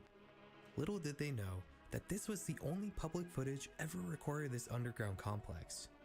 These videos are so ominous and eerie. You're constantly expecting something bad to happen, but nothing ever does. Cause this isn't horror, this is real life. These Urbex videos just happen to be the closest real life thing to backrooms found footage I've ever come across.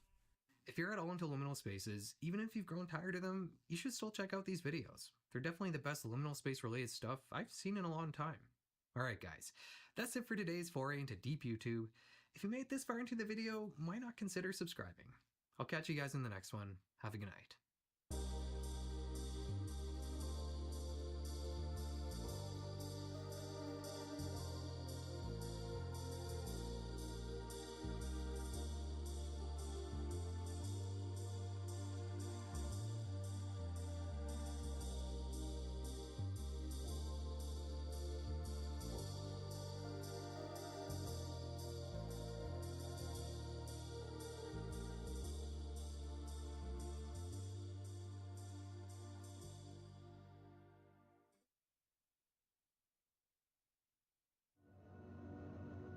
It's February 2001.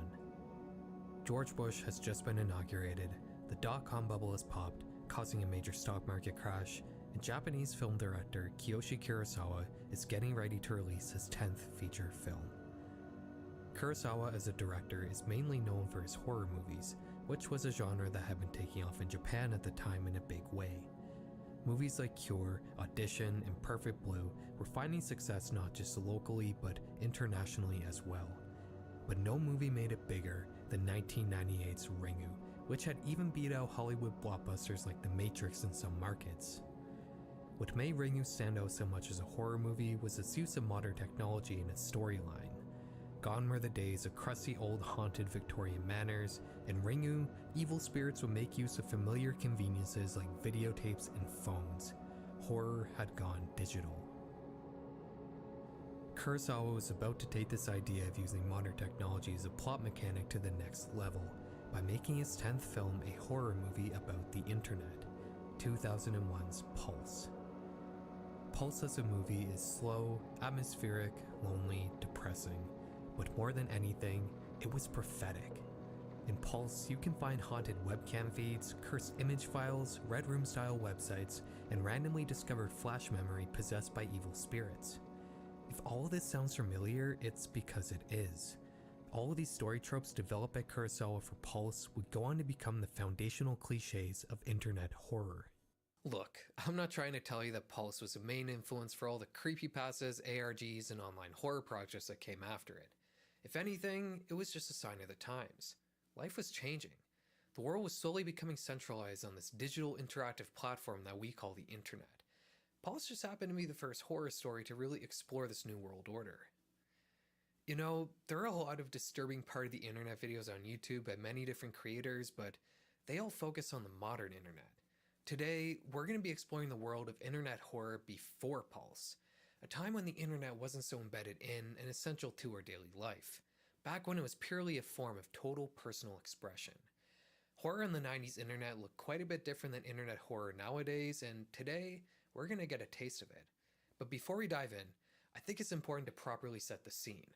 Like I said, the internet used to be a lot different, and I'm sure many of you watching this video weren't even alive in the 90s. The internet of the 90s is considered Web 1.0, whereas the current era of the internet is called Web 2.0. When the internet first came out, it was just a collection of disconnected web pages created by individual people. There was no Facebook, Google, Twitter, or even 4chan. Without platforms to post to, if you wanted to have a presence on the internet, you had to make your own website from scratch. Not only did this mean that users had total control over every possible aspect of their online appearances, but it also meant that there were very little rules about what people could and couldn't put on the internet.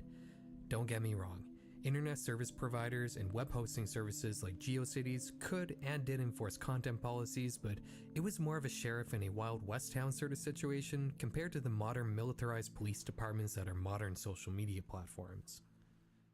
Web 1.0 was the era of possibilities. Everyone was dreaming about what the web could be one day and how it can make our lives easier. But the technology just wasn't there yet to realize all of these visions. But as the 2000s rolled around and technology continued to improve, the internet slowly began to be taken over by big companies with deep pockets offering amazing things, like social media, online shopping, or video hosting. Why go the trouble of making your own website from scratch when you can just make a MySpace account and do previously unheard of things like commenting on people's photos or sending a user a message without an email account? Web 2.0 was the era when the web actually became useful, and it marked the beginning of the internet slowly becoming ingrained into our daily lives. We began to see things like online banking, virtual doctor's appointments, online passport renewals, online schooling. The internet has over time shifted from being an optional novelty to being a mandatory part of our lives. And as you can imagine, all of these changes to our daily routines inspire quite a few horror stories. It may have started with Pulse in 2001, but the rest of the 2000s would bring about many horror tales that explored this new world order. We would get stories in the form of creepypastas about haunted X and JPEG files, haunted video games, haunted social media accounts, haunted websites. Alternate reality games, or ARGs for short, became a popular trend. They crafted stories in real time using actual social media accounts seemingly belonging to different characters to play out storylines as if they were happening in the real world. I don't have to tell you about horror on Web 2.0 because it's all still here for you to find and it's still being developed to this day. But unfortunately, that's not really the case when it comes to horror on Web 1.0. Not a whole lot of websites from the 90s still exist today, and I've had to piece together everything you're going to see in this video from archives. A lot of these sites I came across because of an archived version of a site called The Dark Side of the Net, which had a huge collection of links to all sorts of dark and disturbing websites. Remember, we're still in the era before search engines. In this time period, sites had to be discovered through these lists of links written by hand. Okay, without any further ado, let's jump into the world of 90s internet horror. The Blair Witch Project was a turning point in the world of horror. While it may not have been the first found footage horror movie ever, it was certainly the one that popularized the trend, leading to a decade of both good and bad found footage movies. But the Blair Witch Project itself is a masterpiece. It completely lacks any special effects, but it still has more tension than most big budget blockbuster horror movies. Part of what made the film work so well was how hard it tried to make everything feel real, even outside the bounds of the movie itself.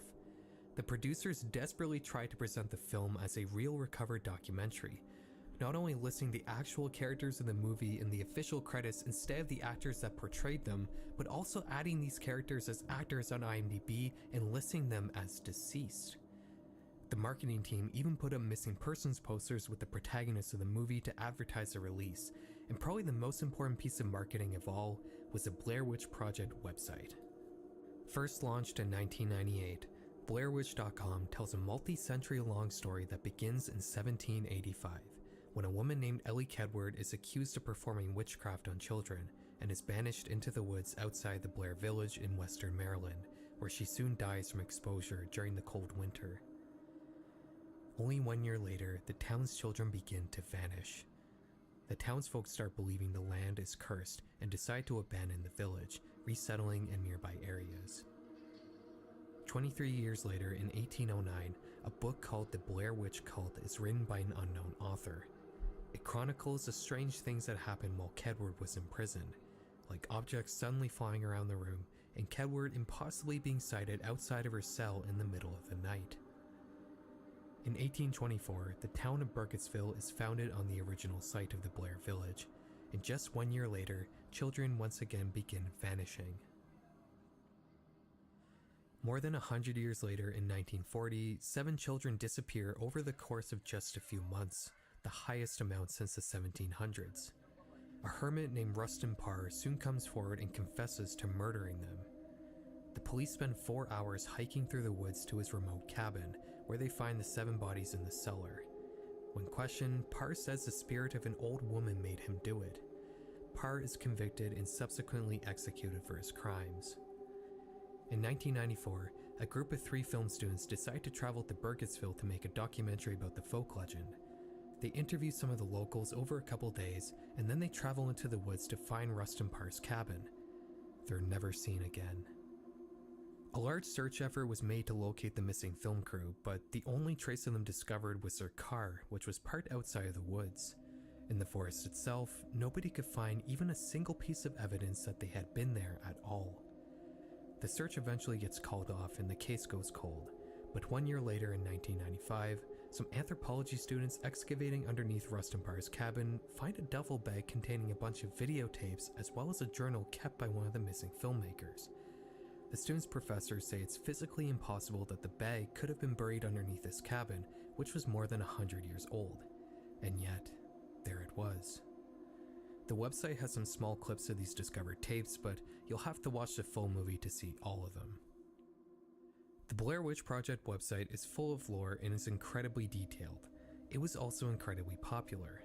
It got 20 million visitors before the movie even came out, which was a lot back in the 90s. New content was uploaded regularly to keep users coming back to learn more.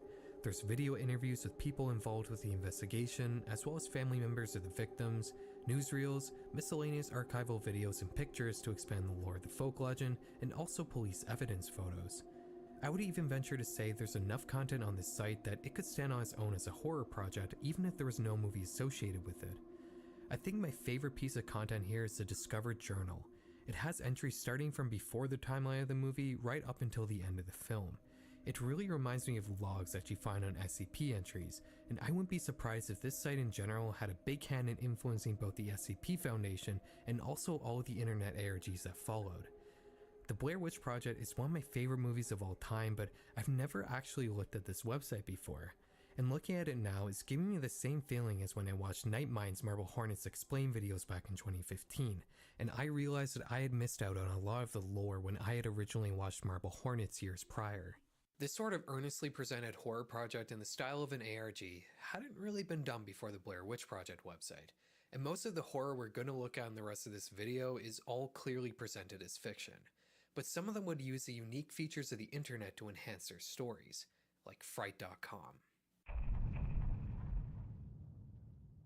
Fright.com was a website that put out episodic interactive horror stories in the late 90s. While there were disclaimers on their website that everything there was a work of fiction, the stories themselves are presented as real, and they occasionally even link out to real websites like NASA when it suits the story. The site also has horror movie reviews, but today we're going to focus on one of their fictional works, 1997's E-Leech. E-Leech is a cyberpunk horror story about teenage cybercriminals using their hacking talents to digitally break into NASA's Galileo probe, which is orbiting Jupiter. We're introduced to the main character, Iona, who's also known as IvyMac on the internet, telling us that she's uploading her diary and chat logs to Fright.com to share her experiences with the world, and that by the time we read it, she'll likely be dead.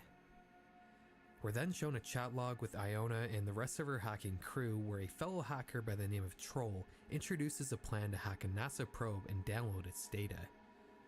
We get another diary entry where Iona brags about her previous hacking exploits, one of them being another NASA data breach where she hacked into an engineer's email, which she links for us to read. The email account belongs to a Dr. Nolan, and the message tells us that something strange is happening with the Galileo probe. The email links to an engineering report that says there are bursts of chaotic radio signals emanating from the probe for unknown reasons. Iona's next diary entry introduces us to her mother and father, both of whom she is also apparently hacking. She links to her father's secret journal, and it's here that we learn Iona is disabled. She's bound to a wheelchair. After this, we're shown another log from the hacker group chat where Troll tells us that he has successfully broken into the probe's computers, from which he's been able to download this strange-looking photo. The group plans to download a few weeks of data from the probe, which will take some time to complete, but we soon get another diary entry telling us the download is unusually big, 5 gigabytes and counting. Remember, in this era, the average hard drive size was only 1 gigabyte. At this point, Iona theorizes that a virus could be eating up her hard drive space.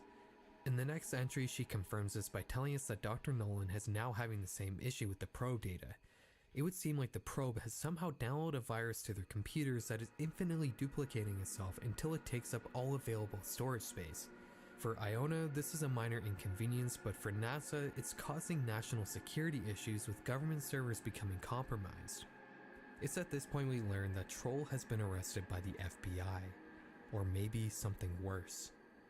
Troll's wife starts messaging the group chat from his account telling the others that he was never arrested, but rather he outright disappeared without any explanation. Iona gets worried and decides to just wipe her hard drive, but in true horror fashion, she had to take at least just one look at the probe data before deleting it. She opens the file and sees this.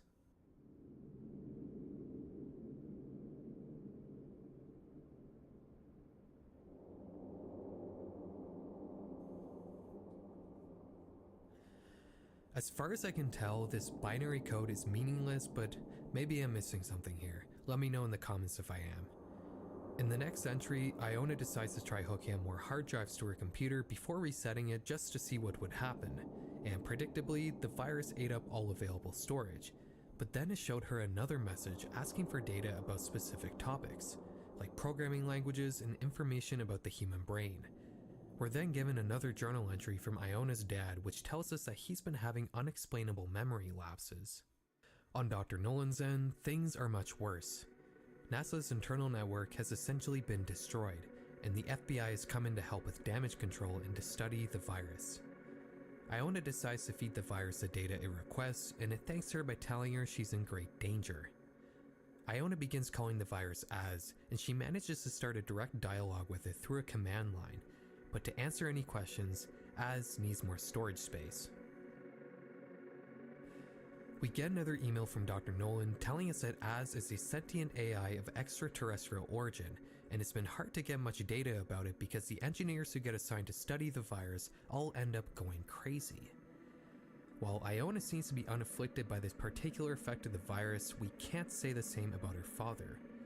We learn from his next journal entry that his mental state is rapidly deteriorating, rambling about such things like his brain being replaced by circuitry, something growing in his belly, and home intruders that he can never seem to spot. In the group chat, Troll's wife sends us a message telling us that her hacker husband was found dead in the desert from a self-inflicted gunshot wound, and attaches an article with the story. Iona's father continues to deteriorate.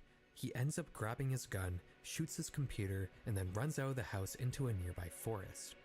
Iona shows us his latest journal entry, which is completely incoherent.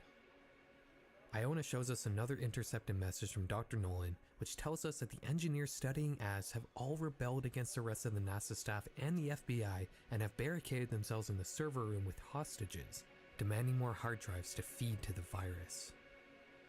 Iona finally begins to get some answers from Az, who tells us that they're an emissary but doesn't elaborate further on what that means.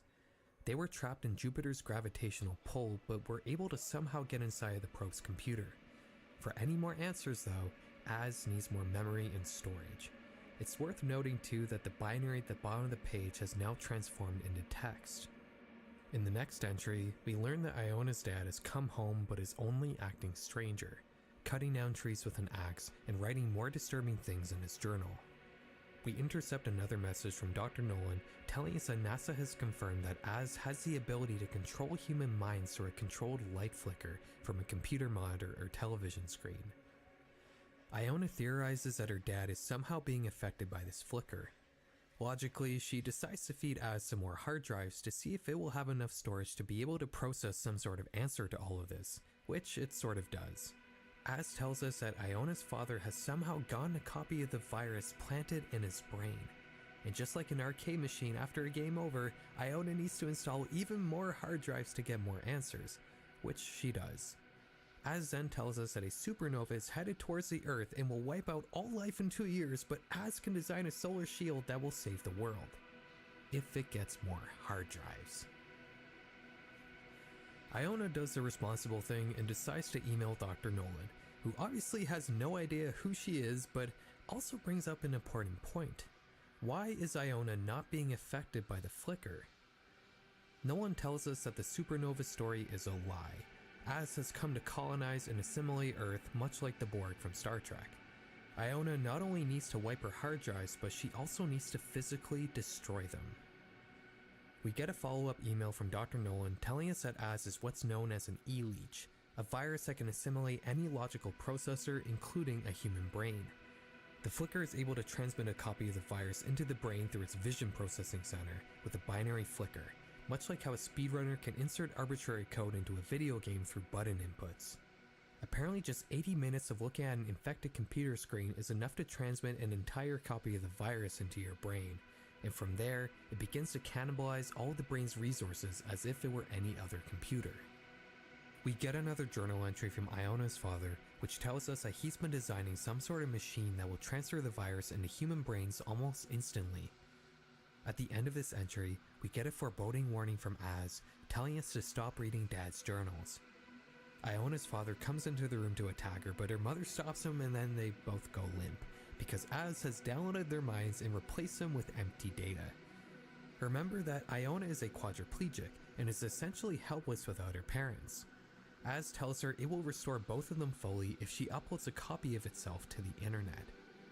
We get another intercepted message from Dr. Nolan telling us that NASA has successfully gotten rid of their E-leech, and that the only remaining copy is the virus that exists on Iona's computer, and calls for a swift response from law authorities before she has a chance to upload the virus to the internet. As part of Iona's deal with Az, she insisted that it give her access to its files so she can see her parents again, even if it's in the form of biological machine code. We get an excellent visual representation of what a human mind looks like in data form. While Iona's in Az's code, she's able to start some sort of shutdown sequence which successfully turns off her computer before the FBI is able to get to her house. The end. E-leech is not a perfect story. There's a ton of loose ends and meaningless plot points. I didn't even mention anything about the love story that frames the entire plot. But it's surprisingly ambitious and ahead of its time for the era it came out. Some of this stuff really reads like logs from an SCP entry, and there's also some really cool art here that looks like it came out of Berserk or some Junji Ito horror manga. Not to mention this whole thing is presented in such a charming way with its pictures, backgrounds, and designs all contributing so much to the overall atmosphere. This sort of creativity is so typical of Web 1.0, and it's not something you really see on the internet anymore. I think the most tragic thing about this is that Fright.com seems to be completely forgotten by time. Today it's only accessible via the Wayback Machine, and not only that, I can't seem to find any mention of it anywhere on the surface web today. It's as if it never existed. It's too bad because I think these stories really deserve to be remembered. They're above and beyond the quality of most creepypastas that were made more than a decade later. I'm just happy that there is a way to access this piece of internet history. While E-leech and the Air stories on Fright.com may have been ahead of their time, they weren't the first episodic pseudo-ARG on the internet. The next site we're going to talk about is from 1996, and it's called Dreadnought. Much like Fright.com, Dreadnought is also only accessible via the Wayback Machine, but it at least gets a mention on the History of ARG's Wikipedia page, so it hasn't been completely forgotten by time. Dreadnought was a pseudo-ARG hosted by sfgate.com, which is a San Francisco local news site. Starting the story greets you with a picture of a locker accompanied by the text 16 hours. We're introduced to three characters: Lori Evers, a mother searching for her missing son; Joe Wiley, a private investigator and friend of the Evers family who's helping with the search; and Toby Evers, whose character page simply reads, "Toby is missing." Joe and Lori are searching through Toby's locker to see if they can find any clues as to where he may be. They find a few objects: a newspaper clipping with an unknown face, a drawing of an angel, and an apocrypha, a book containing Christian scripture that never made it into the Bible. In the pages of this book, there's a phone number written on a slip of paper. And if you scroll all the way to the right far past the main page, you'll find a fourth object, a mysterious coin with what I think is Arabic writing on it. While Lori and Joe are looking through the locker, another man by the name of Bob Connor walks into the scene. He's a detective working for the police on the missing persons case.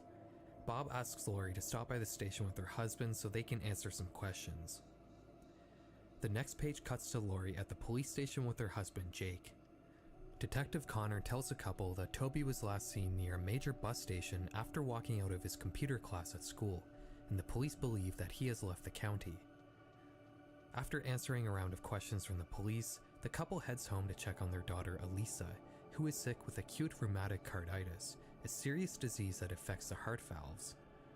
Jake heads into his study where he falls asleep and dreams about flipping a coin, the same coin that we found in Toby's locker.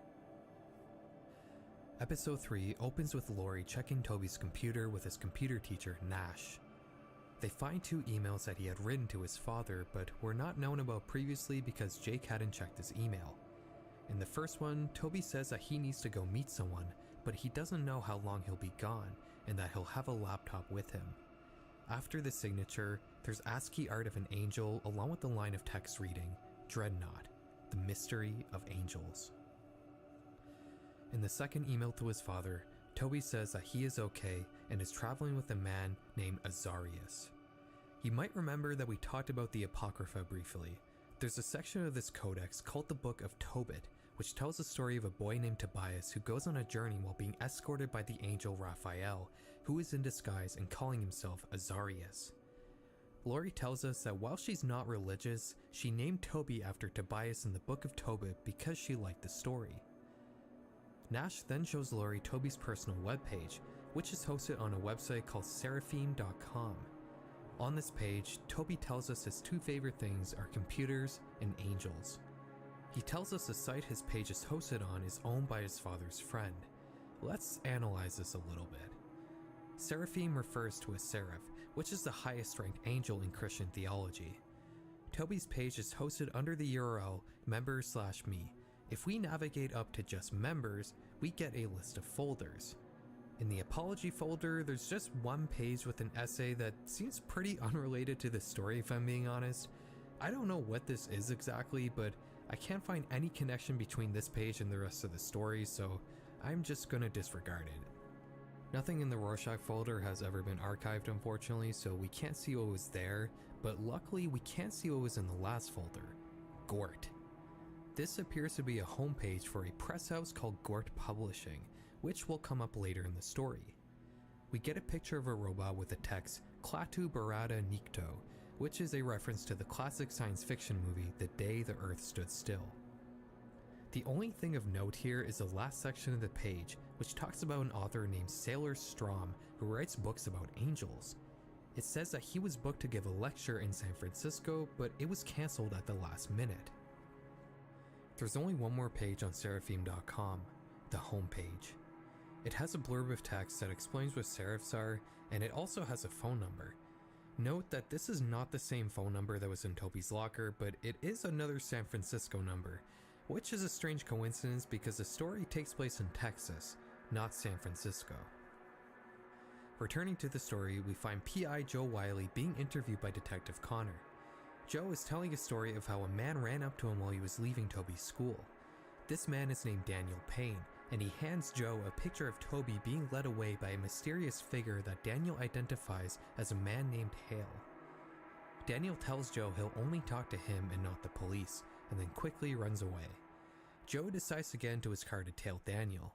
He follows him to a warehouse that is supposedly owned by the Church of Satan. After hearing the story, Detective Connor tells Joe that Daniel has been tied to several cults in the past, and that he could be dangerous. Episode 5 has a bit of a different format. It shows what each character is doing in a particular minute of the same day, 10:47 a.m. On Bob Connor's page, we learn that the police have heard from a witness that saw Toby on a train due for San Francisco and is currently trying to coordinate checkpoints for trains leaving Texas. On Joe's page, we learn that the phone number in Toby's locker was for Gort Publishing, and that Joe is currently headed to San Francisco to look for Toby. On Daniel's page, we find him mid-argument with a character named Jelma, whom I should mention never comes up again in this story. The important thing here is that we learn that Daniel is trying to stop Hale, the man pictured with Toby. On Elisa's page, we find her dreaming about her brother, who is pictured above her in incorporeal form. There's also a page here for Toby, which is the first time we've seen his point of view in the entire story so far. We find him not knowing where he is and seemingly in some sort of haze. Episode 6 opens with Joe walking through the foggy streets of San Francisco. He meets up with the roommate of Laurie's nephew, a man named Creedon. Together, they search through San Francisco looking for Toby, but unfortunately they don't find him, and Creedon has to leave to go play a concert with his band. Before he leaves though, Joe shows him a picture of Daniel to ask if he recognizes him. Creedon says that he doesn't. Joe goes back to his hotel and falls into a deep sleep, until he's awakened by someone knocking on his door in the middle of the night. It's Creedon. He tells Joe that he can get him a meeting with Daniel, but they need to leave right now. Joe gets into Creedon's car and asks why he lied about not knowing Daniel. Creedon doesn't really give an answer, and Joe doesn't really question him more about that for some reason, but Creedon does explain that Daniel is a big promoter in the local San Francisco music scene and that they're on their way to meet him in a nightclub. They get to the nightclub and they walk into the back room where they see Daniel. Joe pushes Daniel against the wall and violently questions him, and this is when we hear Daniel's life story. Daniel grew up in a cult called the Family, which is apparently a real cult, but I'm not sure if it's supposed to be the same cult the story is talking about. Him and his father moved through different branches of the family until Daniel was 17 and he befriended an undercover reporter who had infiltrated the cult. This reporter helped Daniel to escape and to deprogram, which is a process where former cult members acclimate to normal life outside a cult. After this, Daniel dedicates his life to rescuing members of cults and deprogramming them. Daniel goes on to explain that 3 months ago, he was hired by a woman to save her daughter Mary from a cult in Connecticut. This cult is supposedly very wealthy, well-connected, and violent. Daniel infiltrates the cult and befriends its leader, Hale, the same person who ran off with Toby. At one point, Hale tells Daniel that the cult is planning a special ritual at 3 a.m. and instructs him to meet him outside a gas station. Daniel does as he's told, but Hale never shows up. The next morning, Daniel finds that every member of the cult is gone. Not dead, but just gone, as if they never existed, except for Hale. Daniel believes that Hale is responsible for over 100 cult members disappearing, and therefore names him as the most dangerous cult leader he's ever dealt with. Daniel tells Joe that he's not sure why Hale is so interested in Toby, but they need to stop him as soon as possible. We cut back to Texas where Jake Evers is drinking alone at home. His wife Laurie is getting ready to go to San Francisco to help Joe look for Toby. A fax comes through with a police sketch of Hale, and Elisa is sleeping and once again dreaming about Toby. We then cut to Toby, who is dreaming about healing her sister from her disease. At this point, the archive of the website starts to miss some of the media that was once on these pages, and the story abruptly ends with Elisa baking cookies for her father. I imagine there were probably more episodes planned, but they never came to fruition. I almost made a whole video solely about Dreadnought, but decided not to since it's incomplete and doesn't have any kind of ending. But even still, this is really something, isn't it? While it is presented as fiction, it's otherwise an almost full-on internet ARG made in 1996, back when just 13% of people had access to the internet. To say this is ahead of its time is an understatement. But aside from being forward-thinking, Dreadnought is just awesome. It oozes charm and mystery. Its presentation gives you the same feeling as watching a noir movie. The design is so creative, and they manage to switch up the formula just enough as the story goes on to keep you interested. Whoever put this all together was obviously really passionate about what they were doing, and that makes it all the more sad to see so little mention of this project on the internet today. Like I said, the only thing I found is a single paragraph on a Wikipedia page, but I feel like this really deserves to be remembered. Today we looked at 3 early internet ARGs from the late 90s, but there's still a lot of internet horror out there from the early days of Web 1.0 that we haven't talked about.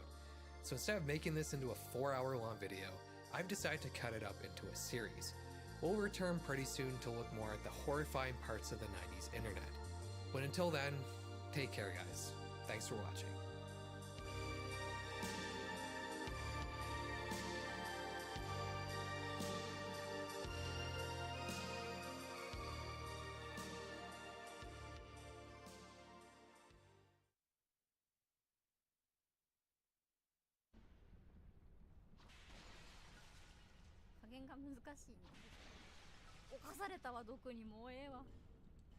こんだけ慎重にやったつもりやったのに普通に毒に侵された。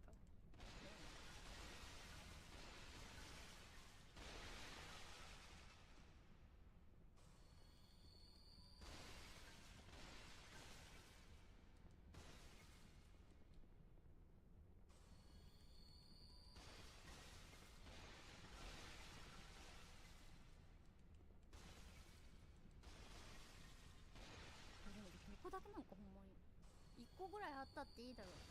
1個ぐらい。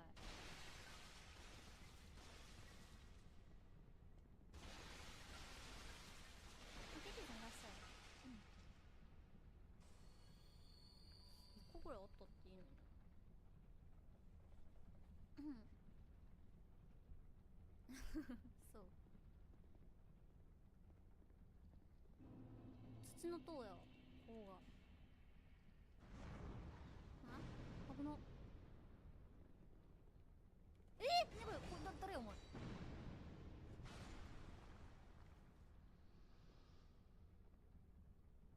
上行こう。はがり火とかないのかな。ありそうなんだけどな、新マップだったら。お、なんか落とせそうなや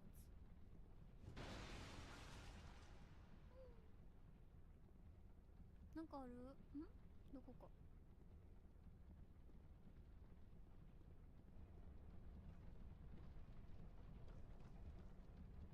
これさっきの上か。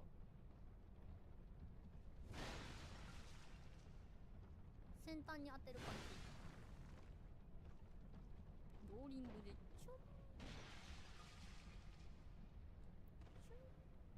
はいもうええわ。なんかおんねんけどなんか知らん人おんねんけどめっちゃ目合うねんけどこん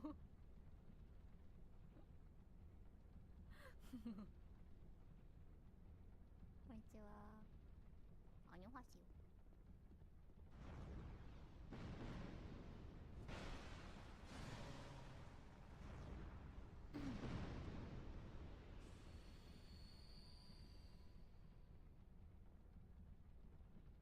どれや女。スポットないんだここ。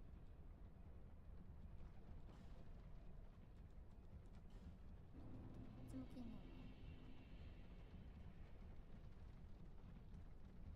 これはもう得点ですか。これがそうかもしれない。なんもない。職場の上司に似てるわあれ見て、職場の上司っていうの多分相当な殺意があると思うけど大丈夫。あ、なにこれ。NPC っぽいのおる。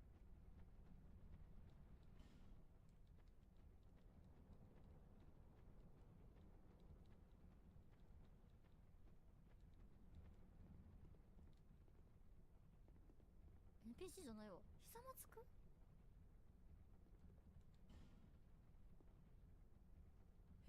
太陽の神殿。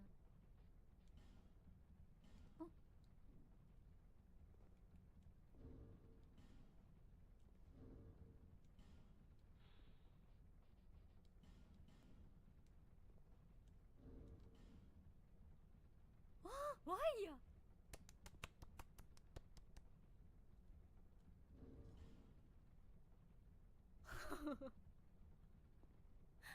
懐かしい。ワイ出た。みんな大好きソラルさんの。そう、太陽のメダルを捧げる。これ変えてみるか。ソラちゃんを思い出す友達。太陽のメダルって何やったっけな。メダルワイチやわ。わかる。ネズミの変えちゃった。即断即決で変えてもた。太陽のな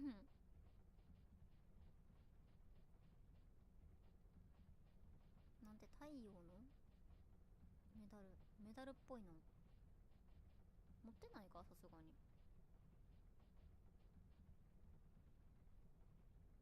ちゃんが VTuber の友達なのか空なのか判別がつきません。それちなみに僕の仲いい友達、そのさっき言ったフロムゲーをなんか14週かわかんない17週かなんかした子は空ちゃんやね、名前が。VTuber の友達。ロングメイザーサンシャイン。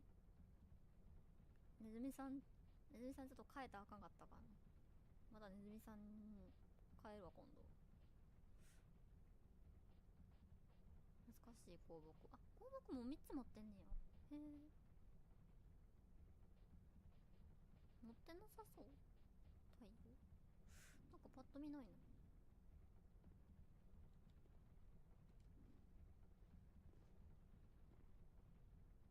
レアアイテム。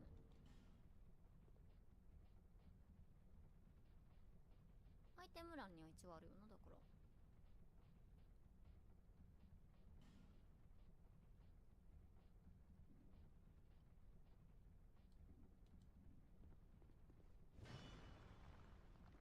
あ、ほんね。またネズミの王を裏切ったのですね。何ネズミの王を裏切りすぎるとなんかあるんかな、ちょっと不安になってきた。あいつでも寛容やから許してくれるんじゃない、毎回。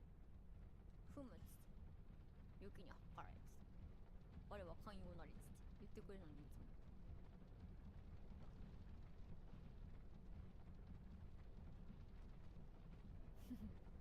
夢の国の方や。はは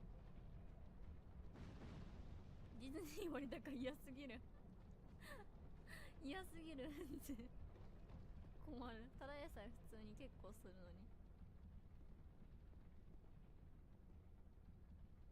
あの女か。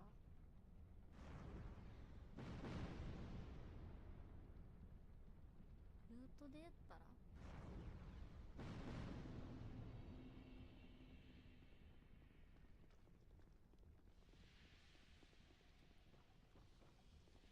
いてー。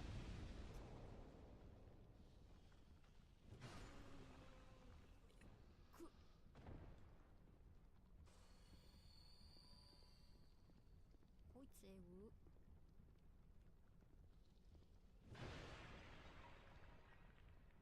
何もちんかったか。前段直撃しちゃう。毒だらけ。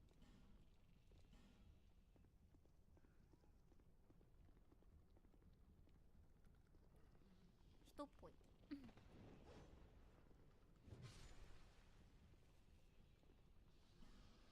右に注意しろ。何これ。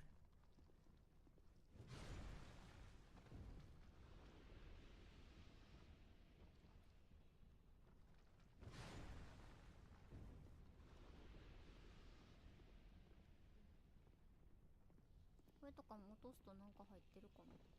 落とせんか。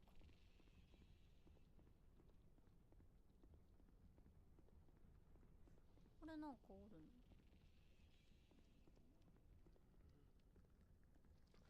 でこれ多分喋れるやつかな。喋れんの。これかな。よっ。ゲノンでかい、もしかして。もうちょっとちっちゃい方がいい。もうちょっとちっちゃくしようか。でかいか、もしかして。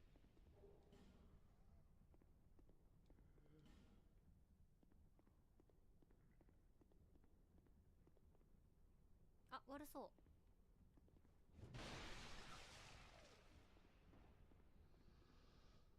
爆発音とか大きいわ。ちっちゃくするかじゃ。うん。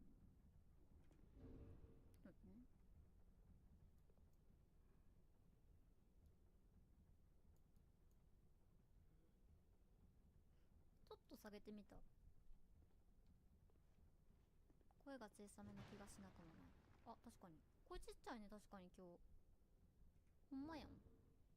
あーほんまやね。気づかんかった。あーどうでかなった。あーはいはいはいはいはい。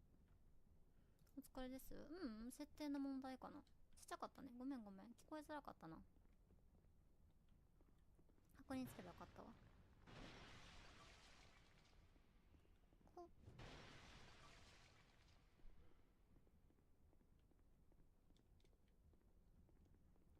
ル配信としてその音量なのかなって思ってた。いや全然違う。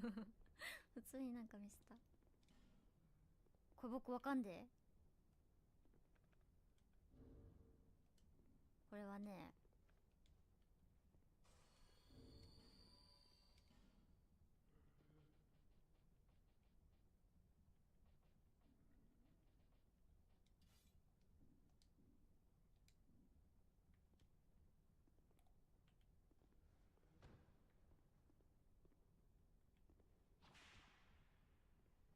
ほう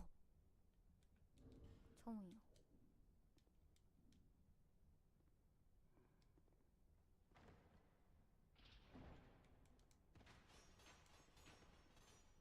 こっちか。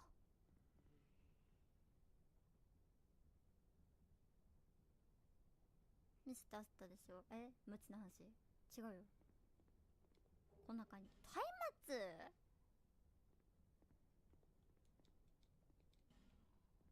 明入ってるもの松明もいや無知でなんか危なくない、そう宝箱は敵じゃないかちょっと見たかったんけど。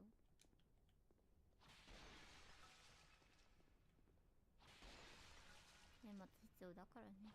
そうなんか。うん。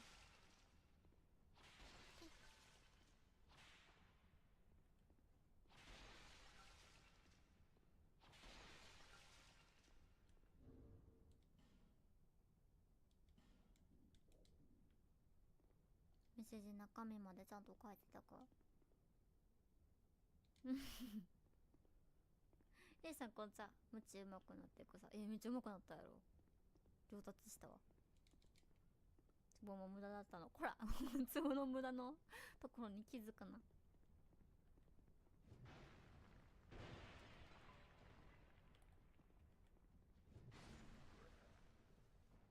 何も落とすわけでもなく。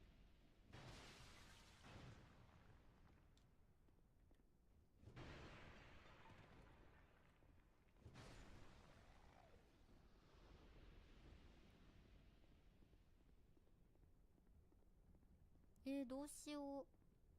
あれ回復がないから回復したいんだよな一旦。先に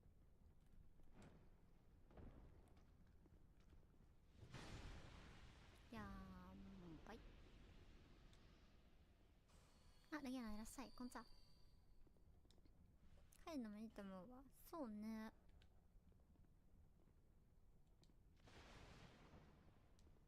もうちょっとだけ見たら、そうボスここもなんかワオ。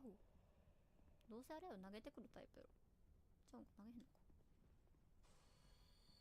うまいね。ありがとう。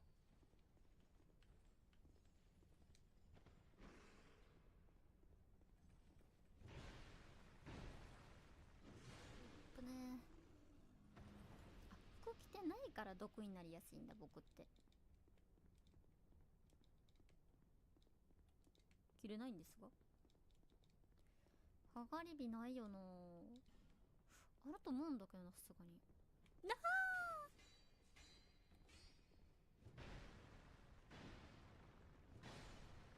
いやこれは3発目の布石。2発目が空振ることは僕が見越していた。忍者なんか押してる。なんとよ。怖っ。怖いんだが。左そして敵。でもどうせ強いね。ね。ありがと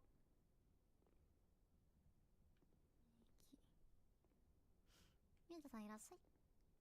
ハロー。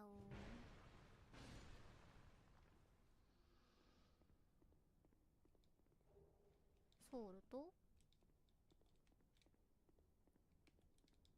ロムの子も多いんだろうけど、今日もコメントする子多いもんね。嬉しいことに。常連さんもいれば初めての子もいれば。金曜日だしね。あ、そう金曜日か。そっか。そんで人気そうマジやったら快挙なんやけど。前2600が最大やったから2650かな。3000いけたら結構快挙っすね。敵配置が騙し討ちにのしかけてる。確かにイケモンだね。まあフロムがねやっぱ面白いからね。2700超えてんねや。うわ超えてんねや。新記録じゃん。やった。ご飯時からまた増えたな。あ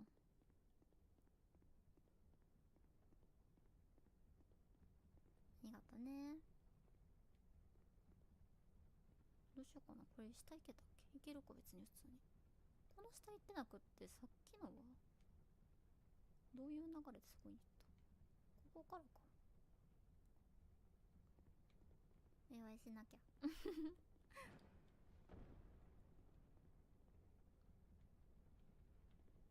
っきのはどこからのルートや。面白いからね。ありがとう。ここ何や。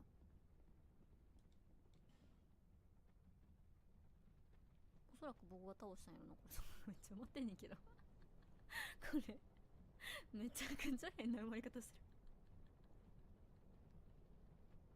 るなんか同人誌とかであるタイプの顔だけ突っ込まれてるタイプの売り込んどんな。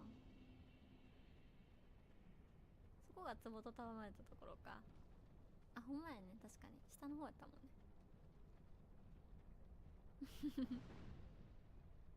さすがにな。でもなんかかがり火あると思うんだけどな、どっか。ちょっと連打するわ。連打あー、どっかにあるんちゃうかな。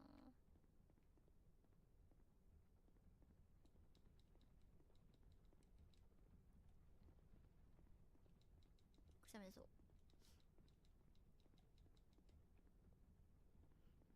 道中見逃してる。ありえるかもね。確かにこの辺だってなんか結構触った気がすんもんな。これ多分ボスやもん。なんで今最後のかがり火カーゴパンツのあったところだっけ。あ、そう見逃してる。やっぱりちょっと見てみるわ。オッケー。まあでも下にもさ、なんか行かなあかんとこあるじゃん。こいつらのところ。この辺のどっかにあるんちゃう。うわ、ここも行きてー。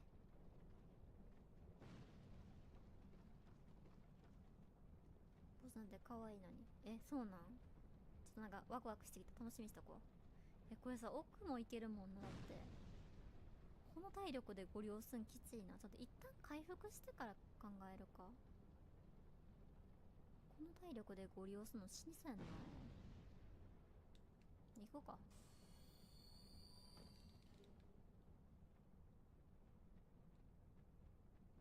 どこですか。ど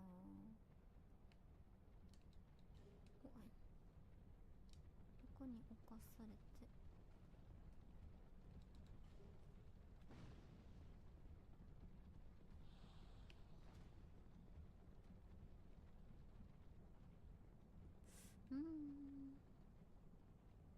いたーはっ。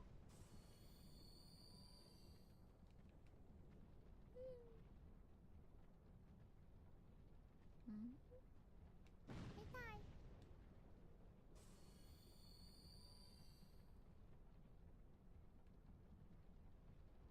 めっちゃ上あるの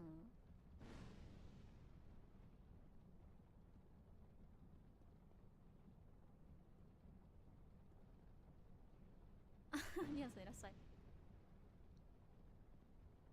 一方的に攻撃できるの気分がいいからね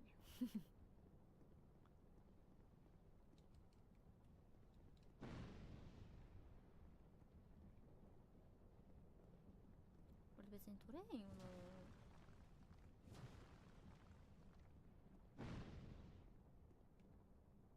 あ、なんか降りれそう。これ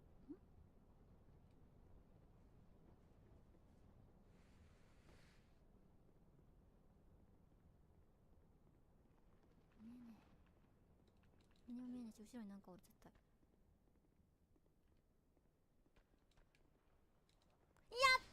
分かってる。これか。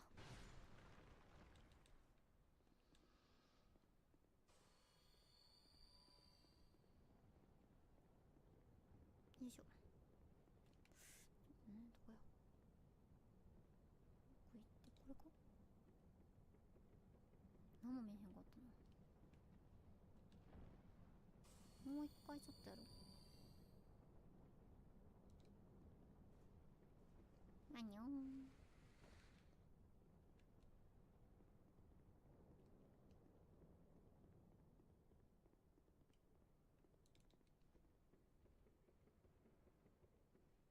京平さんいらっしゃい。そうなんですよね。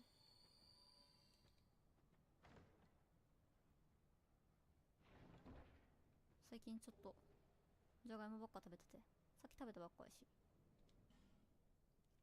石使った方が良かったの。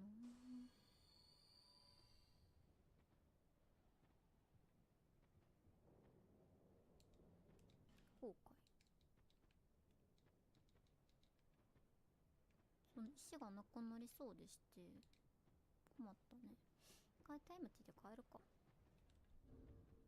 もうちょっと探索したいな、ギリギリまで。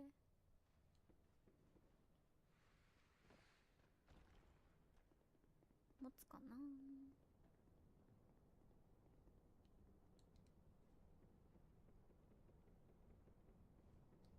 よし。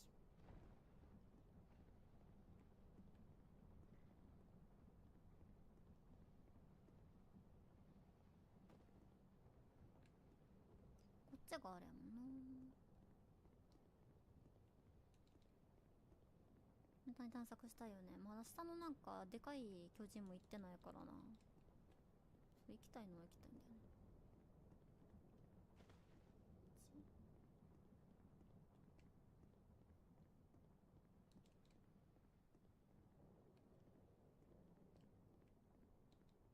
ややこしいとこね。ね、探索しがいがあるところだわね、本当に。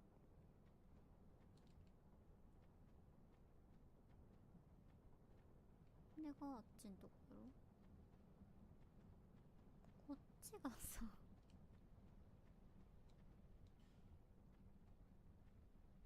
吸引言うたもんな。ちゃうよな、さすがにちゃうよな。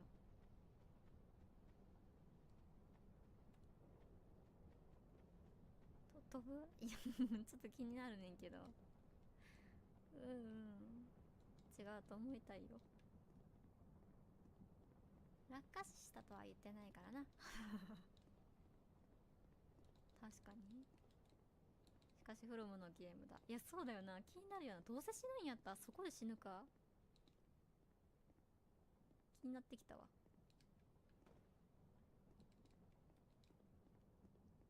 あの穴気になんな。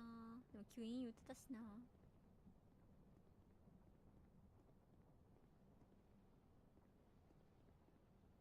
帰るね。上か。よいしょ。いや無限大にできるな。かがり火か死ぬか飯足りないからね。まあそれはそうか。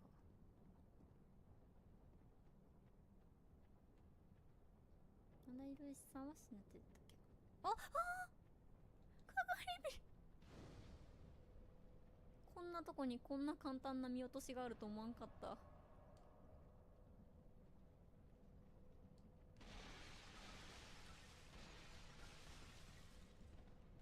これはアイテム探してます。別に悪い、なんかあれですね、喜びで満ち溢れてこうしてるんじゃなくて、かかり火じゃアイテムを探してただけです。ないな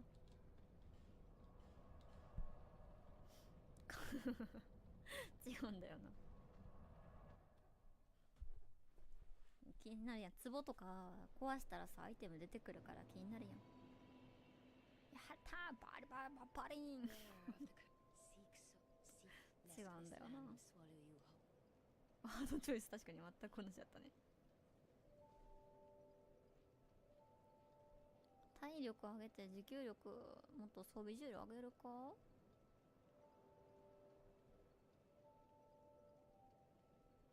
持久力欲しいか。ちょっとでも持久力足りてねえな。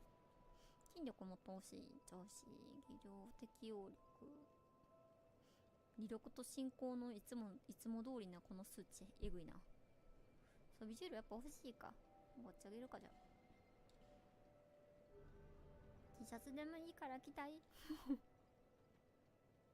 なんたらのソウルは使わんの？あー。なんか欲しい、なんか何かアイテムとかさ、欲しい時にさ、ないとさ、結構嫌じゃない？なんか結構貯めちゃう人やね。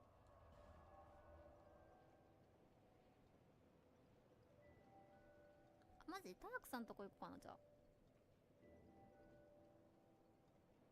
サティでもいいから着たい。もう服着てほしい人多すぎやろ。ごめんや。もう嫌やな、こんな発光してる肌見たくないもんな。待ってね、ちょっとじゃあカークさんとこ行こうかな。カークさんとこ行こう、じゃあ。どこやカークさん。ゼルドラじゃないな。どこやったっけ？うつろの影の森の先やったっけ？これか？遺跡じゃないか。遺跡じゃない、間違えた。これが完成された姿に見える。確かに見栄えがね。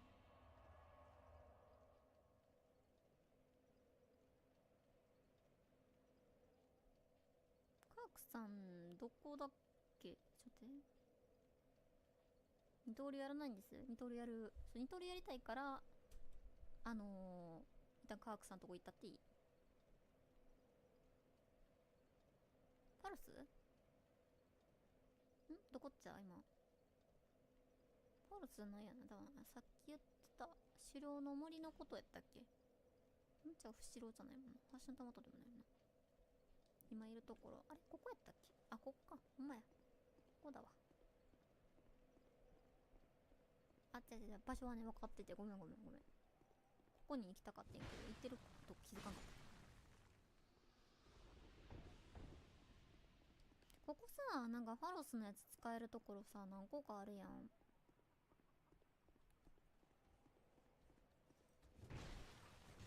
出た。ファビンさんいらっしゃい。アヤブとは見て、あ、もう、センキュー。センキュー。ありがとう。見てよ。センキュー。見つって言ったらあれやな。僕も自分が好きって言ってることなんの。あっちとさ、あそこの宝箱と開けたいな。せっかくだから。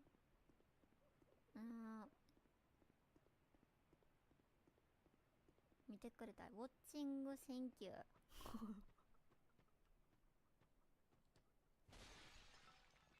そう、ファロスじゃなくて、そう。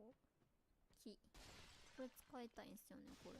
これ宝箱よな、さすがに。ライブさんいらっしゃい。グッドン、グッドイーストよ。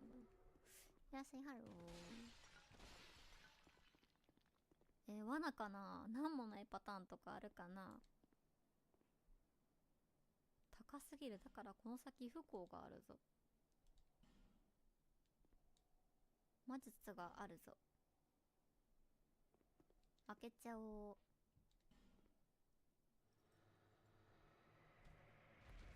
こんにちは。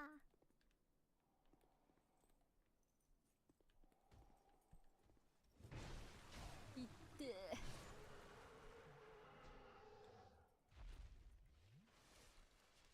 お、獅子の戦士のマントだって。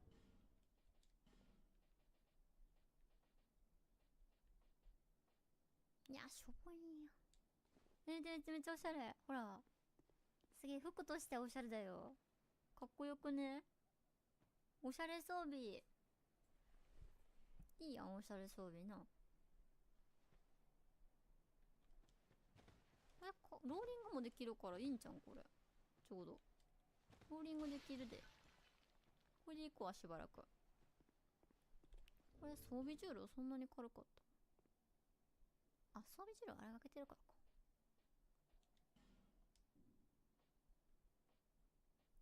そう、ここをもうちょっと上げるか、じゃあ。6.2 までするとあれやけど。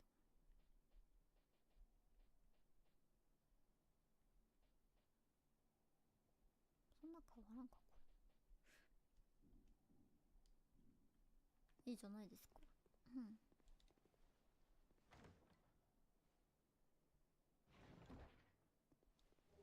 修復人の像出血液。修復人の像出血液。修復はあれか、武器とかの修復ってことか。修復っていうスペルか。あー、便利なやつと、修復と人の像と、なんて言ったもんこう。だから 3秒経ったら忘れちゃうで、鳥やから。興奮もいらなくなるね。それさ、なんか、利口じゃない。頭良くないとダメだよね、もう。出血液や。ありがとう。これか。あ、出血効果つけるやつ。へえ。なるほどね。スペルは修復。お、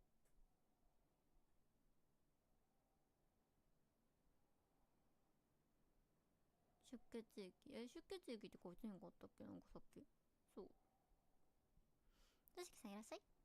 脳みそが足りない。それはそうではある。でも今自分のステータスどこで見れるんだって。こっちやったら見れるもんな、自分のステータス。書いていらっしゃい。出血液ってそもそもなんだってことじゃない。いや、そういうことか。出血の液とはって。知力15で使えるみたいだね。頭が痛いよ。うちのプレイヤーステータス、頭ちょっと3足りないよ。あと12ぐらい。このレベル106なってからの16レベルはでかすぎ。足りない。頭が足りない。おとなしくコープン使う。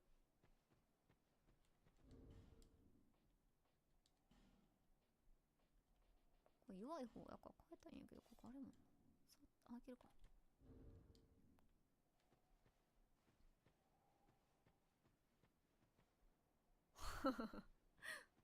それはそんだという姿してる。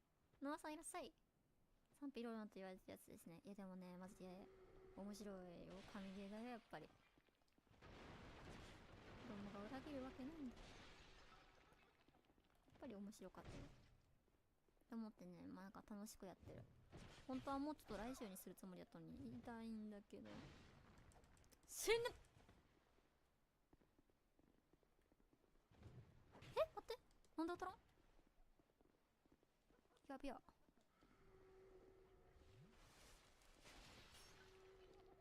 呪いたまらん。呪いがたまっちまう。あれ、なんか当たってないな。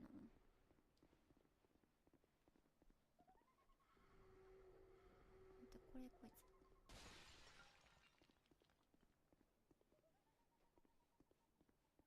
せっかくだから香木使えたそうね、思った。そう、せっかくここでしか使えるとこ今んとこ分からんから使ってもいいかなとは思ってる。当たってる。なんでこんな当たらん。表情定めることできたっけ。やってないだけか僕は。いや、できんかったな。あれタゲつけられへんかったはずやから。そのキャラ5人いれば修復使えない。5人の血集めるか。あ、開催なんか。ってことで指輪をつけないとなんですけど、ささやきの指輪か。我が主を倒したか。見事な腕よ。あの方を滅ぶのではない。その姿を変え、幾度も苦しみに狂うのだろう。人間よ、お前の旅もまた苦難に満ちたものであるはず。これを持っていけ。お前の旅の果てに喜びがあることを願う。黒い針と竜の指輪。我らには祈る神などおらぬ。だがそれでもお前の旅の無事を願っていよう。かっこいい。さて、竜の指輪。どれ。へえ、神装備。えぐい神アイテムきた。えなんかすべてつけてみたよって言ってハートいるものめちゃくちゃ。え、神じゃん。いるじゃんめっちゃ。猫ちゃんもつけときたいからな。ちょっと待ってね。これ強靭物理攻撃力高めるか強靭削るやったらどっちがいいかな。相手の強靭大きく削るを変えるか。じゃあ壊しね3人やっちゃうです。オッケー。指輪って壊れたら一応修復はできるやんな。一応大丈夫やんな。壊れたらなんかもうアイテムとしてなくなるとかある。いい人やんね。めちゃくちゃいいのくれた。あ、できるんや。よかった。ついでにここ開けちゃうか。じゃあ大丈夫かな。開けちゃおう。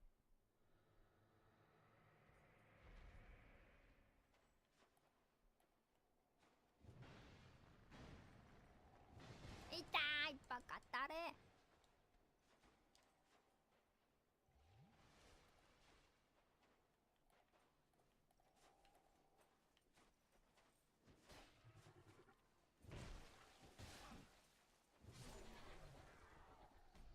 攻撃力高めるより強靭度削りたいな。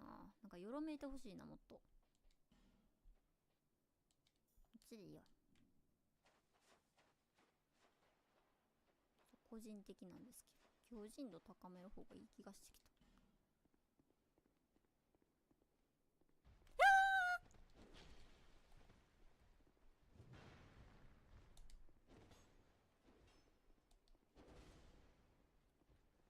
よし。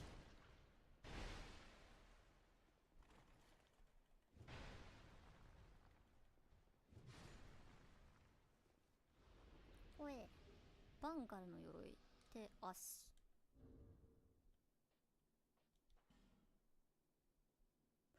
あの人の手と足か。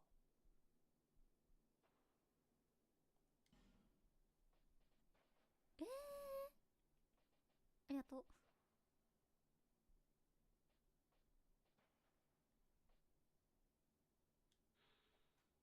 バンガルは凶暴凶悪な戦士として知られ、なんていうのこれ、猛勇揃いのホローザの叱式師団すら味方にもかかわらず距離を置いたという。そんなに凶悪な人やってんや。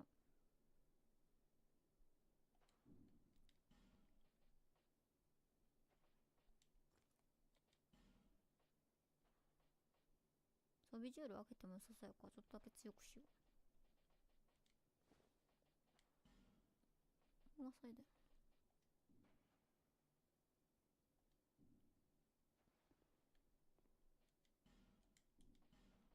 これも一応着替えれるのか。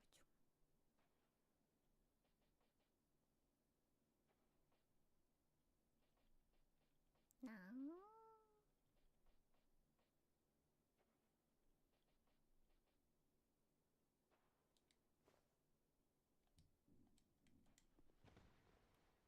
ギリ司祭。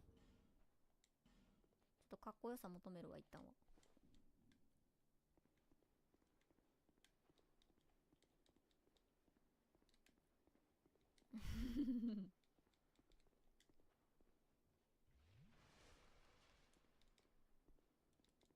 かっこいいでしょこれは。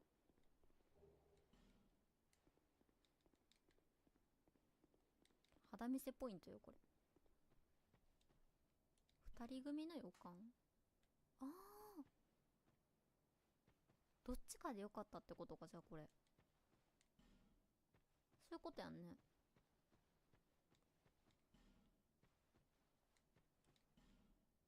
はいはいはい。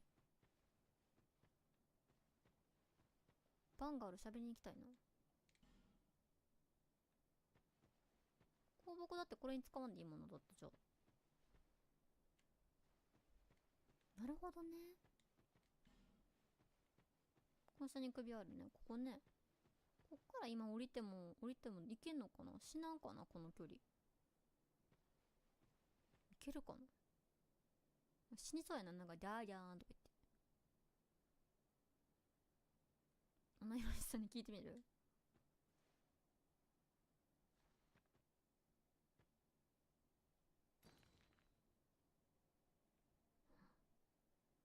してる？猫ちゃんはつけてるかも。いけるか？あ、いけたいけた。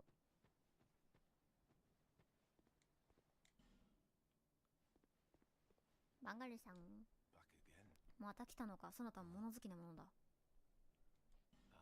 そなたか。我の体を打ち滅ぼしたのだな。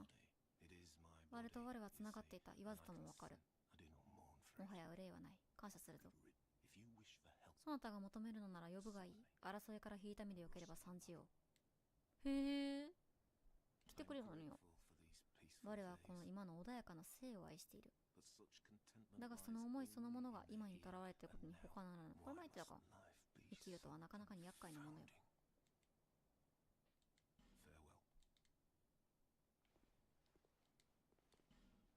何？松の油？松の油はね、ちょっとね、あんま使わないですね。詰まった時に使うかな。穏やかだね。バンガルさん。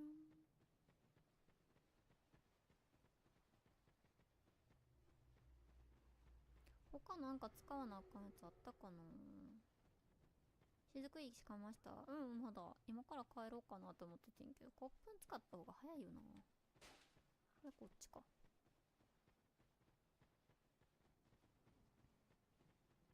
なんだこんなとこにする。あったっけこんな。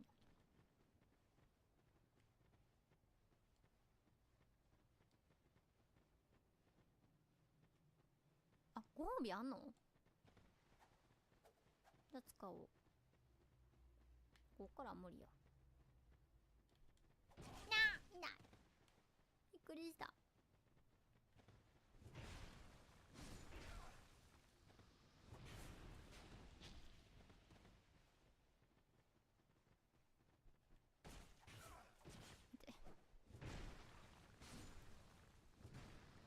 ご褒美あったんやね。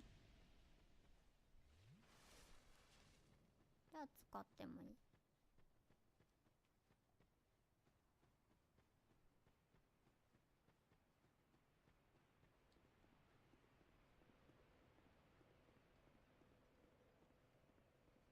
さらに見えないもの。確かあったはず。だんだん不安になってくるけど、全然なんかちょっとなかったらなかった時ですごい恨むだけやけどなかったなーっつって。あるって言ってたけどな。小箱使ったのになって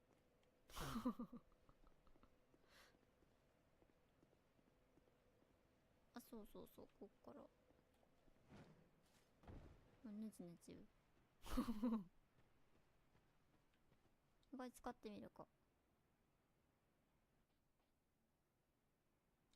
そういうこと。こいつからのドロップは別にないじゃん。これは取ったよ、ここの部分は。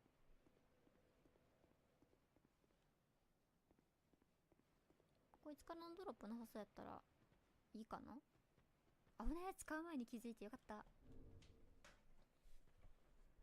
確かないね。あ、ちょっとおトイレ行ってくるね、一旦ね。ブラウンマークで済んだわねめっちこいぞ僕。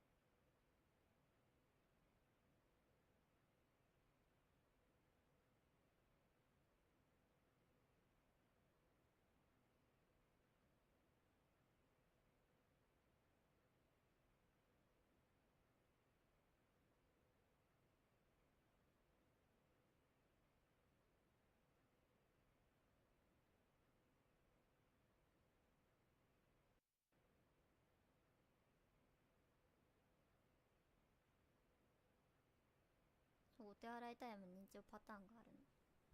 そうなの。しょうがないとこだったら全然もうネチネチ言ってる。でもなーって言って、お前ゆうたさん言ってた話ちょっとなあ、香木使ったけどちゃかったもんな。ほんまに今回の合ってるって教えてもらうたびにネチネチ言う。ただいま特別ドロップあるんで派手なやつだけど、あ、そうなんや。特別なドロップは派手なやつだけね。ダーククロさんいらっしゃい、こんばんは。ハロー。ゆっくりしていってね。香木見るたびに言われそうだわ。あ、ちょっとこのさ、香木さ、残しといたらいけてんけどな、ちら。FA かけを手当に採用される可能性あるのかな。 FA、ああ、気に入ったら気に入ったら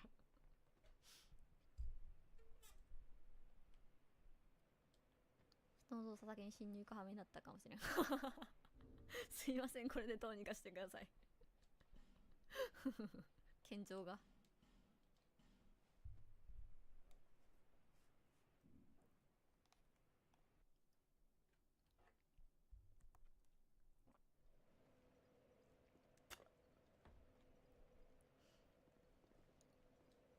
あ、でも僕多分あれやな、なんか手抜かれんの嫌やから本気で来いよってなっちゃうかもしれん。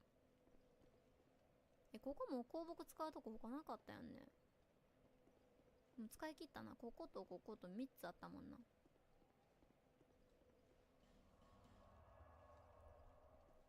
多分3つやったと思う。壁の方向いてたやつとかはどうなんだろう。壁の方向いてたやつ、鍵持ってるやつはジュンさんその時いなかったっけはやったかな。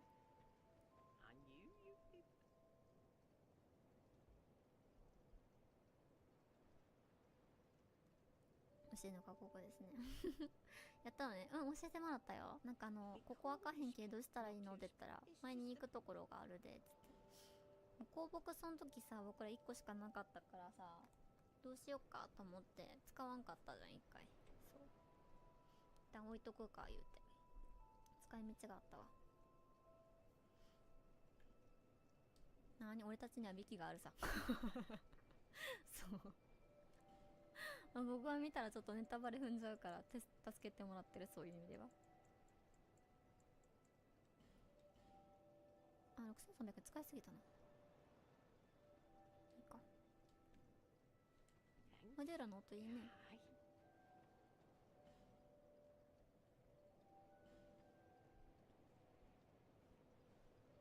化粧してから言うわうちねち言われるから。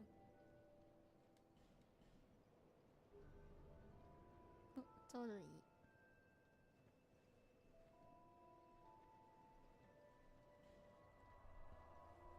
マデューラ、あとさっきんとこの続きか。ジルドラ、ハロス、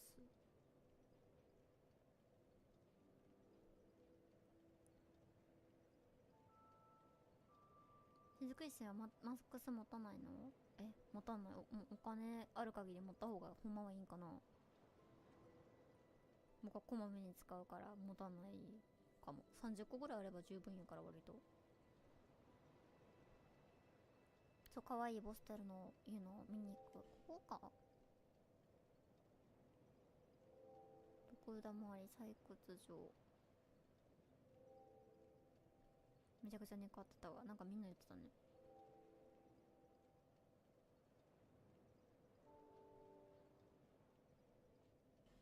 見落とし他は谷に行く前何がある？あ、拾うこともあるからね。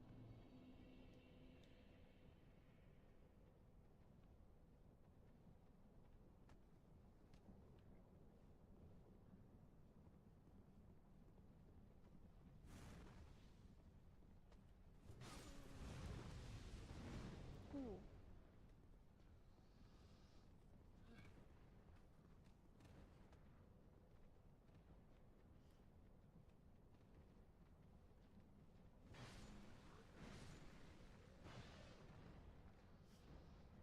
めっちゃ湧いてきたね。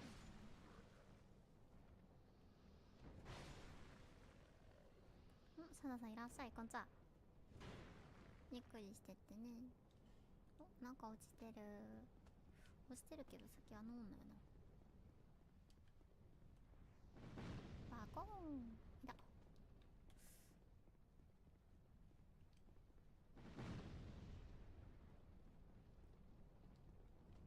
雫石ね。で、よいしょ。立ってんのか。黄昏。ポン。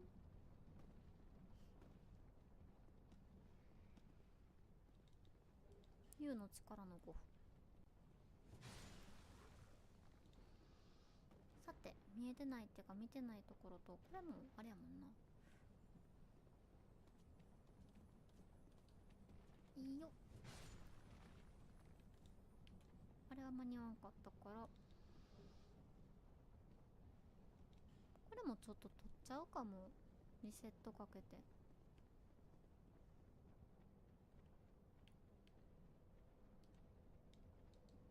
みよん。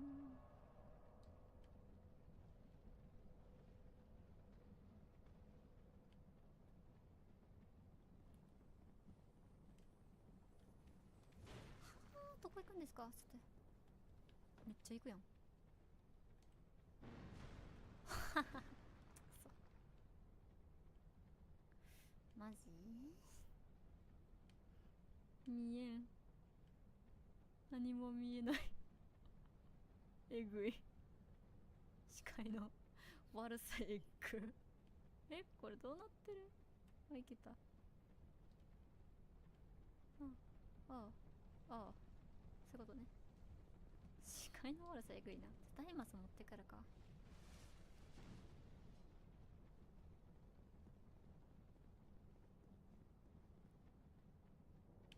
あれってなんか弓とかでもいけんのかな。コリムチとまさにこのこと。煙だらか。節子2800言ってた。あ、マジでありがとう。あと200人いけたらハッピーだね。待て。よし。なめんなよって。よし。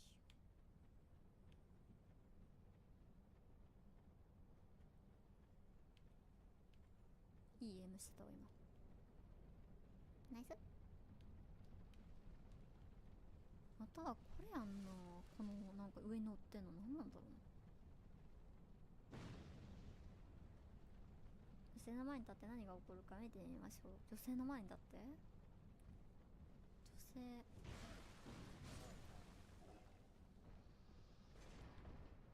メイさん変な人ちゃうか。多分なんかアドバイスしてくれようとしてんねんやろうけど、なんか起きるってことかな。女性って NPC のことか。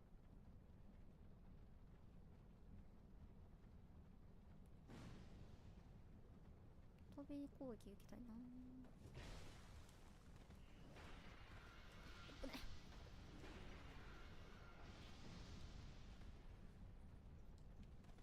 ここは終わってる。もう一回湿度高い人たちのことかな。ああ、ん？さっきの？なんのやつやろね。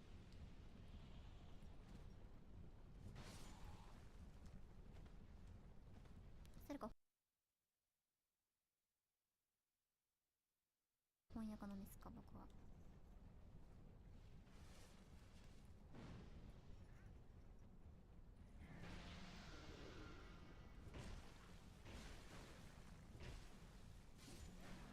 オッケー。視界はいいと思うわ。視界はいいか。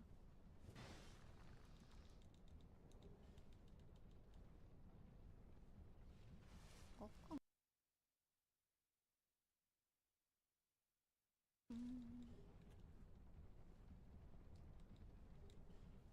現番よ。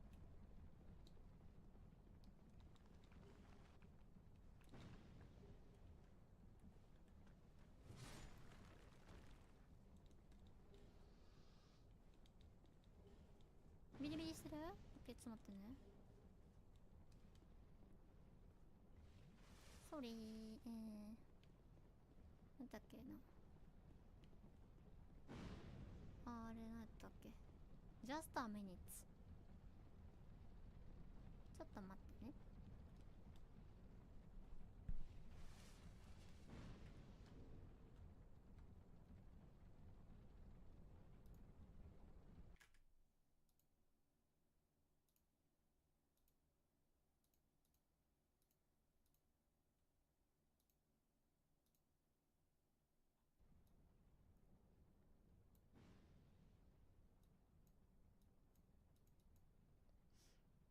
音声がちょうどいいぐらいかこれで。フィルターゲイン。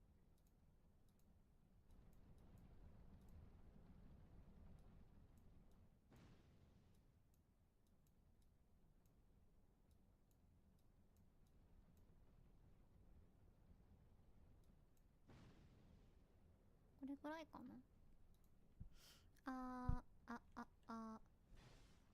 だいたいこれぐらいかな。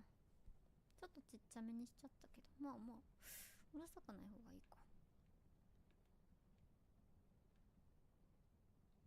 いいえ、こちらこそありがとう。あやし。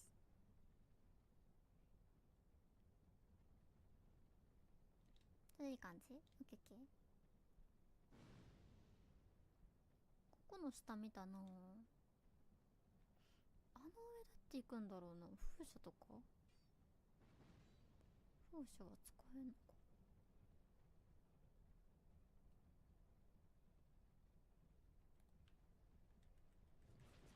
痛えー、とても痛いよ。3000人いけたら快挙だな。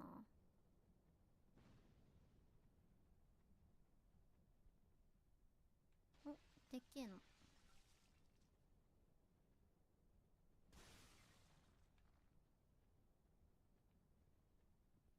でもピーク時間は過ぎてきてるんよな、結構。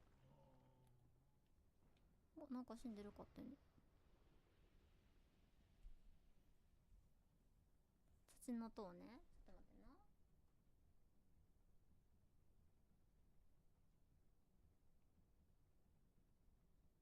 すごいな、めっちゃ中途半端な時間からやったのに。ちょっと待ってね。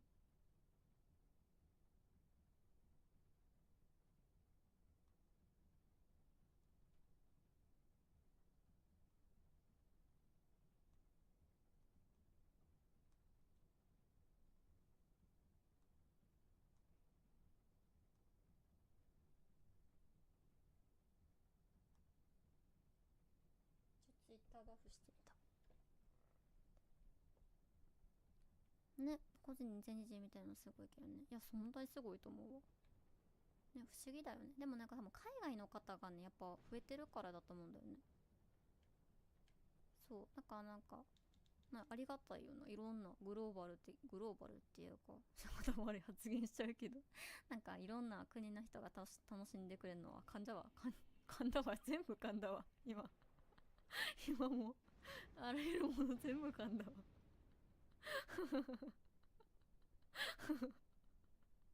すぐ混乱してるんかもしかしたら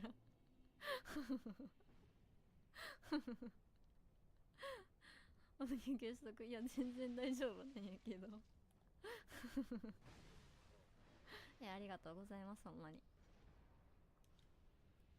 30人と聞いて、わ、大先生いらっしゃい。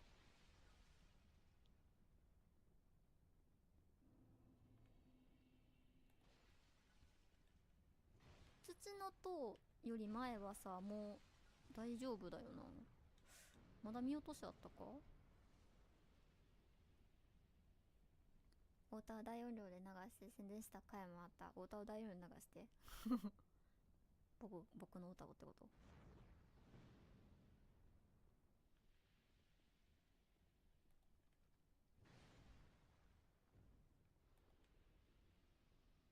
前をどこまでのこと言うのか次第。あ、そうなんや。うっべ、危な。変な声出た。下もいけるのかな。下もね、さっき見たはずなんやけど、ちょっとまだここ見残しあるやろか。ちょっと見ていくわ。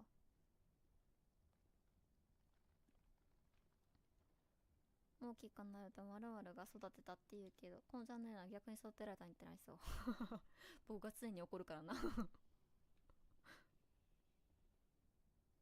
鮮魚感に混じって。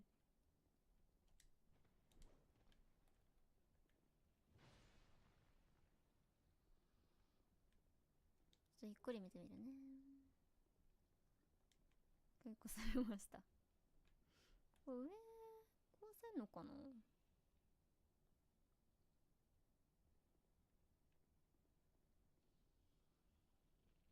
いけるとこ多いからなんだろうな。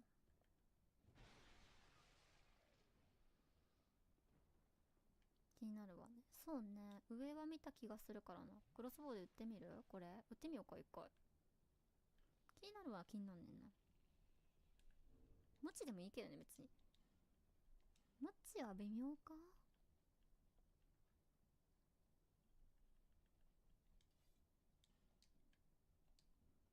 チャンネル登録お願いします。代わりに言ってくる。クロスボウ。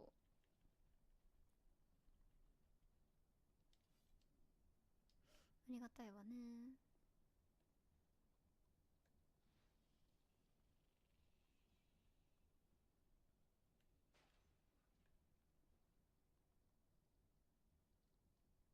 あ、木の矢じゃ割れないんだ。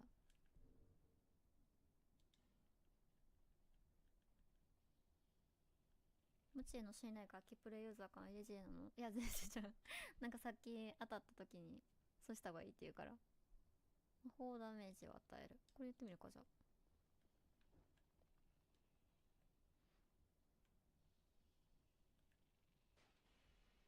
壊れへんわ。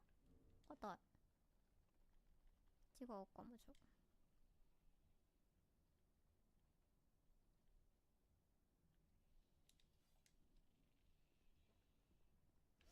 もうこれ壊しても何も残ってんの。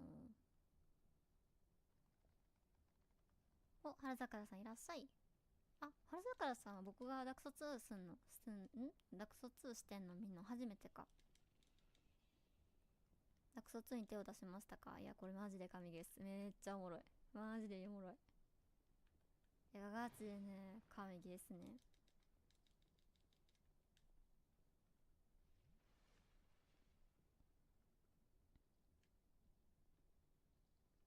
どうしようかな。下行ってみるか、とりあえず。なんか貼っとるけど。よっ。これ下行ってなかったっけ？僕行ってないんか、下は。誰や下行け言うたんお前。誰や。そこなし玉やここ。歩ける言うたやつ誰や。めちゃめちゃ歩けると思ったし。普通に下気になるわねっていうの分かってんねんけど、そこじゃないって言いたいんでしょ。どうせうるせえ。誰やマジで。くそ、普通に落ちたわ。これもゲストでね。いやそうね。なんかいらっしゃい、こんちゃ。ゆっくりしてってね。痛い。ちょっとやめてください。緩やかに死んでった。でも絶対上に行けるところあると思うねんな。こんだけ上からパシャパシャしてくんねんから。だから先行った方がいいんかな。シュレック先になるって言ったの俺です。申し訳ない。いいよ。優しいリスナーをこれ以上責めることはしないさ。ネチネチ言うぐらいや。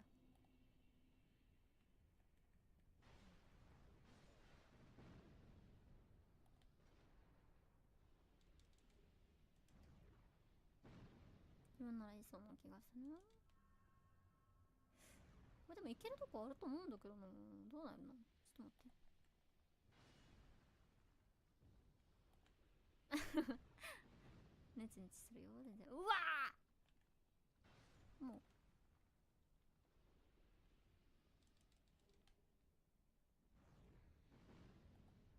うもっったよりエイム悪いなこの人。いってエイムめっちゃいい。すいません、マジかで打つのやめてください。いてエイムじゃない、お前のはショットガン。マジかで顔面にこすりつけてるだけ。いや、痛い痛い痛い痛い。ちょビンタやめてね。いや、これ先行っちゃおうかな。意外と先行ったらなんかもっとボスじゃなくってパターンないっすか。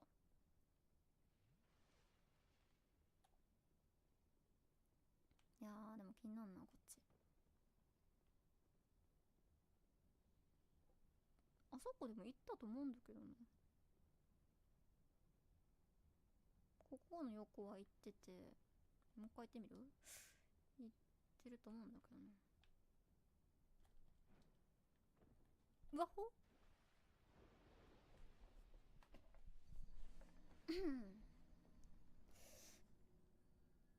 霧一回入るかな。下はあれやもんな。これは俺悪くないよわ飛んでる僕が落ちたんや。ちょやった。足オイルだらけやからな。とりあえず進んでみる。うん、進んでみようかな。一旦一旦一旦進んでみようかな。進んでみてなんか取り返しつくんだったらって感じやな。よいしょ。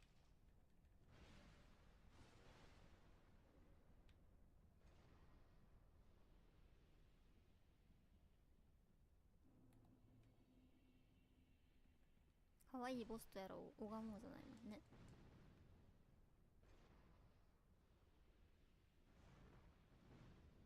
よっ、こっから行った方がよかったっけそれ。いって誰だよ。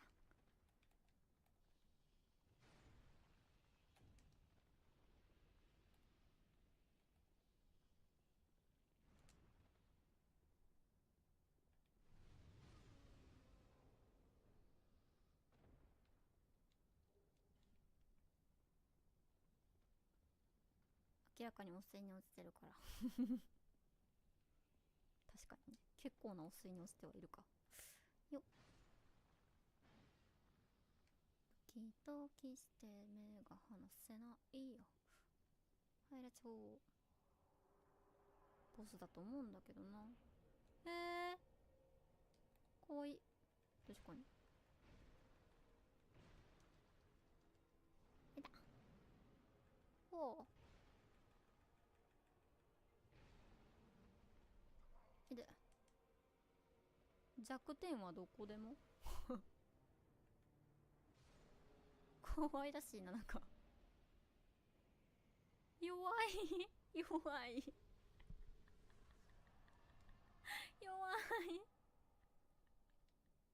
めっちゃ可愛い最弱かエストビンなくてもいけたね、ワンちゃん。これはキュート可愛らしかったな。一応ギミックあるんですよこのボス。上のなんかあれかな、毒とかかな。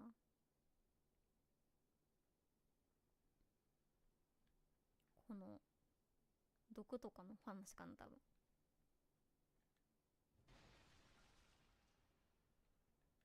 上の餌です。これ餌なんか。あー、この人間ってこと。可愛らしかったな。へえ、そうなんや。むさぼりちゃんが食べるっていうギミックあんねや。へえ。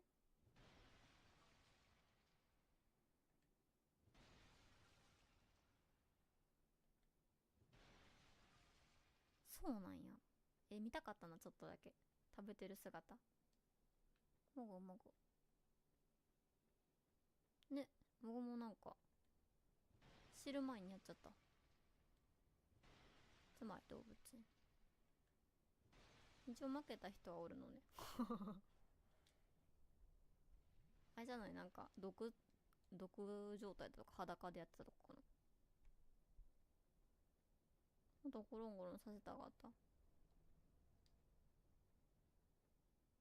これなんか2個道あるな、こっちと。クソどこナメクジなのに尖ってる。確かにナメクジっぽくあったっけな。おかがり火だ。ああ、純馬だとね。体弱いから。2万円ぐらいか。あれやね。エストじゃない。お金も安いな、もらえる。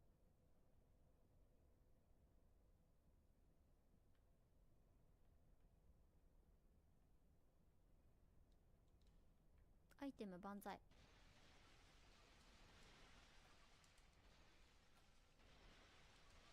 ああ、これどうか。あ、全部ないな。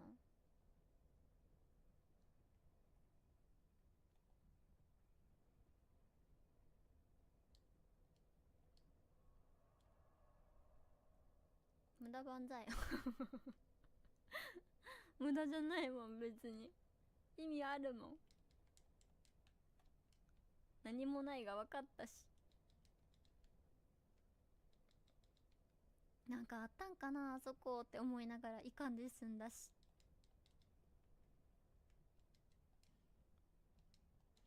遠距離が有効やって書いてるな。あだツッコミ方がホラーなんよ。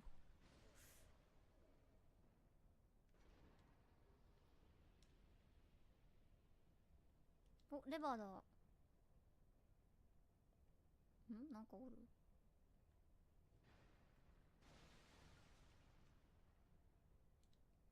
おっしゃったさっき。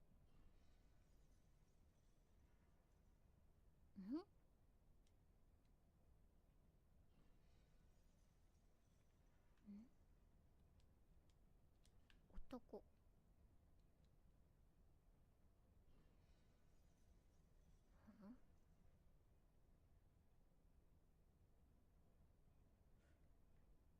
上空になんか取れるようになるんかなこれで。コスイっていう言葉久々に聞いたわ。お前コスみたいなね。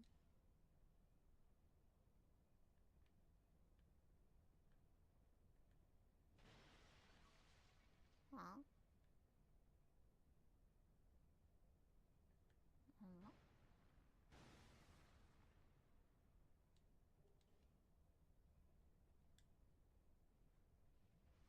なんもなかったの。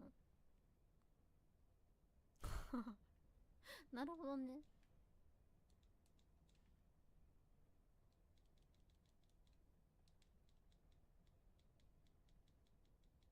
終われちゃった。こ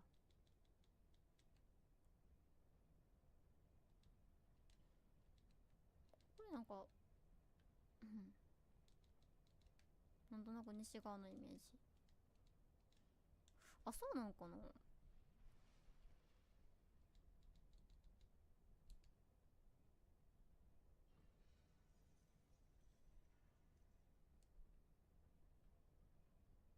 めっちゃ HP 減るやん。そうなんだよ。超減る。痛い。何いた、お前か。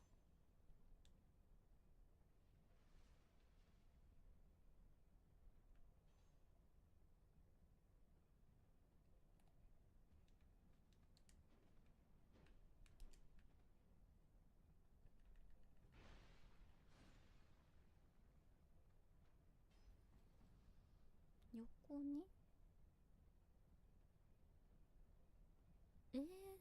ドア開きそうなんだけどな。そこ開かんのかほんまに。開かんねんもんな。でも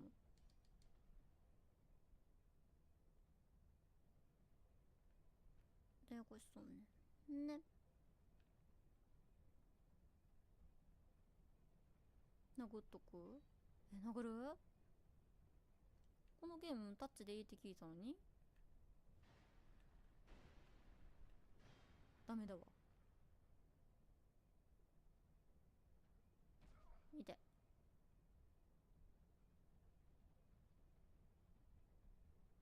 じゃ硬かったね。殴ると硬いんだよね。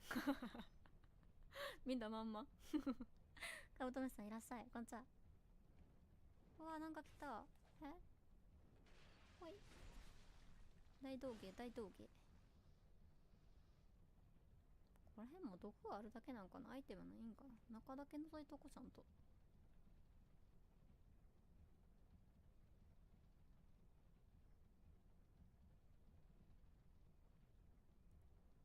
ローリングか攻撃で反応するね。なんか開いた、あそこ。開いてないもんな。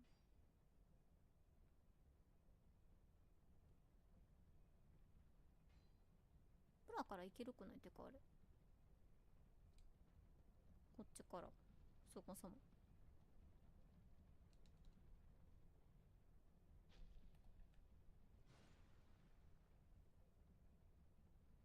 これは飛べない距離か。うわ、わかんないな。飛んでみる？めっちゃギリ飛べるかぐらいじゃん。降りれそうなところは上からあるから。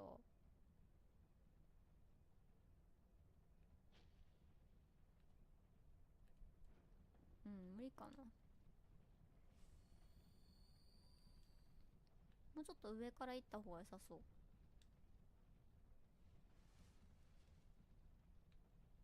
ギャムね。あ、またあっ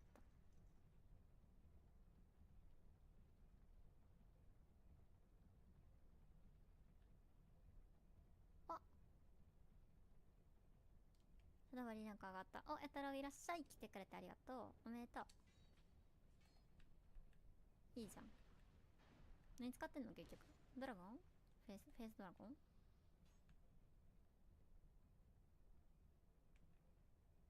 僕はこれに食われたって仕方ない。おらー、開けー。パイクか。いいね、フェイドラ。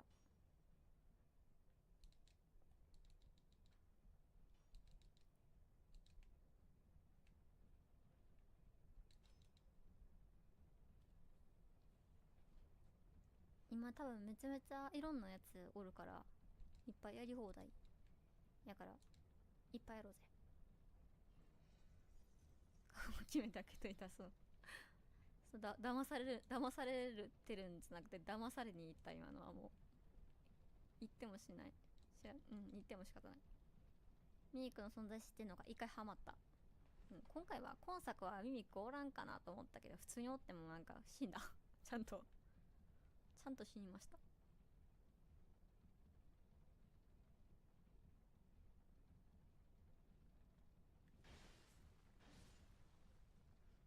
グレソが強い。お、やりや。メリメリ。ボスか。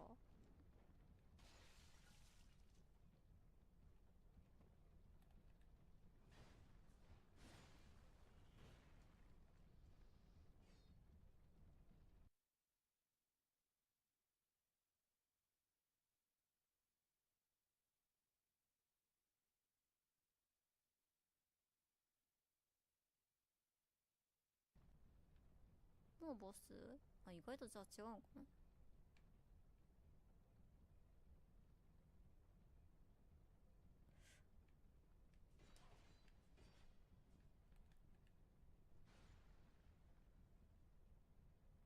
そうそうそう。アイテムとか入ってないよね。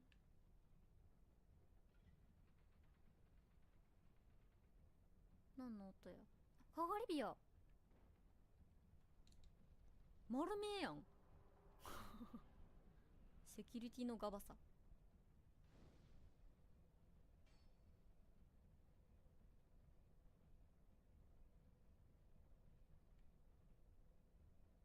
霧の意味が本当にない。ダクソあるある。霧の意味がない霧がある。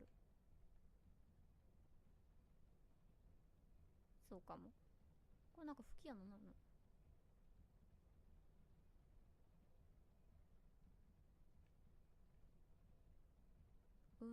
があって、じゃあこれ登るか。ん？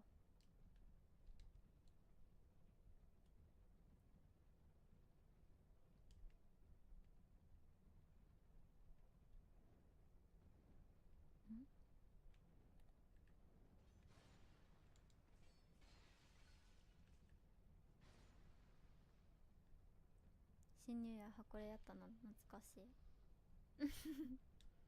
絶対ブチ切れられてたよ。いた、お前か。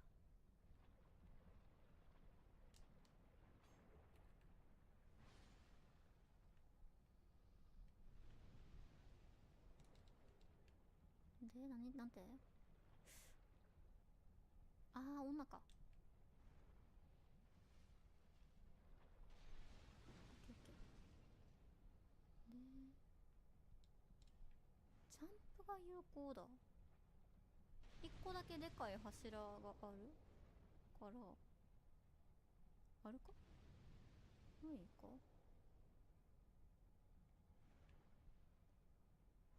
それ飛べんのか、そこ。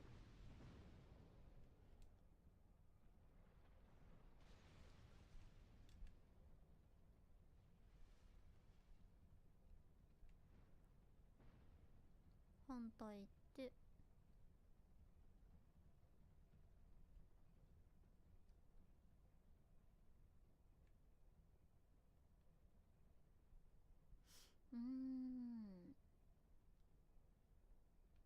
あ、女。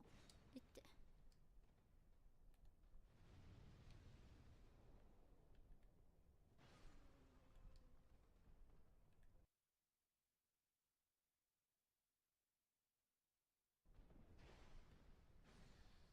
危ないなぁ。全然死ぬの。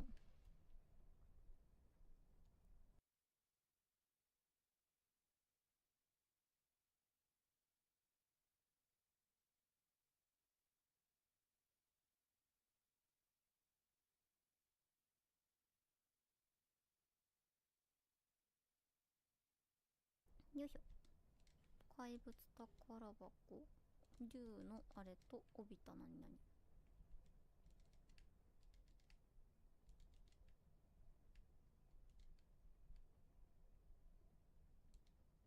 ロックオンが有効だ。ああ、ほんまや。沼だな。超高速でも走ってくるやつおるし。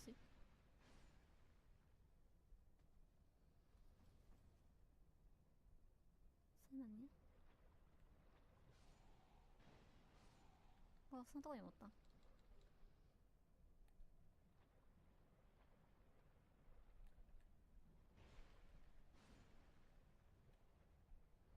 陸上部だったモブ多すぎる。さすがにボスかな。うわぁ、行ってみるか。嫌なとこに配置してんな、それにしては。あー、じゃあボスやわ。めっちゃ嫌なとこに配置してんな。ありえんね、ありえんとこに配置してんねんけど。これボス前んとこにこんなん置くなよ。えぐ。激やらしくてびっくりした。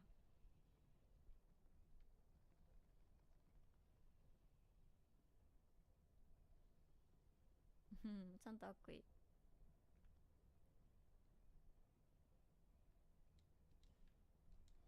お、ほんまにあった。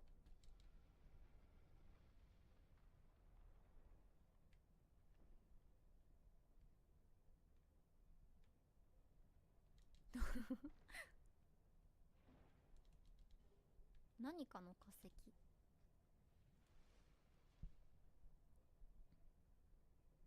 その代わりボスが弱いパターンもあるかもしれん。お、いとこっちも。あ、かかり火？え、近っ。え、激近いとこにかがり火。え、ありがた。こんな親切なかがり火あんねや。ちょっとマジで回復してこう。え、久々になんかめちゃくちゃ親切じゃない？いつもかがり火こんなに親切なとこなかったやん。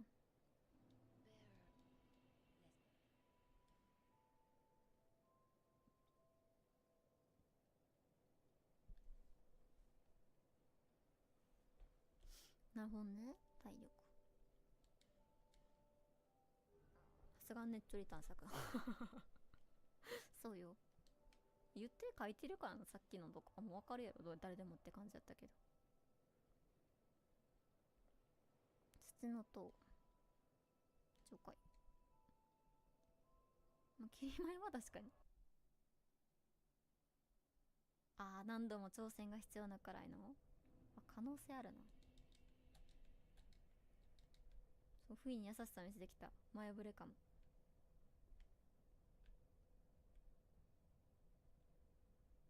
ほんまや、上から降りたらいいもんな。道中えぐいから意味が大事だけ書きしろるとか。ありがとう、ダブツキさんいらっしゃい。意味ね、ボルトちょいちょい買っとかなあかんの。僕それより1個さ、道中にあったさ、それこそアイテムがさ欲しいんやけどさ、多分取れてないんだよね。それが気になるわ、ちょっと。ということでのんびりまた探索するんですけど、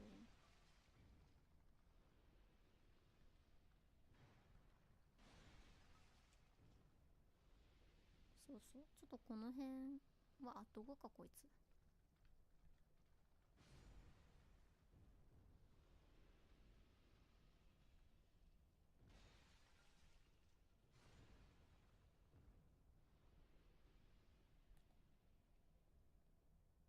DS2 をプレイしたとき、 DS2 とかにもあったの、そんな、このゲーム。あ、やば。何、あ、どこに起こされちゃった。まあいいでしょう。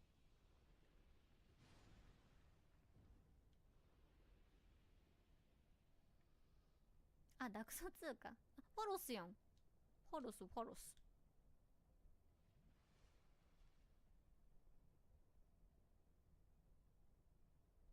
見分け方とかあんのかな、これ。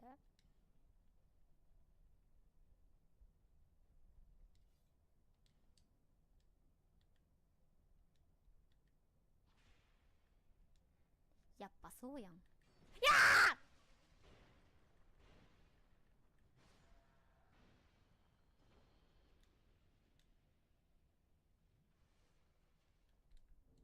ー、なんでちゃんと事前準備したのに叫ばなあかんねん、こっちは。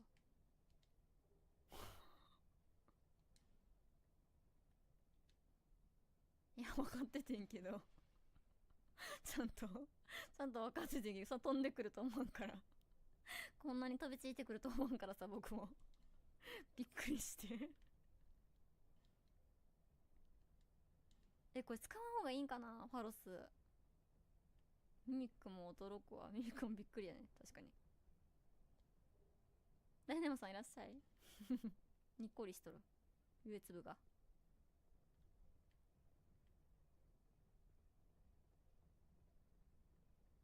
なあ、いっぱいいてる。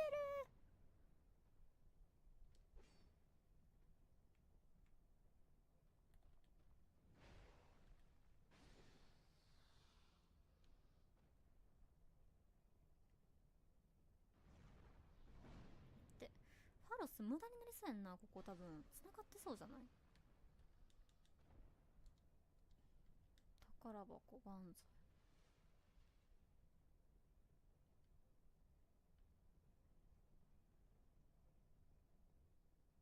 何をもってお得と考えればいいんだろうね。わからん。でもここって繋がってそうやんな。どういった絶叫聞こえてくさ。試しにやっちゃうか。もったいないかな。何個かあるけど、ストック自体は。無駄ファロス確かに存在するかな。からな。そうだよな。8個あるけど、でも、場所的にはだってここなんだもんな。どっからどう考えても。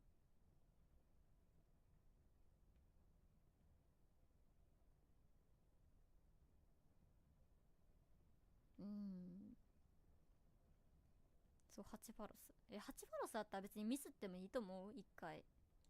無駄万歳って言ってるからさ、無駄な気がする。うん。でも開通だけな気がするな、ここ。意味わからん開通しそ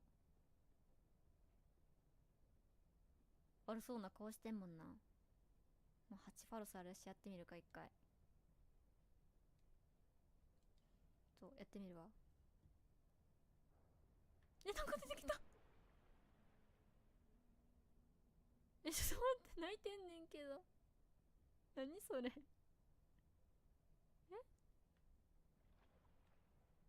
どういうことどういうこと。どこ出てきてんけど。最悪やんけ。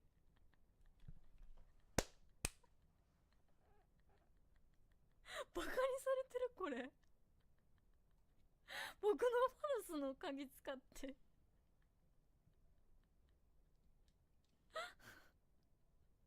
えぐ開通するでもなく毒出てくるだけとかある。バナーファルスとかあんねや。終わってるそんなパターンあんねや。無駄とは言わなかったじゃんこれがファロスってこと？ファロスってことね、ティーマさんいらっしゃい。もう信じる。ほんまにまあじゃあちょっといいかい、ちょっと回復挟んでから行きますか。なんか余興ファロスもあったし。いやじゃあそんなこと、じゃあ行きたい、ボス行きたいんだけど、そうじゃないわ。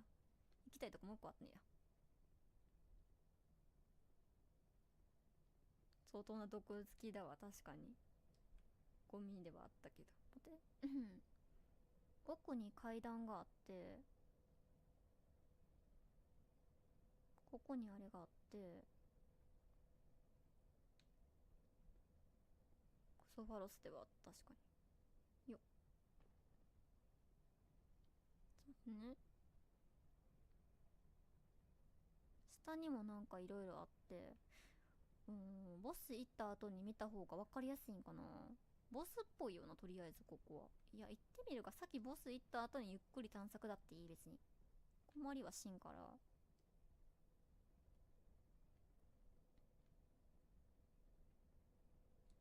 抜け漏れあったんか。ちょっとボス行ったら分かるでしょ。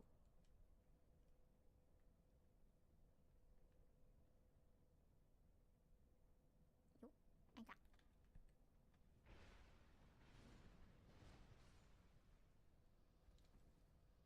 このゆっくり探索いいわね。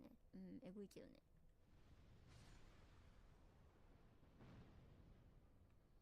ボス後に来るパターンもあるからね。あー、確かに確かに。そうね。では、ここってさ、別に味方呼ぶやつとかないやんね。特別ななんか NPC イベントとか。ある？このボスの前で。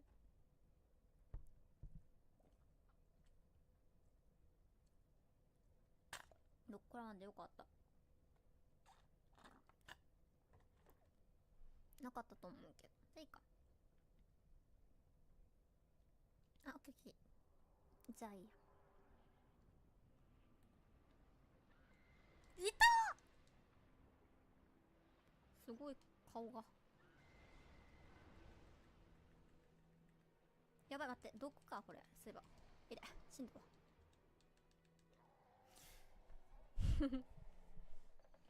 お首がすごいね。ボス部屋が毒沼と頭開けたなせめてさっきのファロスで抜いてくれたらいいねんな、毒。ボスなんか回復してない？マジっすか？ファロス。見て。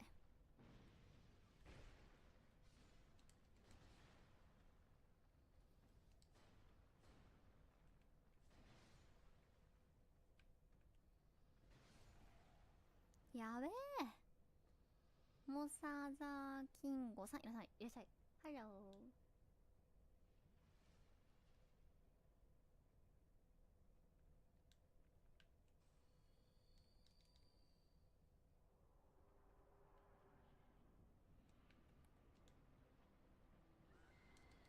ー。いって血管広。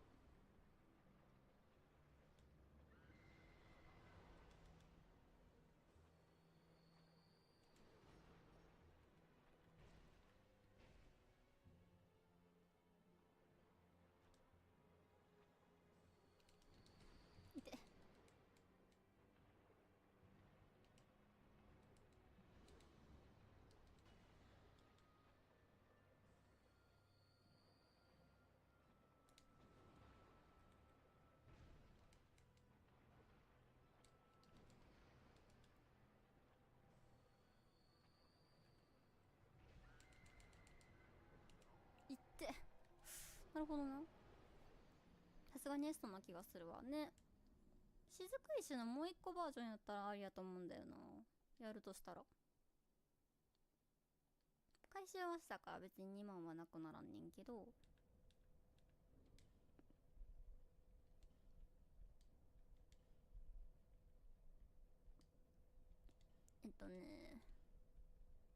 こっちかな。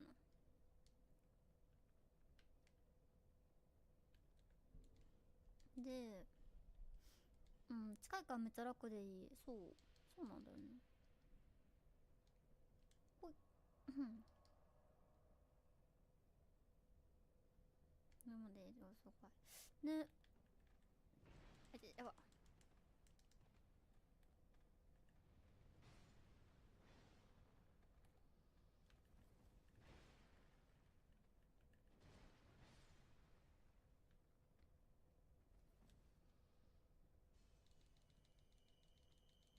行くわよー。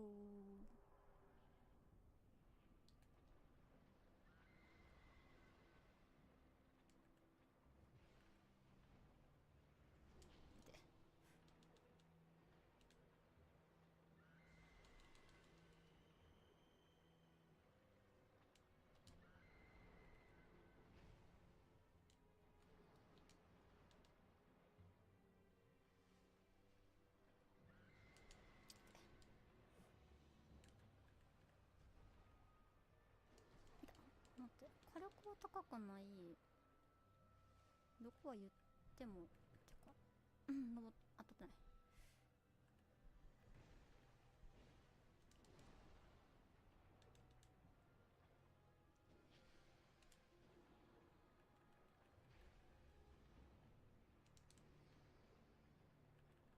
ほい。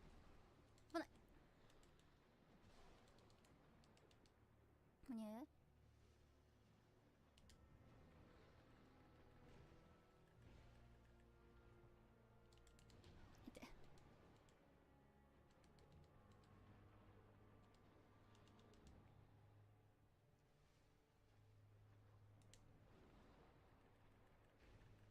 ほい。よし。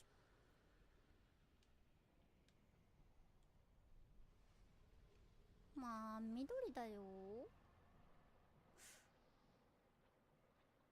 どれや。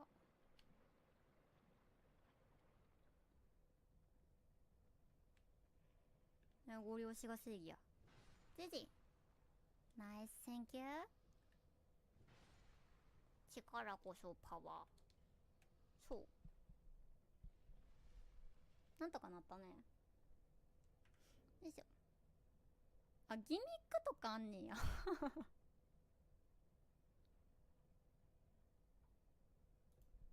ちゃんと存分に探索できるね。確かに。ギミックあったんや。何がギミックやってんやろな。上か。あ、ゴリゴリのギミックボスなんや。めちゃめちゃゴリ押したわ。ザー脳筋って感じだったね。ファイター。アイムファイター。あー。どこで回復してたみたいね。なんかそんな感じはした。あ、そうなんや。途中ので、ギミックなくすことできたんや。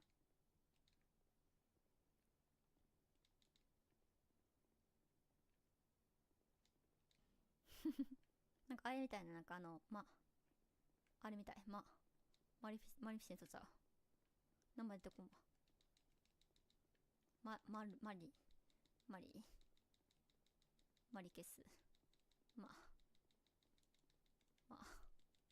なんやったっけな。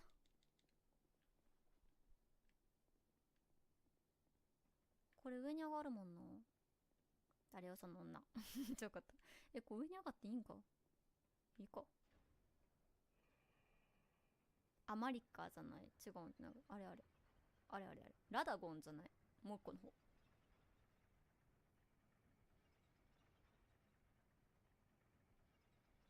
や、体勢上げててよかったね、じゃあ。これ上行ったらあれかな。ギミック的にはめっちゃ行くやん。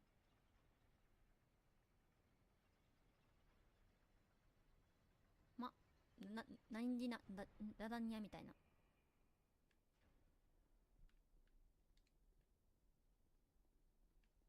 なんだっけな、あれミリセントマレニア、あ、それそう、マレニアも回復するタイプやったじゃん。これが言いたかった。すっきりした。何これ。新しいところだ。待って、戻るわ。めっちゃすっきりしたわ。待って、戻りたいけど向こうにもかかり火あるかな。こっち方面にもかかり火あんねやったら触ってから行きたいな。また嫌なところや。お、あれじゃん。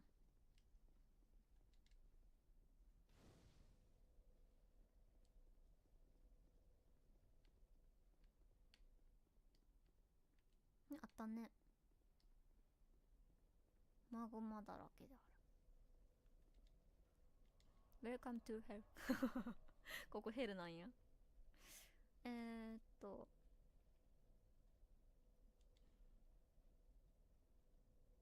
土の塔の上層やな。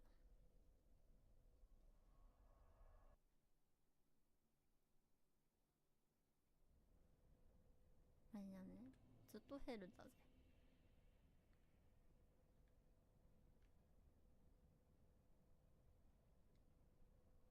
あ、叩かれたんや。塔の上になんかマグマなんかあるかって。あ、そうなんや。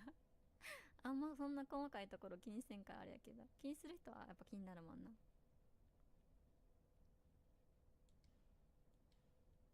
ちょっと中層からもう一回見直すわ。普通にあれか、なんか途中でなんか引いたり押したりしてるやつあったけど、それとかもギミックの一つやったんかな。は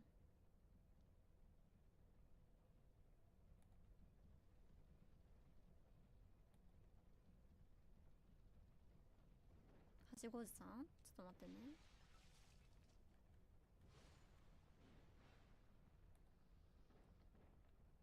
うんうんうん。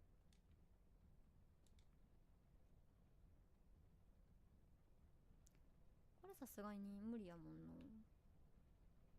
あ、いけんねよ。あはー、ちょっと危ないわよ。ちょっと待って、いけなくなかったか。上にもなんかある。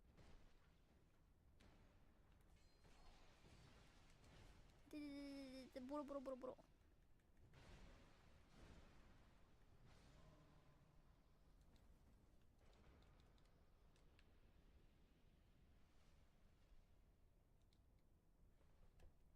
アスレチックだね。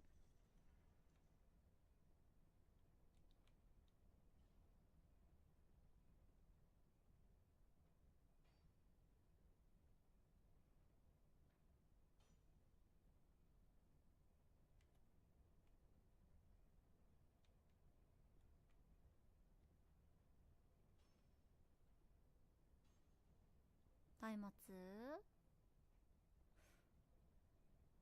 どこやったっけそれ。だいぶ前やったやんね。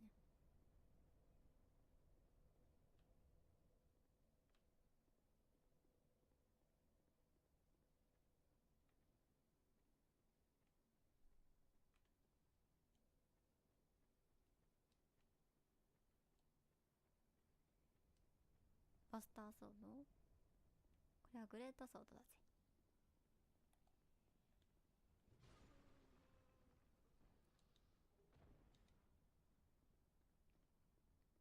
土の塔を攻略だとダメ。なかなか気づけるもんじゃないよ。お、こら、なんかまた突っかかってるわ。この狂犬はすぐ人に突っかかるんやから。グレートですよこいつは。バカタレ。突っかかるな。いいやろ別に、ミスぐらいあるわ誰だって。ダクソ2炎上の2割くらいの土の塔だと思う。あ、そうなんや。申し訳ないはず。可愛らしいもんや。いいんだよ。もうツンツン小僧がすぐに指摘するから、ちょっとしたミスに対してそれは違うぜっつってもうこだわりが強いんだから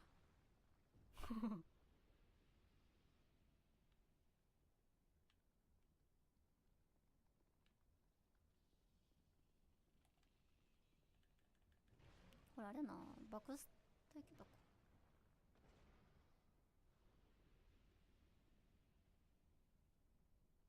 あれいけそうだよな。ここがさすがに無理なんか。歩いてるよなって。いけるよな、ちょっと。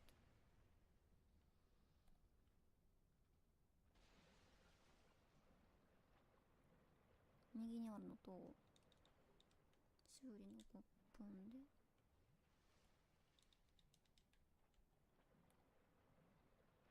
めっちゃ減ってるやん、この人も。よっ。こうして。お、ファロス。わあ、虫キング許してあげてください。あ、いいんやで、いいんやで。大丈夫ね。ジュンさん基本的になんか割と、なんやろ、フロム知ってる子で、多分教えてあげたいんやろなっていうのは伝わってるから、大体多分間違ったこと言ってへんと思ってるから、なんかあるんやろなと思ってたから、ここは。いいんだよ。だからわざわざ戻ってきてるし、ここ。全然大丈夫。あ、でも冗談こすだけや。そうか。なんだか頭がはっきりしないんだ。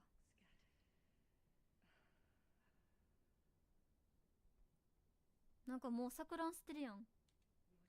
呪いとは何なんだろうな。最近はそればかりを考えている。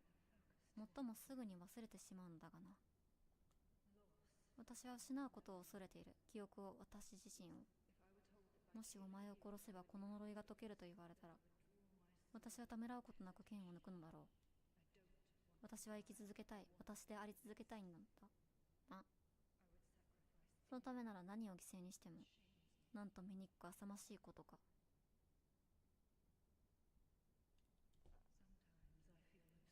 私は囚われているのだ、このちっぽけな自分自身に。だがそれでも私は私を失いたくない。そうだろう。もしお前が私と同じ立場ならきっと誰もが皆呪われているのかもしれない。生まれながらに。その角はご立派ですけどね。すごい角だわ。キングである。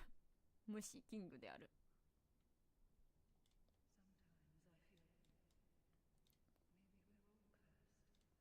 もう限界か、ルカティン。これはすごいアホゲ。かわいい。たまにさ、なんかギャルゲーとかでもめっちゃすごいアホゲあるよな。なんかそんな長いアホゲあるみたいな。クラナトとかすごいもんだって。そのアホゲ多分目に当たんねんけどみたいな。顔に刺さりそうなんやけどみたいな。たまにあるよな。可愛いけど。可愛いけどね。あるなとは思ってるよ。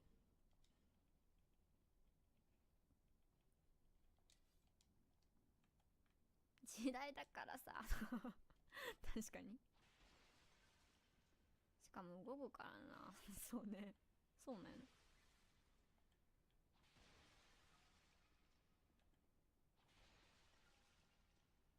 バカとテストと召喚獣知ってる人やったら分かると思うけど、バカテストとかでも結構アホ毛長くってアホ毛動かしたりとかの描写あるしな。これは開けましょっかね。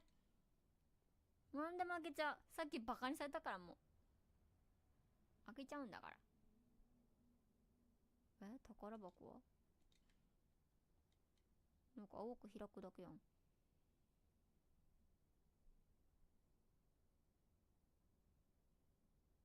お水を飲んでください。ありがとう TMR さん。明るくなったよ。なんかある。あ、こういう叩く時もあるからなんなんよなってなるな。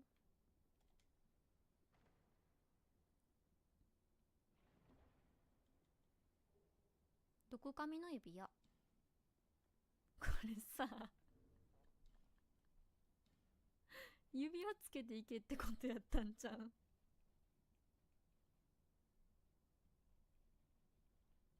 毒髪の指輪ってわからさんはそうやもんな。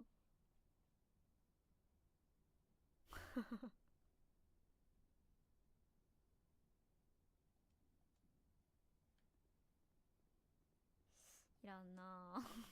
まあまあいいでしょう。指輪嬉しいよ。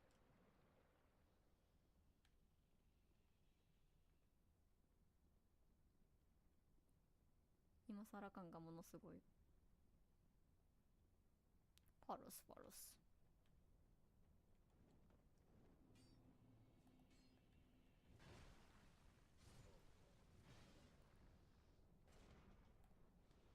ん？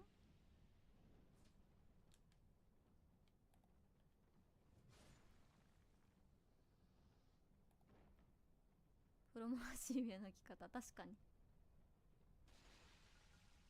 わっ、お、かけらと、もっと上見てみるか、この辺のとか。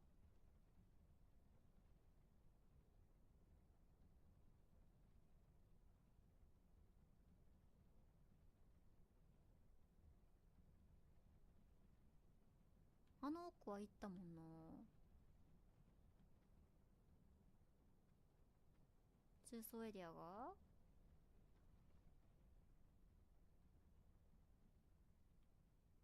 風車を止めれば、風車を止めれば、ほんまかちょっと冗談で言ってる、どっちや。風車を止めれば、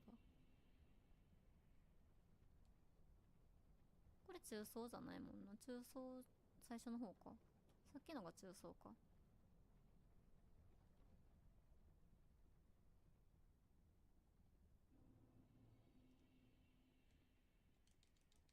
どういくのかね。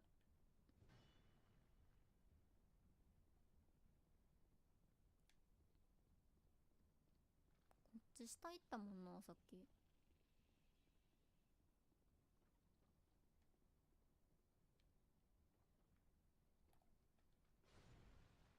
風車どこ？あ、後ろある。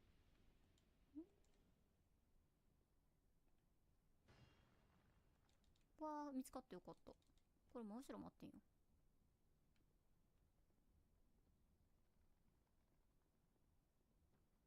ませんだろうか。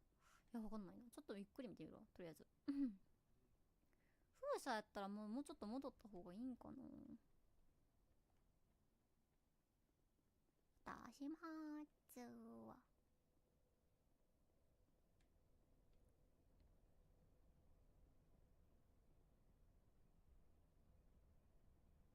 おっさんと話せば壮大なムービーが始まるよ。どのおっさんや。リスナーさんかちょっと待ってな。松明そういえば言ってたな、なんかそういえば。ね、あれってどこで手に入ったっけ？ちょっと待って。松明言ってたな。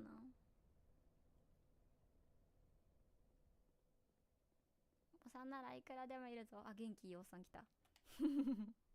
どうもおっさんです。認めてるんだよな、ちゃんと。俺まだムービー準備してないから待ってて。どういうこと？どういうこと？あー、ちょっと待って。なんで落ちる？そこにちょっとオイル塗ってるって、この足。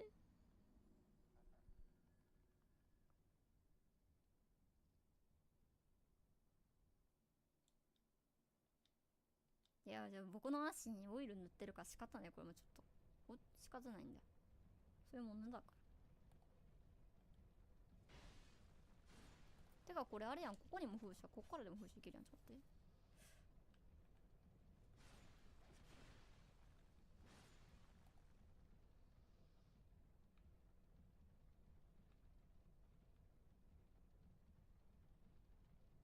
こう、これグラスで殴っ、松明が有効だ。あー、ちょっと待って、ちょっと待って、ちょっと待って、ちょっと待って、ちょっと待って。開けていらっしゃい。いや、僕さ、死にたくないから先に経験値取ってくるわ。そんなことより。みんなステイよ、ステイ。Stay with me。待ってください。いけません。39,000はでかすぎる、さすがに。諦めきれない。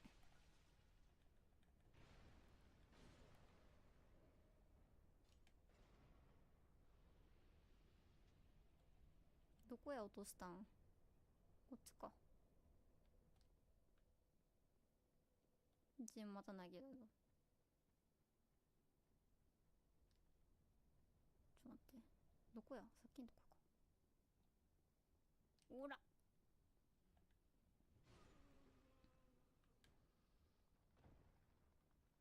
回収して。で。ガチャいっぱい回せるもんね。いや、確かに。ガチャは怖いぞ。炎上で功績が公式メッセが追加された。マジ炎上。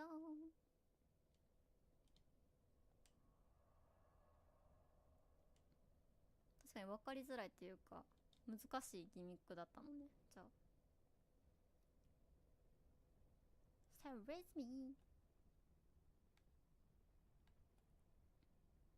ぬぬぬぬで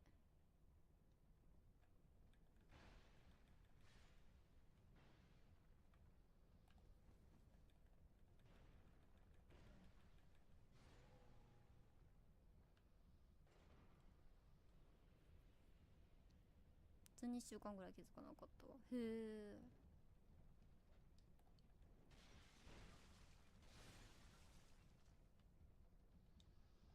あ、昔は回復量半端なかったんや。だいぶじゃあ緩和されてるんだろうね。もう時間経ってるし。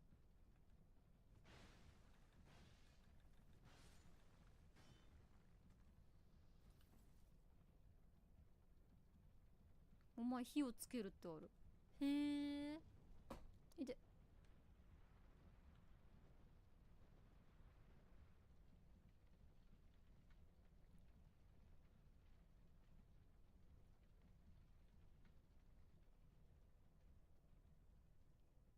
と思ったわ。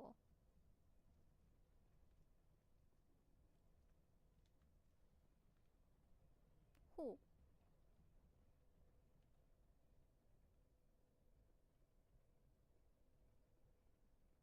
半分の半分になった。多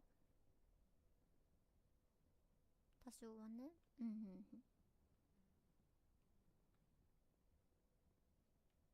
うん。僕も気づかんかっただろうし、そこに関してはいいや。ありがとう。初めからなんか教えられたあれやけど、結構時間経ったから別にいいよ。某黒とは結局起こした。そうなんや。気づかんな。でもこれな、これだけじゃなんか、でも確かになんか意味ありげな場所ではあるけど。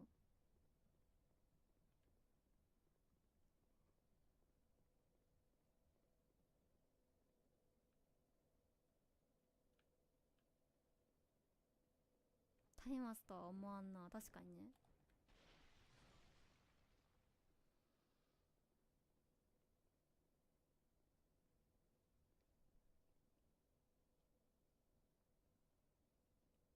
ではあるんやけど。あー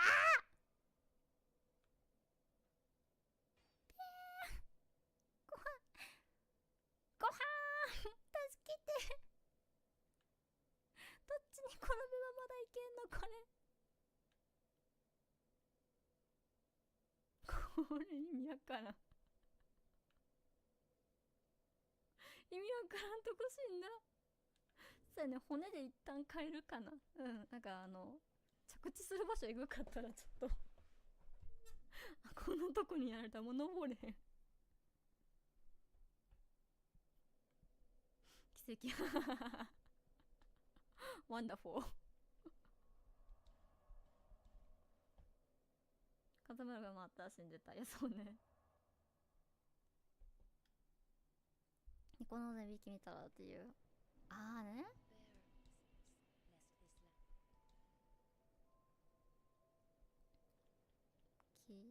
体力を上げとくか。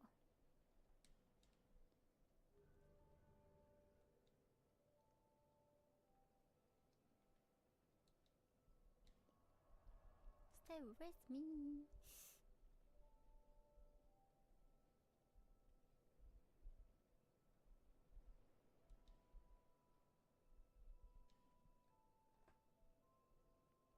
お気づきですか、サッカーミラクル着地連発してますよ。確かにね。確かにね。行く場所ちゃうんかな。僕ちょっとちゃうんかな。考え方ミスってんのかな。ここまっすぐ行ったらいいのかなと思っててんけど、普通に真面目にやっててんけど、あれ違うんかな。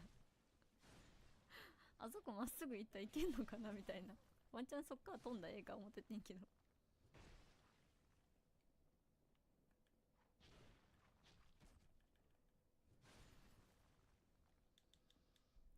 縦横無尽に進むのだ。いや、そうね。止まったことによってどうなったかをちゃんと確認するべきであってですね。どうなってる？これダメなん？あそこ。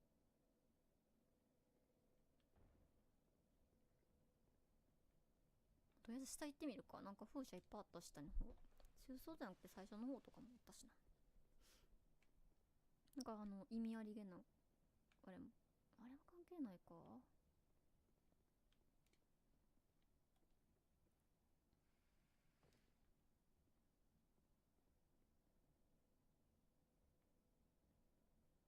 反対側にも訪れてほしい。はいはいはい。ちょっとね。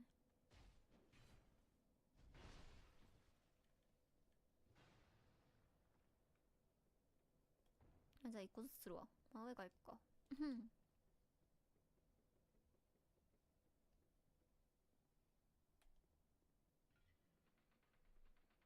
いて、ちょっと待って、これこれそっか。初めはあったんか。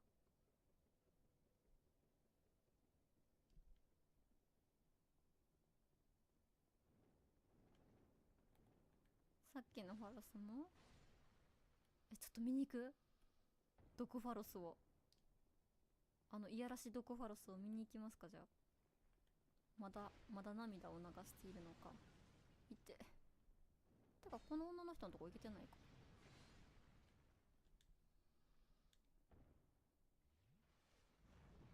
にゃん。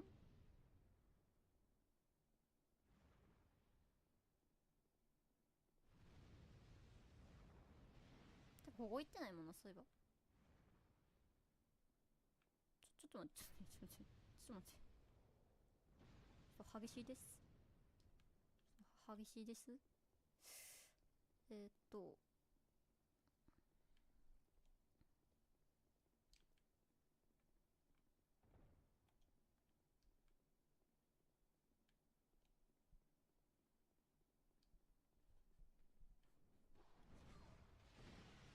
ヤッホーはーいっぱいやわ。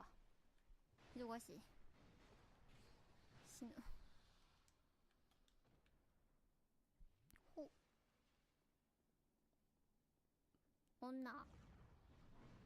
来て、女マジで。この人、やばい、死ぬ。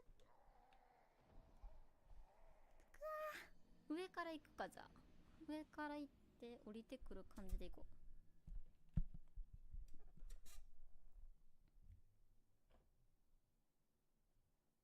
行くぞー。これを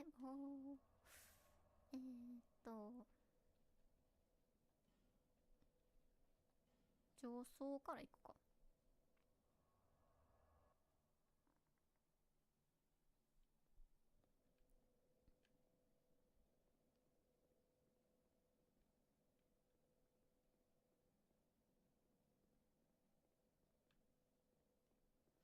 こっちの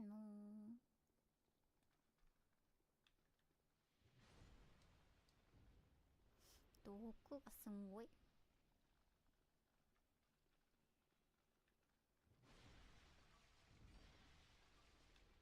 くそ。マジでほんま毒ばっかや。おら、ぐい毒の量よ。皆さんいらっしゃい。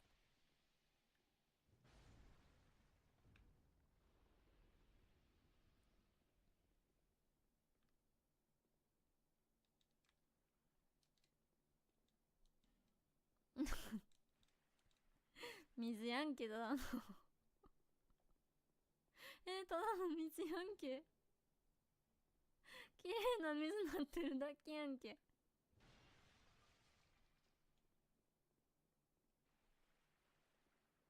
毒浄化してくれるのかな。でもこれさ、なんかここに入ったら毒浄化してくれてた今。もしかしてちょっと待って。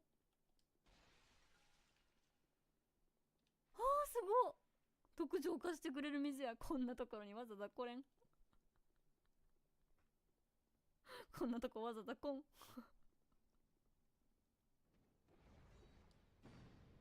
別にいらない。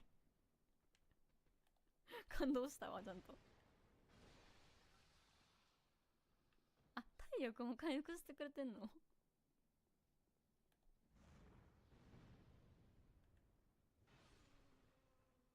そうなの？回復してくれるのか、もう一回見てみようか。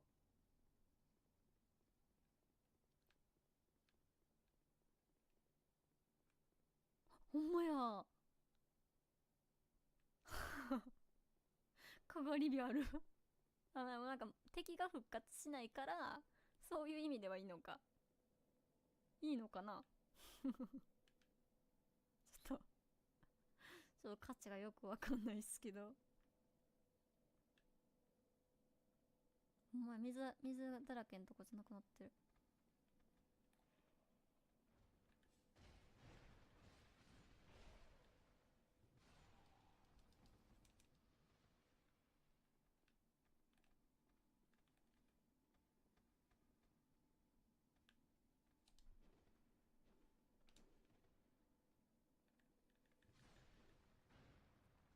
壺のとこ水になったらよかったのに。確かに。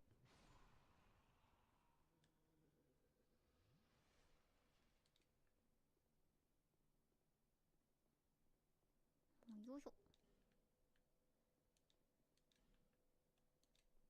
小人。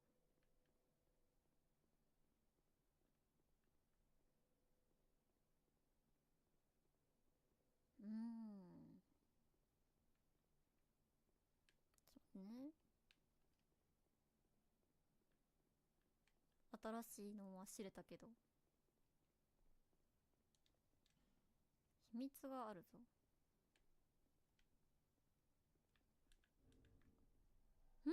侵入された。どこ？どこ？どっちや。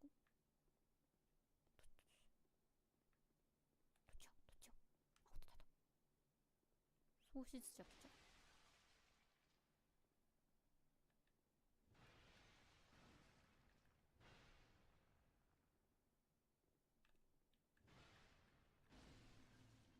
よし。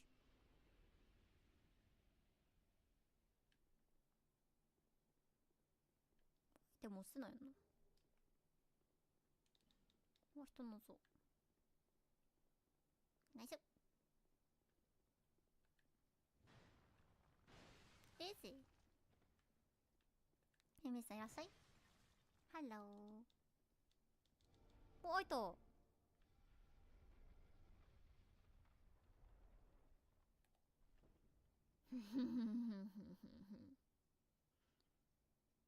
会いたかったですよ、お姉さん。よくもやってくれたな。これなんだ、指輪。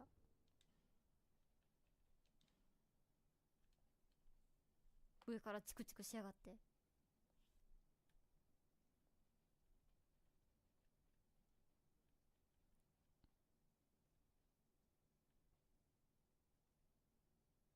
のお姉さんのお姉さんなのあれ。お姉さんじゃないんだあれ。鉄のカゴの指輪やったっけ今。これか。闇結晶とかやったっけ今。生命の指輪の下のやつかな。これか。魔法防御力とかのそんな系か。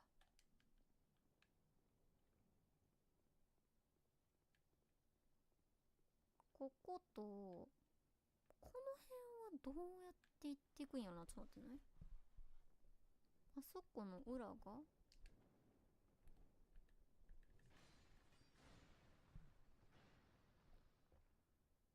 かわいいな、お姉さん。なるほど、かわいいがいたね。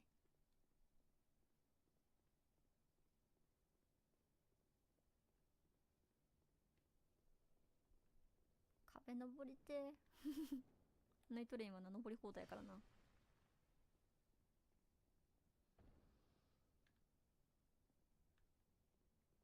めっちゃ上あるよねあれ。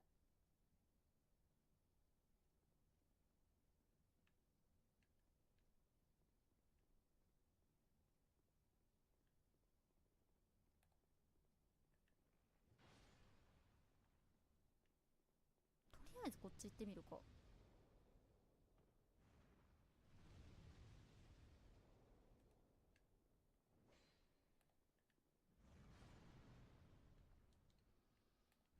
これ松明つけたらなんかあんのかな、ここも。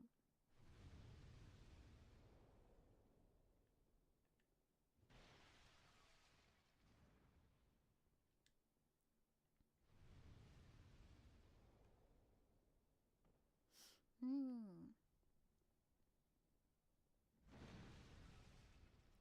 もともと動いたん止まった。うん。そうね。うるせえ。音えぐいな。うるさくない？うるさいよな。すげえ音が。あ、死んだ。ちょっとあれ騒音問題ですね。早くに行かないと。もちのリスナーが発狂しちゃう。見て。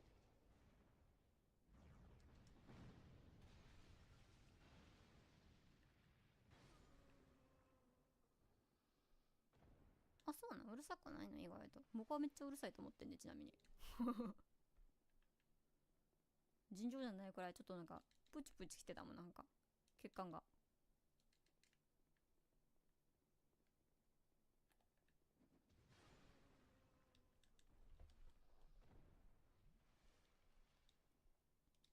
ローリングが必要だ。罠があるぞ。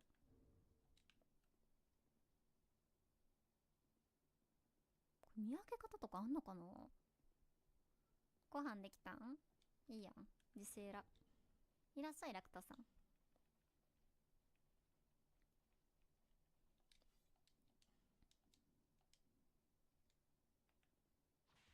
おピザ作った。ピザ結構こったん作ったな、偉い。ジャムおじさんになろう。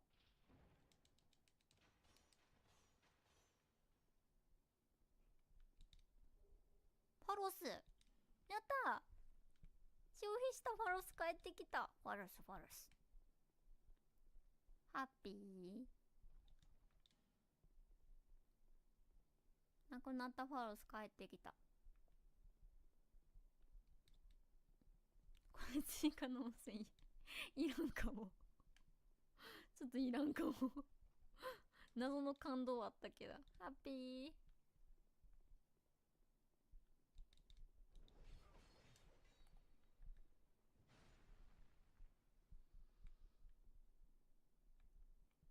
さすがにジャンプか。ジャンプやな。ジャンプでいけんのそれ。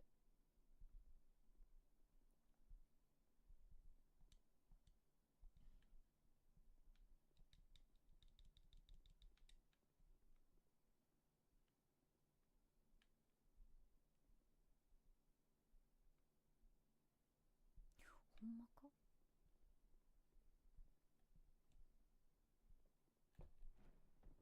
逃げたわ。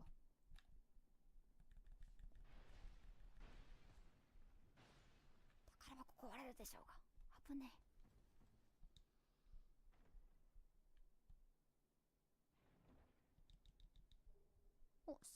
シンクの水？ナイスちゃん、セギュ。本がいけたね。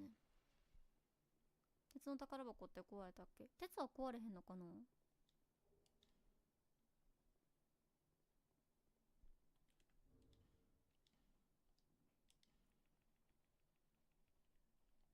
僕は壁のあれも壊さないと。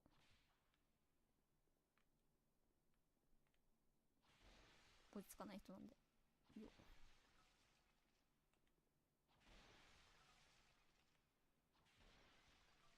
何もないか、さすがに。もうこいつ、人から見たらこいつ何してんやと思われるかもしれへんけど。なんか気になっちゃうよね。扉あるな、あそこ。マジか、あそこ扉あるやん。あ、木箱はそうなんや。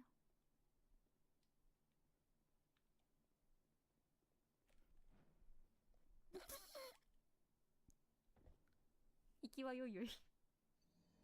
帰りはこれトラップやろ。だって無理やなって、あんなギリギリぴったし。そんなぴったし。ピター。あれはトラップやろ。行きはよいよいすぎるやろ。どこだったっけあれ。上やったよね。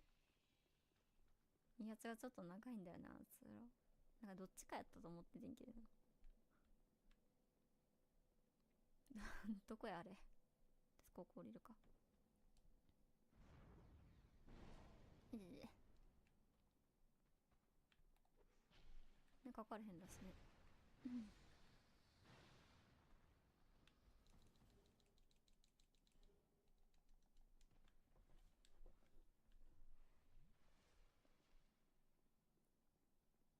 あ、壁こすりながら飛ばないと。そうなんや。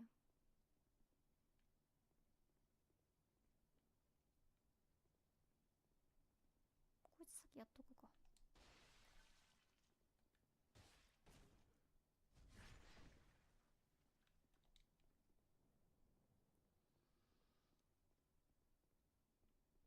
横からでなければなりません。なるほどね。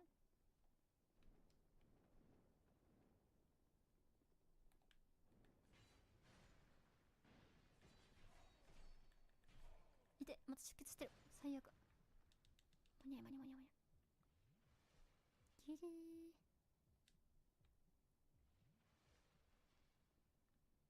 出血と毒はダブルはつらい。血出たね。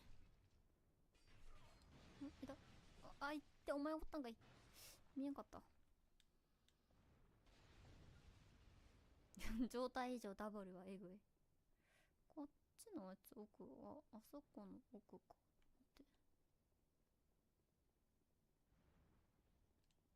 あれってどっから行ったっけ。この下から行ったっけ結局。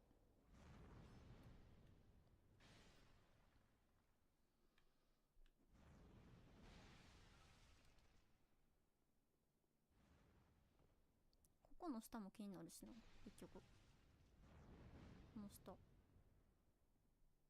れ気になるよな。あ、そう問題が、そういえば。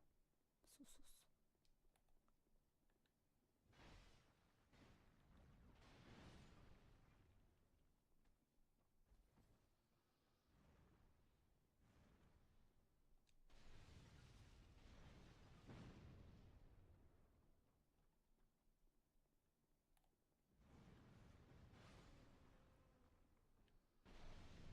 う。いてて。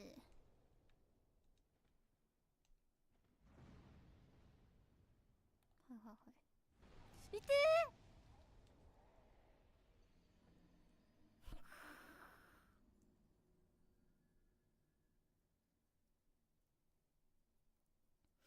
まあ、金取りに行かんで済んだからいいか。いくらあったかは覚えてない。別に大した金額なし。大丈夫。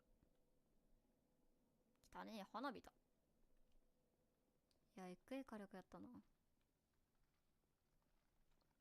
そういうこともありますよと。もう、めんどくさいな。まあでも10回やったらなくなるから、こいつらも。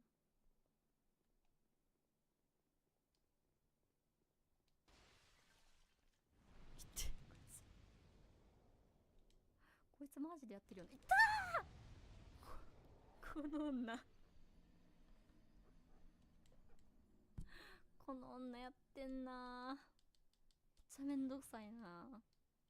思ったよりめんどくさいな。こいつ対人経験してるわ。対人経験してるかも。えぐいね。うむさんいらっしゃい。ハロー。似たすぎそれ。お前エイム良すぎ。エペックスをしよう。痛い痛い痛い痛い痛い痛い。ボコボコにされてる、ボコボコにされてる。いて。ボコボコである。一旦無視で。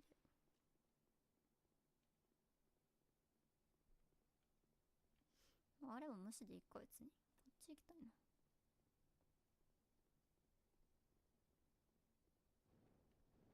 や、そう、ほんといいお記述。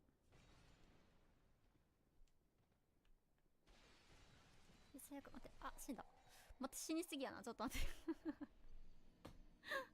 めちゃめちゃ死にすぎやん。ちょっと雑なってきたん、気をつけよう。待って、行ってくるから。やめるって何回も出てる。命軽くなってきたな。てかあれやな、食べた方がいいな。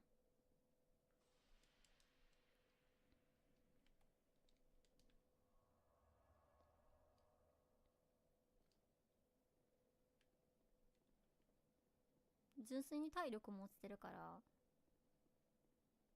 よっ。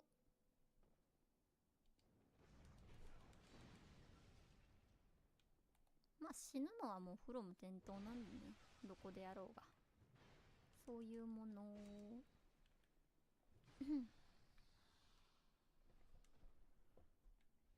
毒がな欲しいよね。で女の人はいちいち相手にせず、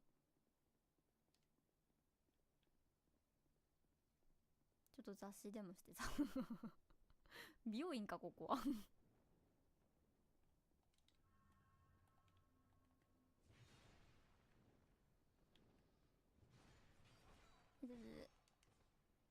いいっすね。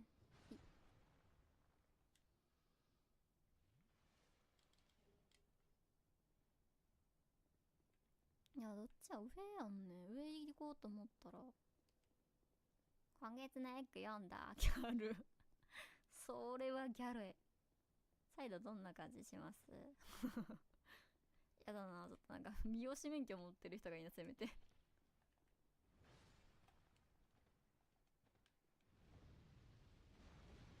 わおわおわお、ファンタスティック。ジャンプ新しいのないの？キッズもいますよと私雑誌よりジャンプがいいのっつってキッズもいますよと。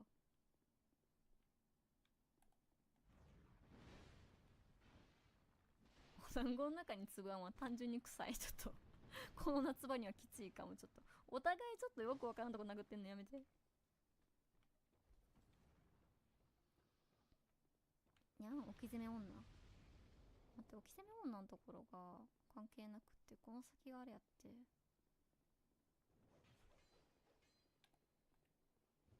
この下やったな。あっち。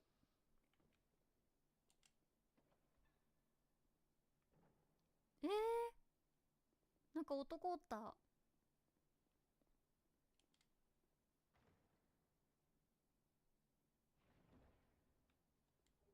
強いソウルの太い矢。川た時に顔に布をすられたと目をつぶるべき迷うことがあります。目つぶらへんの基本。眠たなるやんだってあれ。僕全然目つむるわ。あ、こっち行けんねんね。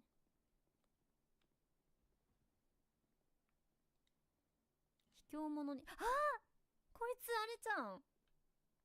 親切なペトルス。ペルスみたいな。ペロス。ペトス。多分どれか合ってると思う。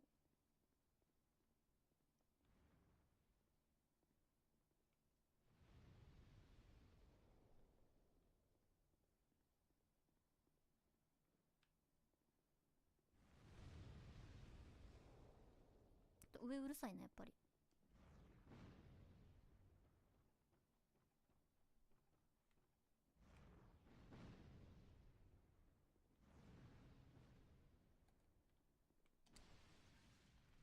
あ、セクシーやなこのお姉さん。えらい。よう見た。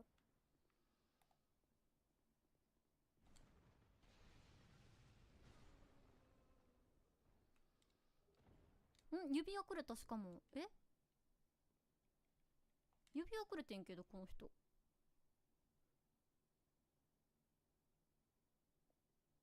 お気づきですか？今気づいた。よく見たらまじまじと見るとすぐにやろうと思ったから。指輪、結婚指輪いただきました。すいません、ちょっとお先に行かせていただきます。すいません、ちょっとお姉さんから結婚指輪いただきました。ノムさんいらっしゃい。車検です。いいゲームやってますね。いやマジで神ゲー。車検さんいらっしゃい。でマジで神ゲー。胸元とかすごいよね。でかかったね。パーン。めっちゃかっこよかった。めっちゃ綺麗かった。うん、セクシー。ダイナマイト。で、今の何手に入ったんかな。何が手に入った今。指輪手に入ってなかった今の。なんとかの指輪って、これじゃん。なんか指輪これ手に入ってんけど。なんでこの人くれるの？もともと僕こいつ倒してなかった？ね、これランダムでくれんのかこの人。一回倒したはずなんやけどな。あ、だから人気なんだよね。はあ。親切。ブシッ。待って、ペイトか。ペイトさんね。あー、ランダムでたまに求婚してくんねや。やった。レアドロや。ダイナマイツ。アートブックダクソ2で売って、そいつの公式で知ってほしい。見たい。ちょっと待って、後で見るわ、じゃあ。ちょっと親切なこいつ聞くな。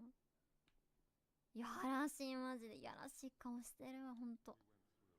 私たちの友好の印にこれを差し上げましょう。助け合った仲ですからね。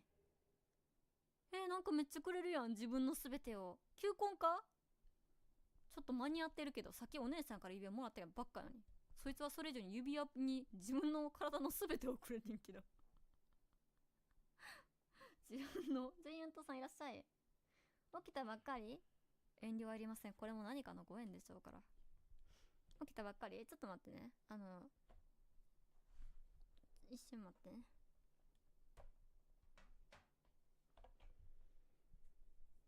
ちょっと海外日記に説明をしてあげないといけないわ。びっくりしてるから。以前の動画から自動再生で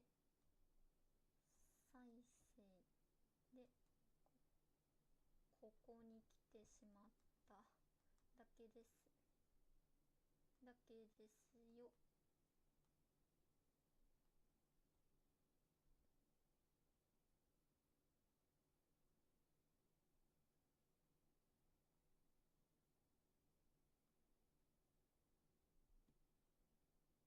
みんな毎回打ってあげたらいいんやけどな。どっかに保存しとかなあかん、そろそろ。めっちゃ動画ちゃうね、これね。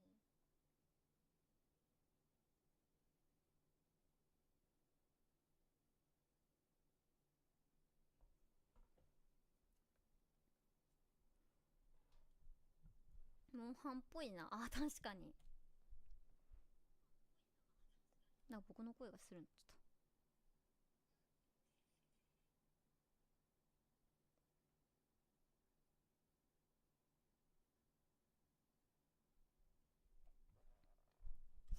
と。熱っ。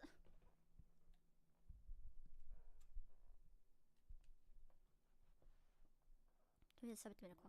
ああ、無事だったようですね。あなたなら心配無用かもしれませんが、いずれにしても宝はあなたのものですよ。危険を冒したのですからね。慎重にやるのが私の主義なんです。ここにはどうにもおかしな人が多いですし。何やら私を追っている人がいると聞きました。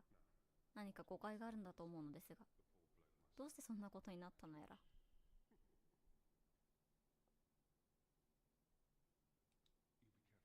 あなたも気をつけてください。うかつに他人に気を許すと危険ですよ。ほう。指輪くれたよな。ふふふって言ってた。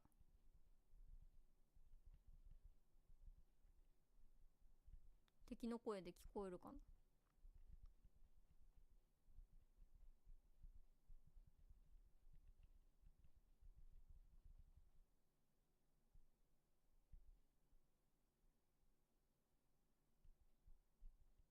トゲの指輪やったっけ？指輪が反撃する。はあ。となんか衣服やんな。ペイトさんのありふれたものに見えて手の込んだ改良が施されたズボン、親切なペイトの持ち物、元の形からはかなり変わってしまっているが、もしかすると盗品の類かもしれない。確信犯。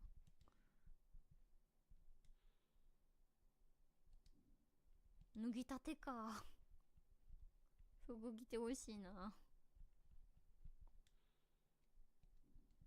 セリフは変わってなさそう。おいちゃんとも喋れたの。この人マジで怖いな。プレスでこうになるよ。ありがとう。Thank you。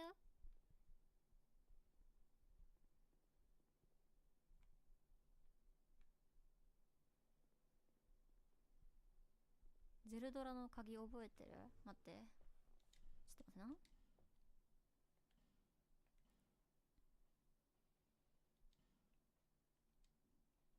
鍵ね。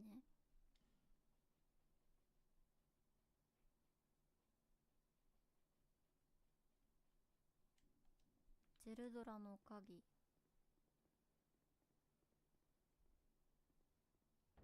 あそこの何やったっけ、あそこのやんな。最初のいっちゃん初めの方の雲のとこの話やんな。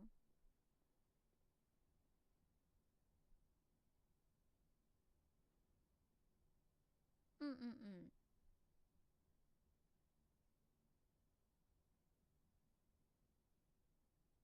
あれ殺したら手に入る？こいつ。でも殺さん方がいいか。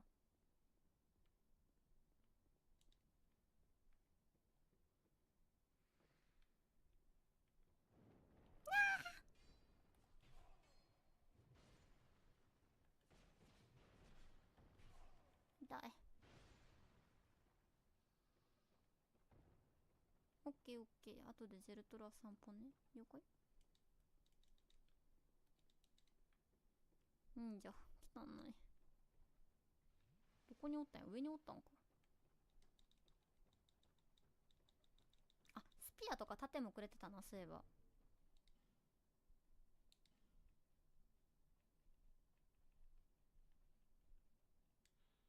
一見ごく普通のアニメがいくつもの戦いを得てきたんだろうか。使い込まれることでむしろ意欲を増してる。目立たないことは時に慎重で重要である。本性を悟られたくないのはなおのこと。はあ。盾ね。あと盾が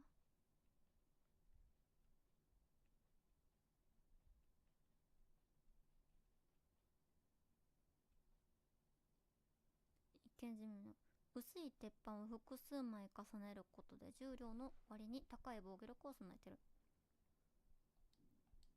はあ。もうなんかもうでも書いてある通りよな。だから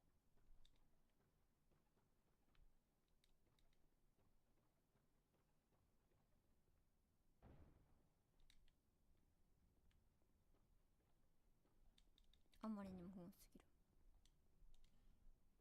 レバー。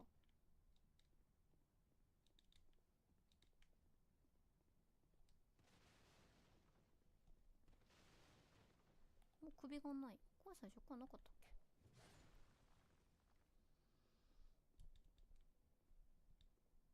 人見知りの類。へえ。隠し道があるぞ。ここが違うわ。カイドずっと首なかったか。キャンセル。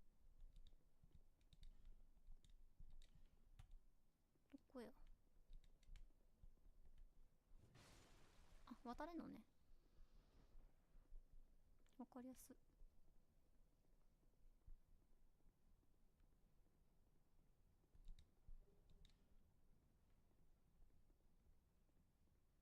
めっちゃ考える間もなく言ってくれるやん。大丈夫、それぐらいはわかるよ。ここなんか落ちんのか落ちへんのか落ちへんか。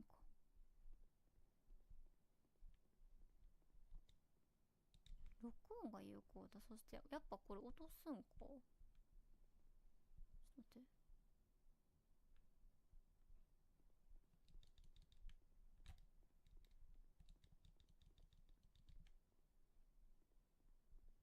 え、なにこれ。ええなんかおるけど、まずなんか今下がってった人おらんかった？今この下、この下なんか普通に下がってってた人おったよな。気のせいか。なんか見えたよね。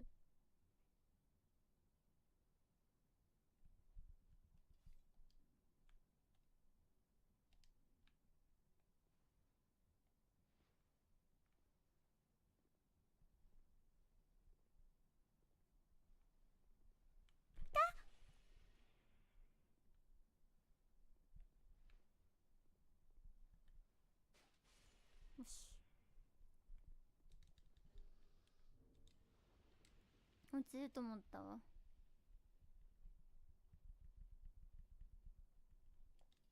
じゃあどうやって条件違う、折れそう。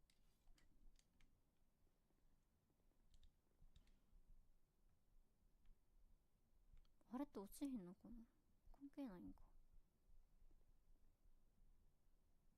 こう降りてみる一回。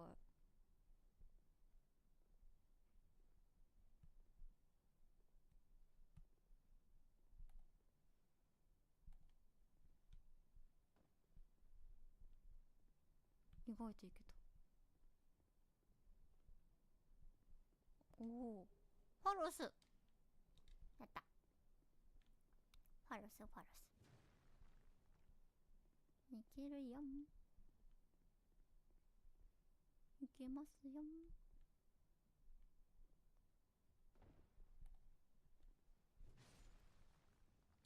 めっちゃプラスなったね。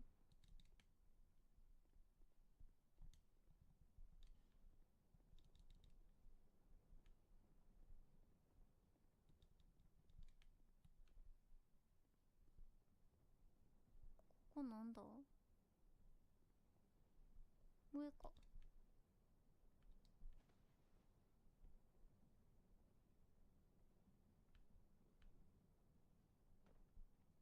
ここはそこやもんな。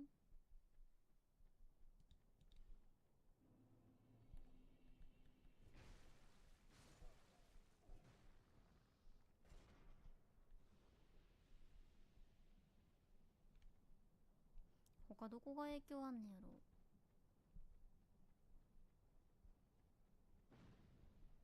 ろ。ようちゃん指輪便利。うん、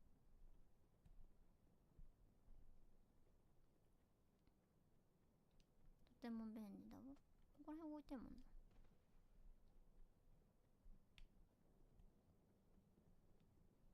足が強靭になれます。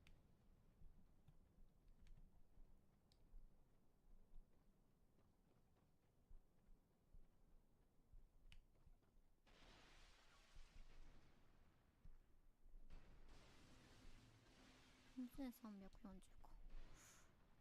早くなくなっても困んなくって、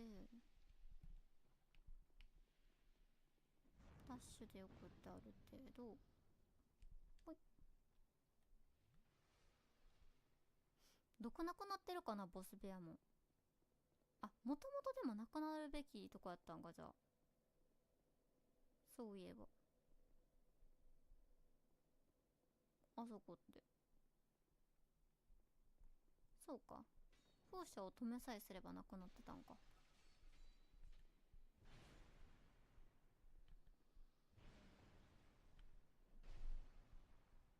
なるほどね。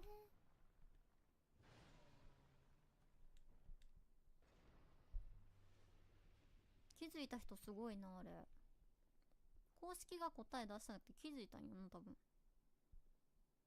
あそこがまだ分からんのよな。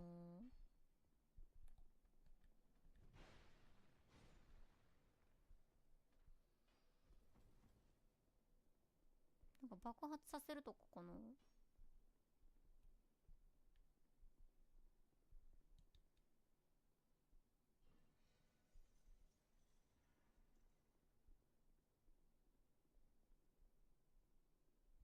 うん、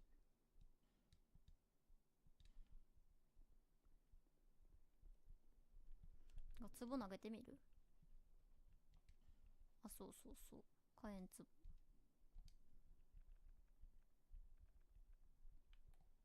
油っぽいものだってあれ。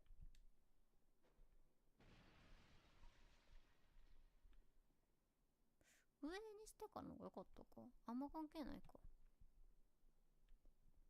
うん。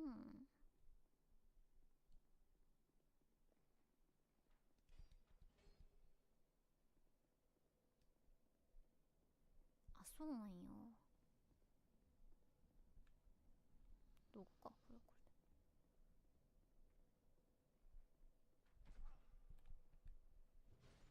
これ意外といけんのか。いや、無理やと思うねんな、この距離は。で、あの下行ってないか。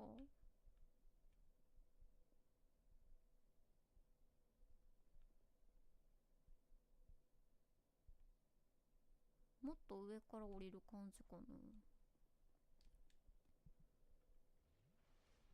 うん、よいしょ。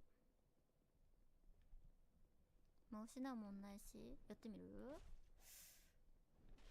ボスでまた敵出てくんのがちょっとめんどくさいねんけど。そんな多分飛べへんと思うんだけどな。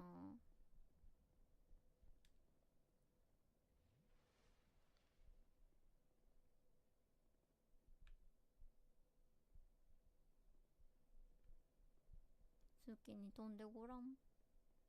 この距離は無理やと僕思うんだけどな。やってみるか。いけたー。いけんねや。マジか。あとじゃあ上だけか。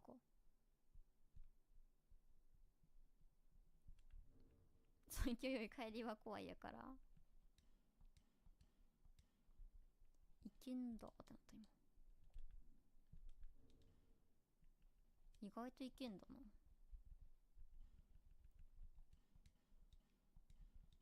マジだ。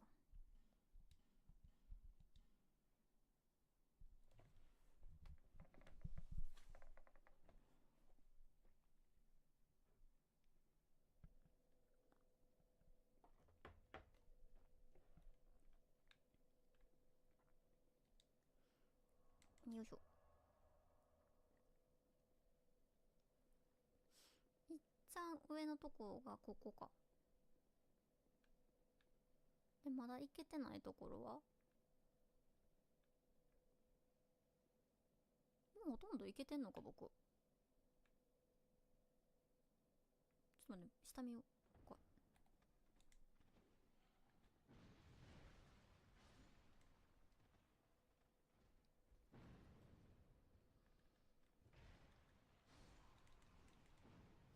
よっ。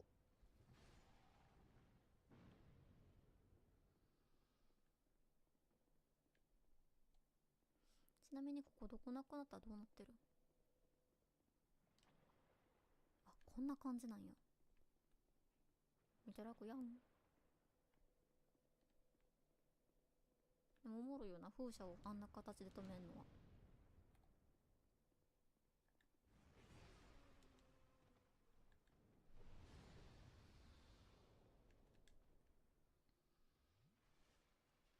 リング確かに。だいぶ取ったかも。思ったより。思ったより取ってるな。向こうだってもう見るもんなくなってるもんな。え、まだ漏れあると思う？結構取ってるか、じゃあ。喋りかけたし。で、なんかさっきのとこ戻ったらいいし。一旦進んでもいいかもね。進むかちょっと戻って喋り、あそこ、鍵のとこ行ってもいいかも。これ頂上やもんね。こっちの上。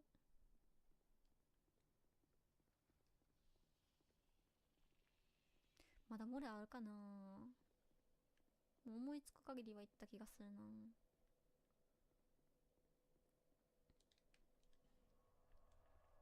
ちょっと戻るね。探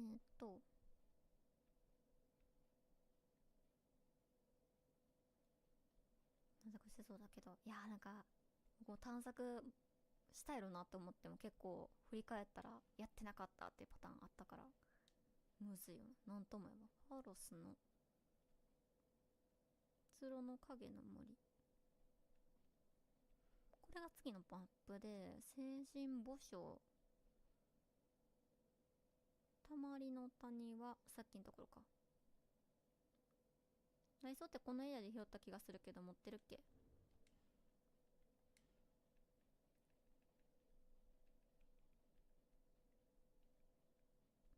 硫化リハルバード記録しかいない。ダイソー持ってないかな。このエリア？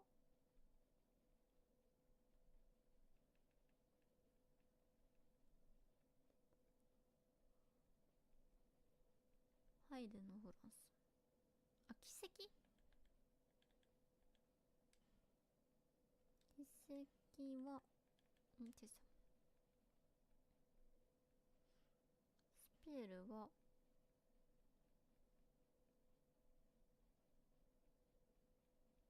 ないかも。これやんな、多分。ソウルの槍。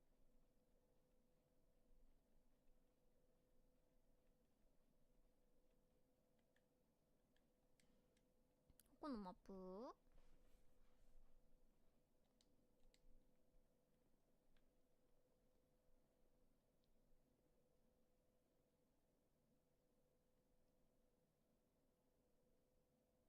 さっきのとこやったら行ってるもんな。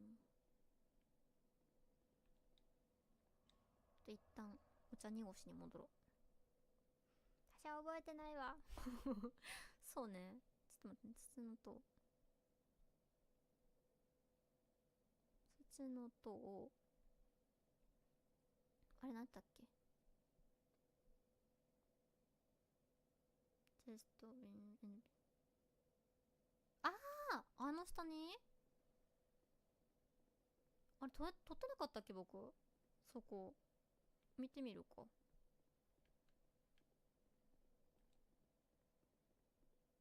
あ、恐怖ドアは撮ったで。恐怖ドアやったっけ？太いやは撮った。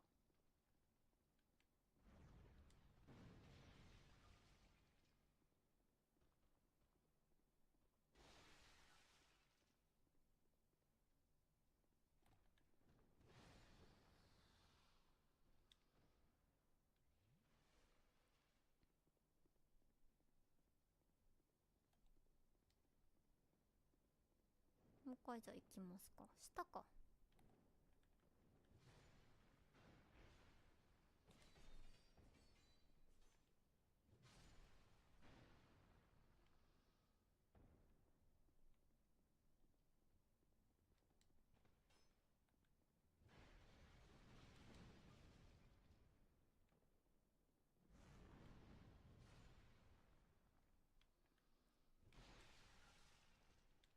テスト瓶。いて。もう。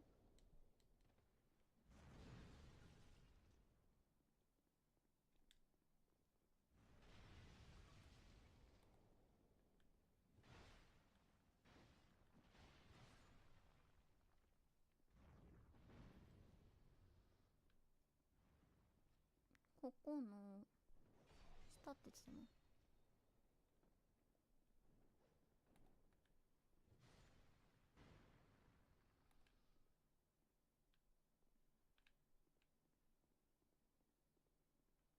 ここ行ってて、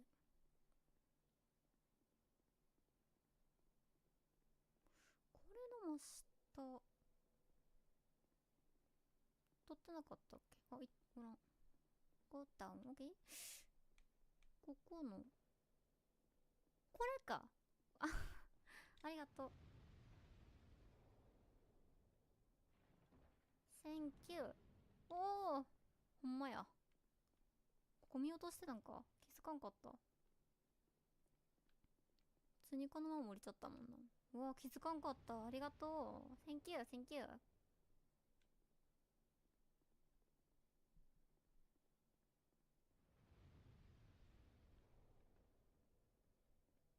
ほんなら、これで戻りますか。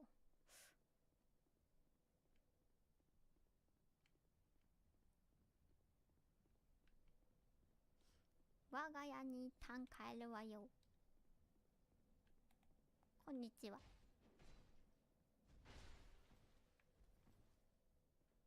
ね、ありがたいね。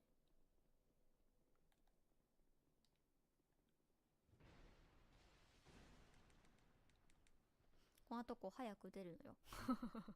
トラウマが呼び起こされてる人おるわ。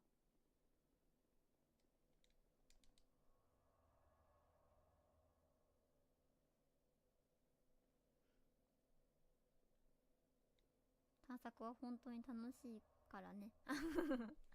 素晴らしい。そうだね、楽しいね。どれや、政治防止を崩そうこ。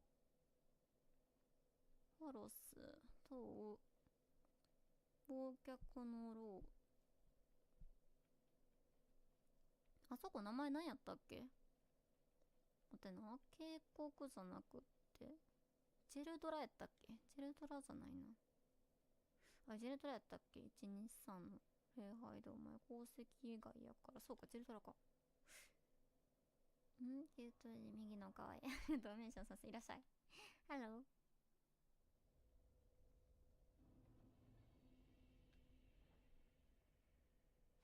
ここやんね。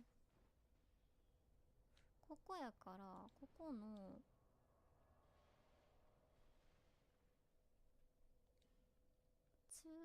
礼拝堂前か。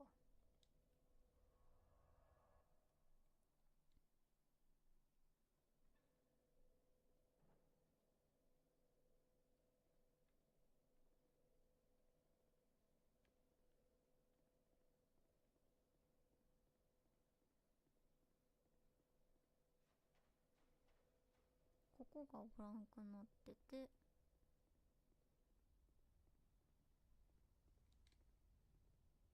ほい。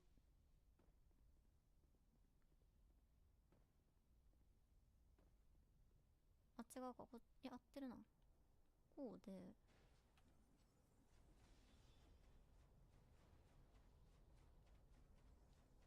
ここじゃないねん、多分。こっちで、こう。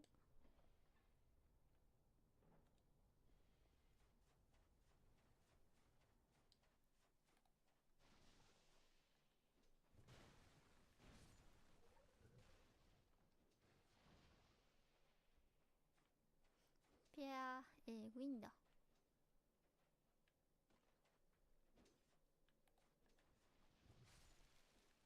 かわいいコウモリですね。No, I'm succubus wolf. よ。ここのこれ。鍵まだもらえてないもんな。ここら辺うろちょろどっかしたらいいんか。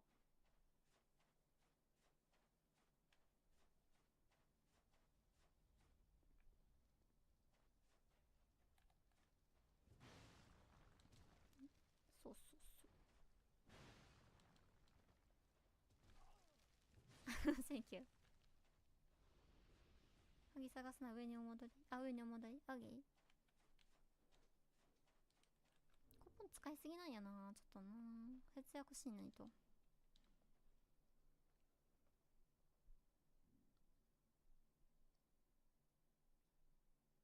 もう何回も探索で通ったからね、覚えるよね。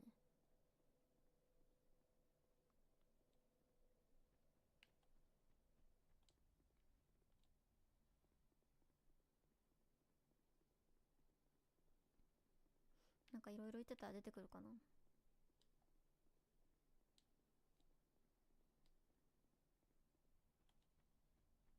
あ、そうなんや。ちょっと待ってね。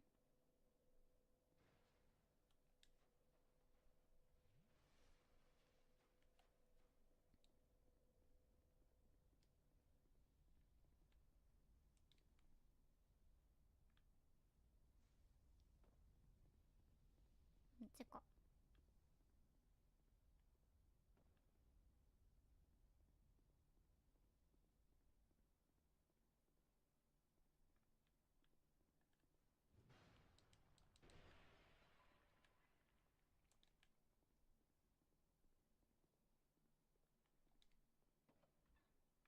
よっ。フラグ足りてないんか。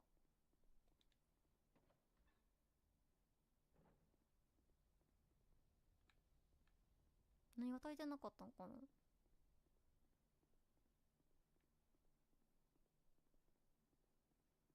騙されたやつにもう一回喋りに行った方がいい？それか。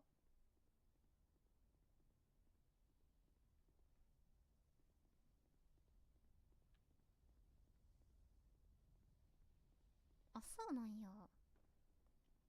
ここでね。プロロは関係ないもんな。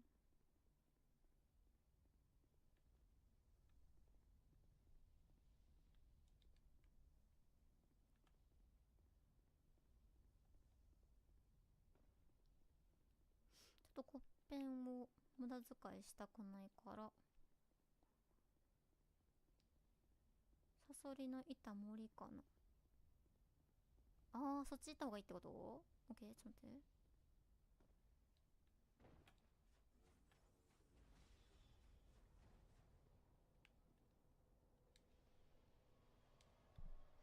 サソリの板森は影の森のここか。覚えてない。何かいるのだっけ。なんやろね。うん。全然ちょっとゆっくりあれするけど。ほい。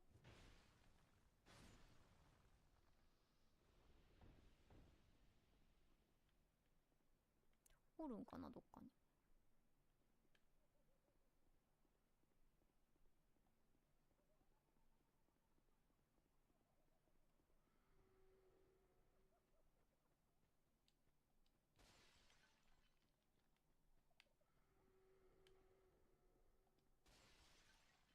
やば、呪われる。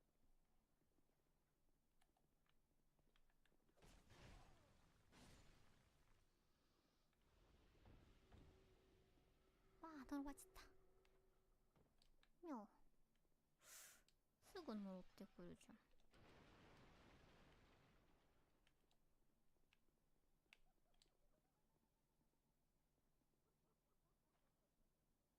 喋ってみるか。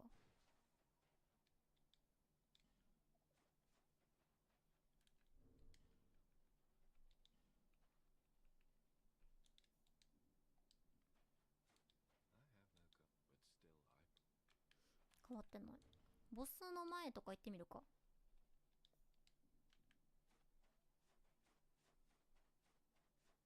ょっとここまた来るかわかんないから。スカスカさんいらっしゃい。ハロー。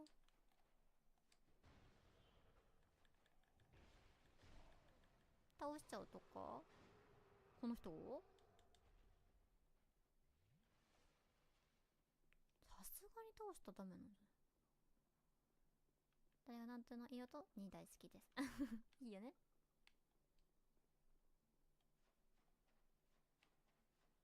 昨日に向かっていくんじゃ。あげい？ほなら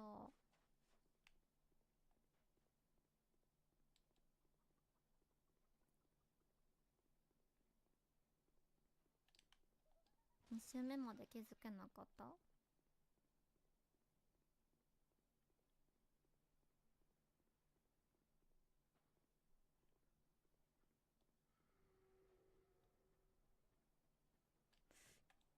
いや難しいよな。気づかんよな普通。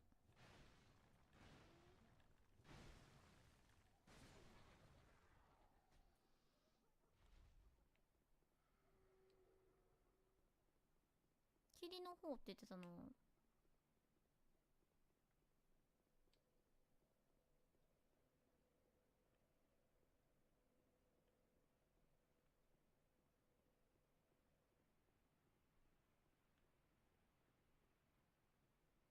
そんなことを言うわね。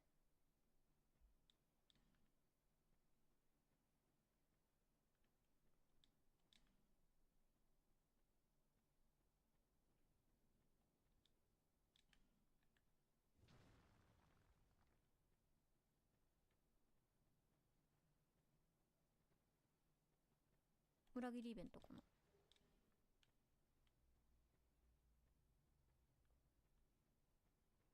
いた。高い建物かな。あー、じゃあそっちかやっぱり。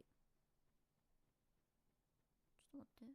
って。帰りたいよ。どこだい？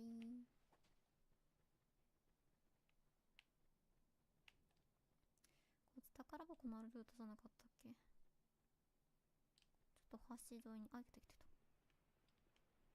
た。ほんとここ視界悪いわね。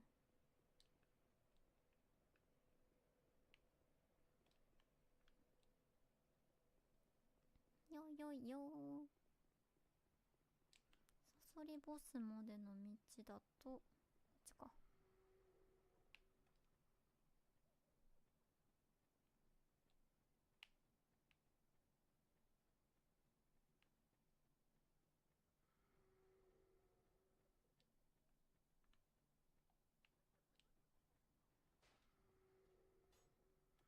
この辺なんか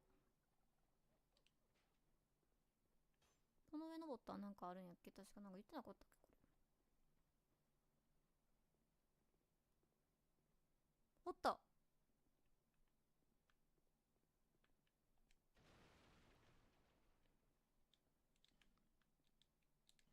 めちゃめちゃ兄ちゃん似てる。待ってやがれあの野郎。おお、あんたこの間の。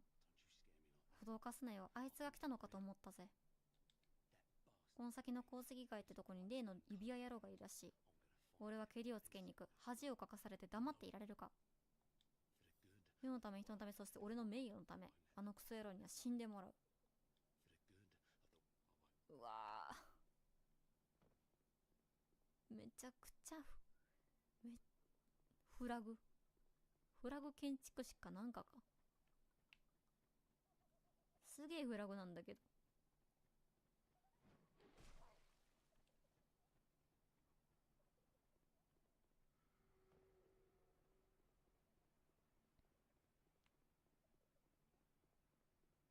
怒ってたね。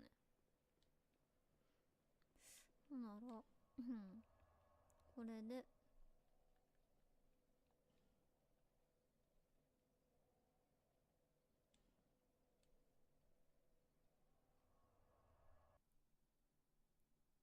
会話ループするまで話しかけた？うん、話しかけたはずやで今。ちゃうかった？最後まで話しかけんかった？見物だぜ、へっへっへみたいな。ちゃうかった？まだあった？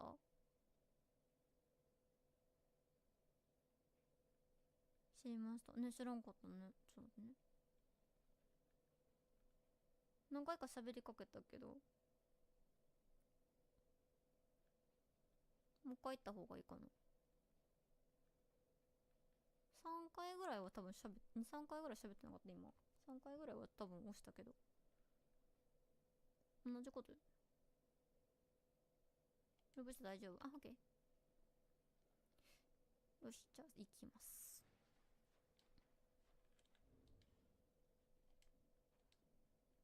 多いね NPC イベントね。もう何個か折れてんねよな。よし、行くぞ。あ、いきなり言いかけて手を貸してください。どうしたらいいんこれ。どうしよう。こいつ案外やりやがる。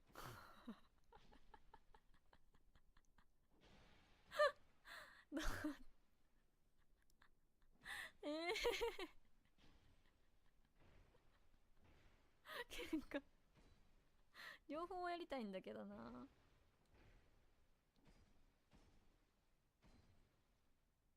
あ、僕両方やりたいな。そうね。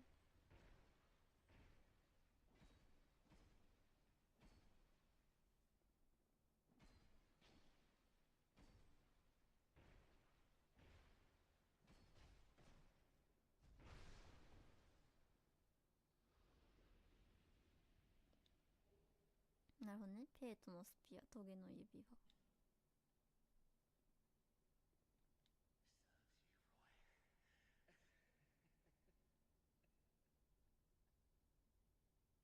あ、待って、ペイトの方やったんか、僕。あ、ペイトの方やったんか。ペイトの方やるつもりじゃなくて、あれやねん、こっちの方やるつもりやったんやけどな。ここまでやるとはな。俺の隠れ家に行くといい。あ、隠れ家の鍵よ。あ、親切おじさん。あ、そうなんや。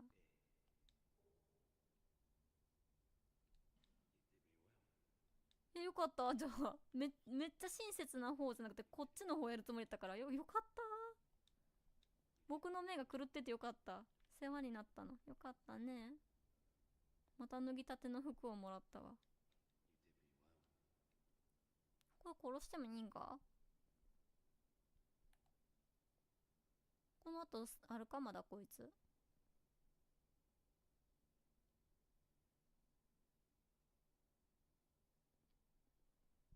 これイベントまだある。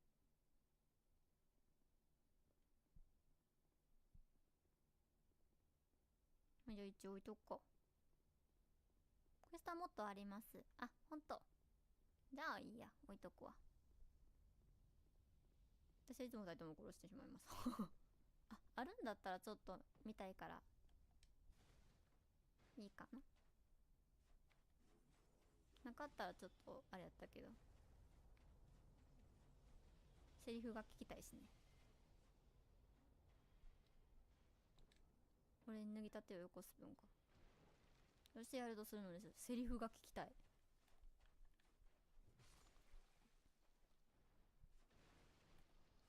気になるくない？なんかなんて言うんかなみたいな。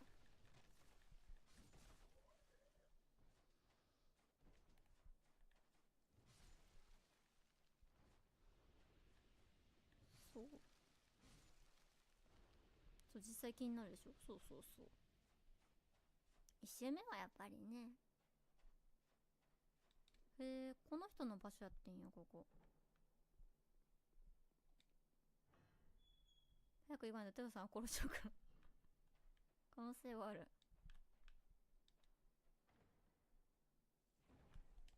待って、最悪。何それ。死ねばよかったのに。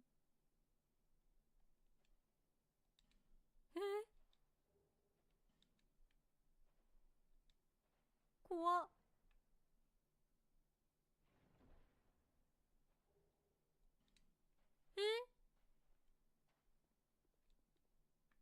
怖っ。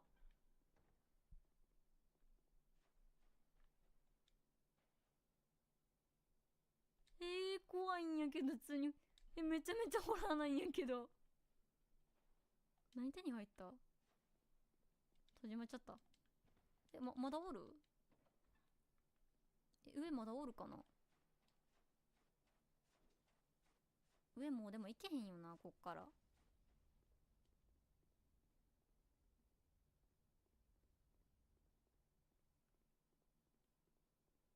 これでももう上行かれへんよな。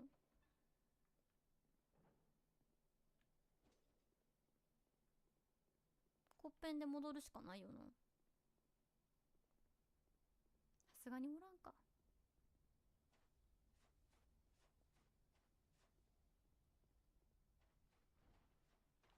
めっちゃ悪いやつやったの。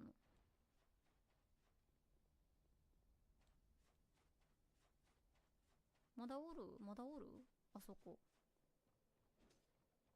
こっからは登れへん。あ、なるほどね。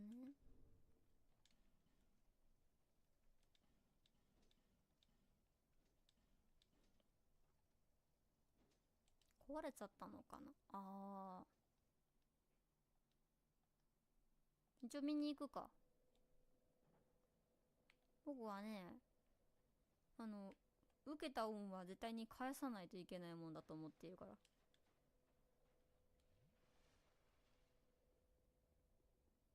お返ししないとな。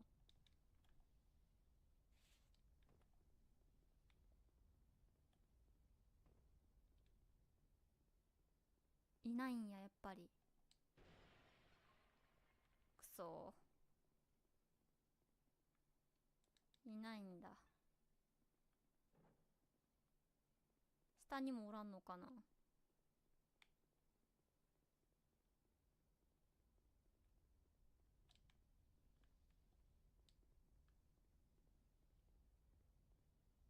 恩返しできひん。悲しい。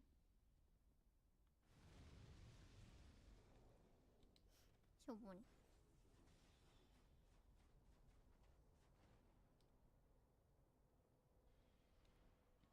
あいつどっかで会うかなまた。これはもう次もうないな。いやでもイベントがまだあるからな。いやでもなんかあれやな、殺さんでよかったかもね、あえて。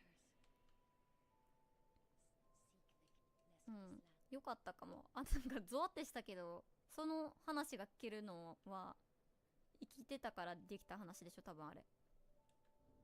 そうやんな、多分死んでたらできひんよな、多分。死ねばよかったのにみたいな。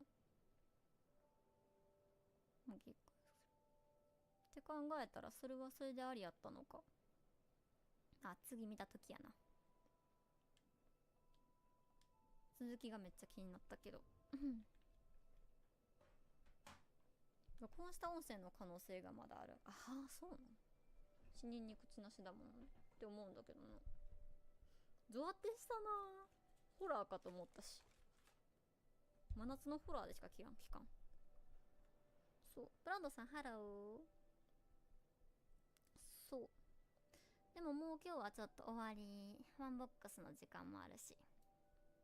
そう、一コアだった。また明日するのでね、よかったらね、違うやつやけど、遊びに来てくださったら嬉しいです。録音技術、この世界に録音技術あったら結構なんか栄えてるよな。お疲れ様でした。ご予感もたくさん見てくれてもありがとうございました。また会いましょう。ワーク立てときます。朝は朝活すると思う。あ、録音もできそうなんだ。ちょっと怖かったね。ほなね、ML さんもゆきさんもみつきさんもいらっしゃいでした。ありがとう。またね。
It's February 2001.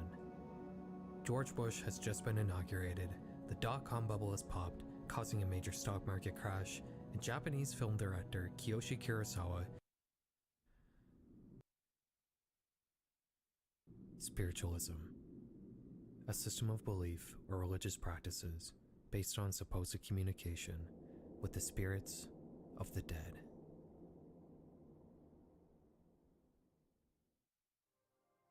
As Western civilization rapidly developed in the latter half of the second millennium, so too did the idea of spiritualism. Christianity was in constant flux, trying to find its place in this quickly changing modern world. First with the Reformation in the 1500s that led to the Protestant denominations, and then the Counter-Reformation that saw a resurgence of the Catholic Church. New ideas were constantly being explored. The idea of the occult somehow became less taboo, and somewhere along the line, spiritualism found its way into the fold. Though the idea of ghosts was always in the collective consciousness, for a very long time, spirits usually took the form of benevolent souls who were in a temporary state of limbo on their way to either heaven or hell, and they could be helped along their way by a priest. But in 1800s America, a Christian belief arose that just beyond our mortal grasp lay a spirit realm where dead people could be contacted. Mostly women would begin touting themselves as mediums, and they would hold seances with people hoping to contact the souls of their dead loved ones. This practice exploded in the newly industrialized United States, and from there, it would quickly spread to Europe and Latin America. While the practice of seances was more or less just a trend that would fade over time, the ideas of spiritualism would remain in Western culture in a big way. Some of it would evolve into the Eastern-inspired New Age movements, but some of it would evolve into a cultural belief in the paranormal, which would peak in the 1970s with high-profile hauntings like the Amityville Horror and celebrity paranormal researchers like Ed and Lorraine Warren. I recently rewatched the 2002 movie The Mothman Prophecies, which is about the Mothman urban legend that originated in Point Pleasant, West Virginia in the late 60s. Now, I hadn't seen this movie in 15 years, so I was expecting it to feel a little old, but it ended up feeling outdated in a way I wasn't expecting. This movie is about a paranormal investigation, and I was really surprised at just how easily so many characters in the movie just outright believed in the supernatural. In a modern horror movie, the trope is often that the protagonists are completely ignorant to the paranormal until it literally assaults them physically. But in the Mothman Prophecies, the idea of supernatural forces being the explanation behind everything is an idea entertained by almost everybody in the movie throughout its entire runtime. And that got me thinking. Things used to be different in this era, didn't they? In the early 2000s, you had nationally syndicated shows like Crossing Over, where John Edwards would supposedly communicate with the souls of his audience members' dead loved ones. You had a plethora of ghost hunting shows where crews would run around creepy places at night, hoping to find any scrap of evidence that a haunting was happening. This was the age of the Jesus toast, the Bleeding Mary statue, people going on national talk shows to talk about their 23 minutes in hell. I don't know if it's due to a massive decline in organized religion or just a general rise in skepticism, but society today doesn't feel nearly as ready to believe in the paranormal as it used to be. But on the 1990s internet, things were different, and that's going to be the theme of today's episode. We're about to dive into a world of ghost sightings, paranormal investigations, seances, and other such encounters with the dead. The world of ghosts and hauntings on the early internet looked quite a bit different than it does now, and not just because the paranormal was a more common topic. No, it really comes down to the nature of Web 1.0 and Web 2.0. Back on the early internet, most people weren't monetizing their content. The systems to do this just weren't in place yet. As a result, everything about ghosts, hauntings, and the paranormal were all put up sheerly out of passion, not for profit. You're not going to find 3 a.m. calls with Freddy Fazbear on the 90s internet. Now, I'm not saying content made for profit is bad. I profit off of my videos, and believe me, I would much rather watch Nick and Ryan's ghost investigations on YouTube than visit Karen's ghost page to look at ghost photos. But because pretty much everyone who is making these sites did it solely to share it with others, the nature of the content itself is different. The fancy ghost hunting equipment sensing magnetic disturbances is replaced with a disposable camera taking pictures of orbs. The high production quality deep dive videos made by a team of people are replaced by a wall of text written by a single person. You didn't have pseudo-celebrities doing ghost hunting solely to make content for money. You had passionate investigators advertising their free services hoping desperately to find proof of the paranormal.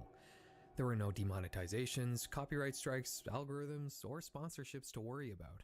Speaking of sponsors, look, I'm a busy guy. I have a full-time job as a software engineer, and I also make these YouTube videos, which is basically a whole other full-time job's worth of work. On an average day, I'm pretty much working from the time I wake up till the time I go to bed. Doesn't really leave me a whole lot of time for other stuff like cooking. Well, that's where Factor comes in. With Factor, I don't have to go to the grocery store, choose ingredients, or plan meals. I can get chef-crafted, dietitian-approved meals delivered right to my door, and there are over 35 options to choose from each week, like keto, calorie smart, vegan plus veggie, and more. While normally I'd have to stop whatever important stuff I'm doing to cook for myself, with Factor, I can get chef-prepared meals ready to eat in just 2 minutes. There's no prepping, cooking, or cleaning up involved. Just heat it up and enjoy. One thing I really like about Factor is how flexible they are. There's no long-term commitment.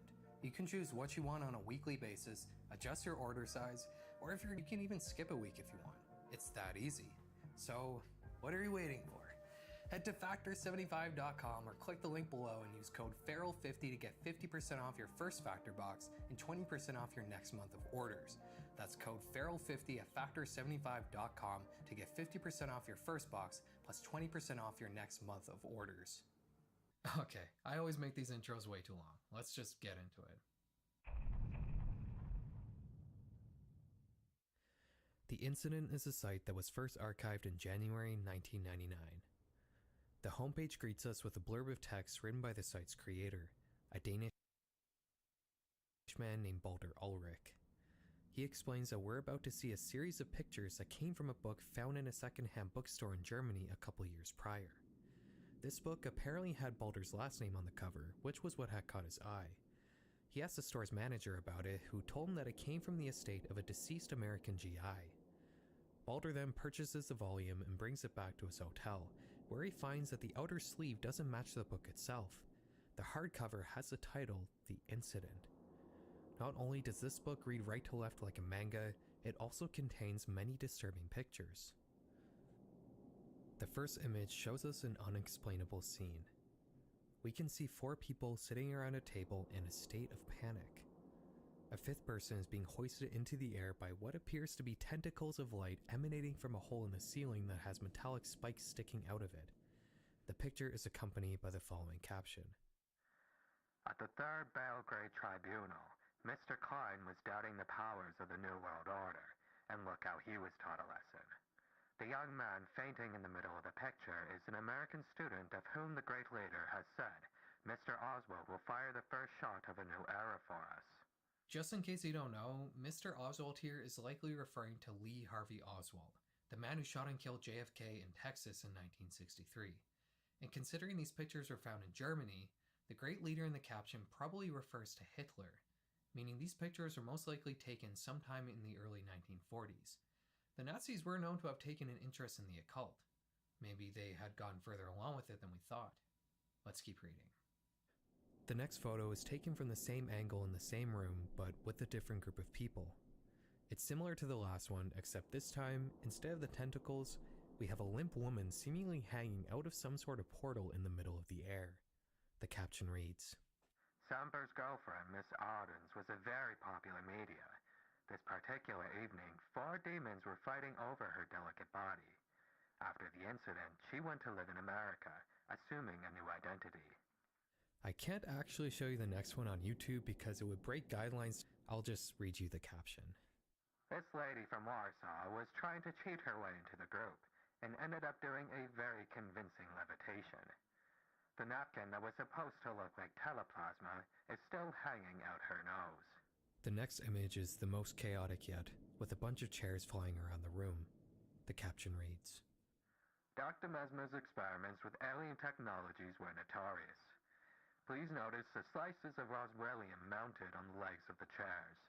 Dr. Mesmer here is referring to Franz Mesmer, a German doctor from the 1700s who had proposed a school of medicine called animal magnetism, which is the idea that everywhere around us lays a dormant kind of natural force that can be channeled to heal people. Mesmer was supposedly successful in using his technique to heal at least a couple people, but in the years following his death, the idea of animal magnetism would slowly evolve into hypnotism. There was never any natural force, it was all the power of suggestion. Mesmer these days is probably most famous for the word mesmerize. And in regards to Roswellium in this caption, I can't actually find that word anywhere else, so I'm guessing it probably refers to Roswell, New Mexico, where Area 51 is located. The next picture is taken from a different angle, and it shows a man floating above the table with more tentacles of light entwining him. The caption reads, Mr. Klein was suddenly hit by an electrospasm and levitated for several seconds, shaking in the air. Please notice how calm Mesmer is. Was he the bird? Semper thought so, and Mesmer was excluded shortly after. Mesmer is apparently in this scene, possibly as a bird, whatever that means. The following photo shows us a group of people holding onto a floating table, and it's accompanied by the following caption. This is a last known picture of Frau Goebbels. She is clearly identified by the 2 scars on her right cheek and the missing jawbone. Her death is still a mystery. Many people have later claimed to have met her in a higher dimension. However, she has refused to talk about the incident. Goebbels here most definitely refers to Magda Goebbels, the wife of Joseph Goebbels, the propaganda minister for the Nazi Party and Hitler's right-hand man. Much like Hitler, Magda and her husband both took lives when they had lost the war they started. After giving their children cyanide, the Goebbels had lives with revolvers. A few days later, their bodies were discovered by the Soviets, and just like the caption, Magda was missing her jawbone. She had attended this seance after her death. The final photo on the website shows us another group of distraught people with the following caption. Everybody was looking for Mr. Klein, but he was nowhere to be found. Later the same evening, they found him in Opera Park, stigmatized and barely breathing. Klein here could refer to Fritz Klein, another high-profile Nazi, but it's also just a common German last name. Opera Park, though, is not in Berlin, it's in Copenhagen. Either this all actually took place in Copenhagen, or Mr. Klein traveled 400 kilometers in a matter of hours. After buying the book, Balder brought it back with him to Copenhagen and made copies of the photos we just looked at, which is supposedly just a small portion of what the book contains. But before he got a chance to copy more pages, his apartment was robbed, and the only item stolen was the book. Alright, you might be wondering, is this all real? The answer is unfortunately no. A few years after putting up this website, Balder would put up a disclaimer explaining that this was all an art project he had made using Photoshop. The goal was to put a focus on how easily disinformation can be spread on the internet, but wait. He said he made it with Photoshop and a bunch of old photos. While Photoshop was a powerful tool even in the 90s, if you look closely at these photos, the edits actually seem fairly minor. These images were disturbing before Balder ever touched them. Just what are these pictures? Luckily, I wasn't the first person to think that there might be something odd about the source material Balder used, and after just a small amount of research, I found an article written by Tom Baker that explained everything. The pictures Balder modified were taken by a Danish photographer named Sven Turk, who was active during World War II. The photos all come from a book called Je Verdus med Eindene. I was familiar with the spirits. The photos in this book were taken during a series of experiments Sven had carried out. He had organized seances with famous mediums and had them perform in complete darkness to avoid any trickery. As a result, all of these pictures were taken with infrared cameras, and honestly, I can't explain these photos. You have people and objects sometimes levitating statically and sometimes flying around the room. While I am sure that there is probably a reasonable explanation out there to everything here, I just simply don't have one myself.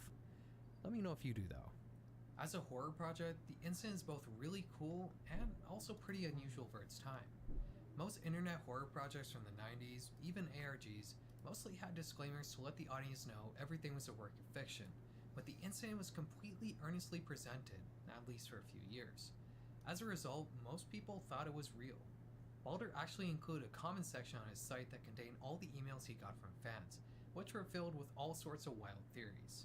While the incident might have been fake, it was just one of many paranormal photo websites on the early internet. These sites would contain mostly user-submitted photos that had paranormal elements and were supposedly unexplainable. Today we're going to focus on one of the most popular sites in this genre, and it's one we've talked about before on this channel. The Shadowlands is a website that started in 1994 and it actually still exists today. It serves as a hub for all things paranormal and unexplainable. You can find just about any urban legend, ghost story, or cryptid you can think of here.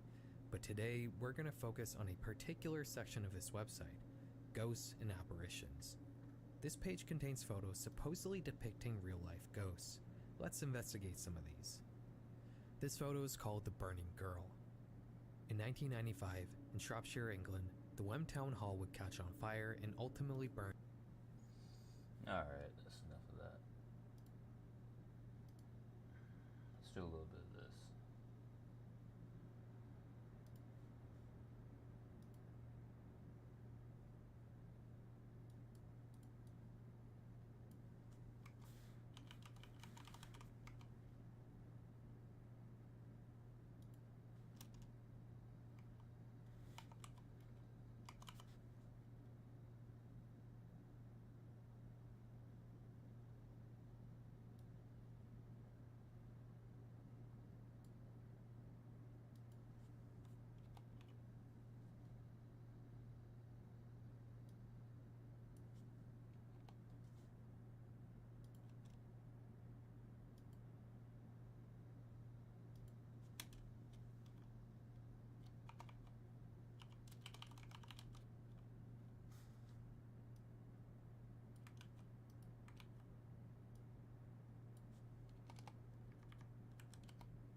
Why not do a little bit of this?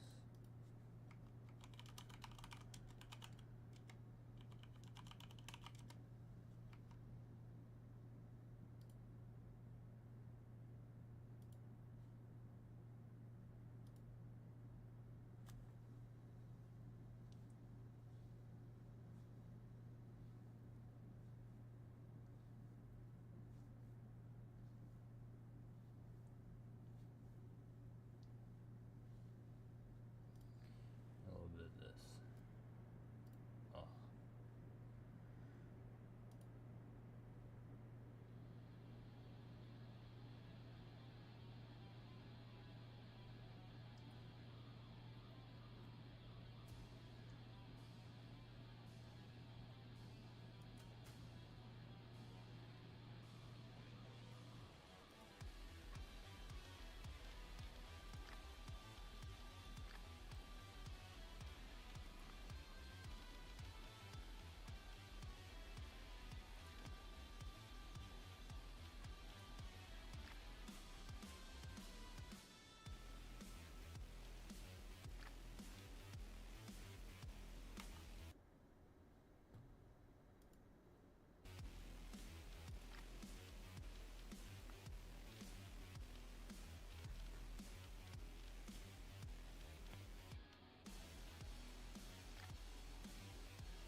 Give me 1 second, chat.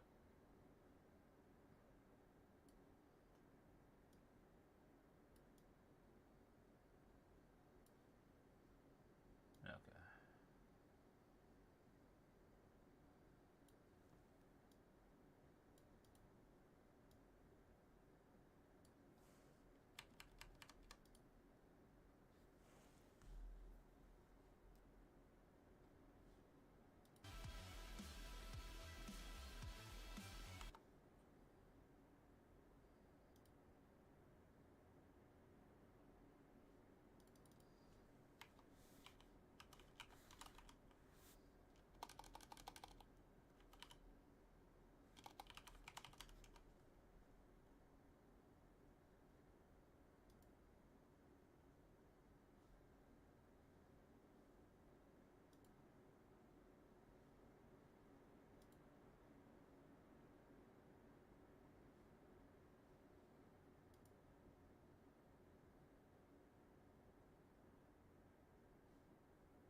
All right.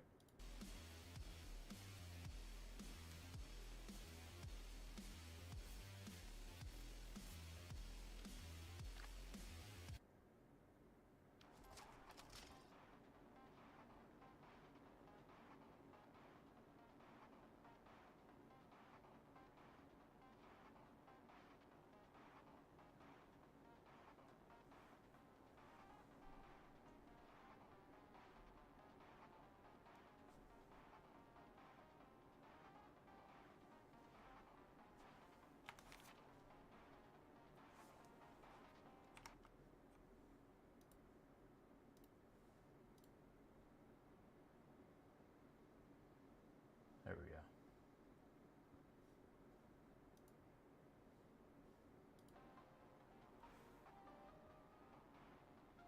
All right, let's do this.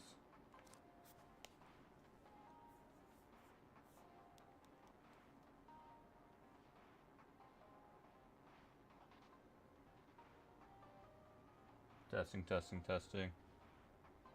1, 2, 3. Okay,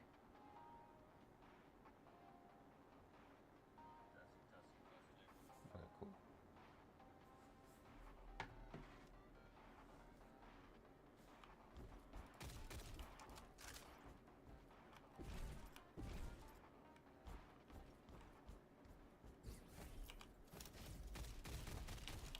All right.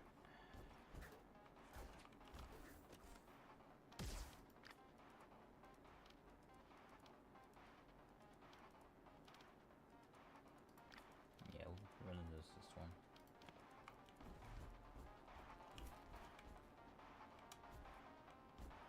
Oh.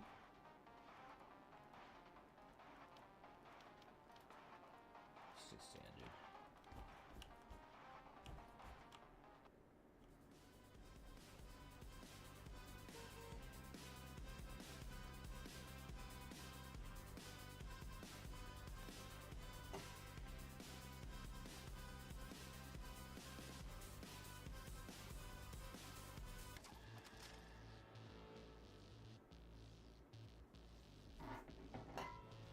Let's do this.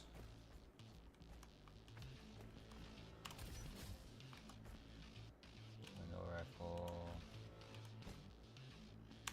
Oh yeah.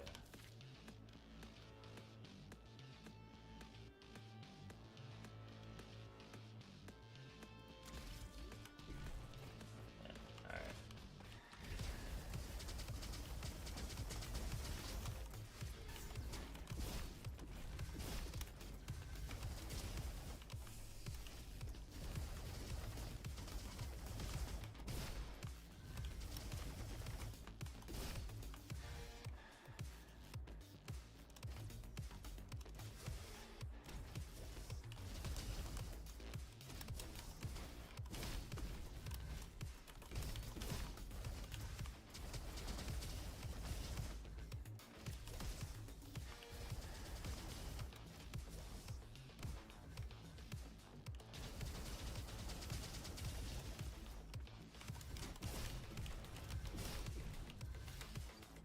Alright, doing good so far. Progress so far.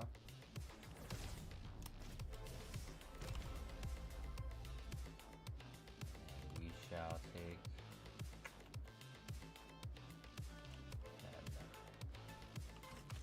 bow and arrow.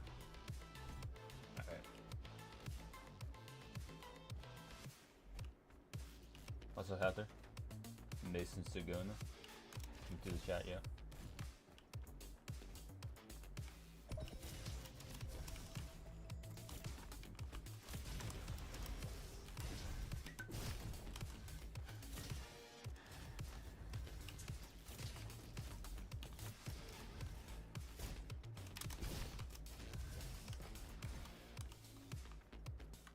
Heard everything, right?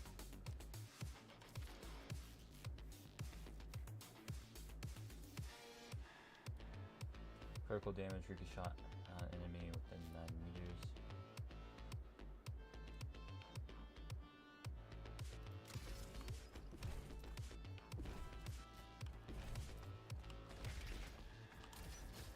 Let's see.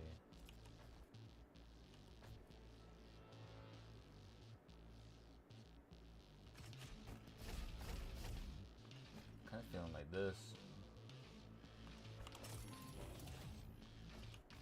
A little bit of healing.